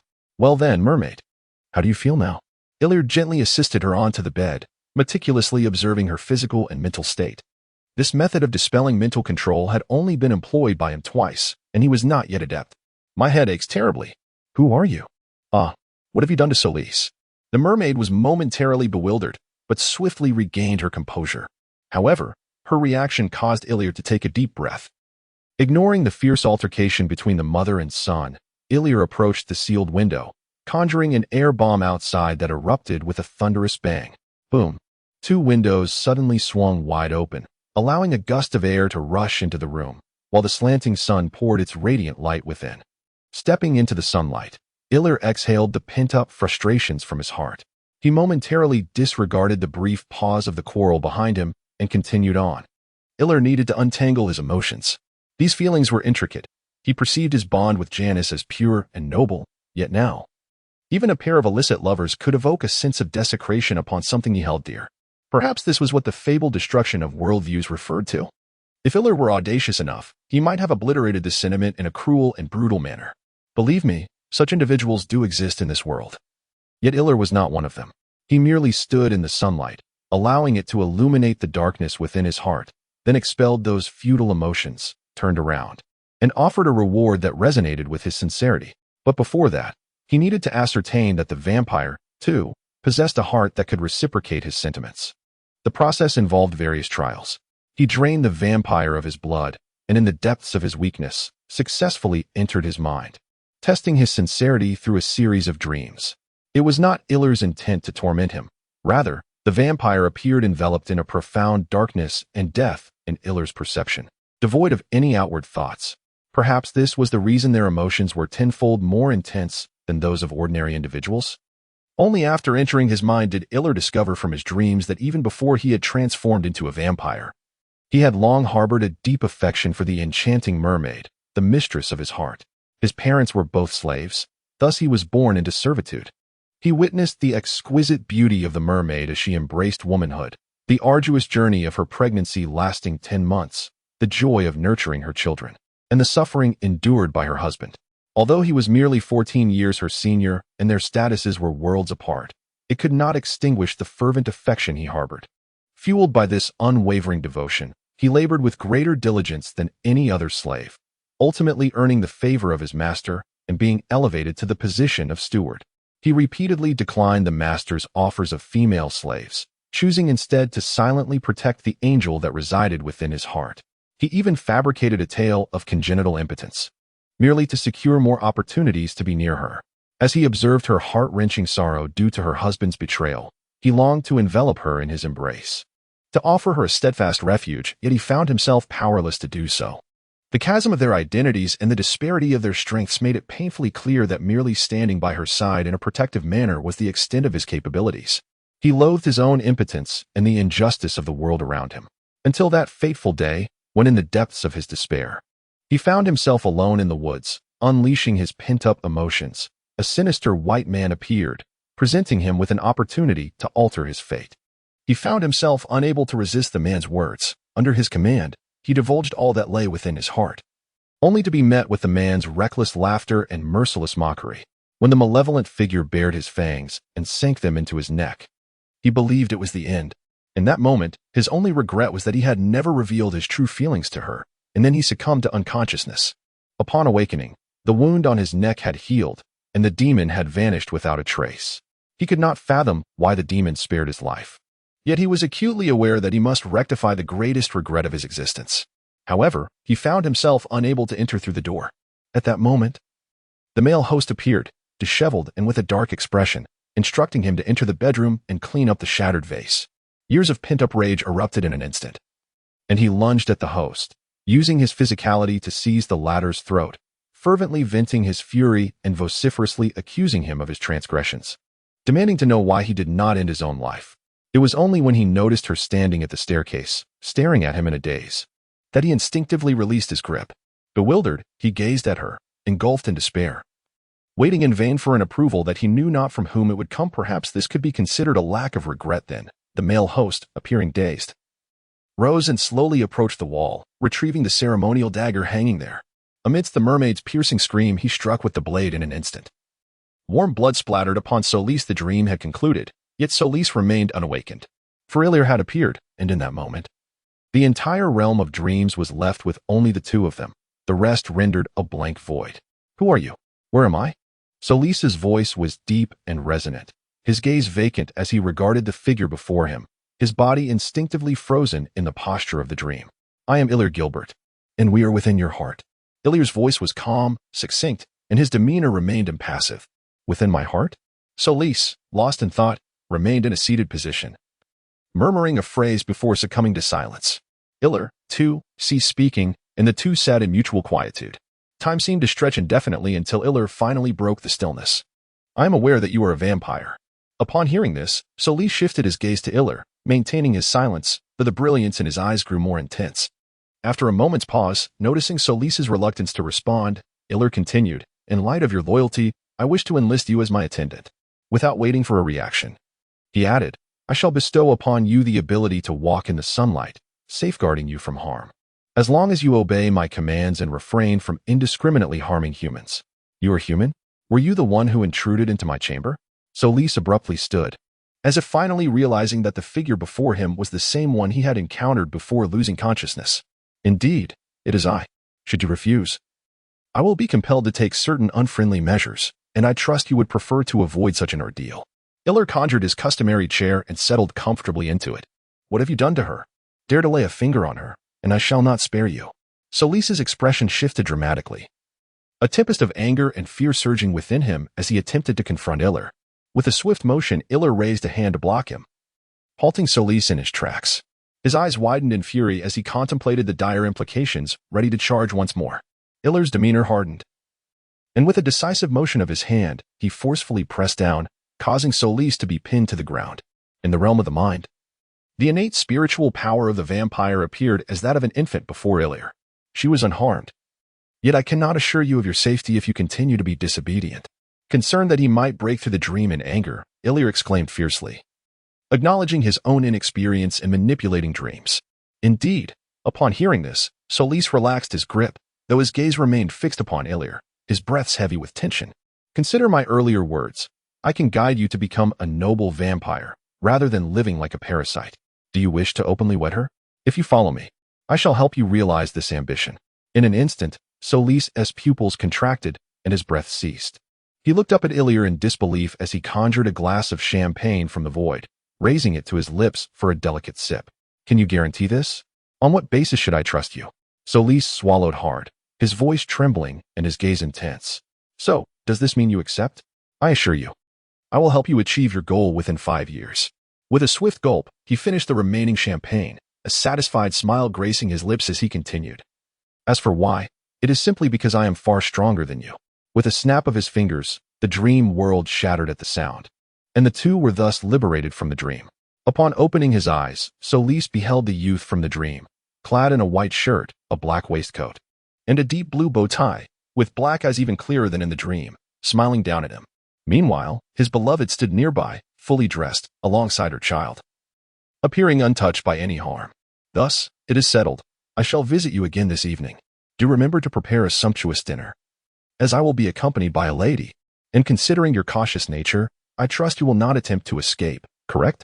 Approaching the still-bound Solis, Iller spoke while casually seizing a candle. To his amazement, it ignited spontaneously, the flames surging forth, transforming into a brilliant yellow serpent of fire, its forked tongue flickering. Setting the candle down nonchalantly, Iller playfully winked at the stunned Solis before turning to leave, the door closing behind him with a resounding thud, rousing Solis from his stupor. Instinctively, he touched his body, his dark skin remaining smooth, without any peculiarities. Retreating to the edge of the bed, the alarmed Solis glanced into the large basin of fresh blood, initially taken aback, before his expression softened. This was indeed his blood, not that of the figure by the window. Setting the basin aside, he noticed the mermaid gazing at him with gentle eyes, seemingly conveying a multitude of unspoken words. Meanwhile, the brown-haired youth seethed with fury, ready to exact vengeance upon him. Nevertheless, it appeared that their lives were not in peril. The banquet was indeed lavish. After the sun set, the mermaid and her son returned to normalcy. Persuaded by Solis, they earnestly prepared the most extravagant feast, although he could not ascertain Iller's true intentions. He presumed they were not malevolent. Therefore, it seemed prudent to hear what he had to say. Solis discerned that Iller possessed the ability of mental manipulation. However, he was incapable of controlling his own faculties and had ulterior motives, which was sufficient. Iller also experienced a pang of headache when Janice, upon learning that he intended to introduce her to a vampire, erupted in a vehement outburst, her disdain palpable, catching him off guard. After all, Janice's father had fallen victim to a vampire, and she herself had endured torment at the hands of one. Thus, her restraint in not striking him was commendable. Yet, Iller had his own considerations. Solis made a remarkably favorable impression on him, having perused journals from his previous life. He believed that benevolent and trustworthy vampires existed in this world, and Solis appeared to be one of them. He exhibited remarkable self-discipline and unwavering loyalty and love. Aside from an initial misstep, he had not intentionally harmed humans thereafter. He had improved the conditions of the slaves under the mermaid's command, obeying her wishes, and assisted her son in becoming the captain of the security team. Furthermore, he devoted himself to reading and learning, refraining from abusing his superhuman abilities. Such character and disposition surpassed those of the majority. In times of war, having such an individual to aid in protecting Janice would allow him to pursue his own ambitions with peace of mind. Thus, despite Janice's reluctance, he half led her to the banquet. In the tense and awkward atmosphere, Iller and Solis, under the cold gaze of the two women, reached an agreement. Solis would serve as the nominal slave of Iller's household, ensuring the safety of his family for a duration of 5 years. The sunlight ring was to serve as a down payment, adorning Solis's hand. Observing the seething anger of Janice and the skeptical gaze of the mermaid, Iller and Solis exchanged a knowing glance, silently acknowledging each other's struggles. It was from this moment that an unspoken understanding began to blossom between them. Solis had been residing at Iller's abode for several days, and he finally re-emerged into the sunlight. Upon their first encounter, Jules was taken aback, erupting in fury over Iller's unilateral actions. Fortunately, with the mermaid present, Jules managed to contain his rage, as the transfer of slave ownership was ultimately determined by the master, and the underage Iller had to remain in the shadows. After comprehending the situation, Jules deliberated for a considerable time before, under Iller's persuasion, agreeing to affix his signature. Although it was evident to all that the decisive factor for the agreement's validation was the formidable power Iller had demonstrated, the written document held a credibility that resonated with the ordinary folk, including the mermaid. Jules also crafted magical protective gear for Jan and Janice, of a notably potent variety. Regarding the materials, to support his research, an old friend provided a wealth of experimental supplies. As for himself, he adorned the ring left by Henry, which was impervious to deaths caused by human actions. Thus, Henry had chosen to leave it at home. The other trinkets, which Iller had never seen before, were oddly excessive, creating an uncomfortable spectacle, though Jules remained blissfully unaware. As for Iller, Jules simply tossed him a piece of wood, retrieved the tomes of inscriptions used for protective spells, and declared that if Iller desired something, he should create it himself. In summary, with the arrival of Solis, everyone in the Gilbert family, except for Iller, was armed. As conflict loomed on the horizon, what could Iller do but chuckle at this phenomenon? Moreover, acquiring the secret tomes of Jules was a fortuitous surprise, albeit challenging to practice. The text indicated that the cultivation of protective spells necessitated a medium, and Iller was still in the process of exploration. Amidst the lingering repercussions of this affair, a news item that triggered a considerable uproar across America reached Iller through Jules. South Carolina had seceded from the federal government on December 20, 1860. As one of the original 13 states in the American Confederation, South Carolina was a principal force during the American Revolutionary War, making its status as a founding member of the Union indisputable. With an area exceeding 80,000 square kilometers, it surpassed most European nations. The abrupt decision of such a vast state to withdraw was indeed a shocking revelation. However, what puzzled Iller was that, despite the astonishment, the populace did not seem particularly surprised. After inquiring from various sources, it was ultimately Jules who provided clarity on this matter. He began by discussing the current state of America, which was composed of 4 distinctly different regions. The Northeast was a densely populated hub of burgeoning industry and commerce. The Northwest was primarily an agricultural area dominated by free farmers. The South was characterized by plantation farms run by slaveholders, while the Southwest was witnessing the flourishing of the cotton economy. These regions were further subdivided into various states, each enjoying considerable independence before the outbreak of the Civil War. Taking South Carolina as an example, in 1828 and 1832, the United States Congress enacted a decree to raise tariffs on European industrial products to safeguard the burgeoning industries of the northern states. However, this policy inflicted substantial economic repercussions on the southern states, which relied heavily on the export of agricultural products. They harbored concerns that European nations would retaliate by increasing tariffs on American agricultural goods, leading to fierce opposition. Consequently, the South Carolina state legislature passed the Ordinance of Nullification, declaring the tariff laws of 1828 and 1832 null and void within the state. They implemented this ordinance thoroughly, including provisions to organize militias and procure arms. What was Congress's reaction? They enacted the Force Bill and dispatched several warships to the region. Ultimately, no military action was taken. The president merely issued a verbal rebuke against the proponents of the Ordinance of Nullification, and the matter was seemingly resolved. Upon hearing this tale, Iller was left astounded. Congress issues a command to raise tariffs? What? It jeopardizes our state's interests. That is unacceptable. Our state has resolved that this command holds no validity here. Not even the president can intervene. You may voice your grievances, but our decision stands firm. Remarkably, it did indeed hold firm. Can such matters be handled in America? Accustomed to the centralized authority of previous eras, the decentralized structure of America proved quite disconcerting. In a horizontal comparison, the distinction lies in the concentration of power in the hands of an emperor versus the delegation to state legislatures. Indeed, it exemplifies freedom. Such democracy. Perhaps it is precisely due to this national condition that we have an unwelcome new president, leading to our independent actions upon his ascension? May I say, the scene is too beautiful to behold. Although Damon and Henry are absent, their home state of Texas has entered a state of heightened readiness due to South Carolina's independence. Following Joel's suggestion, the Gilberts and the Salvados decided to celebrate Christmas together, while Stefan insisted on personally preparing a feast to allow everyone to savor the authentic flavors of Rhode Island cuisine. Stefan's smile was so wide it seemed he could not contain it as he eagerly served Illyria, who was overwhelmed to the point of rolling her eyes. Of course, Illyria's enthusiasm had a more significant motive. It appeared to genuinely lift Janice's spirits. Consequently, Illyria had to reduce their encounters and dedicate more time to accompany and console her, though sadly, the results were often minimal, leaving Illyria quite troubled. Nevertheless, he did not believe he was in the wrong. He loved Janice and feared her potential departure due to the myriad of unforeseen circumstances brought on by war. Having a reliable vampire by her side not only offered protection, but also acted as a remarkable guardian angel. Such a fortuitous arrangement, even with a hint of risk, was well worth it. Moreover, he had already assessed Solis's character and understood his deepest desires.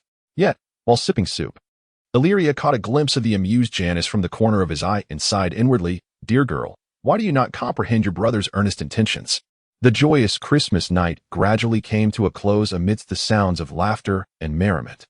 Seated on the grand sofa of Stefan's home, Ilya reclined against the backrest, engaging in aimless chatter with Stefan. However, his gaze frequently drifted towards the kitchen, where Janice was helping out. His thoughts seemed somewhat adrift. "What is wrong with you and Janice? This isn't the dynamic I recall between you two. Has something transpired?"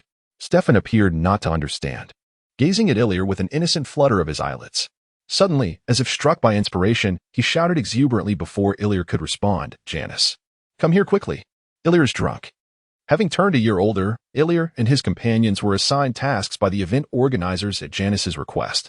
Janice was to assist with preparing the beverages, while Ilya and Stefan were tasked with organizing the barbecue. Of course, the primary responsibility rested with Janice and the other homemakers. The children merely shared a portion of the workload, a time-honored tradition in Waterfall Town. After all, they were now 14, and participating in the party preparations served both as a means of development and a way to strengthen their sense of belonging within the community.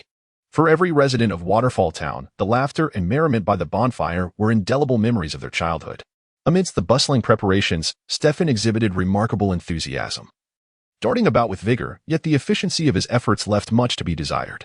In contrast, Janice appeared unhurried, yet her movements outpaced those of the two girls combined. Noticing this, Ilya smiled faintly, dismissing it without concern. During his time at school, Stefan faced ostracism from most of his peers due to his background, making it unlikely for him to take charge of similar event preparations. Conversely, Janice frequently assisted Ilya with medical experiments, her practical skills far surpassing those of her classmates. So scrubbing cups and plates was certainly well within her capabilities. As for Ilya himself, while he busily tended to his tasks, his attention was drawn elsewhere. He noticed one of the leaders of the evening's preparation team, a tall and upright young man, conversing with the son of a mermaid, a tall, slender man with brown hair. The young man's demeanor exuded grace and poise. Was Ilya's barbecue truly superior to that of the seasoned veterans? Perhaps not. Yet those gathered around the same bonfire were smiling with delight. This group included Uncle Jorls, Janice, their friends, and the enthusiastic townsfolk who had gathered to watch. Indeed, Ilya's mastery of cooking, aided by his elemental affinity, was not inferior to that of professional chefs. But what truly mattered to those seated beside him was his willingness to labor for their enjoyment. The town was small, and everyone was aware of the remarkable achievements of the young prodigy from the Gilbert family in the field of medicine. The townspeople believed he was destined for a brilliant future, and for them, the opportunity to savor his homemade barbecue was indeed an honor. As his family, Janice and Jorls felt a profound sense of pride in Ilya's acclaim, being the ones most entitled to bask in the glow of his accomplishments. And Ilya generously shared this joy with them. This is what it truly means to be a family. Amidst the flurry of grilling meat, Ilya savored the warmth radiating from the crowd surrounding him, a joyful smile gracing his lips. It could be said that, at this moment, he had truly become part of the small community of Waterfall Town, this great family. The people here cherished him, and he had also fallen in love with them. One might be swept away by a fleeting surge of emotion, igniting impulses that transcend boundaries. Seasoned romantics and experienced flirts often exploit such feelings to ensnare their innocent or naive prey. However, Iller was not one of them. He simply chose to cherish this emotion in his heart and proceeded to do what he deemed right. As the New Year holiday concluded, the son of the mermaid, a tall, slender youth with brown hair, officially assumed the role of captain of the town's security team, without any subordinate designation or interim title. The former captain, who had spearheaded the New Year's bonfire festivities, voluntarily requested to step down to the position of deputy and applied for a year-long paid leave. Reportedly submitted for approval at the town hall. He planned a journey to the temperate and pleasant Rhode Island with his newlywed wife of 3 months, under the care of her parents, to welcome the arrival of a new life. Iller was confident that he would not regret this decision. After a brief reunion, Stefan was once again set to embark on his journey to school. Unlike his previous departure, this time he left quietly, with only a handful of people aware of his exit. His audacious proposal had been unanimously dismissed by everyone. The young man had absurdly suggested sailing from here to Rhode Island. Let us not dwell on the issue of time. The matter of safety is equally concerning. In the vast expanse of the ocean, a delicate young boy like him could be at the mercy of the sailors aboard the ship. And should they harbor any ill intentions, it would be a cry in the wilderness, unheard and unheeded. Ultimately, Stefan was unceremoniously bundled onto the train by his father, accompanied by the clattering of luggage and the mournful sound of the whistle, while Ilir watched his despondent little face fade into the distance. When they would meet again was uncertain. He could only wish Stefan well on his journey. Upon returning to the hospital, Ilir was determined to become a competent physician. His mentor, Morton, amidst mounting pressure, insisted that Ilir take his place at the operating table. Beside him stood a black assistant, reportedly granted special permission to be there, whose sole responsibility was to hold the tray of surgical instruments for Ilir. The nurse, who had previously been assigned this task, glared at the large man with evident dissatisfaction. Setting aside the matter of race, she found it perplexing why Ilir chose to work with someone whose hands appeared so unsteady. How could a person who trembles at the sight of wounds serve as an assistant in surgery? Yet, regardless of her thoughts or the assistant's visible trembling, the straightforward task of suturing a minor wound was completed successfully. This marked Ilir's inaugural experience at the operating table, though it would undoubtedly not be his last. Descending from the surgical platform, Ilir entered the changing room, where he spotted Solis, who had removed his mask and was gasping for breath, his back turned towards Ilir. Upon noticing the commotion, he turned around, revealing dark circles under his eyes that were quite alarming. You performed admirably, Solis. You have not disappointed the mermaid and me with your expectations. Ilir handed him a cup filled with the blood collected during the procedure. Upon receiving the cup, he drained it in one swift motion. Solis exhaled deeply, the recurring dark patterns gradually dissipating. This has proven more challenging than I anticipated. Yet I am grateful for the opportunity you have afforded me. Setting the empty cup aside, Solis solemnly remarked, I have been a slave since childhood. Utterly unworthy of discussing dreams, I possessed only longings. However, her arrival transformed into my singular aspiration. With hands gently grasping the air, he continued, now that I have her. Possessing her also poses the risk of causing her harm, which is not my desire. Therefore, since you are able to assist me, I shall certainly do my utmost to cooperate. Casting a surprised glance at Solis, Ilir slowly removed his surgical garb, pondering that this fellow could likely become a commendable vampire even without his aid. Such awareness is indeed divine. You shall have your wish, Solis. After a brief pause, Ilir added, I apologize for Janice's attitude towards you. Her kin perished in a vampire attack, and I hope you can understand. Certainly. I once harbored hatred for all white individuals, but I have since come to terms with it and will not hold it against her. Indeed. She is a pitiable yet kind-hearted girl, and I hope to resolve the rift between you two soon. Naturally, as you wish, I will cooperate with you. You are a commendable subordinate, Solis, and I believe that after our contract concludes, we may become friends. What do you think? It is a profound honor, my esteemed master. This book is now approaching the era of war. In my initial writing, I meticulously consulted sources for every word regarding the grand backdrop to ensure authenticity. It is imperative that I do not resort to capriciousness. Yet, it seems that fellow readers are not particularly fond of it. Instead of increasing, the collection has dwindled, leaving me with a sense of trepidation. To merely skim over details would be a facile endeavor. Yet the narrative would inevitably suffer in authenticity. Conversely, excessive elaboration may lead to reader fatigue. I am eager to hear your thoughts, as they would greatly assist in shaping future narratives. Regardless, please trust that I hold your opinions in high regard. As a nurse, Solis may not be the finest, yet as a paramedic, he is unparalleled. With him by her side, Iller can confidently and boldly perform surgeries without the anxiety of a misstep leading to catastrophic hemorrhaging. However, contrary to initial expectations, the affinity for water elements acquired during the seclusion at the Potomac River did not manifest its anticipated efficacy on the operating table. The affinity for water elements proves utterly ineffective on the flowing blood within the human body, even with blood that has exited the body and cooled. She finds it unattainable to manipulate it as desired. Iller speculates that this may be due, in part, to her own limitations, and partly due to the life force of its master embedded within the blood. While Iller rapidly enhances her medical skills through practical experiences, Solis, in turn, has overcome the instinctual hunger that arises at the sight of wounds through numerous surgeries. Beyond his affection for mermaids, the profound satisfaction derived from aiding others serves as the primary catalyst for his swift liberation from the torment of hunger. At his request, Iller had entrusted Master Morton with the task of imparting medical knowledge to him, and he made rapid progress, which was undoubtedly linked to the foundational knowledge he had completed over the past 2 years. Despite this eager junior being thrust upon her, Janice found it difficult to muster sufficient enthusiasm, even going so far as to request a change of mentor for Solis. Little did she know that it was precisely to dispel their mutual prejudices that Iller had insisted on Morton instructing Solis. Ultimately, when Janice realized she could not sway Iller, in a fit of anger, she resolved to target Solis instead. How did she execute her plan? Initially, she applied the juice of the vervain herb onto the pen at the table, forcing Solis to wear gloves daily. Then, she intentionally inflicted wounds upon her own hands and arms, allowing blood to flow, reminiscent of her previous actions. However, Solis remained unaffected, while Iller, upon discovering Janice's self-inflicted wounds, reprimanded her fiercely, his anger manifesting in a heavy-handed response that left her sore for several days. Yet, one must acknowledge that a determined woman cannot be easily deterred by a mere slap. Once Janice's injuries had healed, she unexpectedly changed her demeanor and began visiting Solis's home. Due to her status and gender, the mermaid welcomed her warmly. However, the very next day, Iller noticed that the towering figure of Solis appeared utterly listless, his hands trembling significantly during surgery.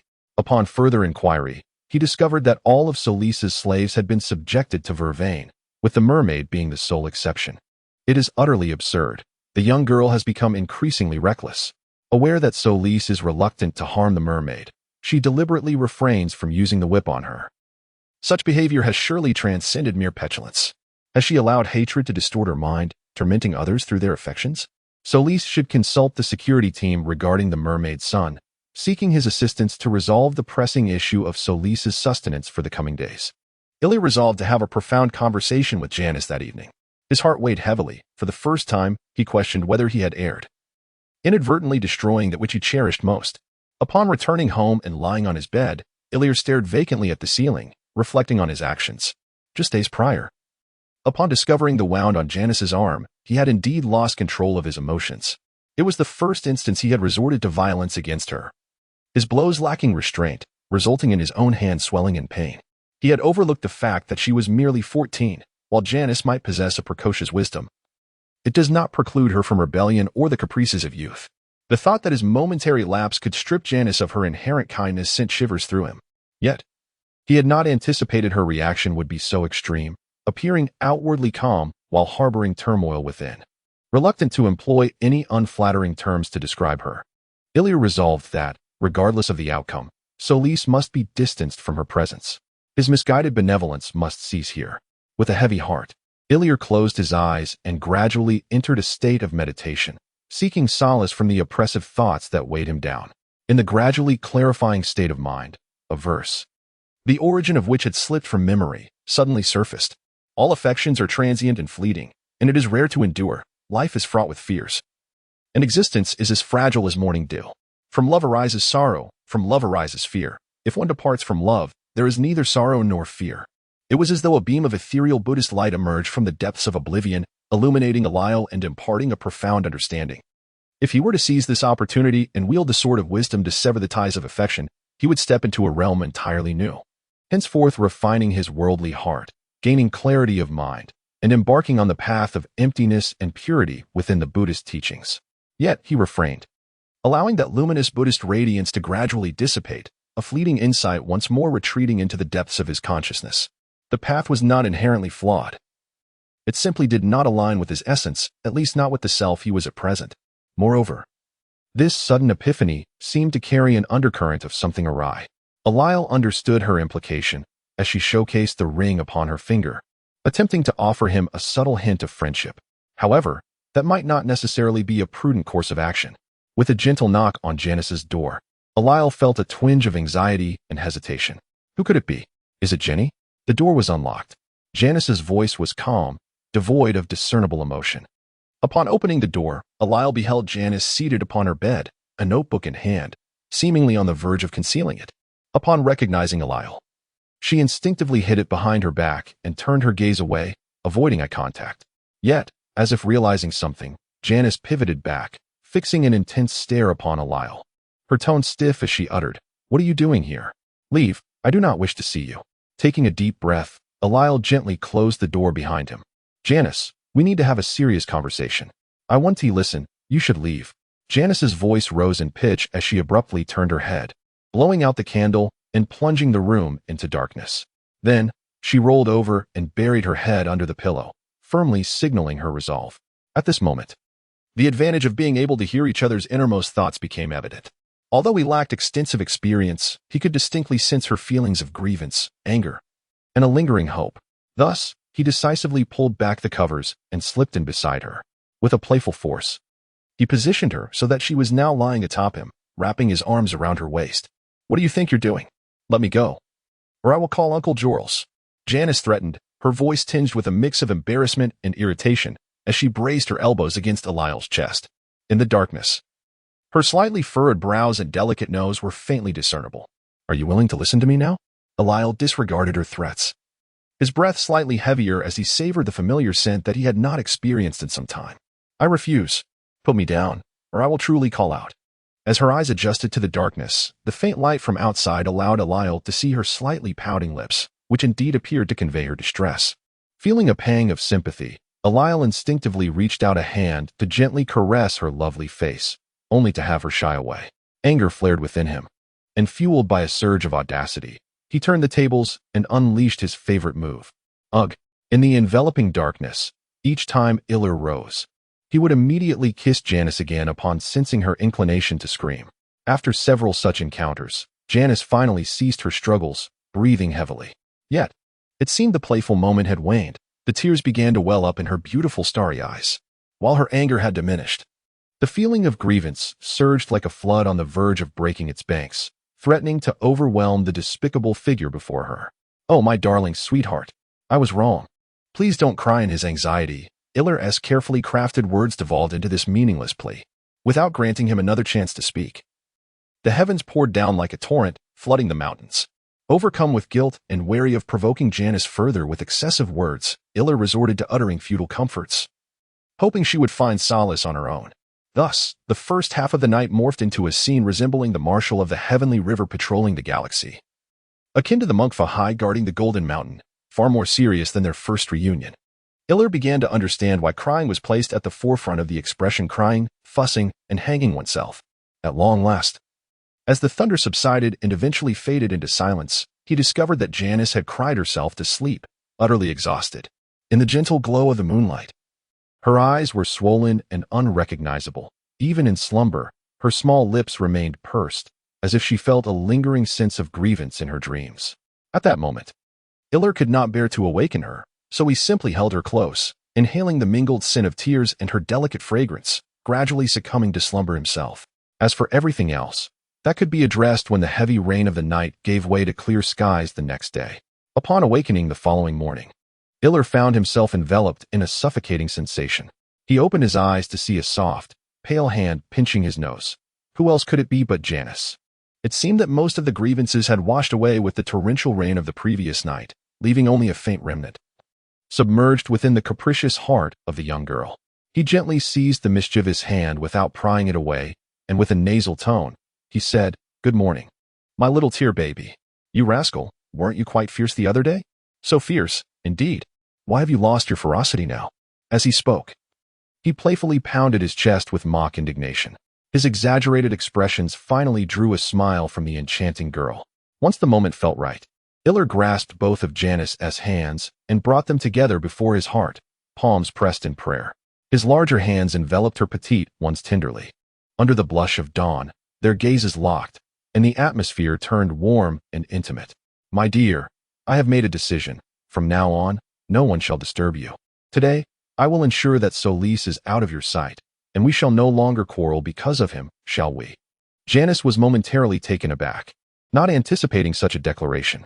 Her beautiful eyes sparkled as she leaned slightly closer to Iller and asked, "Why? Have you not always wished for me to get along with him? For that, you even took him to the hospital. Why have you suddenly given up?" With a gentle gaze, Iller pressed Janice's hands against her chest, while tenderly caressing her delicate ear and the tear-streaked side of her face. In a voice tinged with sorrow, he confessed, "Because I do not wish to lose you, Janice. If this matter causes you to forsake the finest qualities of humanity, I fear I may lose you forever. So, please forgive my transgressions and forget this incident. Will you? I will not compel you. But can you grasp my sentiments, Janice?" The room fell into a profound silence, as if the very air had ceased to flow. Janice stood motionless, bewildered by Iller's somber tone, questioning why he spoke with such gravity. "I do not understand. What is the matter? Iller, why do you say this?" Instinctively furrowing her brow, the young girl's tender heart felt as though it had lost its support, and anxiety began to swell within her. Iller, too, felt a tinge of melancholy. She could never truly comprehend the implications of her actions. If it must come to this, then it is I who must take the lead. "Janice, you deserve all the beauty this world has to offer, and in possessing you, I would become the happiest person alive. Do you understand now?" Janice was taken aback, holding her breath, as an indescribable flutter surged within her, leaving her uncertain of how to respond. Gently relaxing her body and burying her small head in Illyr's neck, Janice struggled to digest Illyr's words, the profound implications rendering her breathless. After a considerable pause, she finally spoke. "I understand now, Illyr. Did I frighten you?" Her voice was faint, barely audible unless one were very close. In truth, she merely wished to ascertain the depth of his affection for her. She was no fool, and after such an extended period together, how could she fail to notice the disparity between him and that demon? Though initially she had indeed harbored disdain for him, her delicate hand rested gently against Illyr's chest, caressing softly as if to soothe the heartbeat beneath, tender and gentle. Yet, it was that incident where he struck her for his sake that left her feeling unjustly aggrieved. Besides, was there not anyone else apart from her? It merely entailed a little more effort. After all, his son was also quite edible. Feeling somewhat wronged, she nuzzled against Illyr's neck, shifting her position. "Who could have known you were taking this so seriously, with shadows and losses? Am I truly so thoughtless?" Amidst Janice's murmured words, the truth finally emerged. Illyr could hardly contain his joy, holding Janice's tear-streaked face close, showering her with kisses. Although the outcome was one of mutual delight, this episode deepened their understanding of their unique places in each other's hearts. Just as the term prince possesses an innate allure for girls, so too does purity wield an equally potent charm for boys, if not more so. If a man possesses sufficient strength to shield the girl beside him from the storms of life, then why subject her to the trials of existence? If he is confident in his ability to withstand every moment of annihilation, why should she not be a delicate flower in a greenhouse? This sentiment extends beyond romantic relationships. It applies equally to children. The unfortunate reality is that these men, husbands and fathers, are not perpetually invincible. In their moments of negligence or decline, when they find themselves brought low, the treasures they hold dear may be trampled and destroyed by those who have long awaited such an opportunity. Thus, there is no fault in indulgence. The error lies in the inability to perpetually indulge them. Since one cannot do so, while there remains the capacity to protect them, it is imperative to aid in honing their own defenses for self-preservation. Our Illyr may not yet be sufficiently formidable.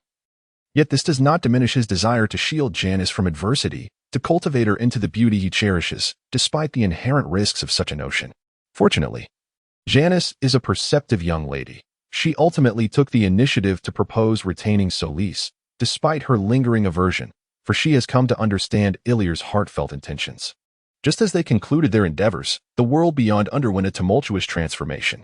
In a mere 2 months following the new year, 7 states in the South announced their withdrawal from the Union. Over one-third of the cultivated lands in America irrevocably severed their ties with the United States. Although no official news has emerged, the trend of forming a new regime is becoming increasingly evident. Janice, possessing remarkable wisdom, naturally comprehended the reasons behind Iller's decision to have Solis accompany her, which was merely to ensure her safety. Given this understanding, how could she fail to appreciate her beloved's intentions? With Janice's concession, Solis was finally relieved from the lingering anxiety of potential food poisoning incidents. Unburdened by worries, Iller, operating at full capacity, almost single-handedly undertook all surgical tasks in the small town. Were it not for Janice's staunch refusal to allow him to engage in obstetrics and gynecology, the town's hospital staff would likely face unemployment. Of course, this is an exaggeration, as there still remained the necessity for patient registrations and prescriptions. In summary, the year 1861 saw Iller busily wielding his scalpel. It is worth mentioning that Joel has been in a rather dismal mood these past few days, as Texas has also joined the ranks of rebellion, and Henry is currently serving in that state. A mother's worry for her child stretches across thousands of miles. Joel, being both father and mother, has been rendered quite gray with concern. Yet, once one is in the army, his anxieties are futile, as he is powerless against the commanding officer of that unit. Iller, who initially encouraged him to permit Henry to enlist, has since been avoiding Joel, while Janice, supportive of her husband's resolve, is not faring much better, both apprehensive of igniting a powder keg. Thus, Henry, please take care, should any misfortune befall you. It could very well mean a tragic fate for many. The accumulation of negative emotions, if unchecked, inevitably leads to an eruption, resembling the spectacle of dismantling a cart with bare hands. The passers-by stood at a distance, watching intently. Yet none dared to intervene as the typically mild-mannered middle-aged man dismantled his cart and drove away his horse. Ultimately, it was George, who happened to be passing by, that took the dismantled Joel to his home. He empathized with Joel's sentiments, for he knew that Damon and Henry were in the same regiment. However, George was far more resilient. He was a true warrior who had faced the battlefield and was a survivor of life's trials. Meanwhile, Henry's letter, nearly torn to shreds, had arrived home. The contents of Henry's correspondence remain unknown, yet it rekindled some vigor in Joel. The entire Gilbert family rejoiced at this development. Although Joel concealed Henry's letter, as long as he could recover, there was no reason for the guilty Jenny and Illyria to object. Of course, the next letter would likely be a different matter entirely. Turning attention outward, the current president of the Confederacy was still Buchanan. Lincoln and his political party required time to assume control of the United States. Nevertheless, he and his team opposed free trade to safeguard the burgeoning industries of the northern states. Buchanan's final hope for peace through negotiation had thus been dashed. The protective tariffs mentioned in Lincoln's platform, along with the Homestead Act, significantly undermined the interests of Southern slaveholders. Unlike the North, the immense profits from cotton cultivation ensnared those planters, who clamored for more labor, improved trade routes, and greater wealth. Lincoln aimed to obstruct their endeavors, rendering him their irreconcilable adversary. Consequently, the peace conference convened by Buchanan was destined to fail without a doubt. The Southerners were astute. The brief duration of the meeting sufficed for them to seize control of federal forts and properties within their reach, which subsequently became the cornerstone of the Confederacy's dominance in the ensuing years. The progression of events to this juncture was indeed significantly influenced by Lincoln. Had another individual been in his position, the outcome might have differed. In 1858, he had emboldened abolitionists with his House-divided speech, advocating for the gradual and peaceful termination of slavery through economic compensation for slaveholders and the organization of former slaves' migration from slave-holding states. It is essential to recognize that this was not akin to contemporary demolitions. Houses may decay over time, but these slaves were akin to perennial cash cows for generations. From the perspective of slaveholders, relinquishing their eternal source of wealth for meager economic compensation was utterly unacceptable. Lincoln had already provoked the slaveholders' suspicions, and thus, his ascension to power naturally incited their backlash. Indeed, without this escalation of conflicts, the peaceful emancipation of slaves would likely have required numerous Lincolns and several centuries of relentless efforts. In such a scenario, the existence of a future global hegemon would be highly uncertain. Thus, it can be argued that the Civil War ultimately proved to be a fortuitous event for America. In the days that followed, The new decrees from the Confederacy left Illyr in a state of bemusement. Their foremost action was to abolish the North's obligation to return fugitive slaves and to ensure the smooth passage of the long-opposed proposals and amendments. The underlying sentiment conveys a sense of frivolity. However, regardless of its lightheartedness, the matter has been executed, and one cannot simply dismiss it. It is noteworthy that John Bell, despite his defeat in the presidential election, continues to deliver various speeches in this prevailing atmosphere. His considerable local esteem subtly influences the populace. Stripped of ornate rhetoric and impassioned tones, the crux of the issue reveals that the prices of war-related supplies across several neighboring states are escalating. Additionally, unflattering rumors about Lincoln are proliferating, significantly diminishing public confidence in this unfamiliar president. If one were to claim that this bears no relation to the figure on the podium, who could possibly believe it? In a month that feels neither overly lengthy nor brief, President Buchanan remains ensconced in the White House, having made no military response beyond the failed attempt to resupply Fort Sumter. Not even a symbolic mobilization has occurred. The geographical barriers prevent Illyr from discerning Buchanan's thoughts. Yet it is evident that such a demeanor is unbecoming of a competent president, even one nearing the end of his term. In stark contrast, Jefferson Davis, the president of the Confederacy, has been consistently gracing the headlines, becoming a well-known political figure. Within this month, Buchanan's inaction coupled with Jefferson's endeavors has allowed the Confederacy to outpace the federal government both in public relations and actions, raising concerns among the discerning regarding the state of affairs.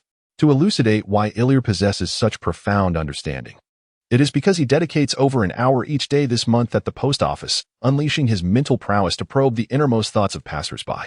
Amid the cacophony of emotions, he diligently extracts valuable insights, transforming this endeavor into a form of personal cultivation.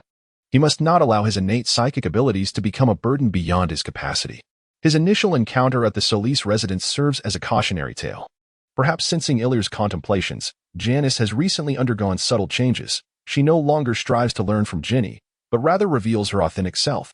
With her hair unbound, she emanates a vibrant youthful essence, and having eschewed cosmetics, even the gentle spring breeze seems enamored. Such a transformation undeniably deepens Illyr's affection for her. Occasionally, in the stillness of night, when Jenny's longing for Henry becomes almost overwhelming, she finds herself drawn to Janice's room.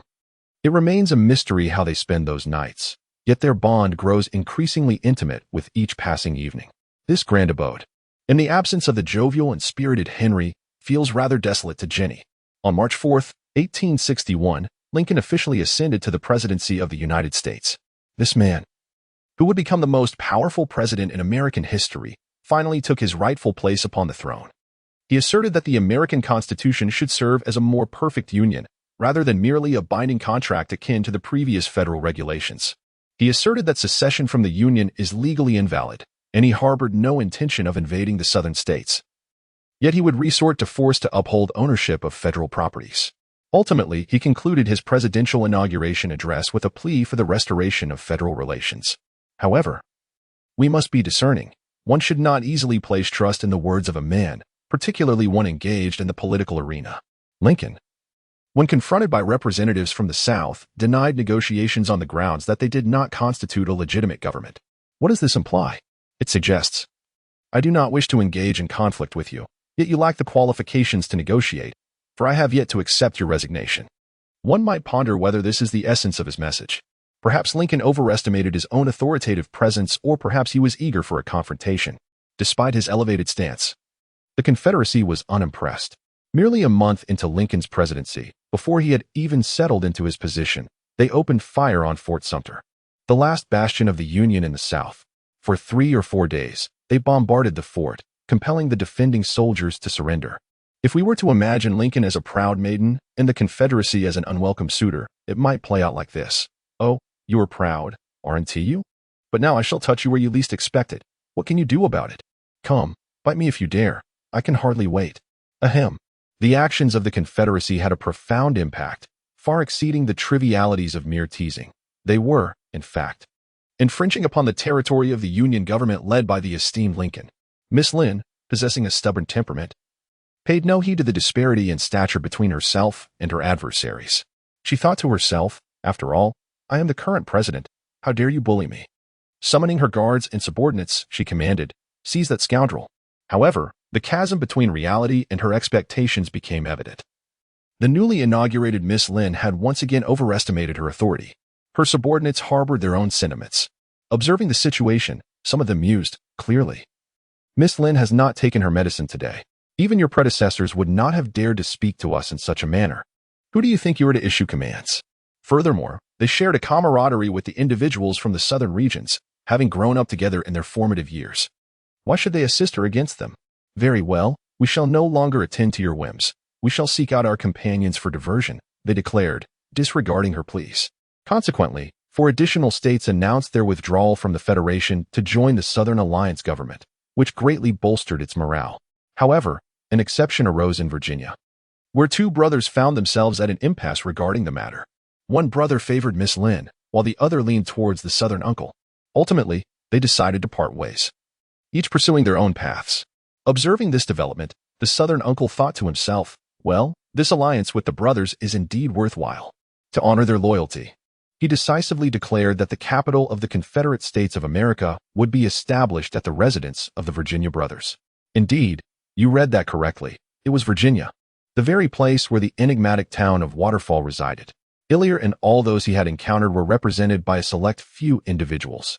Thus, in a rather bewildering turn of events, they became part of the Southern Confederacy. The only piece of good news is that, amidst the turmoil with Illier, Baburu has re-established contact with him. When men reach an understanding, it often takes merely a few words.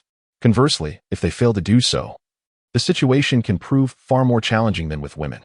With the impending war as a backdrop, Baburu glimpses hope and naturally aligns himself with Illier's vision. At this moment, he finds himself in Washington, allowing Illier to behold Lincoln for the first time through his eyes. Following Illier's breakthrough in mental prowess, this marks the first profound connection between the two, enabling the transmission of images. Through Illier's perspective, he perceives a figure enveloped in a magnificent aura. This radiance shines so brightly that, amidst the surrounding lesser lights, it evokes a sense of awe. Indeed, Lincoln is the most resplendent presence of this era. Although he currently faces adversity, the brilliance visible only to spiritual entities underscores his inevitable glory. "Lincoln, I believe you will succeed." Illier muses silently after severing the connection with Baburu. However, there remains a significant disparity between aspiration and reality. To put it differently, the Confederate decision to establish its capital in Virginia has startled Miss Lin. The Southern gentlemen are not shy about displaying their weaponry. With such a vast territory, choosing a capital on the boundary between 2 factions speaks volumes. It is all too clear. They are ready for an impassioned clash at any moment. This has certainly riled many of Miss Lin's devoted protectors. What are they up to? What are they doing? On the journey to work, one encounters obstacles. And upon returning home, one finds oneself ensnared in traffic. While some may express discontent, does that justify the notion of resorting to force? There, one could observe a gathering of youthful gentlemen, adorned in their finest attire, preparing for what appeared to be a contest of strength against the robust Southern warriors. As the saying goes, their courage is commendable. Yet, another adage comes to mind: their naivete is astonishing. This aptly describes the group of young men in question. Who exactly are these Southern warriors? They are seasoned fighters, hardened by countless battles. Are you familiar with the elderly gentleman from Mexico? In his youth, he was a champion in the boxing realm, capable of taking on 10 opponents simultaneously. That is no mere boast. However, a few years prior, he found himself in a predicament when the Southern man took a liking to his 3 daughters, aspiring to marry one as a concubine. The stubborn old man, disapproving of the notion, refused to entertain the idea of a second wife. In a fit of rage, the Southern man resorted to violence, landing a few blows that nearly sent the old man into the depths of the Pacific to feed the fish. It's worth noting that this incident occurred during the administration of the predecessors of Lin, which starkly illustrates the disparity in strength and background between the 2 parties, as well as the formidable challenge Lin faces in achieving victory. Consider the young recruits under Lin's command. Their experience amounts to less than half a year since enlisting. When compared to the seasoned soldiers of the Southern Alliance, one cannot help but admire their audacity. It is indeed the fearless nature of the inexperienced, as they remain oblivious to the vast chasm that separates them from their adversaries until the harsh realities manifest. To return to the matter at hand, I must confess that I do not believe Iril is genuinely convinced that Lincoln is unaware of the disparity between the 2 factions. If he were truly as foolish as presumed, What could account for his ultimate triumph? Thus, there must exist factors unbeknownst to us, which could safeguard his regime, allowing it to endure until the northern forces reach their full potential. His adversaries may extend beyond just the southerners, perhaps even encompassing the northerners who stand behind him. After extensive contemplation and profound discussions with Jorels, Allisle discovered that Lincoln's reforms regarding the nature of the American Constitution were indeed a profoundly significant endeavor. At this juncture, the Constitution resembled precisely what Lincoln articulated, merely a binding contract. The United States was, in truth, a collective of individuals united in purpose. Its cohesion was arguably less robust than that of the future European Union, where member states would not withdraw at whim and their voices were more harmonized. In such a loosely structured regime, its leader would inevitably be one whose rank was high, yet whose authority was limited. The true power resided within the Congress, composed of representatives from the various states. Regardless of Lincoln's aspirations, he would inevitably be constrained by Congress, which could be interpreted as requiring permission or approval for any action. Hence, Allisle was convinced that Lincoln's proposition to render the Constitution a more perfect union was fundamentally aimed at transforming America into a more unified nation, establishing a government of greater authority. To label it as centralization of power would not be excessive, would it? However, it is likely that those members of Congress, as holders of power, would be reluctant to relinquish their authority.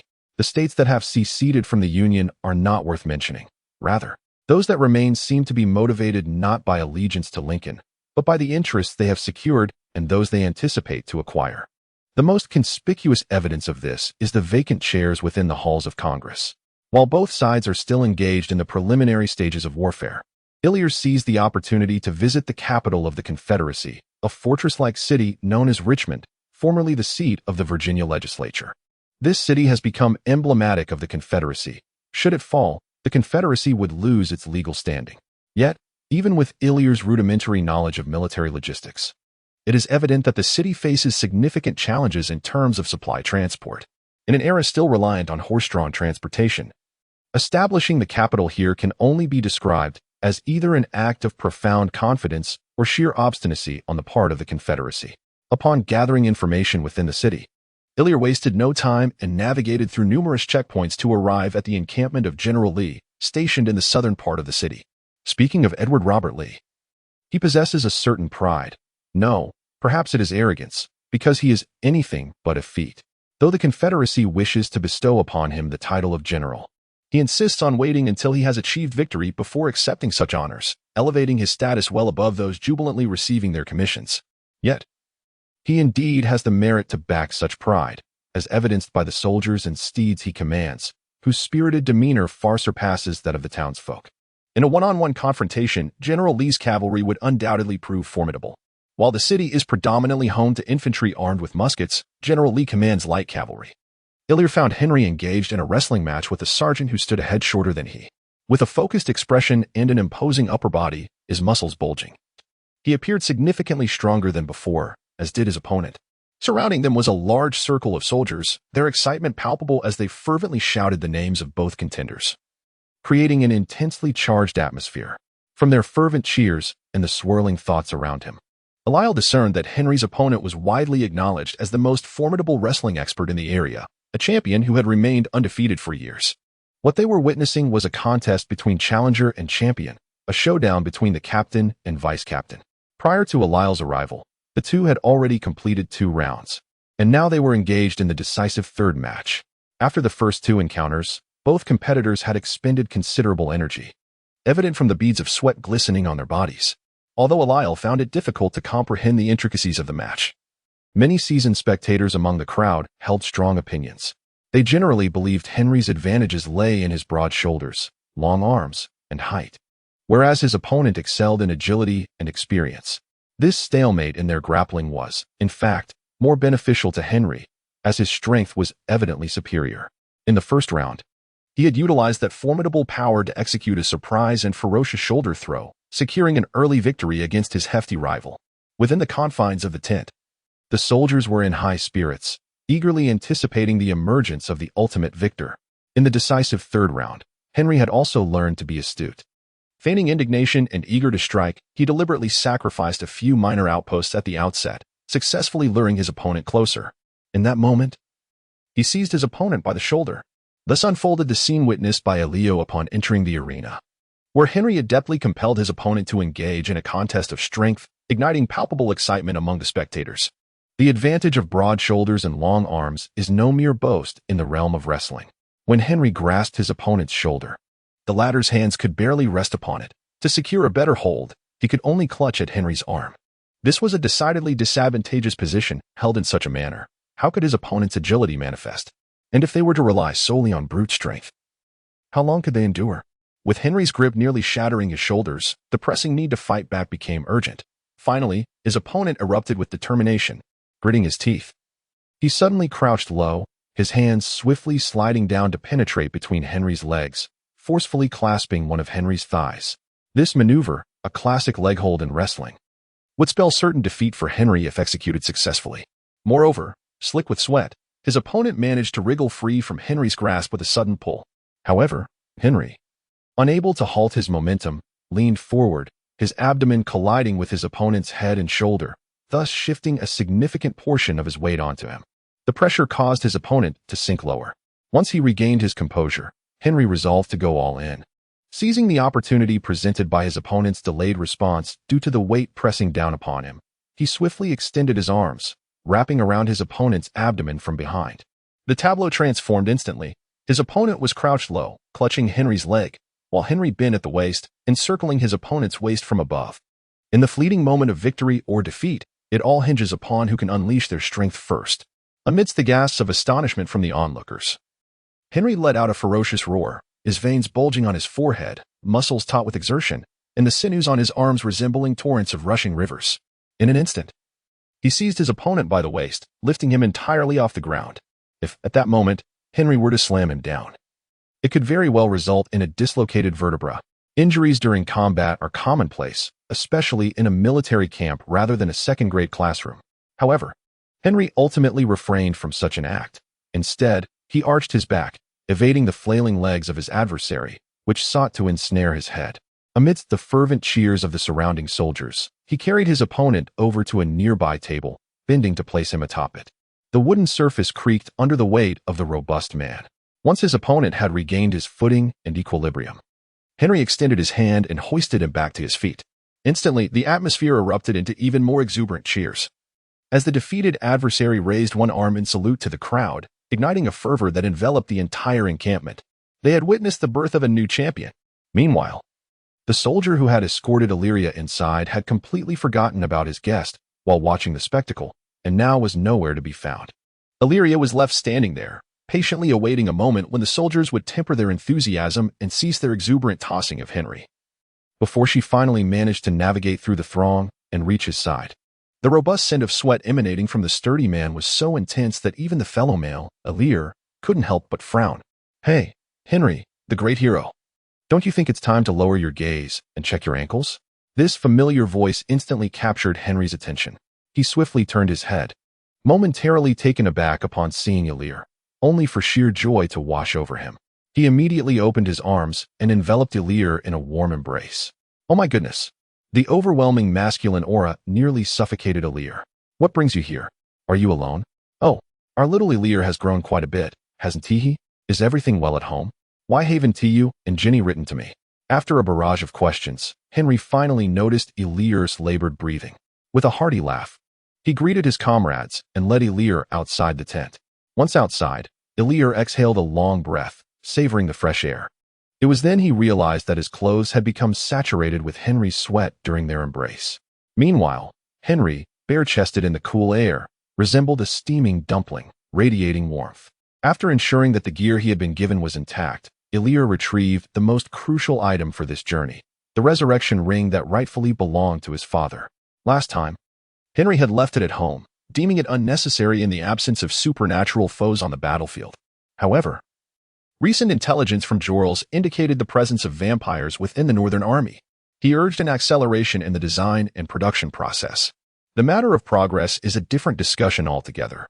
The mere thought of Henry potentially encountering vampires once more on the battlefield rendered Jules unable to focus on his duties. As fate would have it, the patients at the town hospital had nearly all been treated by Illyria, prompting him to volunteer to deliver a ring to Henry. whilst also seizing the opportunity to observe the founding figures of the South. Contemplating the bundle of letters in his hand, Henry found himself in a state of bemusement. It transpired that when Henry had dispatched his first letter home, Jules had indeed prevented Jenny and Iller from viewing it, concealing Henry's address. Consequently, the subsequent letters that arrived had also been intercepted by Jules. Meanwhile, Jenny, longing for her husband, had penned numerous letters, accumulating them without knowing where to send them. And together with her latest correspondence, she had amassed quite a collection, akin to a volume of prose. Dressed impeccably, Henry secured the bundle of letters close to him and strolled with Iller near the military camp, engaging in conversation. Iller had the chance to meet Henry's childhood friend, the officer who had attended his wedding to Jenny. According to Henry, although his friend's military rank had not changed, his influence had grown significantly. He commanded a third of General Lee's prized cavalry, serving as the general's indispensable right hand. As a childhood companion, combined with his affable nature and considerable strength, Henry's friend was faring quite well. Should he achieve even a modest success in the upcoming battles, it would be certain that he would shed the subordinate title. However, when the topic of Damon arose, Henry found himself shaking his head in disappointment, harboring a sense of frustration akin to that of a teacher lamenting a wayward student. Although the comrades from Waterfall Town were protective, none dared to bully Damon, the newcomer. Yet, his rakish demeanor as a nobleman rendered him less than popular among his peers. This would have sufficed, but on one occasion, the captain's wife visited to show her support. Everyone understood she had come to see her husband, and compliments about her beauty, accompanied by laughter and coy glances, would have sufficed. However, Damon, being Damon, boldly stepped forward to showcase his noble charm. Seizing the moment in the captain's absence, he intended to make a bold move. As you know, Damon was notorious for his prowess. He could easily dominate anyone from 13 to 30, and even those aged 3 to 300 were no challenge. This time, he set his sights on the captain's wife. Merely minutes into the encounter, she was visibly flustered. Her cheeks flushed, and her glances towards him changed dramatically. This spectacle did not escape the attention of the returning captain. It is well known that soldiers are often hot-tempered. Even those who are not can be molded into such. How could he possibly endure such a scene? Grabbing Damon by the collar, the captain unleashed a mighty slap that echoed resoundingly across the camp, delivering a sound thrashing. In the end, the consequence was that Damon was reassigned from the cavalry to the infantry, tasked with the logistics for the cavalry unit. As for the captain, he was demoted from the cavalry to the musket squad, destined to engage in mere skirmishes. Although both men bore injuries, the blame primarily lay with Damon. Nevertheless, considering that it was the captain who first acted, and contrasting the two, one barely recognizable and the other with only a minor bruise, the punishment was, at the very least, somewhat justifiable. On the way, an unexpected thunderstorm struck, leaving Eliel lamenting his misfortune as he found himself halfway up the mountain. Although he possessed the ability to keep the rain from drenching him, he could hardly prevent the mud from soiling his shoes. The downpour persisted for over 2 hours, marking the first rain of the year, enveloping much of Virginia and drenching countless travelers, including Janice.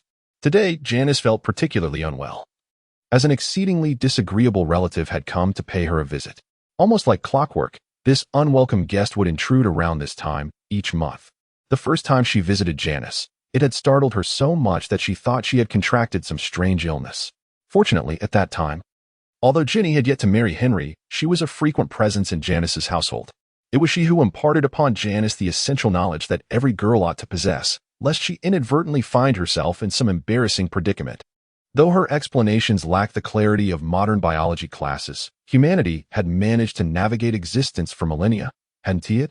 This matter was among the few that Janice had never confided to Eliel.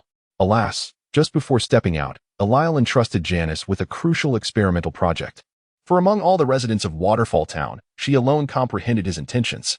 With no other options available, she accepted the responsibility. To complicate matters, one of their 2 carriages had been destroyed by Jules, and he had taken the other to work. Thus, until the arrival of the custom-made carriage, Janice had no choice but to walk to the hospital.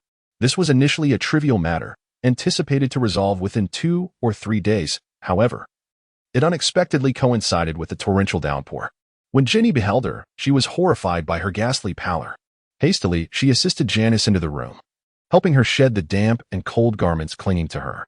Upon inadvertently brushing against her skin, she was alarmed to discover an alarmingly high fever. Despite Jenny's persistent efforts to cool her with a damp cloth, the results were dishearteningly minimal. The frail and tumultuous fluctuations of Janice's spirit struck a chord of profound dread within Ilir the moment he sensed them. Never before had he experienced such fear. Whether in his past life or the present, this was his first encounter with such a dire predicament. The terror of feeling death's breath yet being utterly powerless against it was not an exaggeration. History is replete with instances of individuals succumbing to fevers that ravage their bodies. Particularly in these times of scarce medical resources. Being attuned to the essence of the soul, he was further unsettled by Janice's waning spiritual resonance. Approaching the bedside, he found Janice lying there, her complexion as pale as parchment. He slid his hand under the covers to grasp her delicate, feverish hand, which felt scalding hot. Yet he could also sense her shivering uncontrollably. Despite being enveloped in thick blankets, she was racked by waves of chills, her lips lacking color. And her murmurs of so cold, were accompanied by short, weak breaths. The sight of her distress stirred a profound empathy within Ilir, compelling him to wish he could bear her suffering in her stead, yet he felt utterly helpless. Accepting the cup of water from Jenny, he removed his damp coat and settled onto the bed. With a heart full of compassion, Ilir gently propped Janice up, resting her head upon his shoulder and tenderly offering her sips of warm water. There were no fever-reducing injections, no aspirin, no saline drips. Not even the mundane Banlon. Never before had Ilir felt such an intense longing for these once commonplace remedies from his past life, nor such a deep-seated frustration at his inability to procure them quickly. In this moment, as he faced the ailing Janice, a profound sense of helplessness washed over him. The heat of her breath brushed against his cheek, intensifying his anguish.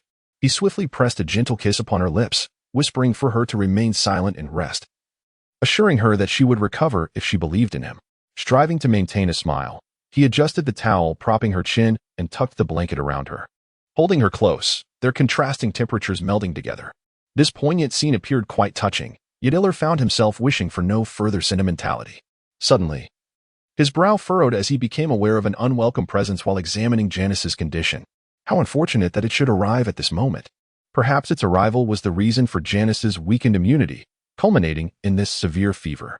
He vaguely recalled from his previous life that when a woman had her period, she needed to take special care, no strenuous activities, no exposure to cold winds, and certainly no contact with cold water. Yet now, Janice had been drenched to the bone. However, the question remained, even if one recognized this relative, what could be done? Could one strike her? Could one bite her? It was indeed a troublesome matter, causing Ilir's brow to furrow even more tightly. Just as Ilir found himself at a loss, he faintly heard some movement near the door. Upon discovering Solis, a sudden thought struck Ilir's mind. Indeed, under such circumstances, could this not be considered a form of injury? Perhaps it was worth a try. After all, there could be no harm in it. He quietly beckoned Solis over. Solis, would you be so kind as to offer a bit of your blood to Janice? She is unwell, and I wish to see if your blood may aid her. It need not be much. Solis looked momentarily taken aback, then sniffed the air, a look of realization dawning upon him. Very well, master. After casting a peculiar glance at Ilir, he rolled up his sleeve and bit into it. Quickly, Ilir used his mental energy to close the door, filled with anticipation as he brought Solis's arm to Janice's lips. Gently shaking her, he softly called her name into her ear. Upon opening her eyes, Janice instinctively recoiled, only to realize that a robust black arm was positioned near her mouth, belonging to none other than the unlikable vampire, Solis. Be good, listen now, try his blood and see if it can heal you. Ilir coaxed her, sensing her reluctance. Yet, her recovery was evidently of greater importance. Ill and a bit more willful than usual, Janice, perhaps overwhelmed by her ailment, childishly turned her head away. Miss Janice, you must heed the young master. Seeing you in distress brings him sorrow. Even if it is for him, one ought to give it a try, do you not agree? Solis's voice resonated with a deep yet clear timbre. Ilir glanced up at him, nodding slightly, her eyes brimming with admiration. Lowering her gaze to Janice, she noticed the latter weakly lifting her head to cast a fleeting glance at Solis before turning her attention back to Ilir. Reluctantly, she brushed against Solis's wrist, parted her lips slightly, and then averted her gaze, discreetly wiping away the crimson hue lingering at the corners of her mouth where Ilir could not see.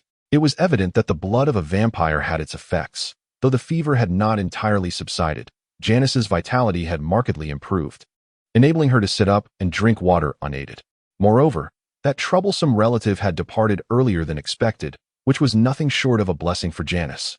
She had been in such a foul mood that the pain had sapped all her strength, and with their departure, she felt an immediate relief. Ultimately, with Solis's assistance, Janice recovered in just a day's rest, prompting Jan to exclaim in wonder, attributing her gratitude to God, believing that he had answered her prayers and aided Janice. Jan couldn't help but stifle a laugh. It was amusing how she credited the divine for what was evidently the work of a vampire. Nevertheless, she indeed owed gratitude to someone. As the saying goes, adversity reveals true friendship. While Solis may not harbor genuine affection towards her, he certainly deserved to be treated as a friend. Following this experience, Janice finally overcame her prejudices and was able to regard Solis with a sense of normalcy. Otherwise, once on the battlefield, their antics might very well lead to a scene reminiscent of a witty maiden outsmarting her bodyguard, while a dashing young physician valiantly comes to the rescue of his beloved wife, a scenario that could indeed become exceedingly melodramatic. Thus, this should be considered a fortuitous occurrence. Should it not? At the very least, this is how Ilya perceives it. Furthermore, there is an even more splendid development. The experiment he entrusted Janice to oversee has yielded the most desirable results in the absence of supervision. He has successfully isolated the renowned strain of mold, Penicillium. Speaking of this remarkable organism, one must reflect on the historical struggle between humanity and disease. Among the myriad afflictions leading to mortality, those caused by bacterial infections account for nearly half. From the terrifying specter of tuberculosis to the more mundane ailments like dysentery and wound infections, their presence is ubiquitous. It was not until the discovery of penicillin that these maladies were significantly curtailed. Penicillium, in particular, was the first to be identified and utilized by humankind. Ilya himself is uncertain why penicillin was the first to be employed rather than erythromycin or streptomycin, as their preparation theoretically poses similar challenges. Yet, the course of history unfolds with its own inevitability, and thus he has firmly committed to penicillin. The objective of his current experiment is to isolate penicillium from the already screened microbial cultures, and fortuitously, he has succeeded. The papers previously published by Ilya have laid a theoretical foundation for the application of penicillin, and the forthcoming tasks involve optimizing the strain, preserving the culture, preparing spores, and extracting through fermentation. He does not aspire to purify it to a level suitable for direct injection. External application suffices. As the most troublesome issue on the battlefield is wound infection. Many injured soldiers, even if they survive the perilous surgery, may still succumb to post-operative wound infections. Ilya cannot recall the exact moment the war truly ignited, or perhaps it had already commenced during the last assault on Fort Sumter by the Confederates. It depends on how historians define it. However, it is abundantly clear that Richmond has amassed an army of tens of thousands, fully equipped and poised for military action. Meanwhile, the Union forces have also been mobilizing significantly, according to information from figures such as Foger. They have gathered troops numbering no less than those in the South. Although Babul often claims that those in power lack unwavering resolve for battle, it is evident that substantial preparations for war have been made. From his investigations, it appears that the governors of New York, Pennsylvania, and Massachusetts have secretly procured vast quantities of weaponry and have begun training numerous soldiers in advance. While the combat prowess of the new recruits may not be particularly formidable, they are not mere lambs awaiting slaughter. Moreover, he recalls that this war spanned a full 4 to 5 years, seemingly concluding in the spring of 1865. It was also towards the war's end that the formidable Lincoln met his untimely assassination. Thus, his memories regarding this matter remain relatively vivid. The great conflict is on the verge of eruption, and time is not on Ilyal's side. It is impractical to prepare a substantial stockpile of penicillin. He can only focus on cultivating a large quantity of bacterial cultures, hoping to leverage the army's strength for production opportunities. After all, the cultivation medium is derived from grains. And at this juncture, the food reserves of the Bilgewater family are essential for their sustenance and should not be disturbed. Moreover, the fact that they possess a bountiful stockpile of grains must remain concealed. Thus, he merely conducted experiments, meticulously documenting the optimal components of the cultivation medium, while securely sealing away the astonishing quantities of microbial strains, patiently awaiting the onset of war. He carefully placed Stefan's letter within his diary, now on its second volume, as the previous one had been filled with an array of disorganized thoughts. With the impending conflict, he pondered when he would next receive a letter from Stefan, exhaling heavily. Yet, he found solace in the knowledge that he was no longer alone. There would be those to assist him in his time of need. though he remained unaware of this. In a genuine battle, it is often challenging to identify the individual who fires the first shot. Perhaps, after discharging that fateful bullet, he too would succumb to a stray projectile from the enemy. Such projectiles are plentiful on the battlefield, unleashed in volleys by ranks of marksmen, each bullet soaring toward the adversary, where a fortunate few may taste the blood of their foes. The thunderous sound of galloping hooves, coupled with the resounding cries of cavalry, strikes like two blades thrusting forth in unison. In close quarters, they would draw their sabers from their sides, engaging in fierce clashes. However, these lightweight weapons, akin to single-handed sabers, fail to harness the impact of their steeds and seldom deliver a fatal blow to their fleeting adversaries, unless the foe is unseated by injury. In this manner, it is predominantly the new recruits from the north who perish. Observing the unfolding events from a distance, Ilir finds himself less shaken than he had anticipated. On the battlefield, life appears to be inherently fragile. Is there anything amiss with that notion? The vivid crimson spills onto the tender green, while milky white descends into earthy yellow. Is it not, to some, a form of beauty? Ah, indeed. Ilir is not audacious enough to personally tread upon the battlefield, for he has no desire for an untimely demise. Rather, he observes this war through the eyes of Baburu, adopting the perspective of an outsider. After a prolonged 3 months of anticipation, the decisive clash finally commenced on July 21st. As the North and South converged in the Manassas region, nestled between Washington and Richmond, the Northern federal government boldly raised its banner against the rebellious Confederacy. Led by Owen McDowell, an army of 35,000 advanced with great fervor, their sights set directly upon the capital of the Confederacy, Richmond. The Southern forces, commanded by the esteemed Generals Pierre and Joseph, found themselves at a considerable disadvantage, numbering only 22,000.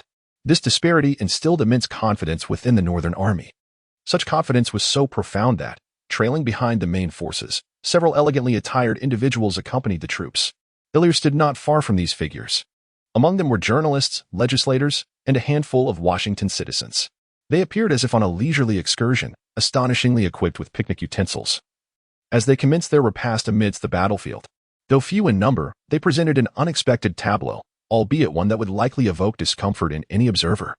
The outcome of this conflict, however, was destined to disappoint those who sought mere spectacle. Despite the Northern Army maintaining a numerical advantage and launching fierce assaults against the Southern Army across the Bull Run, the positions held by General Thomas Jackson remained resolute against the relentless waves of attack. As days passed, when Ilir connected with Babur for the 5th time, the battlefield correspondent still watching could be heard exclaiming, dubbing Thomas as Stonewall Jackson. It is rather ironic that those merely observing the battle would raise their voices, while the combatants themselves remained composed. This title, evidently, signified a lack of faith in the Northern Army's capacity to breach the opposing defenses. Having moved past the initial exhilaration of observation, Ilir was now able to discern the battlefield dynamics with clarity. Although the Northern Army was consistently on the offensive and the Southern Army on the defensive, the strategies of the former had stagnated for 2 days. In contrast, the Southern forces demonstrated increasing ease in their defensive maneuvers, skillfully leveraging the advantages of the terrain to maximize the effectiveness of their limited numbers. This approach allowed a third of their soldiers to recuperate, thereby preserving their combat effectiveness more effectively than the Northern Army, which had committed all its forces to the fray. The scales of victory often tip ever so slightly, and before General Thomas could expand upon this advantage and orchestrate a remarkable triumph of the few over the many, reinforcements from the south surged onto the battlefield from the flanks. They swiftly breached the Northern forces' formations and subsequently joined with Thomas's troops, overwhelming the Northern Army with an unstoppable momentum, thus initiating a chase devoid of suspense. Although the North boasted a larger population, the United States was operating under a volunteer army system, and the South, owing to the Mexican War a few years prior, possessed a far more seasoned military force than the North. At this juncture, even without this unexpected assault, the Northern defeat seemed all but inevitable. The fleeing Northern soldiers left behind a considerable cache of weapons and ammunition, while the Southern commanders were not entirely united in purpose. Pursuing the retreating soldiers offered little benefit, as the weaponry at hand was undeniably tangible. Initially perplexed, Ilir wondered why the advance had suddenly halted, even as they had reached Washington. After listening to various perspectives and reflecting on his own thoughts, Ilir began to form a hypothesis. If the Northern Army captured Richmond, the Southern Confederacy would likely disband. Yet, if the Southern forces took Washington, would the Northern Federation crumble? It was evident that it would not. Both sides understood that the president within that city was not as valuable as he appeared. Capturing Washington would not yield the anticipated results, rather. It could deplete their forces significantly, a scenario unacceptable to the population-challenged South. The Southerners yearned for a decisive confrontation with the Northern Army, seeking to solidify the cohesion of their nascent regime through a series of victories. Simultaneously, they also enhanced their significance in the presence of the global hegemon. The sun never sets empire. They have consistently engaged in extensive trade with the European world, and should powers such as Britain and France intervene, it would undoubtedly be in their favor. With the assistance of the British and French, they could swiftly gain acceptance in the Western world, thus emerging as a nation recognized on the international stage. Furthermore, what advantage would the Southerners gain from occupying northern territories? Would they capture the white inhabitants here to enslave them? My goodness, as long as they retain their sanity, they would never dare to undertake such actions. Would they seize these lands to cultivate cotton? With the abundance of fertile lands in the West, the only concern being the labor force, why would they covet these regions that can only yield corn? The Southern secession from the Union fundamentally stems from the ascendance of the emerging capitalist class in the North, whose policies threaten the interests of Southern slaveholders. They require policies that cater to their needs. If harmonious cooperation is unattainable, then let each pursue their own interests. A notion that is not entirely erroneous when considered from a child's perspective. Yet, regrettably, they are no longer children. If the South secedes from the Union, from where will the North's burgeoning industry source its labor? And from where will it acquire the necessary industrial raw materials? After the South sells its produce to European nations at elevated prices in exchange for cheaper industrial goods, who will nourish the nascent national assets of America? Thus, the Southerners cannot simply withdraw from the game. No, we are allies, and you must remain to play alongside me. The notion of independence is utterly unacceptable. In dealing with this domineering group of companions, the choice of the Southerners is to sever ties entirely, subsequently enlisting the intervention of the older generation to mediate. After a convoluted discussion, it ultimately leads everyone to perceive them as distinct factions, thus achieving their intended purpose. The most remarkable aspect lies in the fact that the decision-makers from the South cannot genuinely represent the will of all citizens within the state. They may not be averse to supporting the North. The benefits that could be accrued to them do not substantially alter their way of life.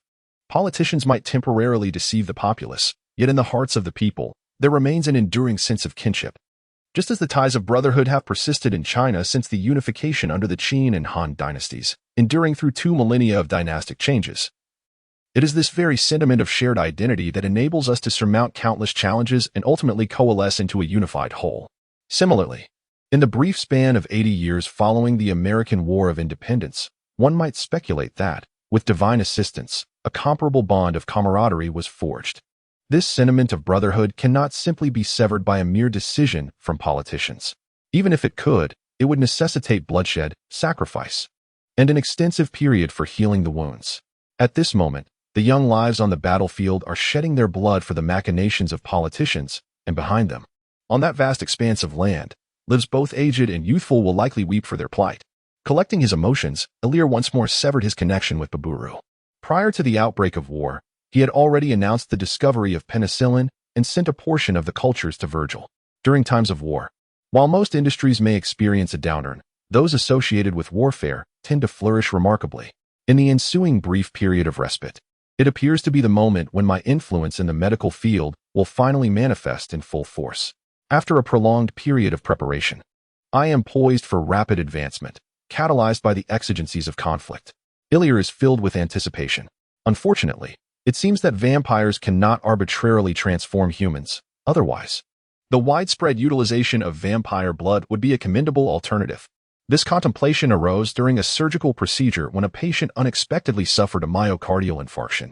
In that critical moment, Ilir decisively instructed Solis to administer vampire blood. Alas, this elderly patient succumbed to complications from the heart attack before the effects of the vampire blood could take hold. Following this incident, Ilir was beset with distress. It is one thing for a patient to receive treatment in a hospital and tragically pass away. After all, not every ailment is curable. Yet now, having inadvertently turned the patient into a vampire, if not managed properly, it could lead to significant complications. Thus, Ilir resolved to conceal the patient until it could be ascertained that he could control his hunger, at which point a decision regarding his future could be made. It was during this time that Illyr first entertained the audacious notion of creating a multitude of fledgling vampires, ensuring a stable supply of remarkable blood, thereby establishing a medical system entirely distinct from that of his previous life. Illyr acknowledged the madness of this idea, yet its allure was undeniable, was it not? In a manner reminiscent of the Matrix, a select few are destined to reside eternally within a virtual realm, their corporeal forms transformed into vessels of vampiric essence, supplying life-saving elixirs capable of curing the vast majority of ailments to those inhabiting the tangible world. This seemingly inexpensive boon is poised to wield monumental influence over humanity. Illyr harbors a steadfast belief that a feasible method to achieve this will inevitably be discovered, for this is a realm imbued with magic. He has already managed to partially realize this vision through his own efforts. Alas, Illyr's aspirations were soon dashed, as the patient failed to awaken. Illyr was certain that the blood of a vampire coursed through the individual's veins, administered prior to his demise. Yet, he remained unresponsive. Utilizing his mental acuity, Illyr examined the corpse, discovering that the vampiric blood had indeed restored the defunct heart, signifying its efficacy. However, the cause of the patient's continued slumber eluded him. This conundrum was one Illyr was unwilling to explore at the expense of human life, at least for the time being. Nevertheless, he would soon find ample opportunities to experiment on the battlefield, thus he remained unperturbed. Consequently, this quandary was set aside, awaiting the arrival of a more opportune moment. The trials endured were not easily conveyed to outsiders. The bodies retrieved from the Potomac River yesterday served as a stark reminder to the townsfolk that the world had ceased to be a sanctuary, an unsettling chill creeping into their hearts. Suddenly, a passerby, upon catching sight of Illyr, was inexplicably filled with a sense of delight. This quickly caught the attention of Illyr. Ah, it turns out to be a postman looking to take it easy. Hello, are you Mr. Illyr from the Gilbert family? I happen to have a few letters for you. Since we've met, would it be convenient for you to sign for them now? After politely nodding in gratitude to the postman and accepting the letters, Illyr began to open the envelopes and read. The young boy was at that age of youthful rebellion, with thoughts that could be quite peculiar. However, as his friend, Illyr felt it was his duty to help him see reality in a manner suitable for him. Ultimately, this letter, longer than any before, successfully persuaded the homesick Stefan. In the letter, to alleviate the young lad's loneliness, Illyr provided him with an address. There lived a loving couple who had just welcomed a charming little daughter. As fellow townsfolk, they should be able to lessen some of Stefan's sense of isolation. The second letter, however, was considerably less worrisome. It was from Virgil, currently in Washington. Compared to the victorious Southern Army, the Northern Army had suffered far greater casualties. Consequently, the small clinic established by Virgil and his companions was being fully utilized by the Union. Now, Virgil and his peers had become commissioned Army medical officers. This title sounded much more impressive than that of mere clinic doctors, and the joy was palpable in his words. Furthermore, the new drug, penicillin, which he proposed, had garnered significant attention from the Union and had commenced its first trial production. Calculating the time of the letter's dispatch, it was likely that fermentation would be completed soon. If all went well, surely the name Illyr will grace the desks of those eminent figures, alongside the acknowledgement of penicillin's invention and its medicinal value. This should mark a promising beginning, Illyr mused quietly to himself.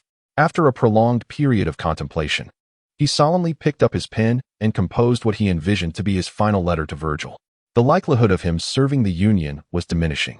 His homeland lay under the dominion of the Confederates. Uncle George had also fallen under the authority of the Southern Confederacy, and with Henry serving in the Southern forces, how could he possibly pledge his allegiance to the federal government at this juncture? Fortunately, Virgil was engaged with the Union, alleviating his concerns about an imbalance of power. Even in the event of a Southern defeat, as a medical professional, he would not bear the brunt of undue blame. Moreover, given his future renown, the federal government would likely seek to placate rather than suppress a genius who had advanced medical progress. He cautioned Virgil to minimize their correspondence, and if communication were necessary, to exercise discretion in his wording, ensuring that even if the letters were to be exposed, they would not jeopardize his standing within the Northern Army. After meticulously reviewing the letter for any issues, Illyr finally dispatched it. Now, he awaited the approach of the Southern forces. Even victory could not conceal the scars wrought by war. The term proud warriors, which Illyr had always perceived as a compliment, was irrevocably altered upon encountering the individuals before him. The brusque manner of knocking, the dismissive tone of inquiry, and the haughty demeanor coalesced to incite a profound urge within Illyr to retaliate. Particularly notable was one individual whose saber, carelessly hanging at his waist, inadvertently struck a meticulously arranged bonsai crafted by Jenny, a labor of half a day's devotion. Yet, he restrained himself. With a keen perception, he discerned that these soldiers were not intentionally seeking confrontation. Rather, they had simply developed such habitual conduct. Even the one who had caused the mishap seemed oblivious to the impact of his blade. In truth, as personal guards of General Thomas, they were indeed well within their rights to summon any lord of the castle. The fact that they sought out this humble physician was already a testament to General Thomas's favor.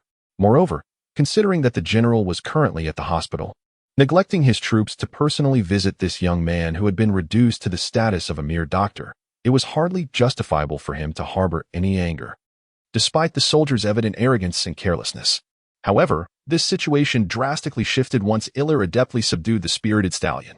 It is worth noting that while military horses are typically trained, their temperaments are considerably more spirited than those of ordinary steeds.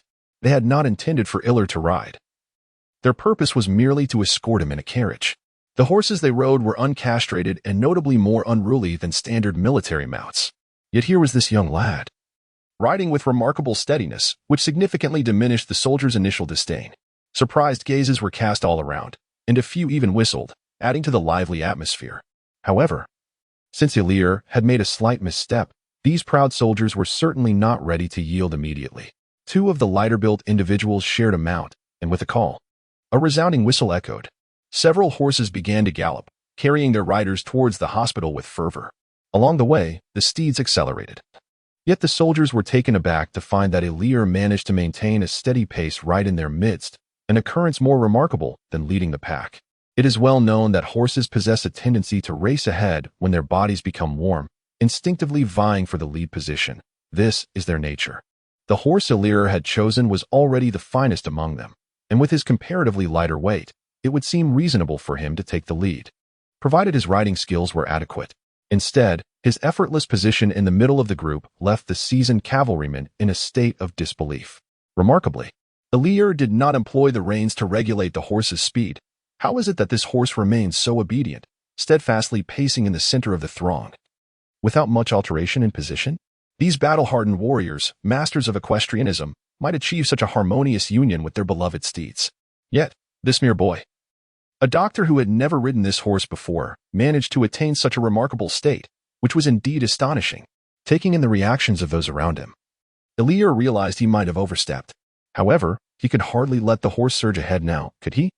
Such pretense could easily lead one to misinterpret his intentions as mere theatrics. It would be far better to maintain the status quo, after all. Proficiency in horsemanship is hardly a matter of great consequence. One cannot simply coerce oneself into the cavalry, can one?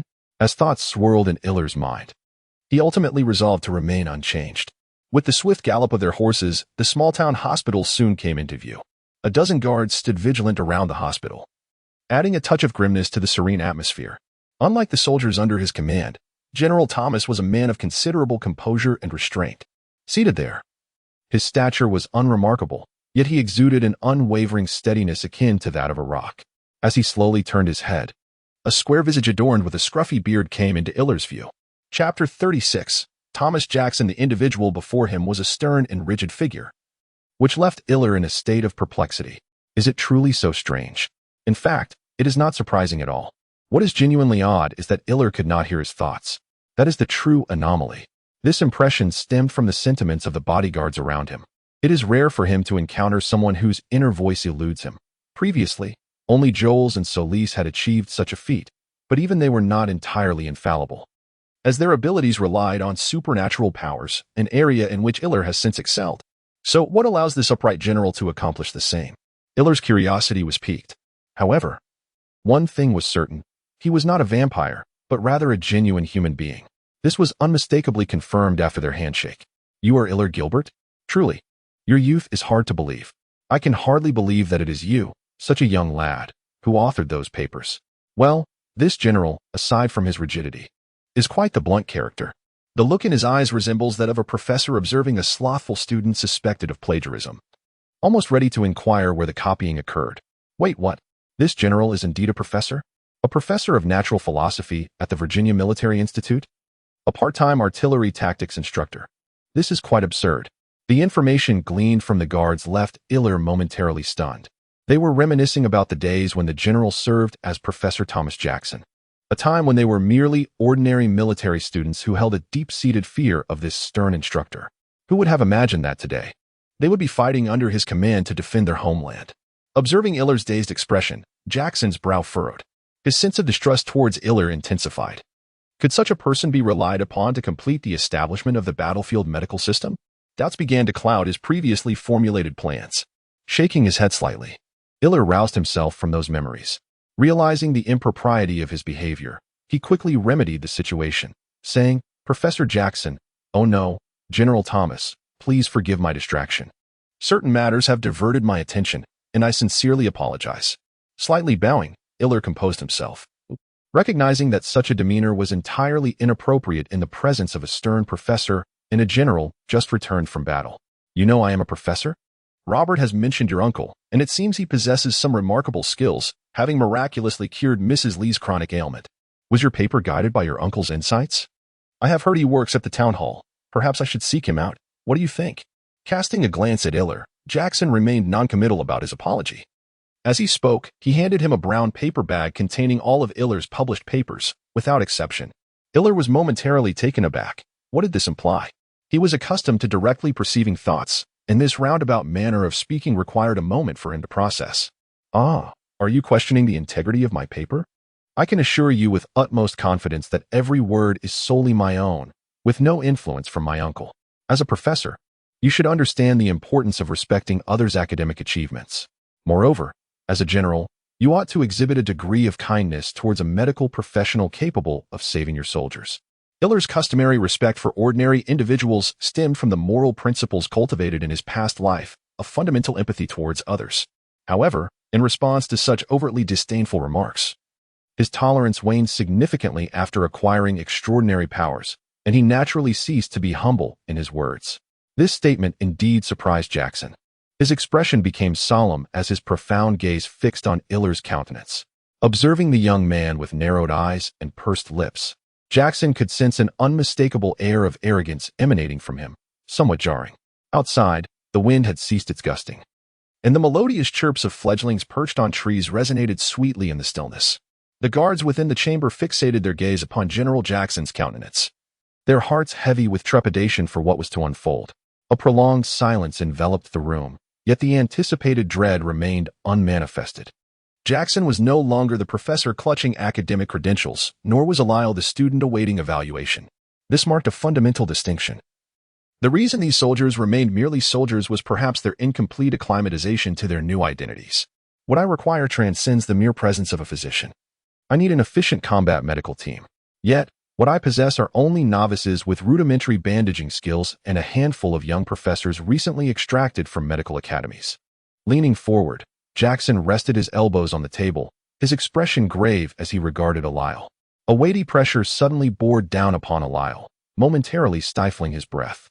Who could guarantee accountability for every wounded soldier on the future battlefield? Who could bear such a heavy burden?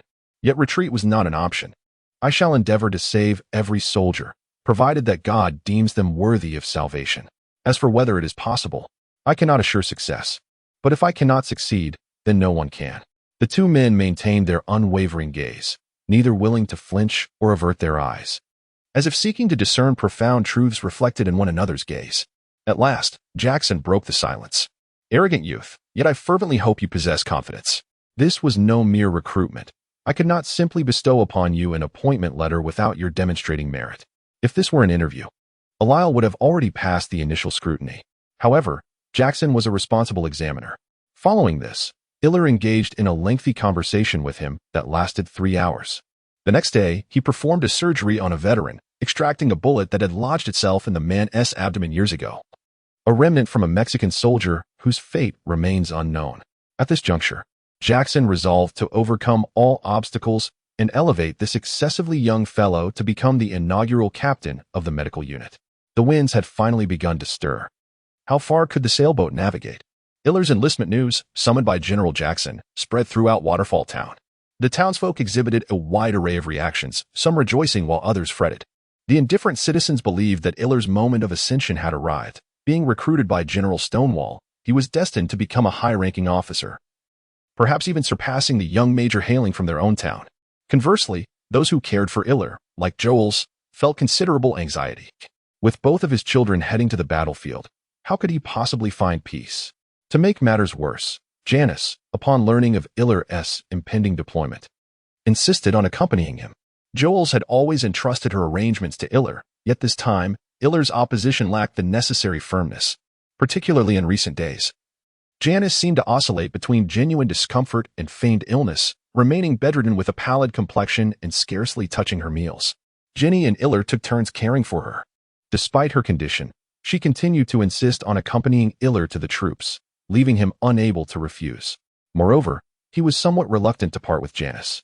She was not merely a beloved companion, she was also his most trusted ally.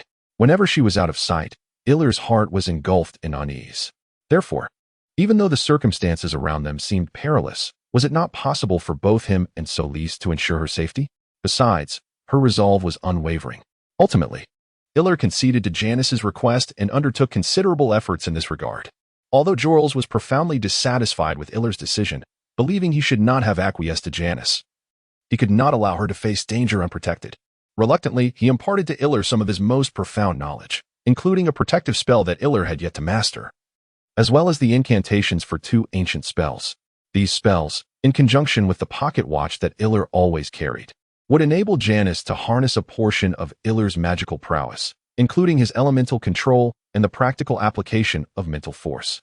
While it was indeed a formidable capability, it was generally beyond the reach of ordinary wizards. Iller's inspiration stemmed from a plot point in the original narrative, where a sorceress could directly draw upon the power of a male sorcerer through a medium. The marvel of alchemy lay in its ability to create magical artifacts that even ordinary individuals could activate. This particular staff was custom designed for Iller. By utilizing his medium to connect with his mental energy, the wielder of the staff could invoke his magical abilities. Although, due to certain limitations, the staff could only channel half of his strength, it was still sufficient to confront the vast majority of dangers, was it not? At the very least, it is not an insurmountable task to bring down 3 to 5 Solises. During the experimentation with this wand, Solis endured considerable hardship. The strength of the wood was such that his might was wholly insufficient to breach the protective enchantment surrounding Janice. Although Janice's magical aim was rather poor, a single hit would inflict significant injury upon him. Hence, with these 2 layers of protection, Iller found himself quite at ease with Janice in his company. Moreover, should this wand be wielded by Iller, he could forcibly augment his mental fortitude by 50% at the cost of damaging it. Iller was quite intrigued by the nature of this material, which possessed such formidable power. When he inquired with Jorls, the latter was unable to provide clarity, only revealing that it originated from an exceedingly ancient tree, imbued with extraordinary life force. As for the type of tree and its location, Jorls was entirely in the dark. All of this provided ample fodder for Iller's imagination.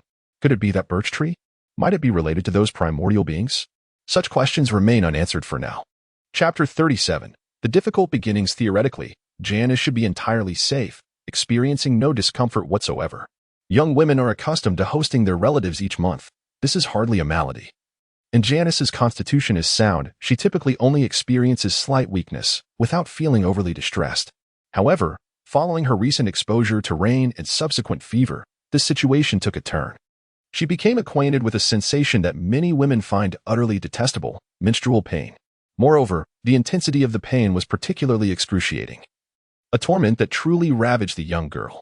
Unable to bear her suffering any longer, Solis generously offered some of his blood. Remarkably, the effect was profound. Upon consuming the vampire's blood, Janice was immediately relieved of her pain. Witnessing such a phenomenon, Iller furrowed his brow in concern. Logically, vampire blood should be capable of healing the majority of wounds, so why did it instead exacerbate Janice's menstrual discomfort? If this were merely a consequence of having caught a cold in the rain, the vampire's blood ought to have remedied it.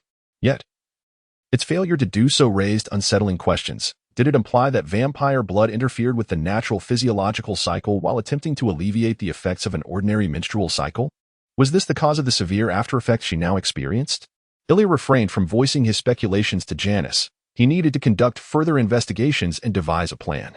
In the worst-case scenario, dependency on vampire blood was a manageable outcome.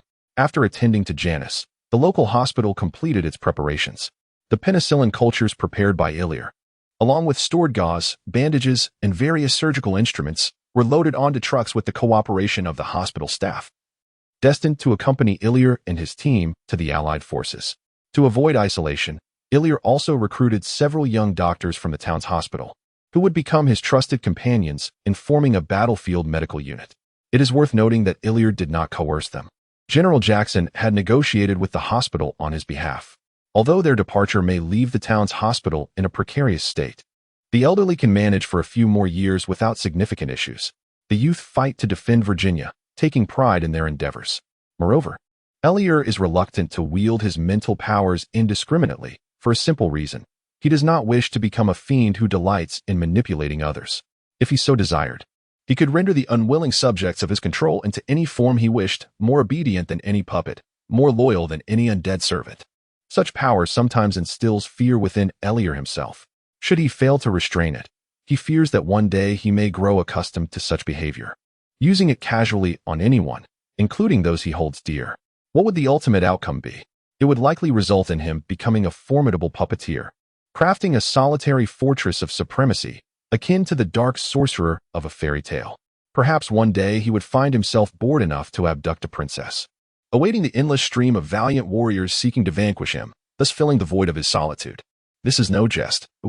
He genuinely wishes not to ruin those around him, nor the world he inhabits, and even less to destroy himself in the process. To simplify, he is not yet prepared to embrace the mantle of a dark overlord. Perhaps this is the crux of the matter. Who can say? He bids farewell to the somewhat pallid-faced Mentor Morton, while the remaining physicians display a mixture of sorrow and concern.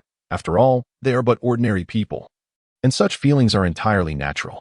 Riding up to General Jackson's side, Ilir found great pleasure in conversing with the general, as he was one of the few individuals, aside from Solis, with whom he could engage in a manner befitting normalcy after departing from Uncle Jorel's. Through subtle inquiries, Ilir gleaned a significant insight, likely related to Jackson's extraordinary disposition. He was an exceptionally devout Christian. This recollected him of a character from the original narrative, the father of Carolyn, who also appeared to be a fervent believer. Unlike many who profess faith yet harbor doubt in their hearts, Jackson was a man of genuine conviction. Although Ilir lacked a profound understanding of matters of faith, this did not impede him from recognizing this truth. He abstained from alcohol, tobacco, and gambling, possessing virtually no detrimental vices. Perhaps this is the essence of true piety, despite the townsfolk's apparent laxity or other conceivable reasons. Ilir had yet to encounter any individuals of sincere devotion in this place.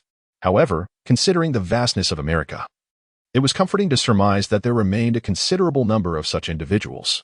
Beyond discussions of faith, Ilir also gained insight from Jackson regarding his perspective on the ongoing war. He possessed a clear understanding of the power dynamics between the North and South, acknowledging that a prolonged conflict would inevitably lead to the South's defeat. Disdainful of war, he held no affinity for slavery. His motivation for engaging in this war stemmed from a loyalty to his homeland, a defense of state rights, and his interpretation of freedom. He opposed the secession of the southern states but believed that the people of each state possessed the right to determine their own destinies. Ultimately, whether through war or peace, it was the Federation that was making the choice. He could not accept the federal army's threat of force against his hometown, so he stood up to prevent the iron hooves of the federal army from trampling upon his homeland, and that was all. Jackson's thoughts led Ilir to reconsider his previous conjectures. These Americans, while claiming to lack a unifying ideology, were equally opposed to division. Conversely, when they professed to have a unifying ideology, they would fiercely battle for state rights and the orthodox side. In their eyes, the federal government, represented by Lincoln, ultimately held less significance than the state governments represented by governors. After all, it has only been a mere 80 years since America became an independent and complete nation. Yet, regardless of the reasons, when these individuals stood upon this land, within this military camp, and before Ilir, they became inexorably bound to the war chariot of the Confederacy. Accompanying Jackson to the camp and standing before the temporary tents, Ilir finally beheld the group of individuals who would soon share in the creation of history with him. From this moment forth, for a considerable time, they would be like grasshoppers on the same string. Let us joyfully leap together. However, to be candid, as someone far younger than they, earning their genuine commitment to work under his leadership would require a protracted period of adjustment, necessitating that they recognize his true merit. If Ilir were an ordinary individual, While he did not wish to be viewed as a tyrant, should someone deliberately seek to provoke him, it would be reasonable to expect them to abandon such irrational behavior and instead support his endeavors, would it not? Thus, with the aid of his illicit devices, Elir effortlessly assumed command over the factions, swiftly establishing a fluid chain of command. After securing the allegiance of the leaders among the newly assigned medical personnel, he encountered no further difficulties. Delegating them to perform menial tasks proved to be remarkably seamless. Although the number of academic types was minimal, their inflated egos necessitated a more considerable investment of effort. Beyond merely winning over their chief, Elir seized the opportunity to showcase his recently honed medical skills, thereby astonishing the tech-savvy individuals with his expertise. Accompanied by several assistants procured from the town, he elucidated his medical achievements to the haughty students, prompting their leader to acknowledge the groundbreaking nature of these theories and their potential to benefit the masses. Thus, Elir's noble and righteous image began to take shape. With this newfound perception, the youths became more amenable to Elir's leadership, facilitating the smooth progression of subsequent tasks. A couple of days later, when Elir, accompanied by 2 aides, approached Jackson to request resources for cultivating penicillin, the general was mildly astonished by Elir's efficiency. Little did he know that Elir had been laboring under considerable pressure during those 2 days. Indeed, it was exhausting to maintain such a fade. As the saying goes, the beginning is always the hardest. Elir, simultaneously drawing upon his past memories and assessing the scarcity of available resources, was meticulously constructing the framework of a battlefield medical unit. Even Henry, stationed not far from the location, had been unable to spare the time to pay a visit. He was a man summoned by Jackson, and naturally, he fell under the auspices of Jackson's command, specifically within the Virginia 1st Infantry Brigade. Perhaps once he achieved certain accomplishments, he would have the opportunity to promote his reputation on a broader scale. It is important to note that within the Confederate South, Jackson was also a newcomer. Otherwise, he would not have needed to assemble a medical team on his own. Other long-established regiments possessed their own mature systems. It is often said that circumstances create heroes. Had it not been for his remarkable performance in the last battle, the position of brigadier general would not have so easily fallen to him. Although this unit could essentially be said to have been raised by him single-handedly during the brief respite following the battle, enhancing the combat effectiveness of the troops was not a daunting task for Jackson, a West Point graduate and seasoned military instructor. The true challenge lay in the scarcity of resources, whether in terms of personnel or supplies. Fortunately, he had serendipitously found a capable young man who resolved significant medical issues for the troops. Yet, unexpectedly, this young man introduced another dilemma. The considerable quantities of food, glassware, and additional manpower required compelled him to approach the quartermaster to expedite the procurement. The beleaguered Jackson could only maintain a forced smile, encouraging efficiency while grimacing as he approached a stately building. Perhaps his next step should be to seek an affable aid? For someone as inherently rigid as he, negotiating with the bald quartermaster for supplies proved to be quite a challenge. Fortunately, his reputation as General Stonewall is well established, and his adversaries dare not press him too hard. Otherwise, given his status as a newly appointed general, it is indeed uncertain whether he could procure any resources. Chapter 38. The Early Stages of War, Fast Forward 1. For a blacksmith, transforming a preformed dagger into a large cleaver is undoubtedly more challenging than crafting a new cleaver from scratch. Elir is undeniably fortunate. He is the very blacksmith capable of forging a new blade. With the robust support of Jackson and the unwavering cooperation of his subordinates, he successfully established a battlefield medical team within a mere 3 months. This accomplishment is largely attributable to his ability to hear the hearts of others, which saved him considerable time in communication, as well as his talent for mental persuasion, which eliminated the need for extensive educational efforts. With such remarkable efficiency, success seems almost inevitable, especially considering Elir's relentless diligence. He has scarcely allowed himself a day of idleness. It has been ages since he leisurely sat by the window, savoring life while enjoying coffee brewed by Janice in the warm sunlight. Recently, his communication with Washington has been entirely severed. Virgil, who could be regarded as Elir's foremost theoretical apprentice, possesses a wealth of experience and has learned even more solidly than Janice. He has now emerged as a vanguard in promoting Elir's theories throughout the Federation. Here, it must be noted that Lincoln indeed possesses remarkable resolve. After the initial defeat in the confrontation between the North and the South, he seized upon the wartime necessity for a robust government. leveraging the support of pro-war factions to successfully wrest a portion of military authority from Congress. Virgil, a capable and visionary young man without any notable party affiliations, became one of Lincoln's first targets for recruitment. As anticipated, this fervent young individual dedicated himself wholeheartedly to his ideals, exerting tremendous effort that did not go unrecognized. To avoid raising suspicions about Virgil, Alisle was compelled to sever all ties between them, especially since he was currently serving the Southern Army. Should their connection be discovered, it would undoubtedly lead to a most unfortunate predicament. Nonetheless, with Babur's assistance in gathering intelligence, he remained informed about the general situation on that front. The tranquil days are bound to come to an end. One can only train soldiers for so long before the time for action arrives. During wartime, having several months of respite is indeed a rare blessing. The federal troops, having suffered considerable setbacks, were now retreating into forts and castles, adopting a defensive posture. Any sign of weakness would invite a fierce assault from the waiting Southern forces. Should misfortune strike and a cavalry unit cut off their retreat, total annihilation and capture would not be uncommon. Such was the fate that befell Jackson and General Lee on one occasion. Ultimately, the medical teams assembled by Alisle found themselves primarily tending to the wounds of prisoners rather than their own injured soldiers. In this regard, the Southern Army exhibited a degree of mercy towards the Northern soldiers. Although the captives endured discomfort, they were not subjected to inhumane treatment. However, throughout history, battlefields have not only taken much from people but have also bestowed upon them a wealth of experiences, especially for those capable of achieving victory. Those who can vanquish foes and seize flags. Their remarkable military achievements render the duplicitous politicians, who speak one way in person and another behind closed doors, utterly silent.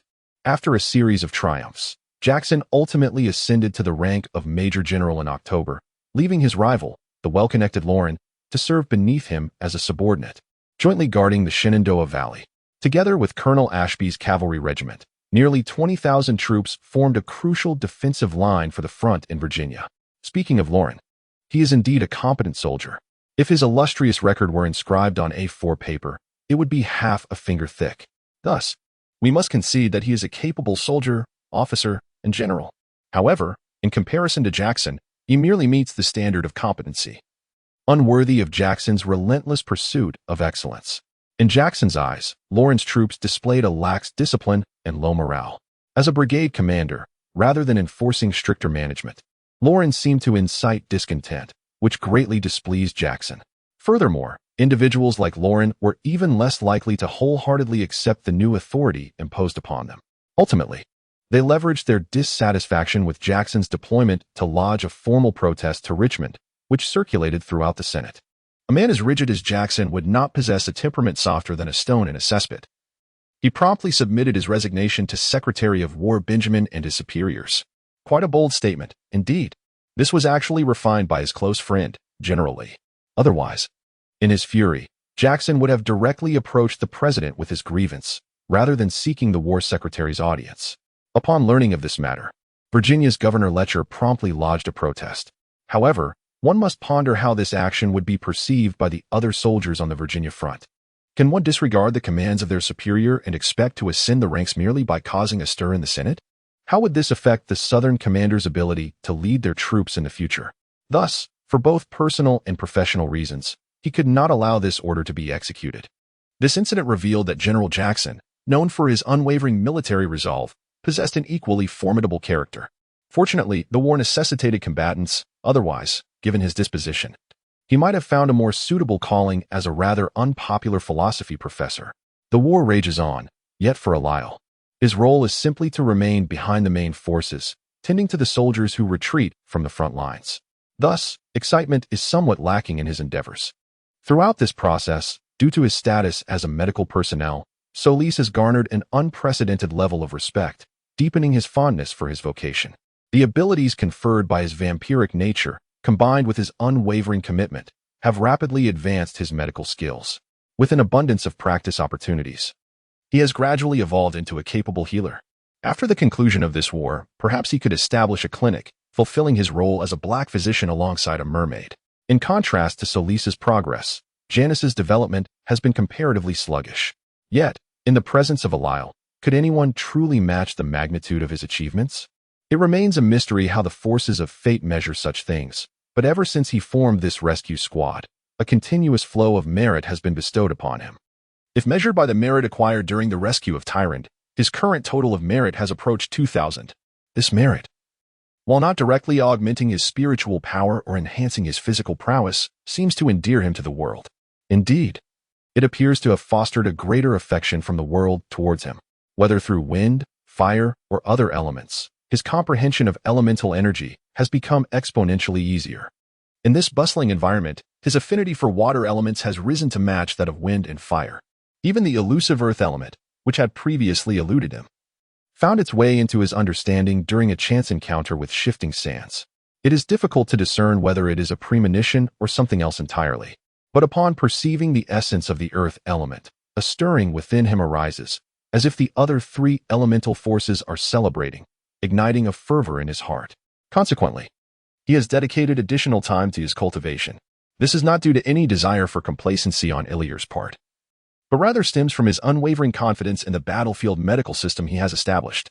Even in his absence, this mechanism, which has been disseminated throughout the Southern Army and even emulated by the Northern Army, will continue to thrive with vitality. It has transcended mere fantastical notions in Ilyr's mind to become a widely accepted truth. Now, as its founder, Ilyr requires time to address the disquietude within himself. For the state of his heart, filled with longing, is not as idyllic as it may seem. To illustrate, one might say it feels as though three post-adolescent boys reside within his heart. Now they beheld a veiled young girl, her delicate beauty concealed beneath the fabric, evoking an anticipation that radiated from within. They understood that when she matured into a graceful young woman, she would unveil herself and join them in joyful play. Oh, merely play. Ahem. The duration of this waiting period, however, hinged upon Ilyr's progress in his cultivation. This is merely a metaphor. The three big boys are, in essence, facets of Ilyr. They are manifestations of Ilyr's accomplishments in his training. Even that young girl is Ilyr. Well, let us not dwell on gender. Suffice it to say that Ilyr is currently propelled by a force multiplied thrice, urging him to swiftly complete his mastery of the new elemental insights. Chapter 39. Breaking the Slumber. Fast forward 2. The adage that pressure serves as motivation holds true in most instances, and Ilyr finds himself in one of those moments. Brimming with drive. Heaven does not forsake the diligent, provided that the American continent is graced by celestial favor as well. In any case, after enduring hundreds of days and nights of arduous training on a tranquil night, Ilyr finally achieved equilibrium among the four elemental forces he had been mastering. Then, an unexpected transformation unfolded. A wondrous change began to manifest in his spiritual realm, gradually influencing reality around him. Suddenly, under the influence of a powerful force, his spiritual world shattered. In meditation, all perceptions, once vague and elusive, vanished, as if engulfed by the profound darkness that accompanied the collapse of his spiritual domain, including the ever-burning flame of life within him. This state is ineffably elusive, devoid of self, yet omnipresent. It is unclear how long this sensation has persisted. It feels as though it has lasted merely a fleeting moment, yet it also seems to span an eternity. In utter tranquility, Ilyr feels as though he has been submerged in the depths of the river of oblivion, ensnared in an abyss of darkness and silence, entirely forgetting the world around him. Throughout the annals of sorcery, there have indeed been remarkable talents who endeavored to commune with the four elemental forces. Yet, all those who pursued such mastery met with a silent demise at the zenith of their elemental prowess. The reasons for their fates remain shrouded in mystery, as those who have undertaken this path have vanished into the dust of history. Consequently, the esteemed families of sorcerers, in their teachings, explicitly caution their descendants to refrain from seeking harmony with the four elements, for it shall bring about your annihilation. You are to heed the admonitions of your ancestors, for only then shall our light illuminate your path. Notably, within the rituals of sorcery, the Harvest Festival holds a unique exception, wherein the highest honor is accorded. During this festival, for witches of the same lineage, each adept in one of the four elements must gather the elemental forces of nature through ritual, achieving a state of saturation before each is sacrificed in turn. Their combined strength will, through the ritual and the bonds of blood, coalesce within the final sacrificial maiden. Prior to her sacrifice, she will embody an unfathomable force, wielding an innate command over the elements, her very essence elevated beyond the confines of mere existence. The ritual that harnesses the power of the collective witch lineage, in a certain sense, illustrates the formidable strength derived from the amalgamation of the four elemental forces. It possesses the remarkable ability to mend the wounds inflicted upon the soul by the passage of time, through the sacrificial offerings of the harvest festival. The souls of ancient sorcerers, on the brink of decay, can be revitalized with newfound vigor. This observation reveals much. Alas, Elir lacked the sanctuary of the harvest festival and the guidance of powerful ancestral witches. Consequently, at the moment the four elemental forces merged, his mental realm was shattered, extinguishing the flame of life within him.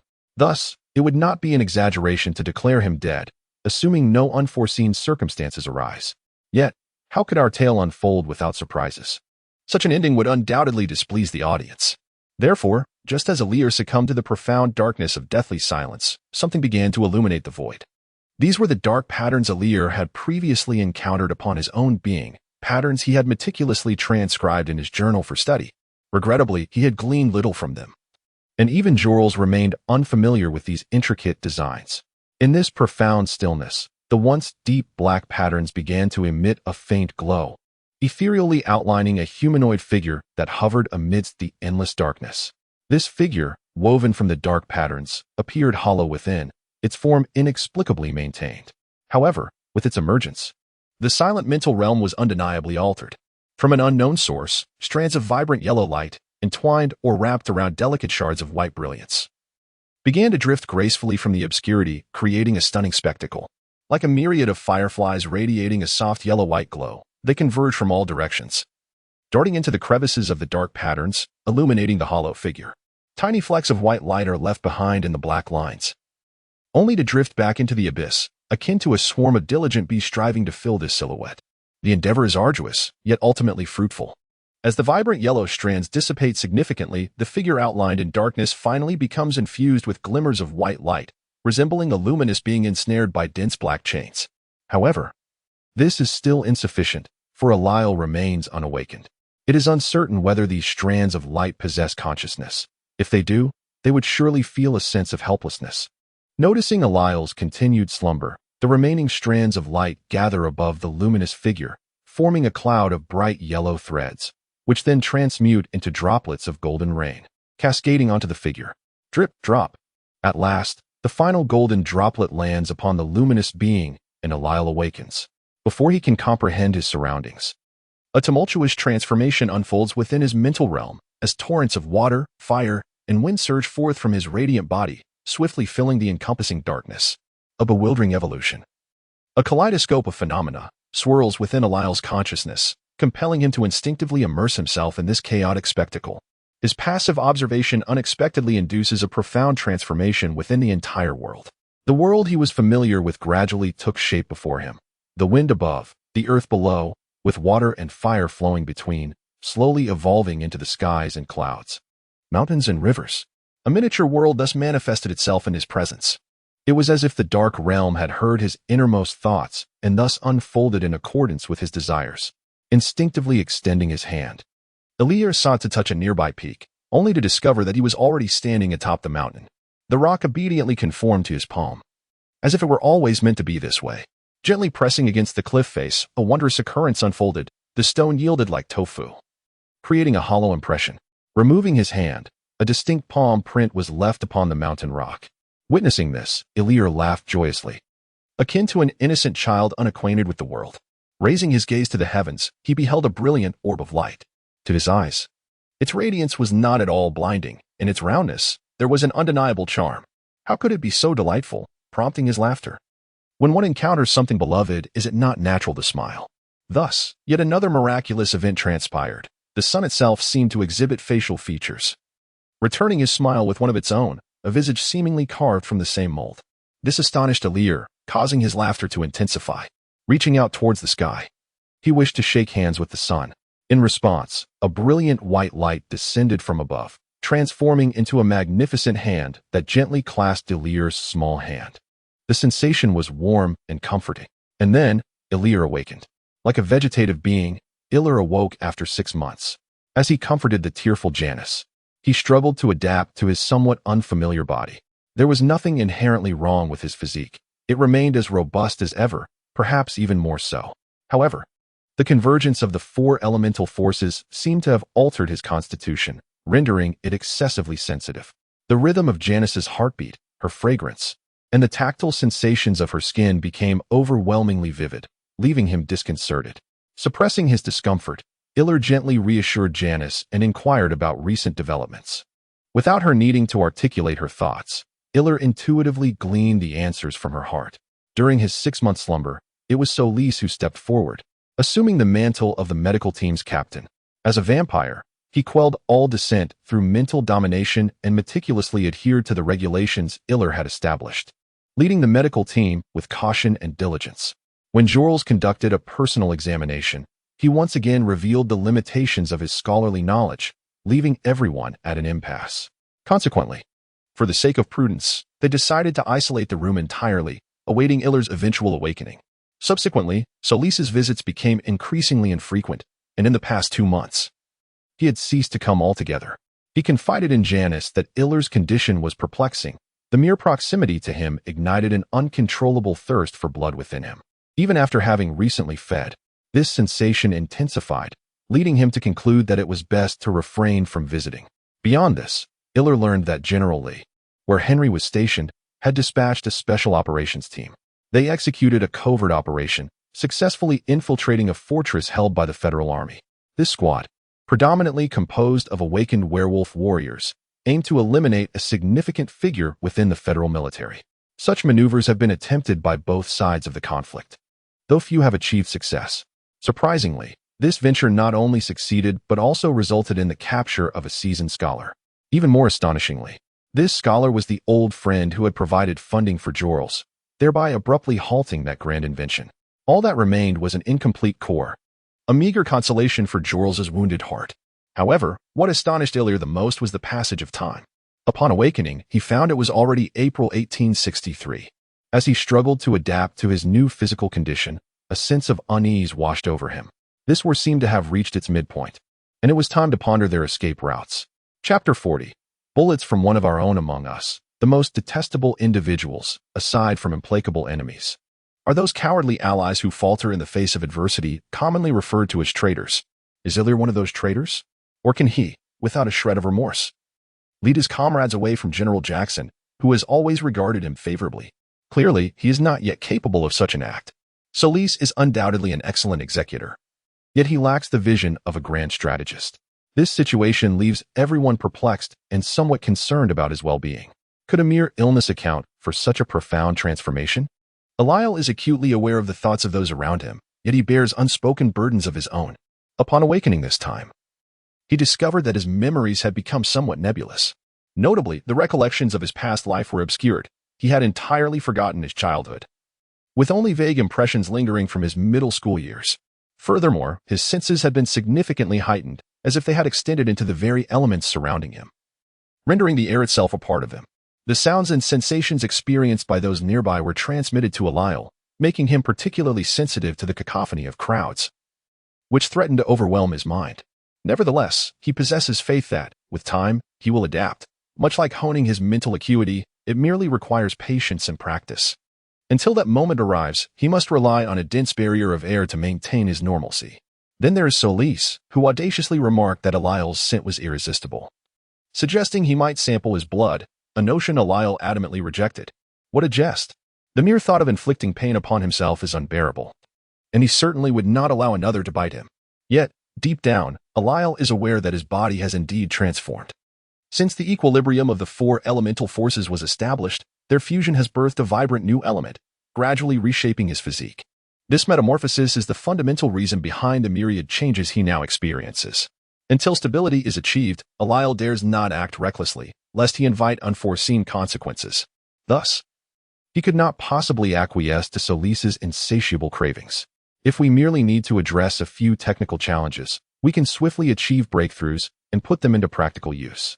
For such a benefactor, we must not be stingy. Therefore, Iller ultimately consented, promising to draw a small amount of blood for him to sample once his body further acclimated.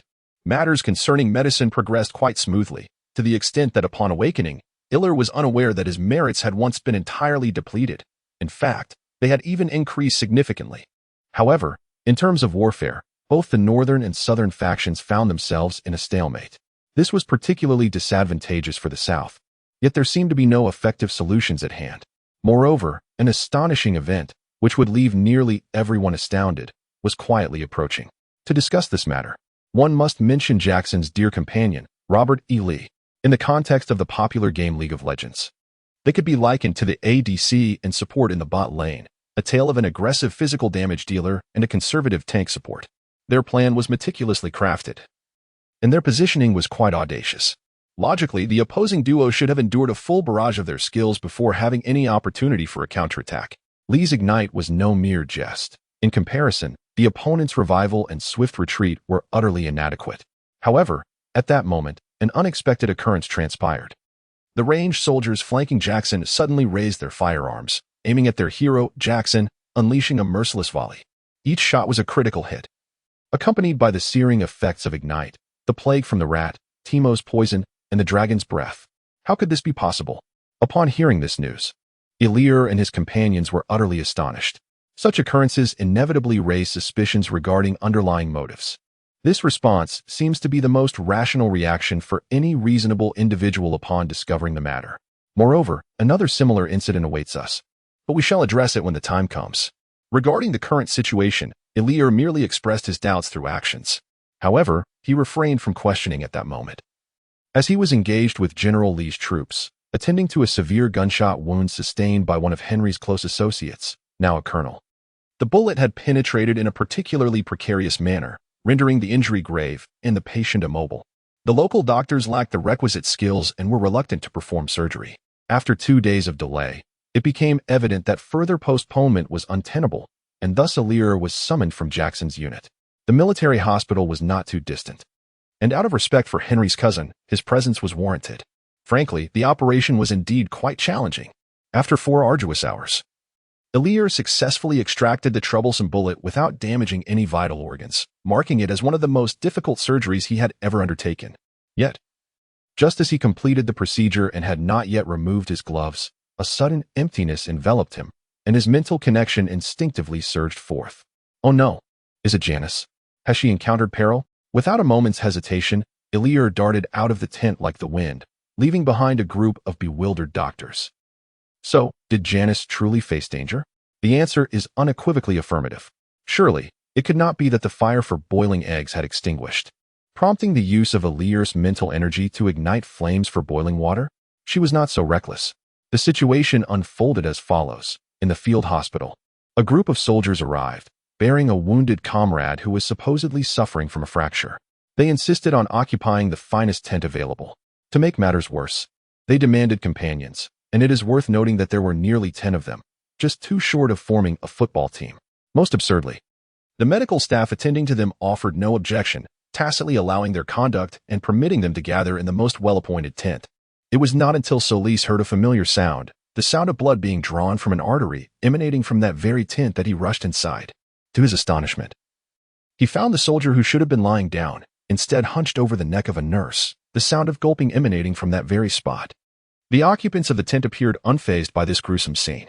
The individual nearest to him swiftly stepped forward, locking eyes with Solis, and whispered a warning to remain still and silent, suggesting that since he was there, he might as well stay for a meal himself.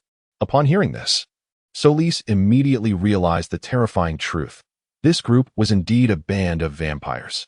What to do? Fight them off? Certainly not. So what was left? Naturally, it was to flee. In an instant, Solis vanished from the tent, leaving behind only the fluttering tent flaps and the astonished vampires within. We all know that if one were to sprint away in front of a dog, it would instinctively chase after, regardless of its interest in the person. This is a primal instinct, akin to a dog's compulsion to relieve itself against a lamppost. The vampire, perhaps, harbored an inconspicuous lineage of canine ancestry. Thus, it instinctively pursued, rallying its companions, a raucous assembly of vampires who burst forth from their encampment, entirely forgetting their original purpose for being there. Consequently, a tumultuous chase among the vampires unfolded within the confines of the modest battlefield hospital. Janice was also present in the hospital, and she promptly detected this peculiar commotion. Observing Solis, who was darting about in a frenzied escape from his pursuers, Janice instinctively drew her staff from her waist. As Solis became encircled by the horde of vampires, She clumsily unleashed a barrage of air bombs. Boom, boom, boom, boom. A cacophony of explosions erupted above the heads of the vampires. In an instant, they were sent reeling, scattered by the subsequent shockwave, which also included Solis, trapped in their midst. Fortunately, he was not their primary target, and he was the first to recover from the ringing and disorientation. Upon regaining his senses, he beheld Janice, her complexion pale, gripping her staff with both hands. Pointing in his direction, her lips pressed tightly together in silence. Her breaths came in hurried gasps, her legs quivered, and her anxious gaze fixed upon Solis, conveying a silent plea for him to flee. Yet, gripped by fear, she refrained from allowing her voice to betray her trembling heart, relying solely on her eyes to communicate her intent to him. Chapter 41. Morning, please do not delete the book. In the face of peril, what is the correct course of action? Or rather, at this moment, should Janice step forward to assist Solis? Perhaps those individuals might spare him, considering he is also a vampire. Yet, that matter has become inconsequential now, as they have already encircled Solis and Janice. The reason they have yet to charge forward is their lingering apprehension towards Janice, as they continuously test her limits. They have never encountered such an unusual sorceress. She hardly resembles a traditional witch. She unleashed an array of unprecedented spells as if they were mere trifles. In addition to the formidable air bombs, there were ominous water orbs, suddenly manifested firewalls, and more conventional mental whips. It was evident that this witch was exceedingly anxious. Each time someone dared to advance, she would retaliate with a barrage of magic. However, the potency of her spells was insufficient to slay them. They only managed to inflict temporary injuries and repel them. Furthermore, the vampire, burdened with the witch, lacked the speed to evade their grasp, allowing them to patiently deplete this young sorceress's stamina while maintaining their encirclement. Should circumstances progress in such a manner, they might endure until Ilir arrives, as he is currently racing on horseback. If that were to happen, numerous subsequent troubles could be averted. Alas, this world knows no what-ifs. Unlike Janice, who possessed little combat experience, Solis, though also facing a vampire for the first time, had been informed by Ilir that piercing a vampire's heart with a wooden stake could utterly vanquish them. At this moment, a vampire assailed the two, brandishing a freshly crafted wooden stake, charging forth with ferocity. Solis, recognizing the weapon he so desperately needed, noted with dismay that it was wielded by his adversary. Janice, well versed in such encounters, summoned an air bomb above the vampire's head. With a thunderous explosion, it ruptured the creature's eardrums, sending it crashing to the ground under the force of the ensuing shockwave. The numerous skirmishes that had preceded this moment came to an abrupt halt. The vampire would lie incapacitated for approximately 10 seconds before staggering back to its feet, resuming its pursuit of Janice and Solis, only to be felled once more, in an endless cycle. However, this instance was different, for it presented Solis with an opportunity he had not previously encountered: the wooden stake. Its original purpose had become inconsequential. What mattered now was the sharp edge that had emerged, capable of piercing flesh and penetrating vital organs, such as the heart of a vampire, despite its long dormancy. Time seemed to freeze, including for Janice, as all gazes converged upon Solis, who knelt before the dazed vampire, pressing his hands against its chest.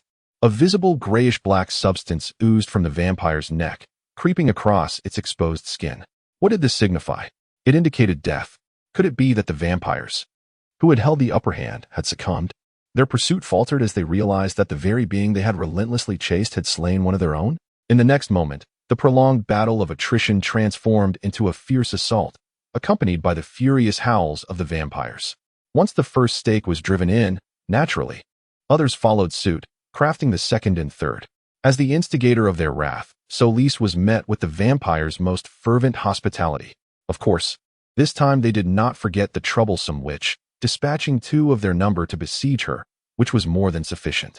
Ultimately, Solis evaded 2 direct thrusts aimed at him, but could not escape the stealthy dagger that pierced him from behind. The sound, a soft squelch, resonated much like when he had just slain that vampire. Only this time it was more pronounced, because that sound traveled through his own flesh and blood into his ears. There were no final words.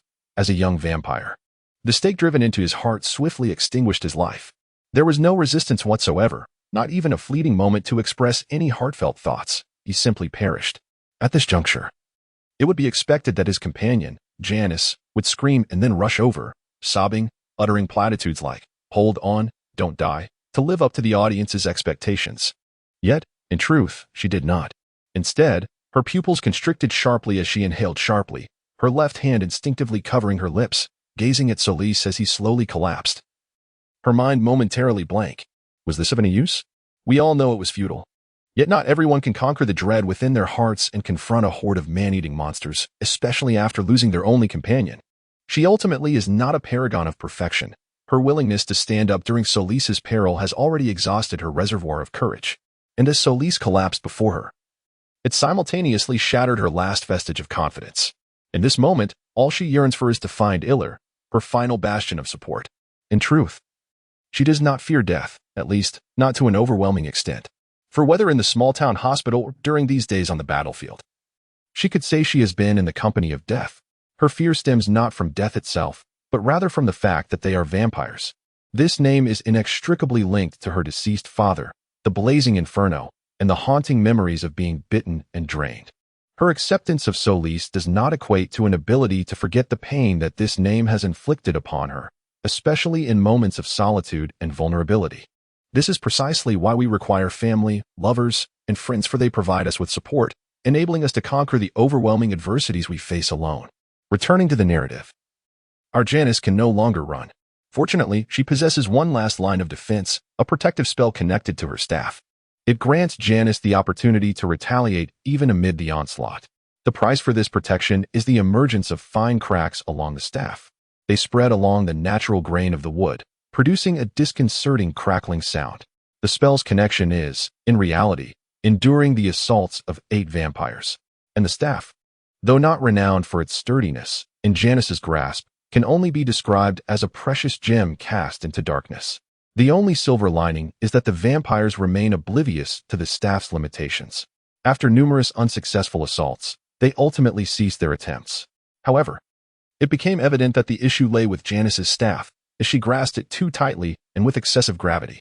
The wizards were acutely aware that the key to their battle lay in the necessity to obliterate that which their opponent held dear. This concept was all too familiar to the vampires, who possessed a wealth of experience in combating wizards.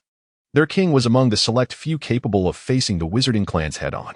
The ensuing confrontation marked a significant departure from the previous skirmishes. The vampires no longer attempted to engage in close combat using their preferred methods. Instead, they resorted to hurling stones and wooden sticks. Their sights were set directly on the staff that Janice clutched so tightly. The vampires' extraordinary strength, when applied to their throws, rendered each projectile akin to a powerful crossbow bolt, achieving speeds that rivaled those of arrows despite their greater mass. Janice relied on her magical prowess to discern the vampires' movements. Yet she found herself overwhelmed by the rapid onslaught of stones. When 8 vampires launched their projectiles simultaneously, her magic struggled to keep pace. Ultimately, a particularly forceful stone fortuitously pierced through the faltering barrier of wind and struck Janice's hand directly. A powerful force shattered her tightly clasped fingers, sending her exquisite staff soaring into the air. Then, the magic ceased, and the wall of wind dissipated. Subsequently, stones and wooden sticks flew unimpeded, striking Janice, who was now bereft of protection. Among them, the heaviest stone landed squarely on the nape of her neck, accompanied by a sharp, jarring crack.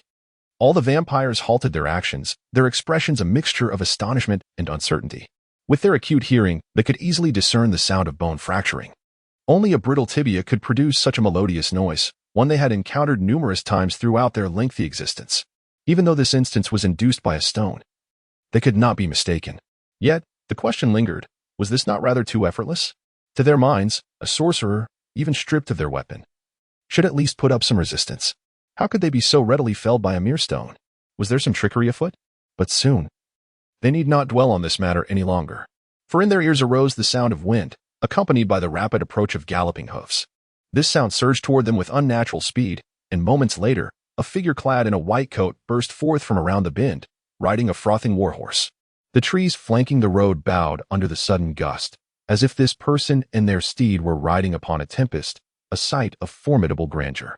Driven by reckless urgency, the warhorse beneath him was nearly spent, teetering on the brink of exhaustion. Had it not been for the fortuitous tailwind, it surely would have collapsed along the way. Yet, despite this, he arrived too late. At this moment, his eyes were already suffused with blood. Even from 2 kilometers away, He had sensed with his mental acuity the unfolding events. He watched helplessly as that stone struck Janice on the nape of her neck. This scene nearly caused him to topple from his horse. Yet, he managed to press on, albeit barely. He could not abstain from coming, even if hope was but a flicker. Now, he beheld the reality, wishing instead that he had not. For the body in his arms had already lost all but its lingering warmth. Chapter 42. The Slaying.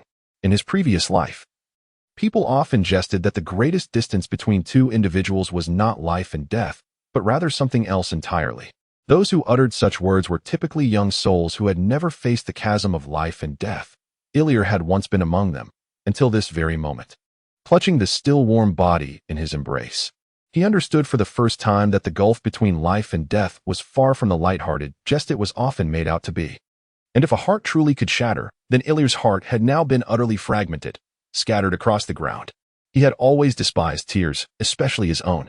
Such a fragile manifestation of sorrow would intrude unbidden during moments of despair, yet it served no purpose. Like now, they stubbornly occupied their sockets, rendering him unable to discern Janice's visage. A few tears, heedless of their surroundings, fell upon her lips. Could this be considered her funeral adornment? What vexed him further was his inability to utter her name, even to part his lips.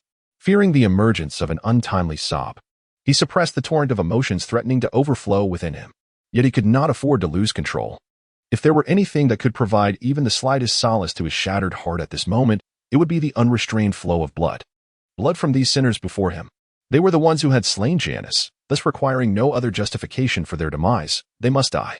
Now. Immediately. At once. Raising his head, the previously obstinate tears were forcefully expelled from Ilir's eyes, allowing him to behold the fear etched upon the faces of the wrongdoers. Indeed, they were engulfed in fear. Ever since Ilir's arrival, they had been engulfed in dread, both physically and mentally, for they were shackled. They had never encountered a wizard such as this, so powerful, so terrifying. So what bound them? The answer was the wind. The wind, typically free. What happens when it ceases to be so? The answer is akin to glass. Within a radius of 100 meters surrounding Ilir, all winds came to a standstill. They seemed to transform into some transparent, solid existence. Apart from the space immediately surrounding Ilir, everything else was utterly motionless. Even the air within the vampire's lungs.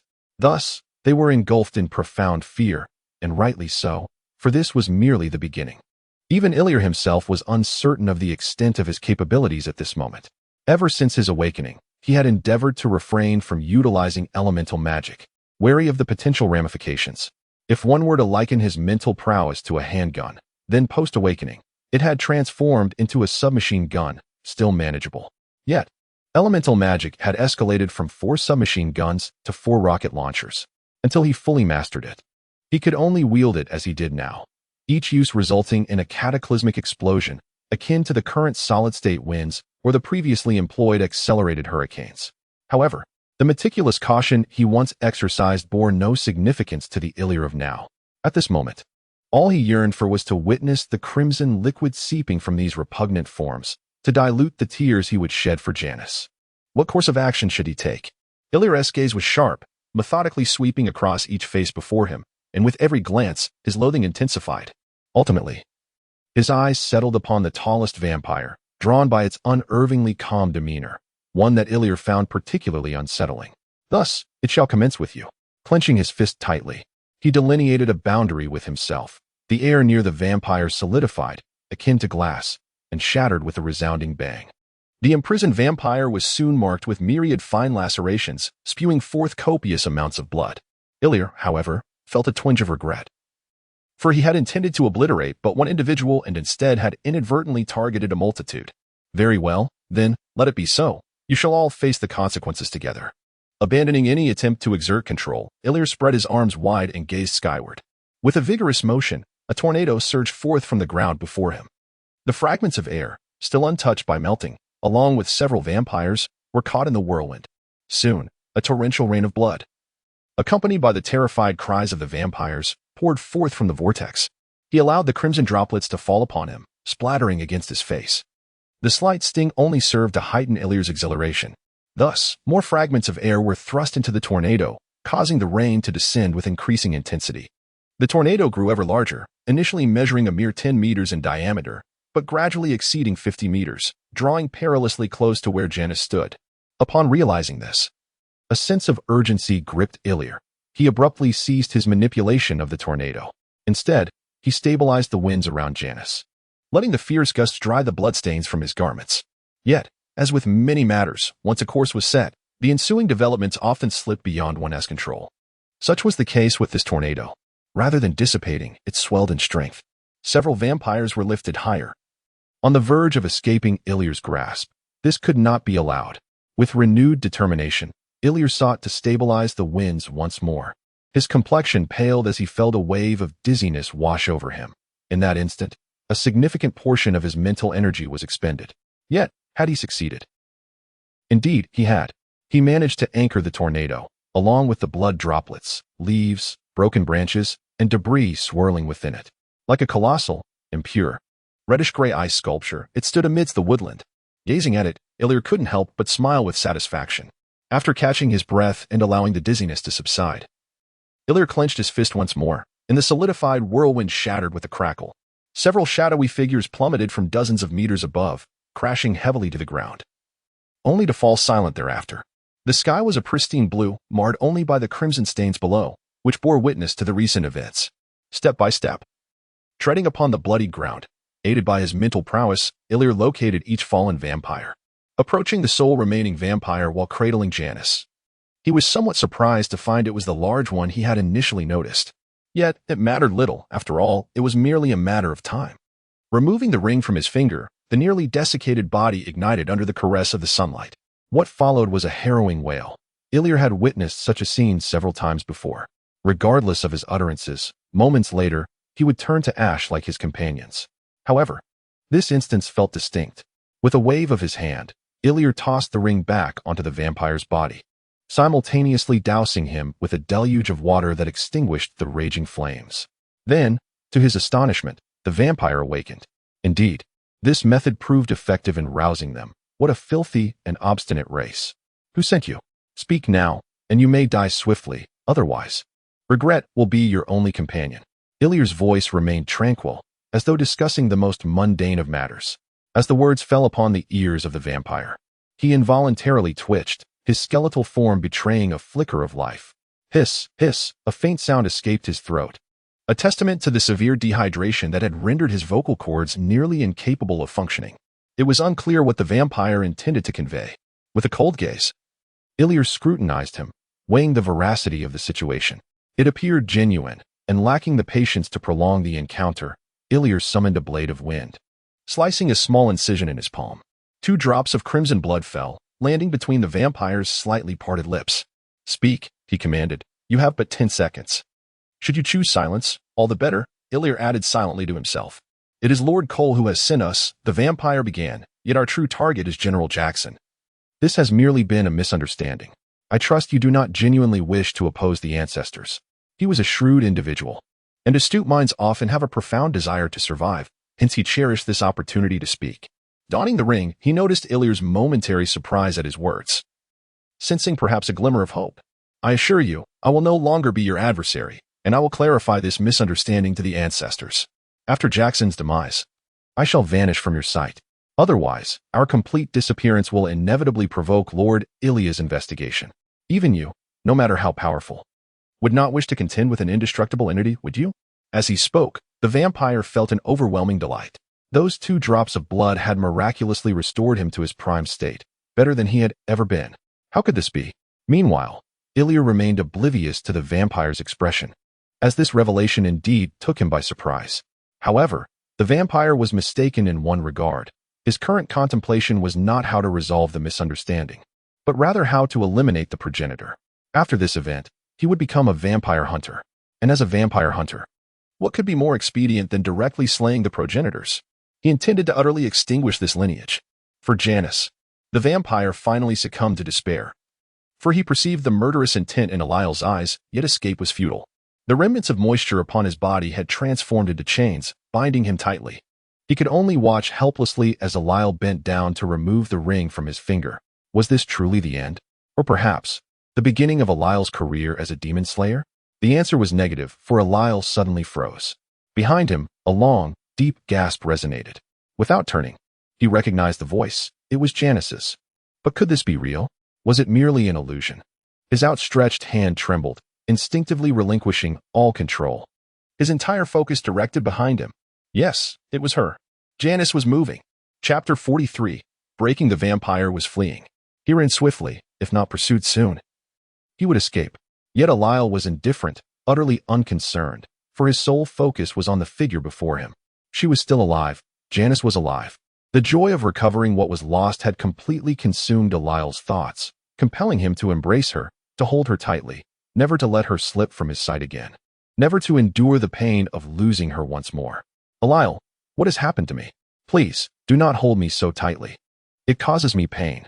Janice's voice remained as tender as ever, resonating in Eliel's ears, evoking a profound happiness that nearly brought him to tears, a rare moment when he did not despise his own tears.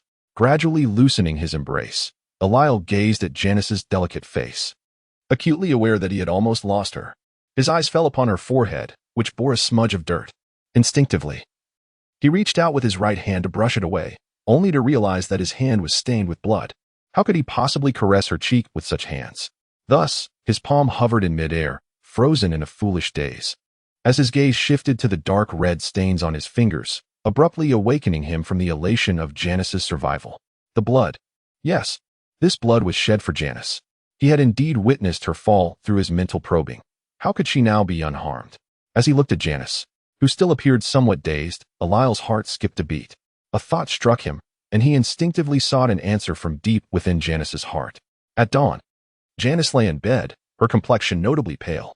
Fine beads of cold sweat dotted her smooth forehead, rousing her painfully from a dream. This agony had accompanied her for nearly 2 years. How unfortunate, is it not, to endure such prolonged suffering due to a sudden downpour? Indeed, a cruel fate for a young girl. Fortunately, Providence invariably provides solace in times of distress. Janice was cognizant of a particular substance capable of alleviating her suffering, the sanguine essence of a vampire. Coincidentally, as Janice apprehended this, Iller, who was gazing intently upon her, discerned the genesis of her thoughts from the depths of her mind.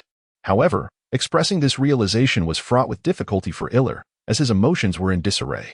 The fact that Janice was alive should have elicited elation. Yet the juxtaposition of his recent desire to eradicate all vampires with her impending transformation into one caused considerable turmoil within him. Undoubtedly, his affection for her remained steadfast, but he felt as though he had suffered a profound loss. A sense of inexplicable sorrow, anger, and repression permeated his being. These emotions, intertwined with the vestiges of joy, engendered a peculiar metamorphosis, imbuing Iller's gaze upon Janice with an indefinable significance. His breathing quickened, and his heart, which had momentarily ceased its rhythm, resumed with an accelerating cadence. Impelled by a surge of fervent passion, his thoughts materialized into action. With a stifled exclamation, Iller abruptly subdued Janice, pinning her to the ground with an unprecedentedly assertive demeanor, effectively silencing her inquiries. Why the sudden change? In the suffocating haze of dizziness, Janice's small mind was enveloped in confusion. A flicker of fear danced within her. Yet she had forgotten what it was she ought to fear. Only the sensation between her lips and the weight upon her felt more intense than ever before, prompting her to surrender to the moment, oblivious to her whereabouts. However, while Janice was lost in this reverie, Iller remained acutely aware. He despised this place, even loathed it. And thus it was imperative they not linger here. He lifted the breathless, dazed Janice and assisted her onto the still wobbly warhorse, encircling her waist as he urged the steed towards the nearest stream. There, a solitary wooden cabin awaited, devoid of occupants. Along the way, Iller playfully teased Janice, shedding all pretenses as the radiant sunlight cascaded upon her, dissolving her will to resist. She resembled a leaf drifting upon the water's surface, swaying gently with the ripples, carried towards the enigmatic horizon. At last, the horse fulfilled its duty, leisurely sipping from the cool waters of the river, casting furtive glances at the figure beside it. The crystalline water etched graceful arcs in the air, splashing against her fair skin, leaving behind delicate droplets and an enigmatic melody. As the river washed away all remnants of obscurity, Janice, with her hair cascading freely, appeared thoroughly immersed in the stream.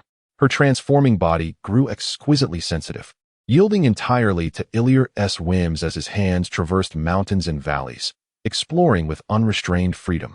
The water overflowed, and the clear spring flowed gently, Cradling her already softened form, Iller waved his hand, and a torrent of river water leaped forth, forming a crystalline bridge in the air, shimmering in the sunlight. Ascending the staircase, a warm breeze caressed their faces, whisking away the droplets of water from their skin. By the time they reached the end of the crystal bridge, they were untouched by the mundane world, as if they had stepped out of a fairy tale as a pair of enchanted lovers. Upon pushing open the door, the simplicity of the wooden cabin seemed inadequate to match the ethereal bridge above. Yet, the mountains need not be lofty. Where there are immortals, there is spirit. The ones entering were indeed two celestial beings. As the fairy tumbled onto the wooden couch, this ordinary cabin instantly transformed into the most enchanting palace in Iller's heart. This day, he could scarcely recall how many times he had envisioned it. All the ink spilled here could not capture the intoxicating melodies within the room. And no gaze could unveil the tender blush upon the soft couch. In such an intimate moment, even the wind paused outside the door, let alone the pairs of willful eyes. As the clouds dispersed and the rain ceased, the two nestled quietly together, the slanting rays of sunlight streaming through the unfamiliar window, leaving two distinct trails of light that accentuated warmth and tranquility, a truly delightful sight. "Are you ready, Janice? Becoming a vampire may prove arduous," Iller murmured softly, planting a gentle kiss on Janice's earlobe, his lips pressing lightly, prompting her to instinctively shrink her neck. "As long as you are by my side, I fear nothing." Janice's voice was faint, still not fully transformed. As a human, Iller had been somewhat demanding. "Are you truly unafraid?" Gazing into her exquisite eyes, at this moment, Iller could no longer discern the answer. Yet, he was aware of a lingering fear within him. A fear that her nature might undergo a profound transformation, that she could metamorphose into a bloodthirsty creature. Above all, he dreaded the complete loss of her. Thus, he averted his gaze first, donning a smile as he slowly raised his right arm. "Shall we commence? Remember not to indulge excessively." With a flick of his fingers, a delicate blade of air sliced through his right wrist. Crimson liquid began to flow languidly from the slender wound. He was unwilling to grant her the opportunity to choose, for that would mean allowing her to bear the weight of the consequences. A sight he could not bear to witness. Let him shoulder it all. However, as he observed Janice irresistibly lean down, her lips brushing against his wound, Iller's heart was far from the calm facade he presented. His eyes remained fixated on Janice, not daring to relax for a moment. The familiar dark red streaks of blood emerged in her gaze, and two sharp canines burst forth as she cried out in pain. Thus, a freshly born vampire came into existence upon Iller's bed. Newly awakened vampires are invariably insatiable. Her sharp fangs effortlessly pierced Iller's skin, and more blood surged from the wound at his wrist, flowing in a gentle stream into Janice's awaiting form. Observing her greedy demeanor, Iller felt a profound ache, one that surpassed the pain of the bite on his wrist. Was this still the pure version of her that resided in his heart? A wave of intense unease and trepidation surged within him, mingling with the emptiness that followed their fervent encounter, relentlessly battering the defenses of Iller's heart, compelling him to turn his head away in anguish. A bitter pang surged to his nostrils, and tears quietly brimmed at the corners of his eyes. The once mighty river now appeared exceptionally fragile, its gentle ripples threatening to spill over the banks. The day's tumultuous events had truly left Iller's heart weary, and for a fleeting moment, he contemplated the release of death itself. To perish beneath her kiss might not be such a misfortune after all. He was undeniably fatigued. Just as Iller's mind began to swirl in a haze, Janice finally ceased her relentless sucking. She lifted her gaze and beheld the most unforgettable scene of her life, one that would remain etched in her memory even in ashes. Iller, bare and vulnerable, turned his head to the side, revealing a sharply defined profile, with two glistening tears adorning the lashes at the corners of his eyes. With tightly closed eyes and slightly pursed lips, he succinctly illustrated his tormented heart, coupled with Janice's bleeding arm before him. This scene was indelibly etched in the deepest recesses of her mind.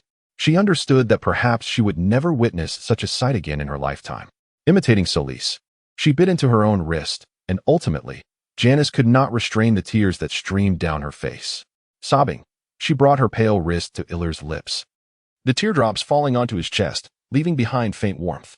Chapter 44. In the name of sacrifice here, remnants of the chaotic vampire chase were still faintly visible.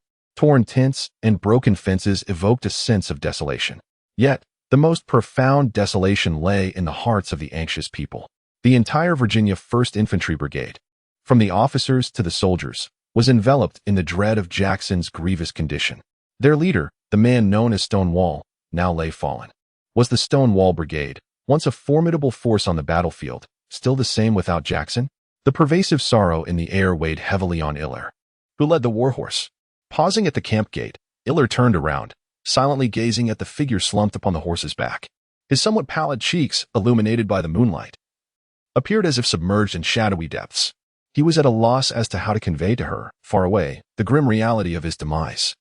Perhaps he could only proceed one step at a time. Their vice-captain, Solis, who had shared their days and nights for over 2 years, now lay lifeless upon his steed.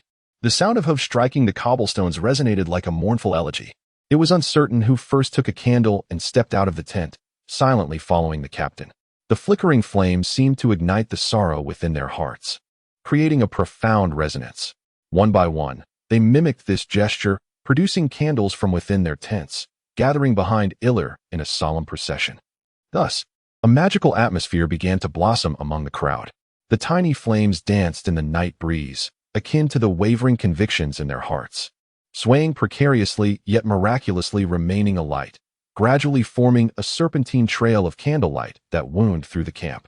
Most were unclear as to why they followed, yet the silent faces surrounding them seemed to whisper unspoken truths, and they were unconsciously compelled to join the procession. Leading the way, Iller too was touched by the collective sentiment, guiding his warhorse and the throng as they meandered slowly around the encampment, circle after circle. He seemed to be propelled by the throng behind him, as if he had become the very spirit of the crowd, advancing under an enigmatic compulsion. Ultimately, he led them to an open space at the heart of the camp, where a raised platform stood.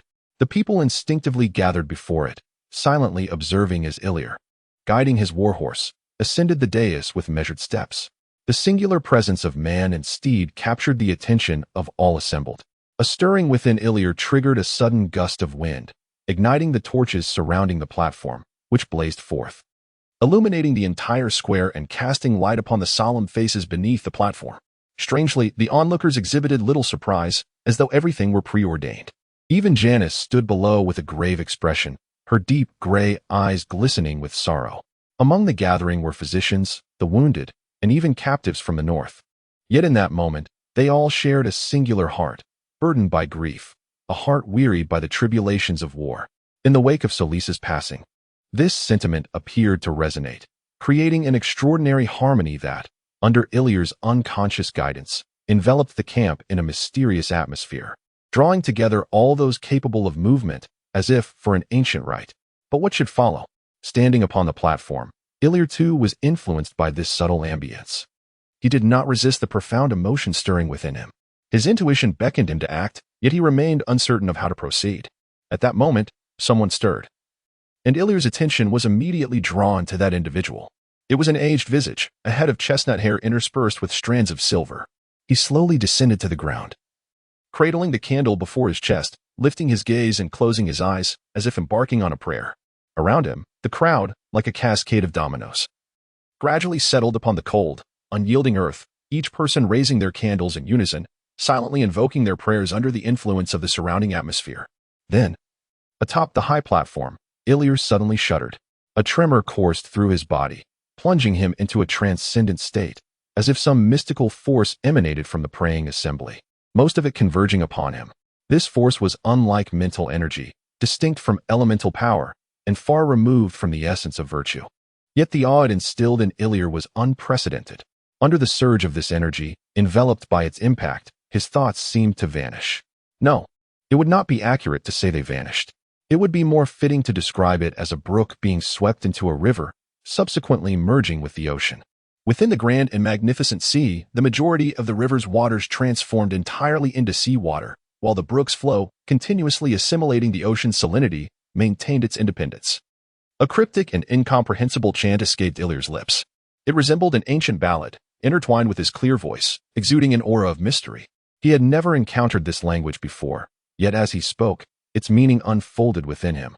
The valiant souls of warriors roamed the earth, awaiting the summons of the deities, anticipating the call of the gods.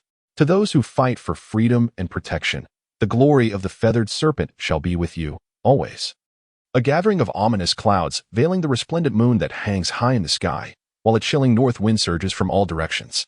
In the ethereal vision of Illyr, Dark ripples, accompanied by the sinister breeze, began to accumulate above the square, causing the previously steady candle flames to flicker uncertainly.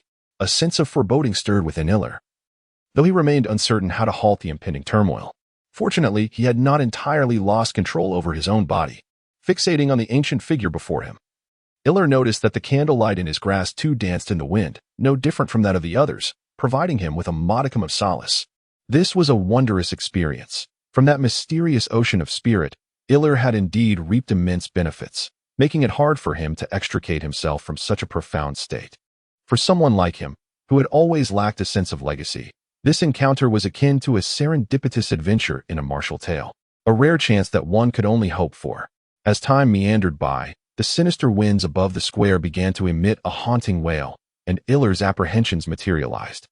The dark winds spiraled downwards, their shadowy waves, like moths drawn to flame, descended upon the candle flames held by the crowd, causing the flames to sway wildly. Soon, several lights were extinguished. Then, with a jolt of terror, Illir realized that those whose flames had been snuffed out lay silently upon the ground. Their voices in his mental realm rendered utterly mute. Something was amiss here. With a sudden jolt, Illir forcefully extricated himself from the mental connection.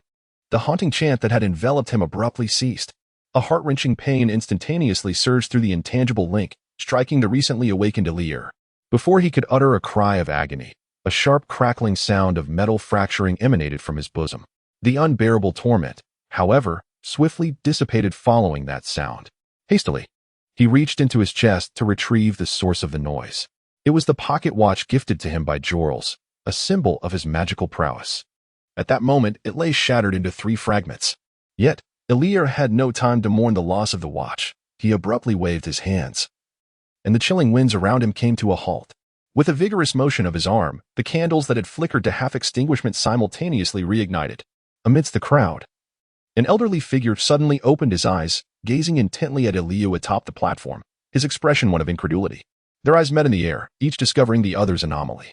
Before Illir could take action, the elder decisively raised the candle in his hand, thrusting it into his mouth and extinguishing the flame that had been empowered by Illir's magic in a single swallow, before collapsing to the ground with his eyes closed. This unexpected act left Illir momentarily stunned. By the time he regained his senses, the elderly figure had fallen silent. A chilling wave emanated from him, swiftly merging with the dark currents carried by the wind, seemingly unaffected by Illir's binding magic, drifting away and soon vanishing from his mental sight. As they gradually receded, the crowd on the field slowly awakened from that peculiar state. They appeared entirely oblivious to the events that had transpired, believing themselves to be engaged in prayer for their fallen comrades. A few sentimental souls could not restrain their tears, leaning on the shoulders of their friends, faintly murmuring words of sorrow. It was as if everything that had just occurred was merely a dream of Illir's. In the audience, Janice wore an expression of bewilderment as she gazed at Illir, her eyes filled with astonishment. Clearly, she was aware of what had just unfolded and had not been wholly absorbed in prayer. It was only then that Illir noticed her hands were devoid of candles. Unlike those of the others, the dark clouds in the sky silently dispersed, much like the slowly departing crowd, leaving only Illir and Janice, along with Solis, who was placed upon the pedestal. The two stood side by side, both wearing expressions of unease. The recent events had cast a shadow over the two, who were still reeling from the shock. The sudden appearance of the vampires aimed at ambushing General Jackson.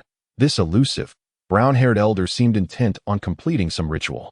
Their abrupt emergence on the battlefield infused this war with a profound supernatural essence, leaving one to ponder the motives behind it all. Chapter 45. Departure. What is the progenitor of vampires? In Illir's past memories, they are the source of all vampire bloodlines in this world, which we may refer to as the original vampires. They hail from the same lineage, possessing the blood of the Vikings, specifically the Mikkelsen family, or more accurately, the majority of its members.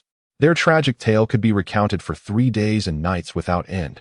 Thus, for the time being, it suffices to understand that this is a family shrouded in countless stories and contradictions, a family fraught with turmoil. Now, this troublesome clan may very well find themselves embroiled with Illir.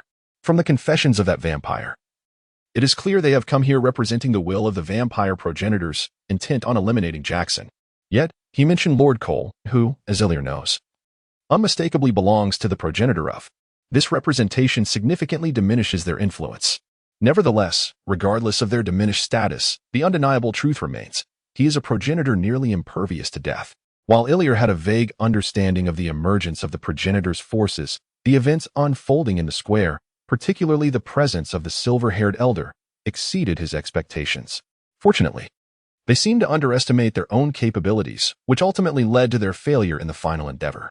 But what of the next encounter?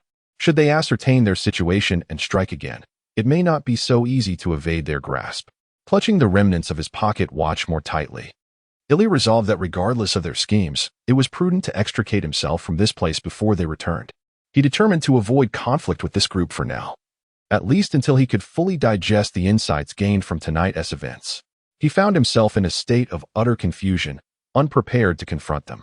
Moreover, Janice required time to master her vampire abilities, and more importantly, she needed to learn to control her thirst for blood, even in the event of departure. Meticulous arrangements must be made. He did not believe that Jackson had any chance of survival. Being targeted by that willful progenitor was indeed a troublesome predicament. After a day filled with toil, Alile finally welcomed the soothing embrace of the evening. Jenny, becoming a vampire amplifies your senses immensely, particularly your hearing. If you concentrate, you can hear distant sounds. Give it a try. Reclining in his tent, Alile softly imparted lessons to Jenny, who lay in his arms. Once the veil of misunderstanding had been lifted, their interactions naturally evolved, both in location and manner. Gazing at Jenny, who was listening with closed eyes, Alile casually brushed aside her golden hair that lay across her snowy shoulders, revealing an expanse of porcelain skin. His palm caressed it luxuriously, dispelling the faintest hint of blush. This young girl, nurtured through unusual circumstances, was finally within reach. Though the journey had been somewhat askew, the ultimate outcome was not far from his desires. Your emotions will also intensify, so you must learn to master them, especially the craving for blood. Yet, as he spoke, Alile's hand unconsciously slid downward, the soft texture beneath his fingers proving irresistible. So, do try to remain still, Alile, Jenny exclaimed, her eyes snapping open in annoyance as she firmly grasped his mischievous hand. With you behaving this way, I cannot concentrate. Move again, and I shall bite you. As her anger flared, a crimson hue manifested around her eyes. Indeed, it seemed she could be easily provoked. However, as she propped herself up with her hands, gazing down at Illyr, two quivering, rounded forms caught his attention, causing his gaze to instinctively drift downward. Indeed, they were quite appealing. Seemingly more voluptuous than before her transformation, it appeared that his blood truly nourished her well. Do not speak to me in such a manner. Now, repeat that. Unfazed by her threat, Illyr's other hand leaped from his abdomen, landing firmly upon a warm, soft surface. With a gentle pinch between his thumb and forefinger, a soft gasp escaped Janice's lips, and she melted like a cat caught by its tail, her hand pressing against Illyr's, now powerless to resist. A warm breath wafted against Illyr's chest. Embracing her delicate waist, he decisively rolled over, unceremoniously silencing her protest with a kiss. As a punishment for her impulsive anger, he unsheathed his sword, launching yet another assault, the number of which he could scarcely recall that night. Though he too was a novice in this realm, with combat prowess yet to be developed, Janice's newly transformed vampiric body seemed even more fragile in this regard. Her recovery was swift, yet her collapse was even more rapid. Thus, the spring breeze blew, the war drums echoed, and 1,000 troops fought without thought of returning, heralding a resounding and valiant anthem of unyielding advance. In the silence of the night that followed, and in the days to come, through Illyr's exceptionally adept guidance, Janice gradually mastered the art of feeding without fatality. Bolstered by his memories from a past life and his extensive knowledge of human anatomy. Of course, the concept of mental control is not beyond reach. Illyr's own mastery of mental power, though distinct from that of vampires, affords him a keen understanding of their methods of psychological domination. Upon completing their transformation, they awaken a unique talent for one-way mental control. As their strength increases, this ability can evolve into the power to invade dreams. However, vampires remain perpetually in a state of knowing the mechanics without understanding the underlying principles. They can compel the control to divulge information or perform certain actions. Yet they cannot extract knowledge directly from the subject's mind, nor can they discern the truthfulness of spoken words. In contrast, Illyr's approach to mental control is decidedly more direct. Through profound perception via his mental prowess, he influences the thoughts of others. Coupled with the vast range of his mental detection, the efficacy of his influence is on an entirely different scale.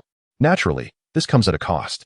in particular circumstances, such as on that fateful night when all shared a common sentiment and similar thoughts. Illyr found himself inadvertently swayed by the crowd, compelled to act in accordance with public opinion. This conclusion emerged after much contemplation. Thus, he resolved to minimize his appearances in situations where collective sentiment reigned supreme until he could fully surmount this vulnerability. For instance, the current silence enveloping the Stonewall Legion. Just yesterday, on the afternoon of May 10th at 3 o'clock, their stalwart leader, the illustrious General Thomas Jackson, whose name resonated across the land, passed away. The sorrow within the camp was so profound that it seemed to thicken the very air, nearly coalescing into droplets. Seizing this opportunity, Illyr tendered his resignation to General Hill, who was poised to assume command of the Stonewall Legion. During times of war, such a resignation would, in theory, not be approved. Yet, Hill was not Jackson. He lacked Jackson's fervent devotion, thus he could not refuse Alil's request, ultimately granting his application amidst the perplexed gazes of many. But did Alil feel any reluctance or regret in departing? Certainly, he did. Here lay the battlefield medical system he had painstakingly established, alongside comrades who had fought valiantly by his side, and the beleaguered academic professors whom he had mercilessly tormented. If given the chance, he would wish to battle alongside them until the very end, even if the outcome resulted in surrendering to the Northerners. Such an eventuality might have brought him a measure of solace in life. Yet he could not. The death of Jackson cast a shadow of formidable power, and among the three factions he was aware of, two were beyond his current capabilities to contend with. To make matters worse, he had inadvertently revealed his own vulnerabilities. There were Uncle George, Mayor George, and the townsfolk he could nearly recognize in their entirety. Under their protection, all unfamiliar faces that suddenly emerged. All the probing tendrils of spies directed at him would be exposed, rendering them visible rather than concealed. Setting aside discussions of the potential dangers, this was undoubtedly the best choice for both Alil and Janice. In comparison to the townspeople who might be affected, the safety of himself and Janice held far greater significance. Thus, he felt compelled to express his deepest apologies. On the following morning, there was no farewell party, no heartfelt blessings, and certainly no embraces. The members of the medical team silently gazed at Alil, offering no words. This silence created considerable distress for Alil and his companions as they prepared to depart. Janice, overwhelmed by sensitivity, cast a pleading glance at Illyr. She could no longer withstand the silent condemnation emanating from those around her. Although Illyr could perceive and comprehend this disapproval, he found himself at a loss for words and unable to accept it. Without uttering a single word, he grasped Janice's hand and took the lead, striding purposefully towards the camp's exit. His footsteps were heavy, and under the weight of his presence, the crowd instinctively parted, unwilling to confront him. Yet, the unvoiced calls from their hearts stirred a deep pang of sorrow within Illyr, causing his brows to furrow. Could he remain? No. Could he utter anything to them? No. That too was impossible. In light of this, why burden himself further? Thus, he steeled his resolve, unwaveringly leading Janice by his side, followed by comrades emerging from the town's infirmary, who struggled with a few dilapidated carts, treading upon the cold morning dew as they departed. Throughout the journey, a pall of gloom enveloped everyone. Upon crossing the camp's threshold, Janice was unable to contain her tears, and Illyr offered no consolation, embracing her as her tears soaked his garments, as if sharing the sorrow he himself could not express. Meanwhile, he forcibly redirected his focus to the matters that lay ahead. The loss of Jackson had effectively extinguished the Confederacy's hopes of establishing an independent nation. In truth, on the day the Homestead Act was enacted, the war was already half over. When Lincoln proclaimed the Emancipation Proclamation, the other half met its end. The presence of renowned generals such as Jackson and Robert E. Lee merely served as a frail crutch for the beleaguered Confederacy. Now, one of the canes has broken, and the towering giant of the Confederacy seems destined to await its inevitable descent into oblivion.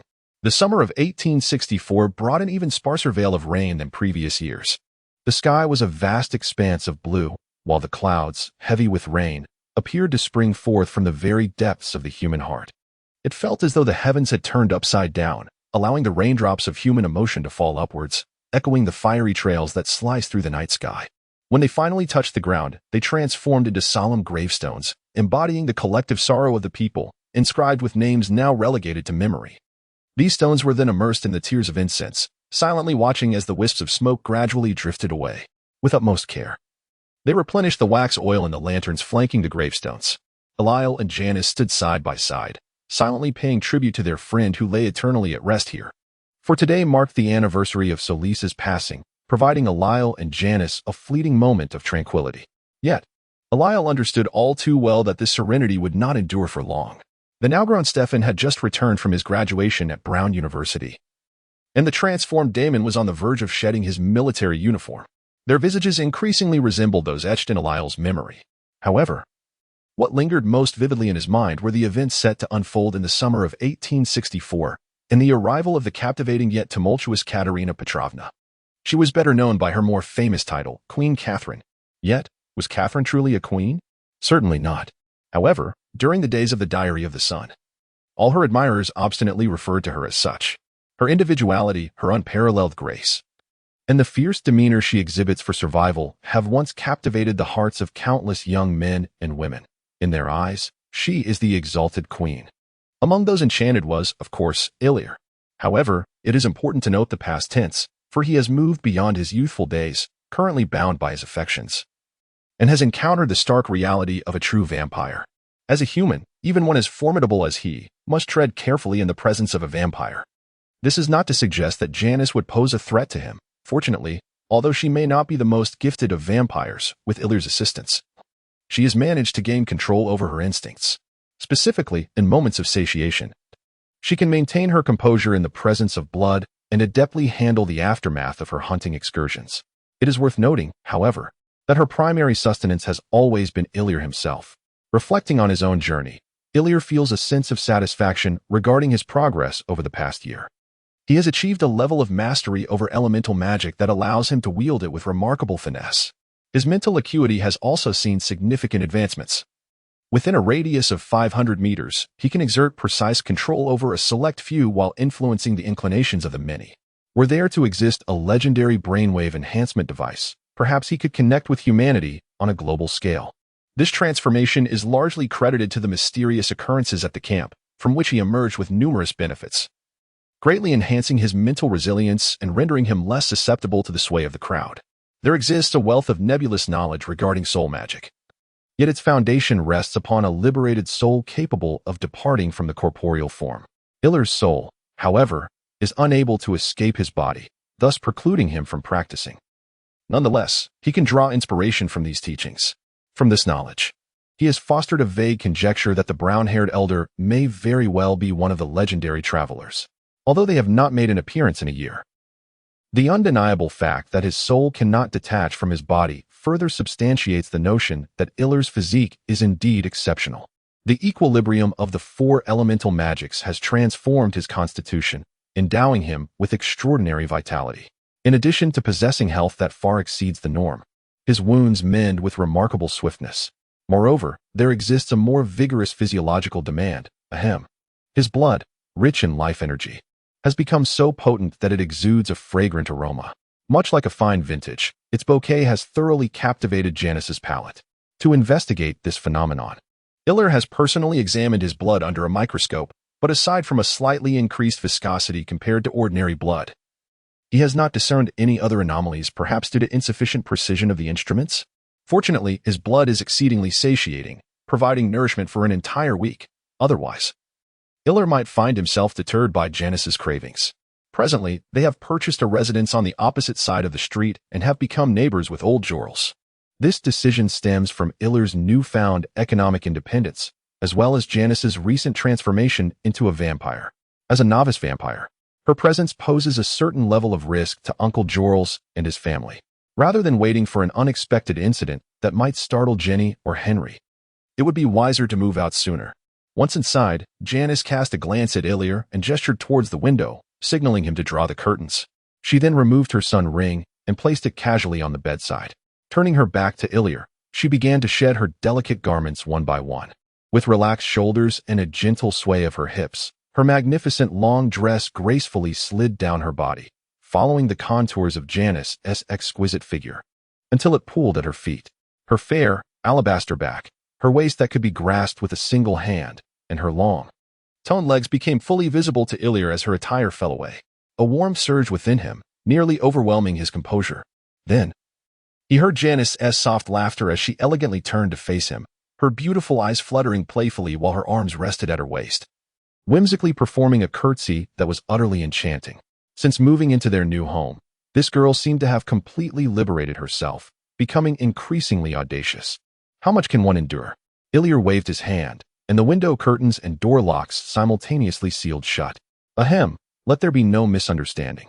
They were not about to engage in any scandalous activities. Rather, Janice was preparing for her daily ritual. What ritual, you ask?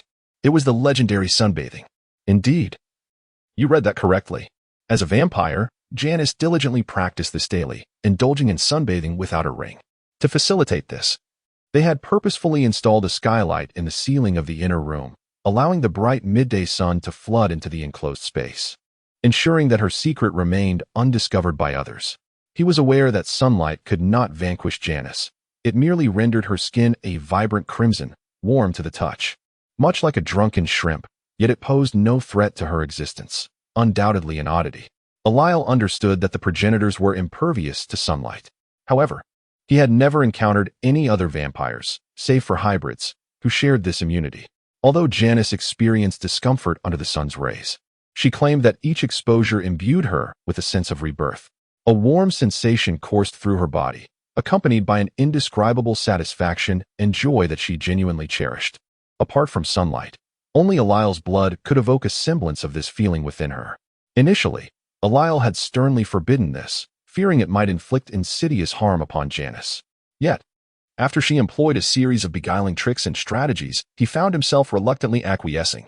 Surely he could not chase her out to sunbathe on the bustling streets? A gentle approach was preferable.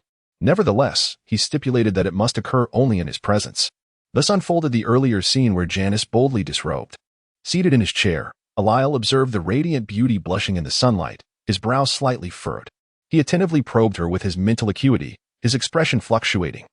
Was it merely an illusion, or did she truly emanate a faint, living essence beneath the sun's embrace? Surely, this could not pose any danger. Just as Eliel's brow furrowed in concern, a caravan appeared in the distance along the path leading to the enigmatic waterfall town. The caravan comprised both men and women, numbering over 100. Among them were numerous impeccably dressed black individuals, resembling the servants of affluent households rather than mere slaves. Several horse-drawn carriages, with a few occasionally resonating with the melodious laughter of young women, infused a semblance of vivacity into the otherwise silent procession. Altogether, it appeared as a convoy composed of genteel individuals and their attendants. Suddenly, a series of sharp whistles emanated from the lead carriage, which then gradually slowed to a complete halt. The entire caravan, akin to a great serpent, occupied the narrow road. From the second carriage emerged a delicate figure. She wore a light white sleeve robe and a waist-cinching skirt crafted from whalebone, lifting the fluffy hem with both hands, her presence exuding an unparalleled grace. "Pearl, what is the matter? Why have we halted here?" she inquired, her ruby lips parting to address the carriage ahead, her captivating beauty revealed beneath the brim of her hat, momentarily stealing the breath of those around her. In response to her query, an older lady descended from the foremost carriage, draped in a resplendent crimson robe. She possessed an elegance reminiscent of a noblewoman stepping forth from a courtly mural. Had she not been accompanied by an inexperienced maid, her grandeur would have been even more pronounced. "Nothing, Catherine. I believe we require an impromptu meeting. Before the war concludes, this will be our final stop. So it would be prudent to establish some regulations. As a newcomer among the wanderers, one should hardly question the authority of their leader, ought they? If there is one event that is destined to unfold in this world, it is undoubtedly the fateful encounter between him and her." On a tranquil afternoon, the door of his home was finally rapped upon by her ethereal presence. It was as though a switch had been activated or a string had been plucked, summoning forth an emotion known as infatuation. He had never encountered a woman of such exquisite beauty, at least not in the 17 years of his existence, and in the subsequent century, he would find none to compare. Thus, a significant question arises. Had she ever laid eyes on men more handsome than he? The answer, undoubtedly, is yes. She was a vampire, a creature who had borne witness to the passage of time. Having traversed over 3 centuries, she had weathered countless storms and gazed upon myriad landscapes. Yet what astonished her was the profound emotion that this youthful vista evoked within her, an emotion she believed she had long since lost, or perhaps, one could say, a heart's flutter. "I am Catherine Pierce, a pleasure to meet you." With an elegant grace, Catherine extended her right hand, her eyes twinkling with mirth. She had ample reason to be joyful, for the days ahead promised to be anything but mundane. Hello, Stefan Salvatore. It is an honor to host such a beautiful lady. Years of solitary living had allowed Stefan to maintain his customary poise. However, the ardent affection evident in his gaze was far too palpable to escape Catherine's notice. She had encountered such gazes countless times, enough to render them almost commonplace. Yet, this pair before him seemed rather extraordinary, bringing an unexpected sense of delight. The fateful encounter between Catherine and Stefan went unnoticed by Ilya, at least initially. He became aware of the arrival of Catherine and her entourage of vampires only when someone knocked at his door, and that person was an unfamiliar vampire. The reason for this was that his new home was considerably more modest than Stefan's, even less impressive than Uncle Joel's residence. However, for both him and Janice, it still felt exceedingly spacious. Thus, when the vampires arranged for lodging, his house was selected quite late. Perhaps it was the decor of his new home, infused with Janice's style, which appeared both exquisite and inviting, that led to the choice of a seemingly demure vampire girl. When she knocked on Ilya's door with a shy smile, he gazed at the girl before him, remaining silent for quite some time, hesitating over whether to invite her in. The reason for his indecision, rather than a straightforward rejection, was that Ilya realized he actually recognized her. Her name was Anna, an exceedingly charming vampire. When she smiled, she exuded an aura of bashful sweetness, her two adorable dimples occasionally emerging on her rosy cheeks, striking a chord within Ilya. Thus, he hesitated. Well, it indeed felt more casual. He took Anna's hand and welcomed her into the house, causing a delicate blush to bloom on the face of the enchanting young vampire. Her cheeks adorned with a hue that was difficult to discern as genuine or not. Janice, come out. I wish to introduce you to a friend. A remarkable young lady, just like yourself. Regardless of how Ilya and Janice extracted information about the vampires from Anna, Ilya had previously mentioned this incident to Janice under the guise of prophecy, which allowed for a harmonious collaboration between them. Leave it to me. But will Ilya truly refrain from informing Uncle Jorls? I am concerned for their safety. With a long sigh, Ilya gently caressed Janice's delicate face and bestowed a kiss upon her smooth forehead, assuring her, in due time, I shall reveal the truth to him. First, let me ascertain the nature of these vampires. Upon seeing Janice nod in agreement, Ilya offered her a reassuring smile and then stepped outside. There is a saying that suggests with great power comes great responsibility. Ilya was not entirely in accord with this adage. He harbored a disdain for unwarranted burdens. Nevertheless, he felt a sense of duty towards the town of Waterfall, where he had resided for so long. Moreover, he relied on this familiar enclave for his own safety. How could he permit these vampires to wreak havoc? He recalled that the founding families of the town were established in response to the vampires' heinous acts, which led to the loss of many lives. Therefore, if he could instill fear in these vampires, might he not avert conflict and diminish bloodshed? Yet, let us set aside these overt justifications. The underlying truth is that Ilya sought a cadre of individuals to serve his interests, or perhaps to act as his subordinates. These individuals cannot be considered human. Their influence in the face of supernatural forces is exceedingly limited. However, the assemblage of vampires gathered in Waterfall Town presents a different scenario. If they can be controlled, they could assist him in accomplishing various tasks. Regardless of the perspective, subduing these vampires would undoubtedly yield mutual benefits. Yet, all of this hinges on his understanding of these creatures. After all, the one who possesses greater power wields more authority. Success is uncertain. Thus, it is prudent to plan meticulously before taking action. So, where shall he venture now? First and foremost, a visit to the Salvatore household is imperative. He seeks to meet with Catherine and another significant individual he has eagerly anticipated. The Salvatore mansion remains as grand as ever, though it has been quite some time since his last visit, prompting him to linger at the entrance for a moment. This is not to say that his friendship with Stefan has waned over time. Rather, adulthood has ushered in responsibilities that diminish leisure. Stefan has officially commenced his duties at the town hall, now serving as one of his father's assistants. Uncle Jorls remarked that old George expressed considerable satisfaction with his performance. As for Illyria, he holds the title of deputy director at the hospital, yet seldom visits the town's medical facility. He has relocated his laboratory to his residence, fully justified in doing so. Furthermore, for certain reasons, he has taken on the role of an intern priest at the town church. He is invariably present during major services. What could be the reason for this? It is certainly not due to idleness, but rather because it holds profound significance. In essence, he is orchestrating a grand strategy. A formidable game of chess. Ultimately, Illyria did not encounter the person he yearned to meet. Stefan excitedly confided in him that he had resolved to persuade his father to take in a girl who had lost her family in a fire. He mentioned that she hailed from Atlanta and bore the name Catherine Pierce, eliciting both pity and charm. The charm was not a term used by Stefan. He merely expressed her pitiable condition and other reasons for her adoption. The allure was an embellishment by Illyria. The rationale was quite simple. In just a fleeting encounter, she had already captivated the innocent heart of Stefan. It is worth noting that describing Stefan as virtuous, akin to a paragon of purity, in relation to his collegiate experience is devoid of any exaggeration, a fact that Illyria had verified. Despite the multitude of enchanting seaside beauties in Rhode Island, none had managed to unlock the doors to his heart, especially not during his most naive and impulsive years. This does seem somewhat implausible. Strangely enough, this stone barrier fell effortlessly before the yet unmet Catherine. Observing Stefan, who appeared a bit lost in thought and infatuated, Illyria was uncertain how to assess the situation. The only thing he could ascertain was that there were no signs of mental manipulation. With a tumult of emotions, Illyria exited Stefan's home and gazed towards the end of the road, his eyes wandering, lost in contemplation. He and Stefan were friends. Logically, at this moment, he ought to intervene immediately, at the very least to exert some effort to avert a tragedy or something of the sort.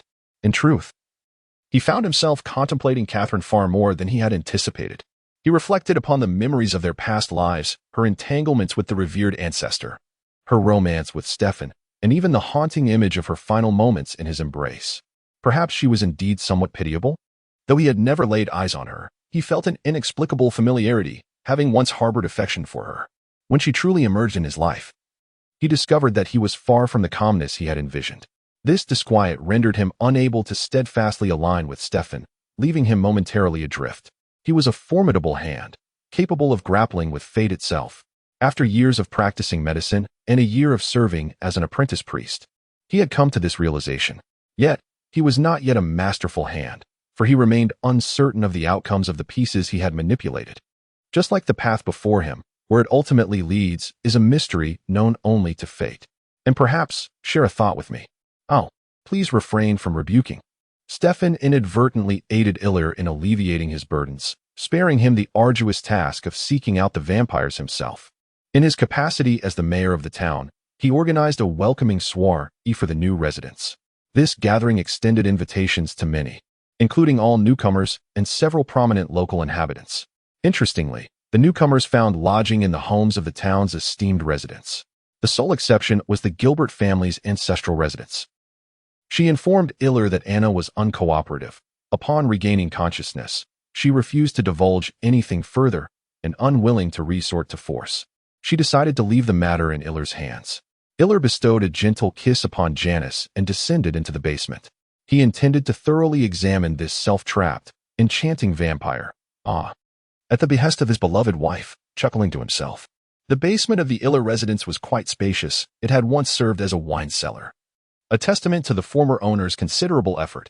After Illyr took over, it was partitioned into 2 storage rooms and a generous laboratory. Presently, our lovely Miss Anna was confined within the smaller storage chamber. Although termed a storage room, it was remarkably clean and spacious.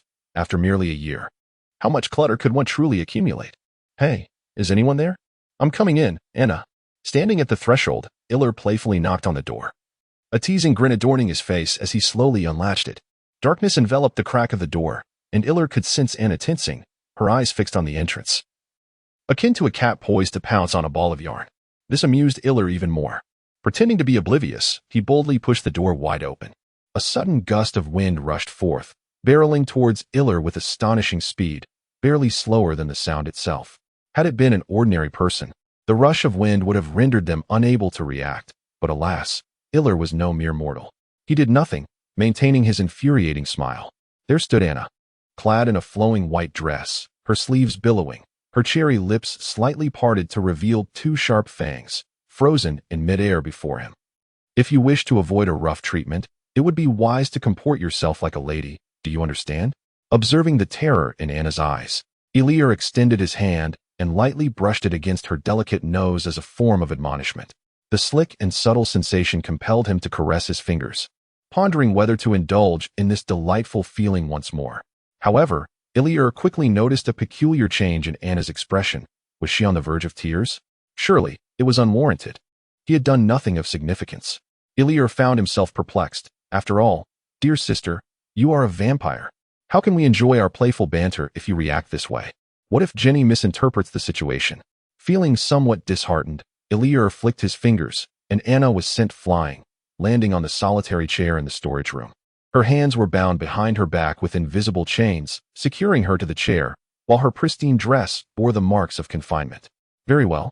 Allow me to formally introduce myself, Illier Gilbert, a formidable sorcerer. Shall we dispense with the pretense of resistance now? For certain reasons. I prefer not to cause you any pain, provided you cooperate. With a casual gesture, a burst of orange-red sparks ignited in the air, illuminating the modest room.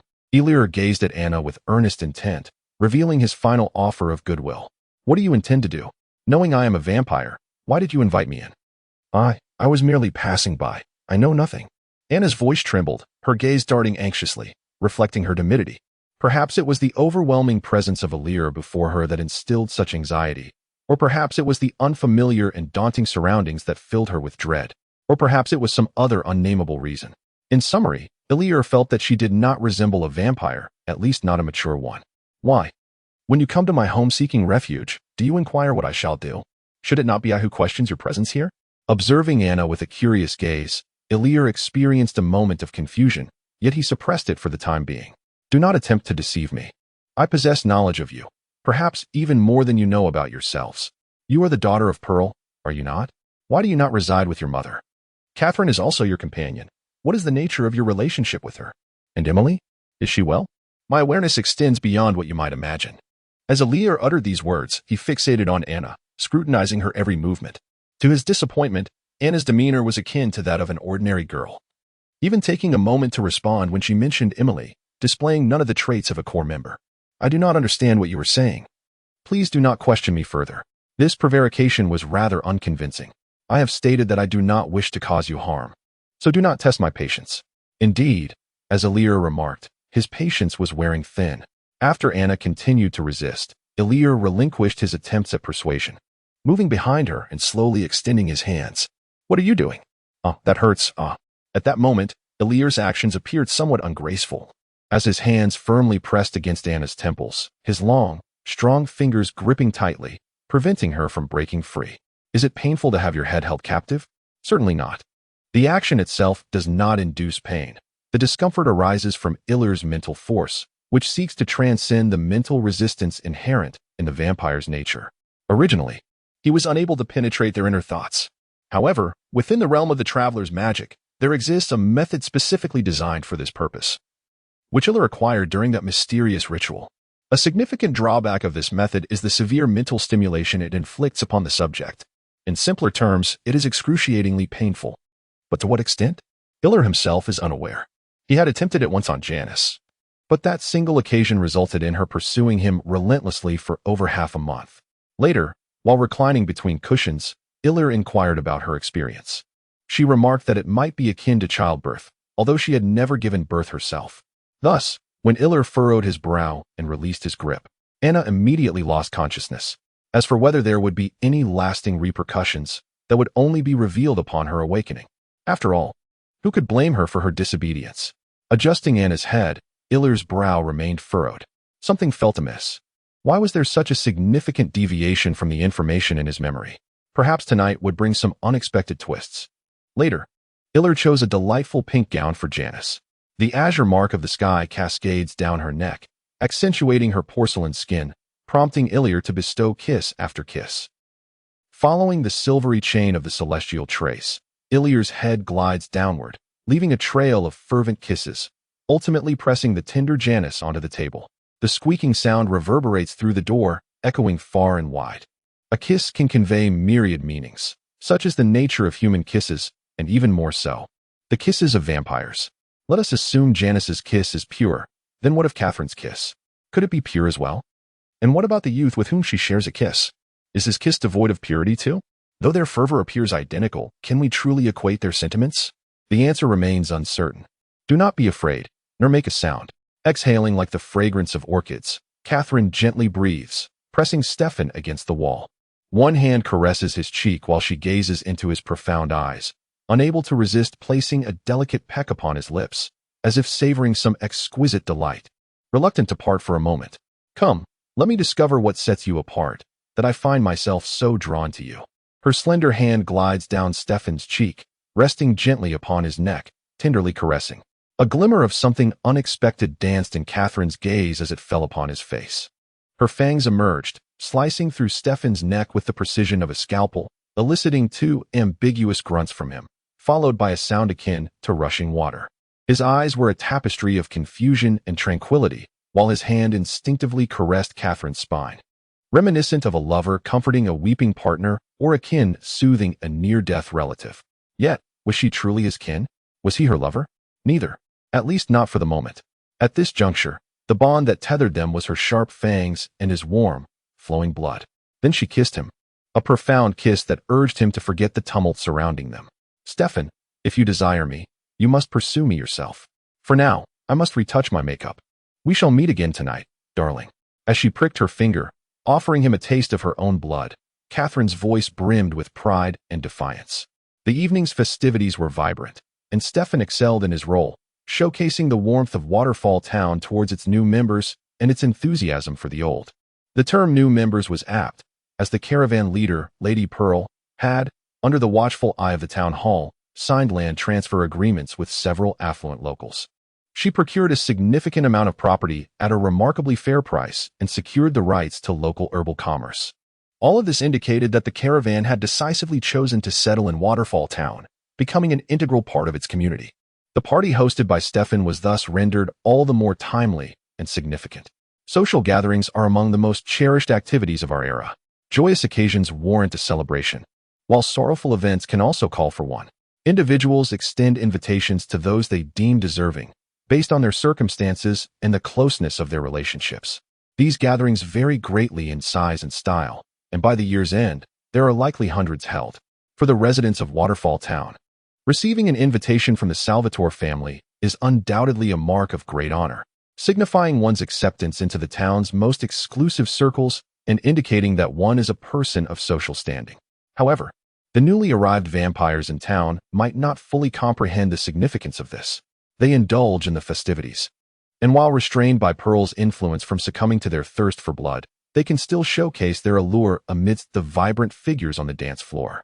Amidst the soothing strains of elegant music, these vampires resemble a school of sharks, surveying the surrounding crowd and the tantalizing delicacies they hold with cold, cruel gazes. When Illyria arrived, arm in arm with Janice, this was the scene that unfolded before her eyes. Compared to the oblivious youths on the dance floor, what was it to dance with wolves? They were, in fact, dancing with the demons of the infernal abyss, although they remained blissfully unaware of this.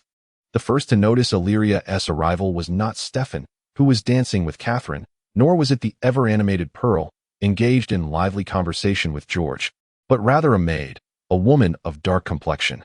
At that moment, she was serving drinks to the guests when Iller stepped over the threshold. She abruptly halted her movements and turned to gaze upon him. Their eyes met in the air, and in that fleeting instant, they simultaneously recognized one another. Iller discerned that this was likely Emily, while Emily remained oblivious to his identity. At that moment, a peculiar sensation compelled them to acknowledge each other. Iller presumed it was merely a typical connection between sorcerers and did not dwell on it too much.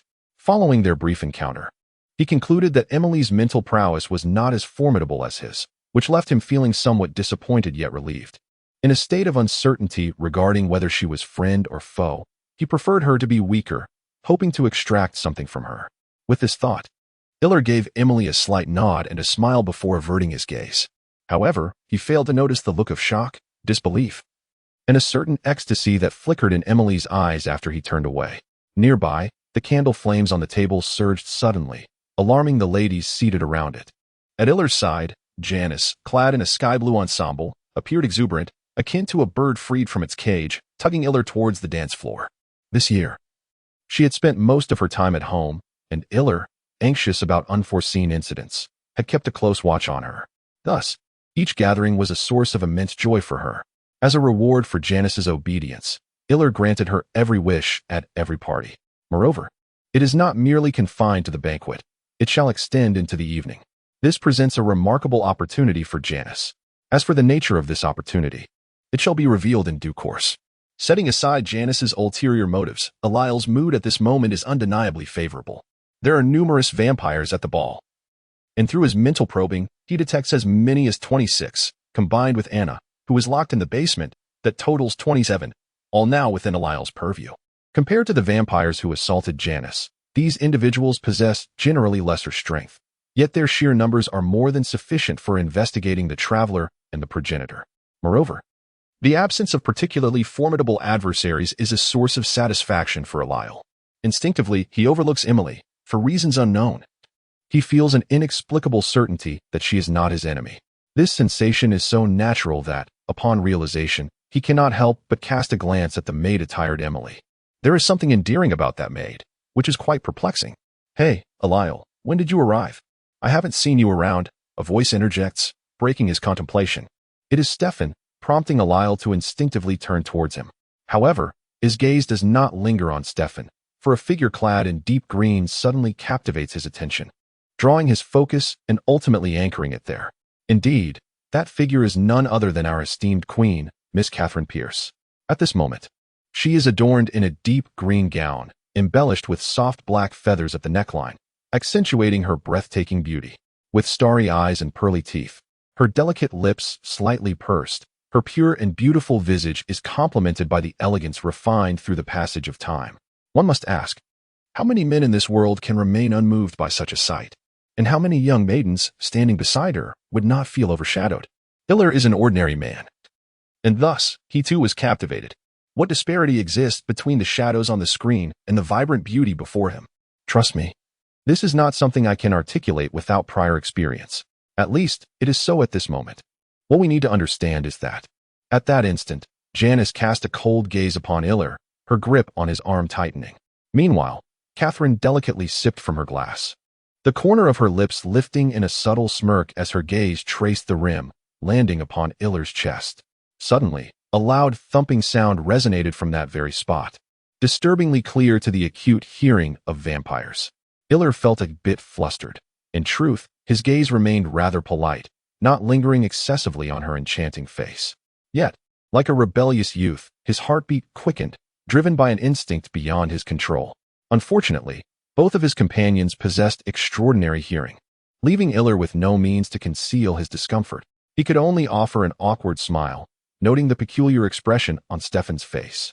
Ultimately, amidst Stefan's bewildered gaze, Iller was dragged away by the irate Janice, having exchanged barely 2 sentences, leaving Stefan feeling somewhat awkward as he attempted to smooth things over with Catherine, urging her not to take offense. But would Catherine truly be offended? Certainly not. It was merely her keen perception towards Janice, coupled with the strength displayed while dragging Eliel, that sparked a sense of perplexity, marking a conspicuous question mark in her mind regarding Janice. She gazed at the 2 retreating figures, listening to the man's pleading voice, while her thoughts began to churn. Years of evasion had honed her observational skills towards the world around her, especially since Janice never bothered to conceal anything. This small town seemed to hold some intrigue. I wonder if it could serve my purposes? With such musings, Catherine extended her hand to Stefan, who wished to invite her for another dance, her smile becoming even more enchanting. Consequently, Stefan found himself further entranced by this captivating enigma. Without waiting for Catherine's probing inquiries, he divulged everything about Janice. Oblivious to their scrutiny, Eliel and his companion bore witness to his treachery towards a friend for personal gain. Thus, the fate of the traitor was poised for a momentous alteration amidst the exchanged glances of the 2. How dare he betray the wife of the puppet master? Almost in plain sight? If such audacity exists, what else might one not dare to do? Eliel and Janice exchanged furious looks, their eyes shimmering with an inexplicable light. Though it remains uncertain whether their thoughts align, the party continued to unfold smoothly, save for a slight interlude. A newly arrived maid had the audacity to confront the prodigy of the Gilbert family. Onlookers were treated to the sight of the beloved young Gilbert, displaying gentlemanly grace as he engaged the maid in conversation alongside his companion. Ultimately, a dispute erupted, catching everyone by surprise. Do you even realize what you have done? You bear the bloodline of the Bennett family, yet you nourish this abomination with it? Has your predecessor not informed you of the profound value of your lineage? You have turned this monster. The voice trailed off abruptly, witnessing the fury of young Gilbert. who struck down with a force that sent the maid tumbling to the ground before he even touched her. Silence enveloped the room. Leaning down to gaze at the frightened yet still seething Emily, Illyr spoke with deliberate clarity. Silence, do not insult my wife.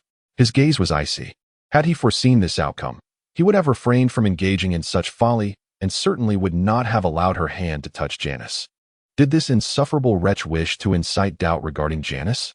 Rising, Illyr addressed the familiar servant of the Salvatore family. Take her away. Confine her until the conclusion of the gathering. I shall personally attend to her afterward. Ensure that 2 guards remain to watch her closely. At that moment, his command seemed somewhat excessive. However, given his rapport with Stefan, the servants dared not disobey, provided the Salvatores raised no objections. Yet today, a dissenting Salvatore emerged, Stefan Salvatore himself. What is happening? Illyr, this is Miss Catherine's maid. Please refrain from violence. You must apologize to this gentleman and seek his forgiveness. The final 2 sentences were directed by Stefan towards the fallen Emily. He is undoubtedly qualified to say so, after all. This is his home and the party he has organized. Furthermore, his handling of the situation is quite reasonable and appropriate. However, he has dismissed Illyr's approach, which is unprecedented. Although he does not blame Illyr, the latter feels discomfort, especially after Stefan disclosed Janice's information to Catherine. Beside him, Catherine, gracefully approaching, has already assisted Emily, her face glowing with a rosy hue as she gazes at him, igniting an inexplicable anger within him. This fire of indignation flares even more intensely upon witnessing the peculiar glances directed at Janice and hearing the malicious speculations that linger in the minds of the onlookers. In Waterfall Town stands a church, a venerable structure with a rich history. Yet, it is not the oldest edifice in the town. If one were to inquire among the town's elders, they would reveal that the oldest building is, in fact, a white house. Its exact year of origin is shrouded in mystery, but it is known to be a haunted house where many women, both young and old, were tragically burned alive. They bore a fearsome title, witches. Now, after many years of silence, the long-abandoned haunted house has welcomed its first visitor, a woman clad in servant attire, who went unnoticed as she quietly slipped into the dust-laden abode. As she slowly removed her veil, Emily's astonished and ecstatic face was unveiled. This forsaken house, neglected by history, has turned out to be the treasure she has longed for. How could she not be astonished? How could she not rejoice? She could sense the joy of the souls bound around her, rejoicing and cheering for her arrival. In the dimly lit ancient house, a radiant smile, as brilliant as the morning sun, gradually broke through the calm facade of Emily, illuminating the cold surroundings. This structure, ostensibly the oldest, garnered far more reverence than its predecessors. Although Father Illyr had already discerned that there were no true devotees in this town, it did not deter the townsfolk from seeking solace in the name of the divine, even if it was through the usurpation of false believers. Thank you for your guidance, Father Illyr. I feel so much better now. May God watch over my child, and I shall take good care of little Ham. When he grows up, I will tell him he has a valiant knight for a father. With a nod and a smile, he watched the middle-aged man depart. Yet peace did not truly dwell in Illyr's heart. He had left the battlefield, but the war had not ceased with his departure. Rather, with the northern government's series of maneuvers, the conflict escalated, inflicting astonishing casualties. Collecting his thoughts, Illyr closed the Bible in his hands. Such stories unfolded countless times each day, and he found himself powerless to change them, only able to encourage the living to persevere bravely. Humanity, as a collective, had bled too much in this war, endured too much sorrow, almost enough to form a sea that would drown the entire continent. Against this backdrop, those wraiths who thrived on blood, I implore you to be honest. Bang.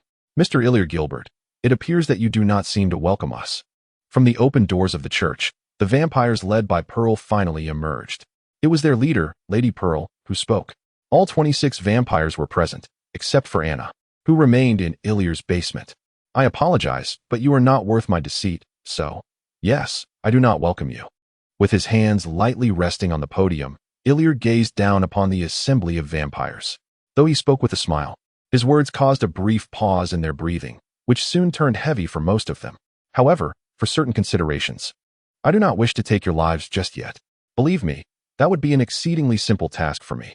With a sharp snap of his fingers, the torches surrounding the church ignited simultaneously. This gesture rendered Illyr's words all the more persuasive, reminding the vampires of just yesterday. It was with such a snap that they met their demise, without a hint of resistance. Stepping forth from the crowd was not Lady Pearl, but the smiling Catherine. If your intention in summoning us is to boast of your might, then please proceed. We would be honored to witness the performance of such a powerful sorcerer. However, if that is not the case, I urge you to temper your demeanor. The bloodline has never lacked in wisdom, so please respect your own intellect. Catherine's form was exquisite, yet her words were anything but, or perhaps they were too exquisite. The air within the church became momentarily stagnant. Eliur's gaze upon Catherine transformed into one of icy severity. Perhaps it was a blend of indignation and embarrassment. He did not deem his intentions to be particularly concealed, yet this woman dismantled his facade with alarming ease. Did she not fear that his ire, born of humiliation, might lead him to retaliate? He had shown no mercy the day prior. Just as Eliur contemplated a course of action, Pearl emerged from the crowd. We certainly did not mean to offend you. As a cultured priest, your invitation for us to meet in this sacred space must surely be an expression of your benevolence. Therefore, it would seem unreasonable to take Miss Pierce's remarks to heart. Moreover, you have promised to release Anna, yet we have yet to lay eyes upon her. I sought you out for a matter of significance. As for Anna, I shall release her within 3 days. Suddenly, Eliur's realization struck him. These two vampires were playing a game, one taking on the role of the antagonist while the other assumed the part of the ally. In mere moments, they were steering the conversation. This could not stand. He would not allow them to dictate the proceedings today. Eliur swiftly redirected the discourse. However, whether Anna may see you is contingent upon your wisdom. He opened the Bible upon the lectern, retrieving a fresh sheet of paper from its final page. Without granting the vampires an opportunity to interject, Eliur raised the paper, presenting it before them. Let me be frank. I wish for you to undertake a task on my behalf. As long as you abide by my rules and fulfill the tasks I assign, I shall offer you refuge, ensuring you are spared from the wrath of humanity. You may first review my regulations. With a flick of my finger upon the paper, a sharp crack resonated, and a subtle wave of mental energy emanated from that sheet, expanding outward. The vampires present momentarily froze, and as the mental wave brushed against them, they instantaneously comprehended the content of the paper as if the words were inscribed by their own hands. But how could this be? Observing the expressions of the vampires with satisfaction, Eliur's lips curled into a smirk. This was a technique he had honed long ago while penning essays and love letters. The rudimentary version involved evenly infusing mental energy into the writing, allowing readers to grasp the true essence the author intended to convey. However, as he acquired fragments of magic from the Traveler clan, this technique underwent a profound transformation. He could now use his mental energy to evoke the sentiments embedded within the text, creating a wave of spiritual resonance that encapsulated all the thoughts contained within the words, enabling all sentient beings to intuitively comprehend.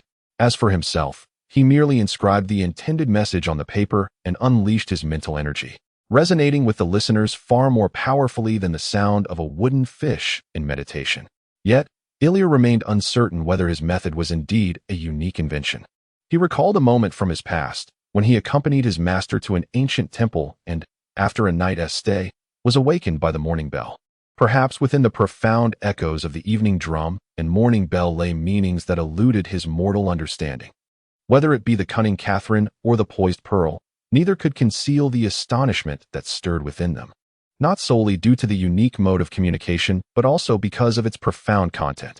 Eliur had inscribed a multitude of thoughts upon that sheet of paper, ultimately aspiring to establish an organization that would unite vampires and humans, aptly named the Red Society. The striking crimson cross emblem seemed to possess an extraordinary enchantment, resonating through intangible waves of spirit, indelibly etched into the very souls of all vampires. It was as if a branding iron had seared a mark upon their hearts, igniting a mist of blood within them. When the suffocating haze dissipated, only a deep red cross remained as a testament. The writing was exquisite. Yet a question lingered. What if we choose not to comply? The voice that posed this query did not belong to Catherine or Pearl, but rather to a short-bearded man. It was then that Eliur became aware of the gathering vampires around him, who seemed to rally under the leadership of this very individual. Taking a deep breath, Eliur prepared to speak. However, the group of vampires, led by the short-bearded man, unleashed their unique swiftness with a suddenness that was nearly blinding. Like fleeting shadows, they surged towards Eliur, closing the distance of 5 meters in an instant. Given their speed, there was no way that an unprepared Illyr could react before they closed in on him. 5 or 6 figures, akin to bolts of lightning, traced diverse trajectories as they lunged at Illyr, who stood upon the platform. Thus, the notion of the nonsensical Red Society was rendered irrelevant. The only course left was for him to meet his demise with utmost resignation. It is uncertain when it began, but Illyr has developed a habitual gesture whenever he invokes magic. Much like the pose one strikes for a photograph, it could be a wave of the hand, a snap of the fingers, or a powerful swing of the arm. These gestures have become the hallmark of Illyr's magical prowess, without exception. Yet, in truth, such a gesture is as superfluous as inhaling the fragrance of tea before indulging in it. It is not a necessity. Should anyone, akin to those vampires, believe that magic cannot manifest without such a gesture, they are bound to be disillusioned. Nay, it is more accurate to say they are already steeped in disappointment and dread. Around Illyr, the very air underwent a terrifying chain reaction, freezing instantaneously at a speed tenfold that of a vampire's charge. The vampires, caught in the thickening atmosphere, advanced a mere 10 centimeters before becoming utterly immobile. At this juncture, the nearest claw of a ghoul was still a mere arm's length away. How unfortunate, is it not? Just an arm's length. The closest vampire was none other than the leading short-bearded fiend. His face loomed menacingly a meter away, twisted in a grotesque expression, his dark crimson eyes glimmering with a predatory ambition. Alas, he would find no opportunity now. Casually discarding the paper he held, Illyr placed it atop the weighty Bible, concealing its blinding silver radiance to prevent it from witnessing the filth below. He then directed his gaze towards Pearl. She appeared both astonished and enraged, her phoenix-like eyes wide open, her lips poised to utter something, the content of which remained a mystery. However, that was of little consequence, for Illyr's gaze had shifted to Catherine, who stood beside him. In contrast, this exquisite beauty exhibited far less astonishment on her face. Instead, there lingered a sense of enigmatic inquiry as Illyr's eyes swept toward her, her barely mobile gaze subtly adjusted, meeting his in the ether. Those bright eyes, reminiscent of autumn's reflection upon water, momentarily rendered Illyr, who fancied himself both formidable and sagacious, speechless.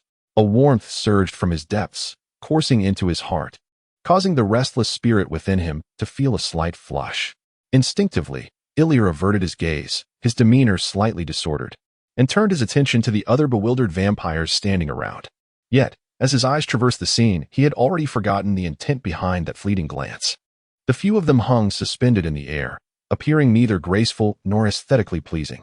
The unfulfilled inquiry within that glance was not a mere curiosity about the day's weather. Rather, it was a desire to comprehend how to navigate the impending assault or to ascertain whether the sound of his shattered tibia was sufficiently resonant. Hence, it was she, no one else. Unable to suppress a chuckle, Illyr lowered his head and bent slightly, a smirk playing at the corners of his mouth as he gazed downwards, savoring the complex emotions swirling within him. Humans, particularly men, often harbor expectations that transcend rationality. Even when aware that a flower may be a poisonous poppy, they can still be lured by its alluring fragrance, instinctively hoping for a stroke of fortune that might allow them to experience its allure. Indeed, even when pricked by its thorns, they may feel a sense of betrayal, igniting a desire for vengeance. For instance, he forcefully snapped off a flower branch, tearing the petals away one by one and casting them into the mud of late spring. Such poetic imagery evokes profound meaning, though Illyr remains oblivious to it. He need not comprehend, for he has always been a man of action rather than words.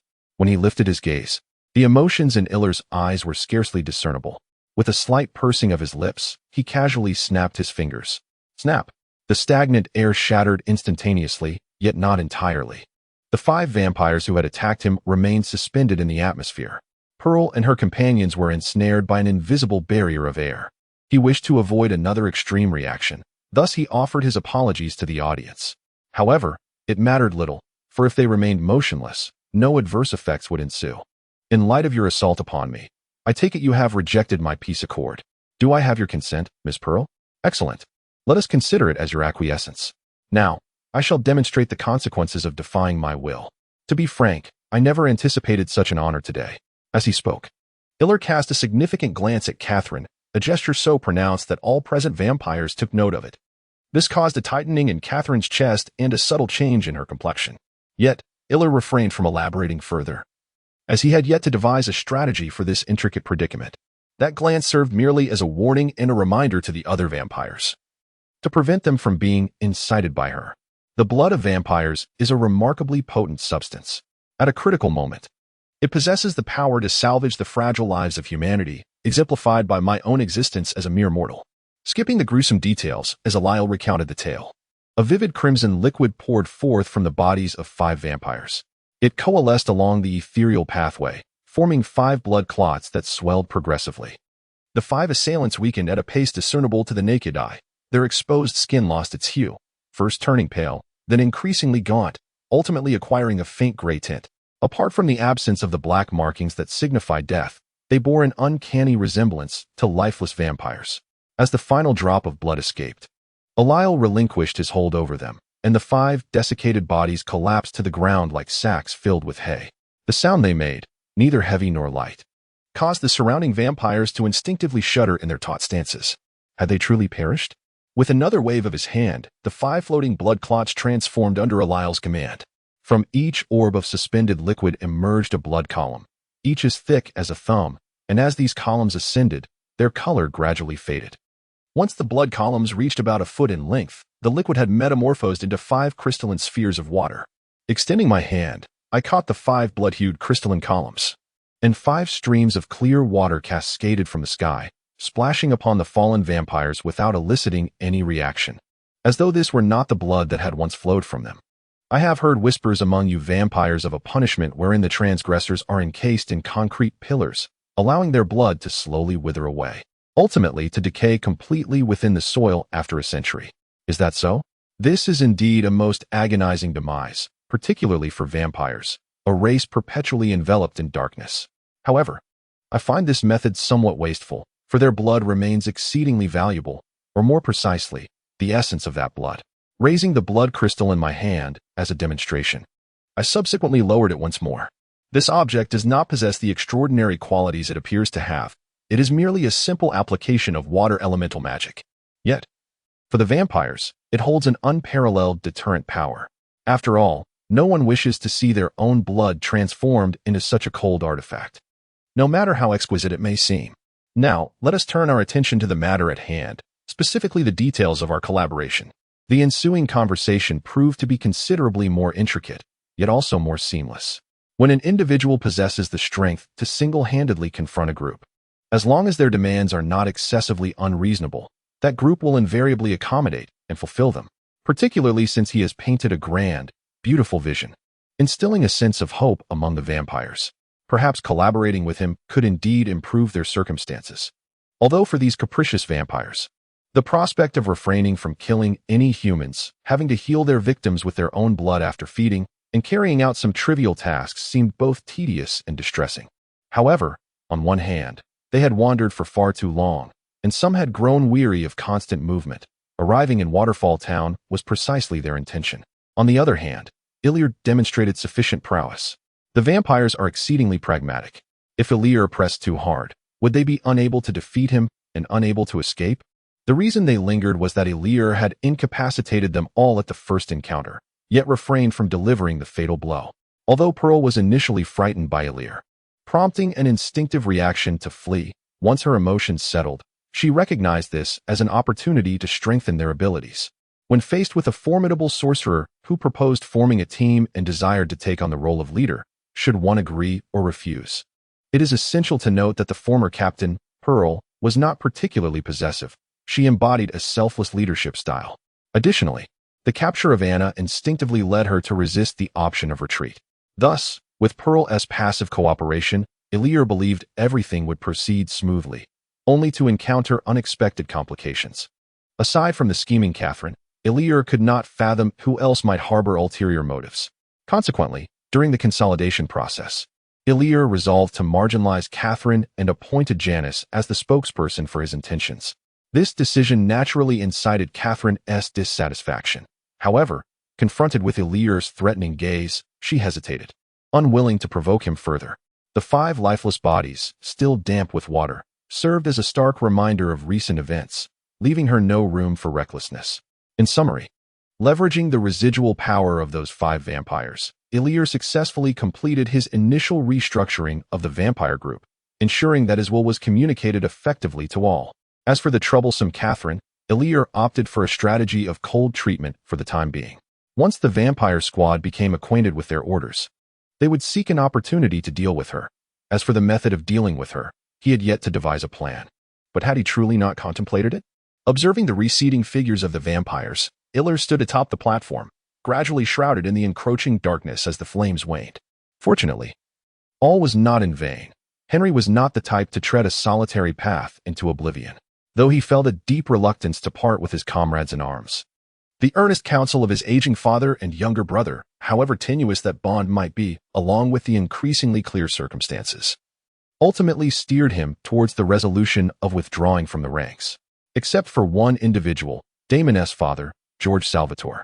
It is a natural inclination for a parent to wish for their offspring's success, yet old George could no longer discern the opportunity for Damon's ascent. In contrast to George, Jules was quite satisfied with Henry's performance on the battlefield. His rank and military achievements sufficiently attested to Henry's prowess as a soldier. However, above all else, he valued Henry's survival. Having never served himself, the disgrace of being a deserter was merely a theoretical concept to him. It was this fundamental divergence in perspective that rendered Henry's treatment not significantly different from that of his triumphant return. As for his wife, Jenny, who had endured years of widowhood, she was indifferent to the stigma of desertion. 3 years prior, she had already regretted allowing Henry to enlist. Gazing at the now darkened and weathered visage of Henry, Jenny's once tender affection had long since been distilled into a bittersweet elixir of yearning. As she immersed herself in her own world, she also intoxicated the beloved whom she yearned for day and night. Currently, her greatest delight lies in preparing meals for Henry, serving him dishes, and unfastening his garments. Damon, on the other hand, harbors profound envy for Henry's life. In their private, tipsy conversations, Damon occasionally reflects on his past stubbornness, lamenting the loss of the one who loved him dearly, Fallon. Now, she is long since married to another, and he has yet to see her again, which is indeed a pity. However, this pang of regret is fleeting, quickly overshadowed by Damon's anticipation for new aspirations. Catherine, who is staying in the guest room, has become the most delightful aspect of Damon's otherwise monotonous life, representing his sole hope for a fresh beginning. He eagerly throws himself into daily life. Yet he is acutely aware, more than just subtly, that his younger brother, 17-year-old Stefan, appears to be quite taken with Miss Catherine as well. This realization leaves Damon somewhat reflective, as time seems to have flown by. Once, he could only watch his brother sip champagne in crowded gatherings. But now Stefan has reached an age where he can pursue the affections of youth. However, it is unfortunate for him that his first crush coincides with the presence of such a formidable rival as himself. As an older brother, he feels no obligation to yield in this matter. Damon possesses ample confidence. Even with Stefan's initial advantage, he believes he can effortlessly claim the heart of the lady. After all, he is Damon. One cannot deny that confidence is a virtue, and maintaining such self-assurance in the face of Stefan is even more commendable. Regrettably, before his aspirations, all of his confidence is but a mere illusion, akin to a diamond painted upon a bubble, fragile and laughable. In the face of fate, Catherine indeed appears diminutive. When confronted by the progenitor, she also seems feeble. Yet, in the presence of Damon, Catherine embodies an enigma beyond his grasp, possessing the power to effortlessly command his every move. Failing to recognize this truth, Damon's actions are destined to be a perilous game. Moreover, aside from the civil strife among the Salvatore brothers, Illyria finds itself in a state of considerable distress. From a professional standpoint, he had not anticipated the establishment of the Red Cross, which has indeed been founded in America. Although its registered members are few, its existence is undeniable, prompting Illyria to contemplate a name change. However, he is reluctant to abandon the name he cherishes and the principles it represents. Consequently, Illyria resolves to send someone to persuade them to authorize his organization as a branch of theirs. As for the future distinction between headquarters and branches, Illyria sees no suspense. The challenge lies in determining who should undertake this task, as reliable candidates who can guarantee success are exceedingly scarce. On a personal note, matters grow even more intricate for Illyria. To summarize succinctly, Uncle George has found a second spring in his life, encountering the vampire beauty Pearl beneath the gnarled tree. At the moment of their meeting, Jors is blissfully unaware that this poised and elegant lady is a vampire who feasts upon human flesh. He does not even know her name, yet he is utterly captivated by her erudition and eloquence. Had he inquired about her name initially, instead of indulging in mystery, he would not have been tormented by the revelation of her vampiric nature after his heart had become so deeply entwined. Although merely a few days separated the two scenarios, the outcomes diverged profoundly. Following the initial shock, Jors found himself engulfed in longing and anguish, which rendered his entire family uneasy. Iller struggled to comprehend why. After witnessing the affairs involving Solis and Janice, Uncle Jors still harbored such aversion towards vampires, to the extent of exhibiting such profound suffering. Likewise, he harbored doubts about Pearl. Was her interaction with his uncle driven by ulterior motives, or merely a consequence of historical inertia?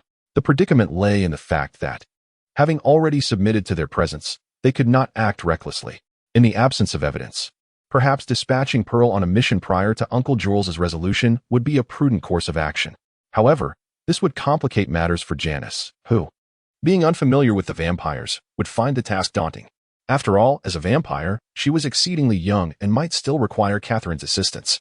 Yet, this notion was swiftly extinguished by Iller, for he wished to avoid encountering Catherine, particularly in Janice's presence. This posed an unsolvable dilemma. Human beings cannot govern their affections, determining whom to love or not to love. The term love itself could be replaced with a more profound expression, encapsulating the fact that humanity cannot dictate whom they fall for or whom they do not. Otherwise, the complications of desire would not be so intricate. Eliminate all emotional considerations. Seek a match of equal status, physically sound, and simply marry. Wouldn't that resolve everything? Reflect upon the terms people use to describe one another. Suppose someone is confounded by a particular issue. If you hold affection for her, you perceive her contemplation as adorably naive. If you harbor disdain, you deem her utterly foolish. When she resolves the problem, admirers regard her as astute, while detractors label her as overly cunning. Such nuances illustrate that perceptions are not solely dictated by the essence of things, but are significantly influenced by subjective, emotional, and uncontrollable elements. Yet, despite countless arguments, Iller remains unwilling to acknowledge the profound feelings he harbors for Catherine.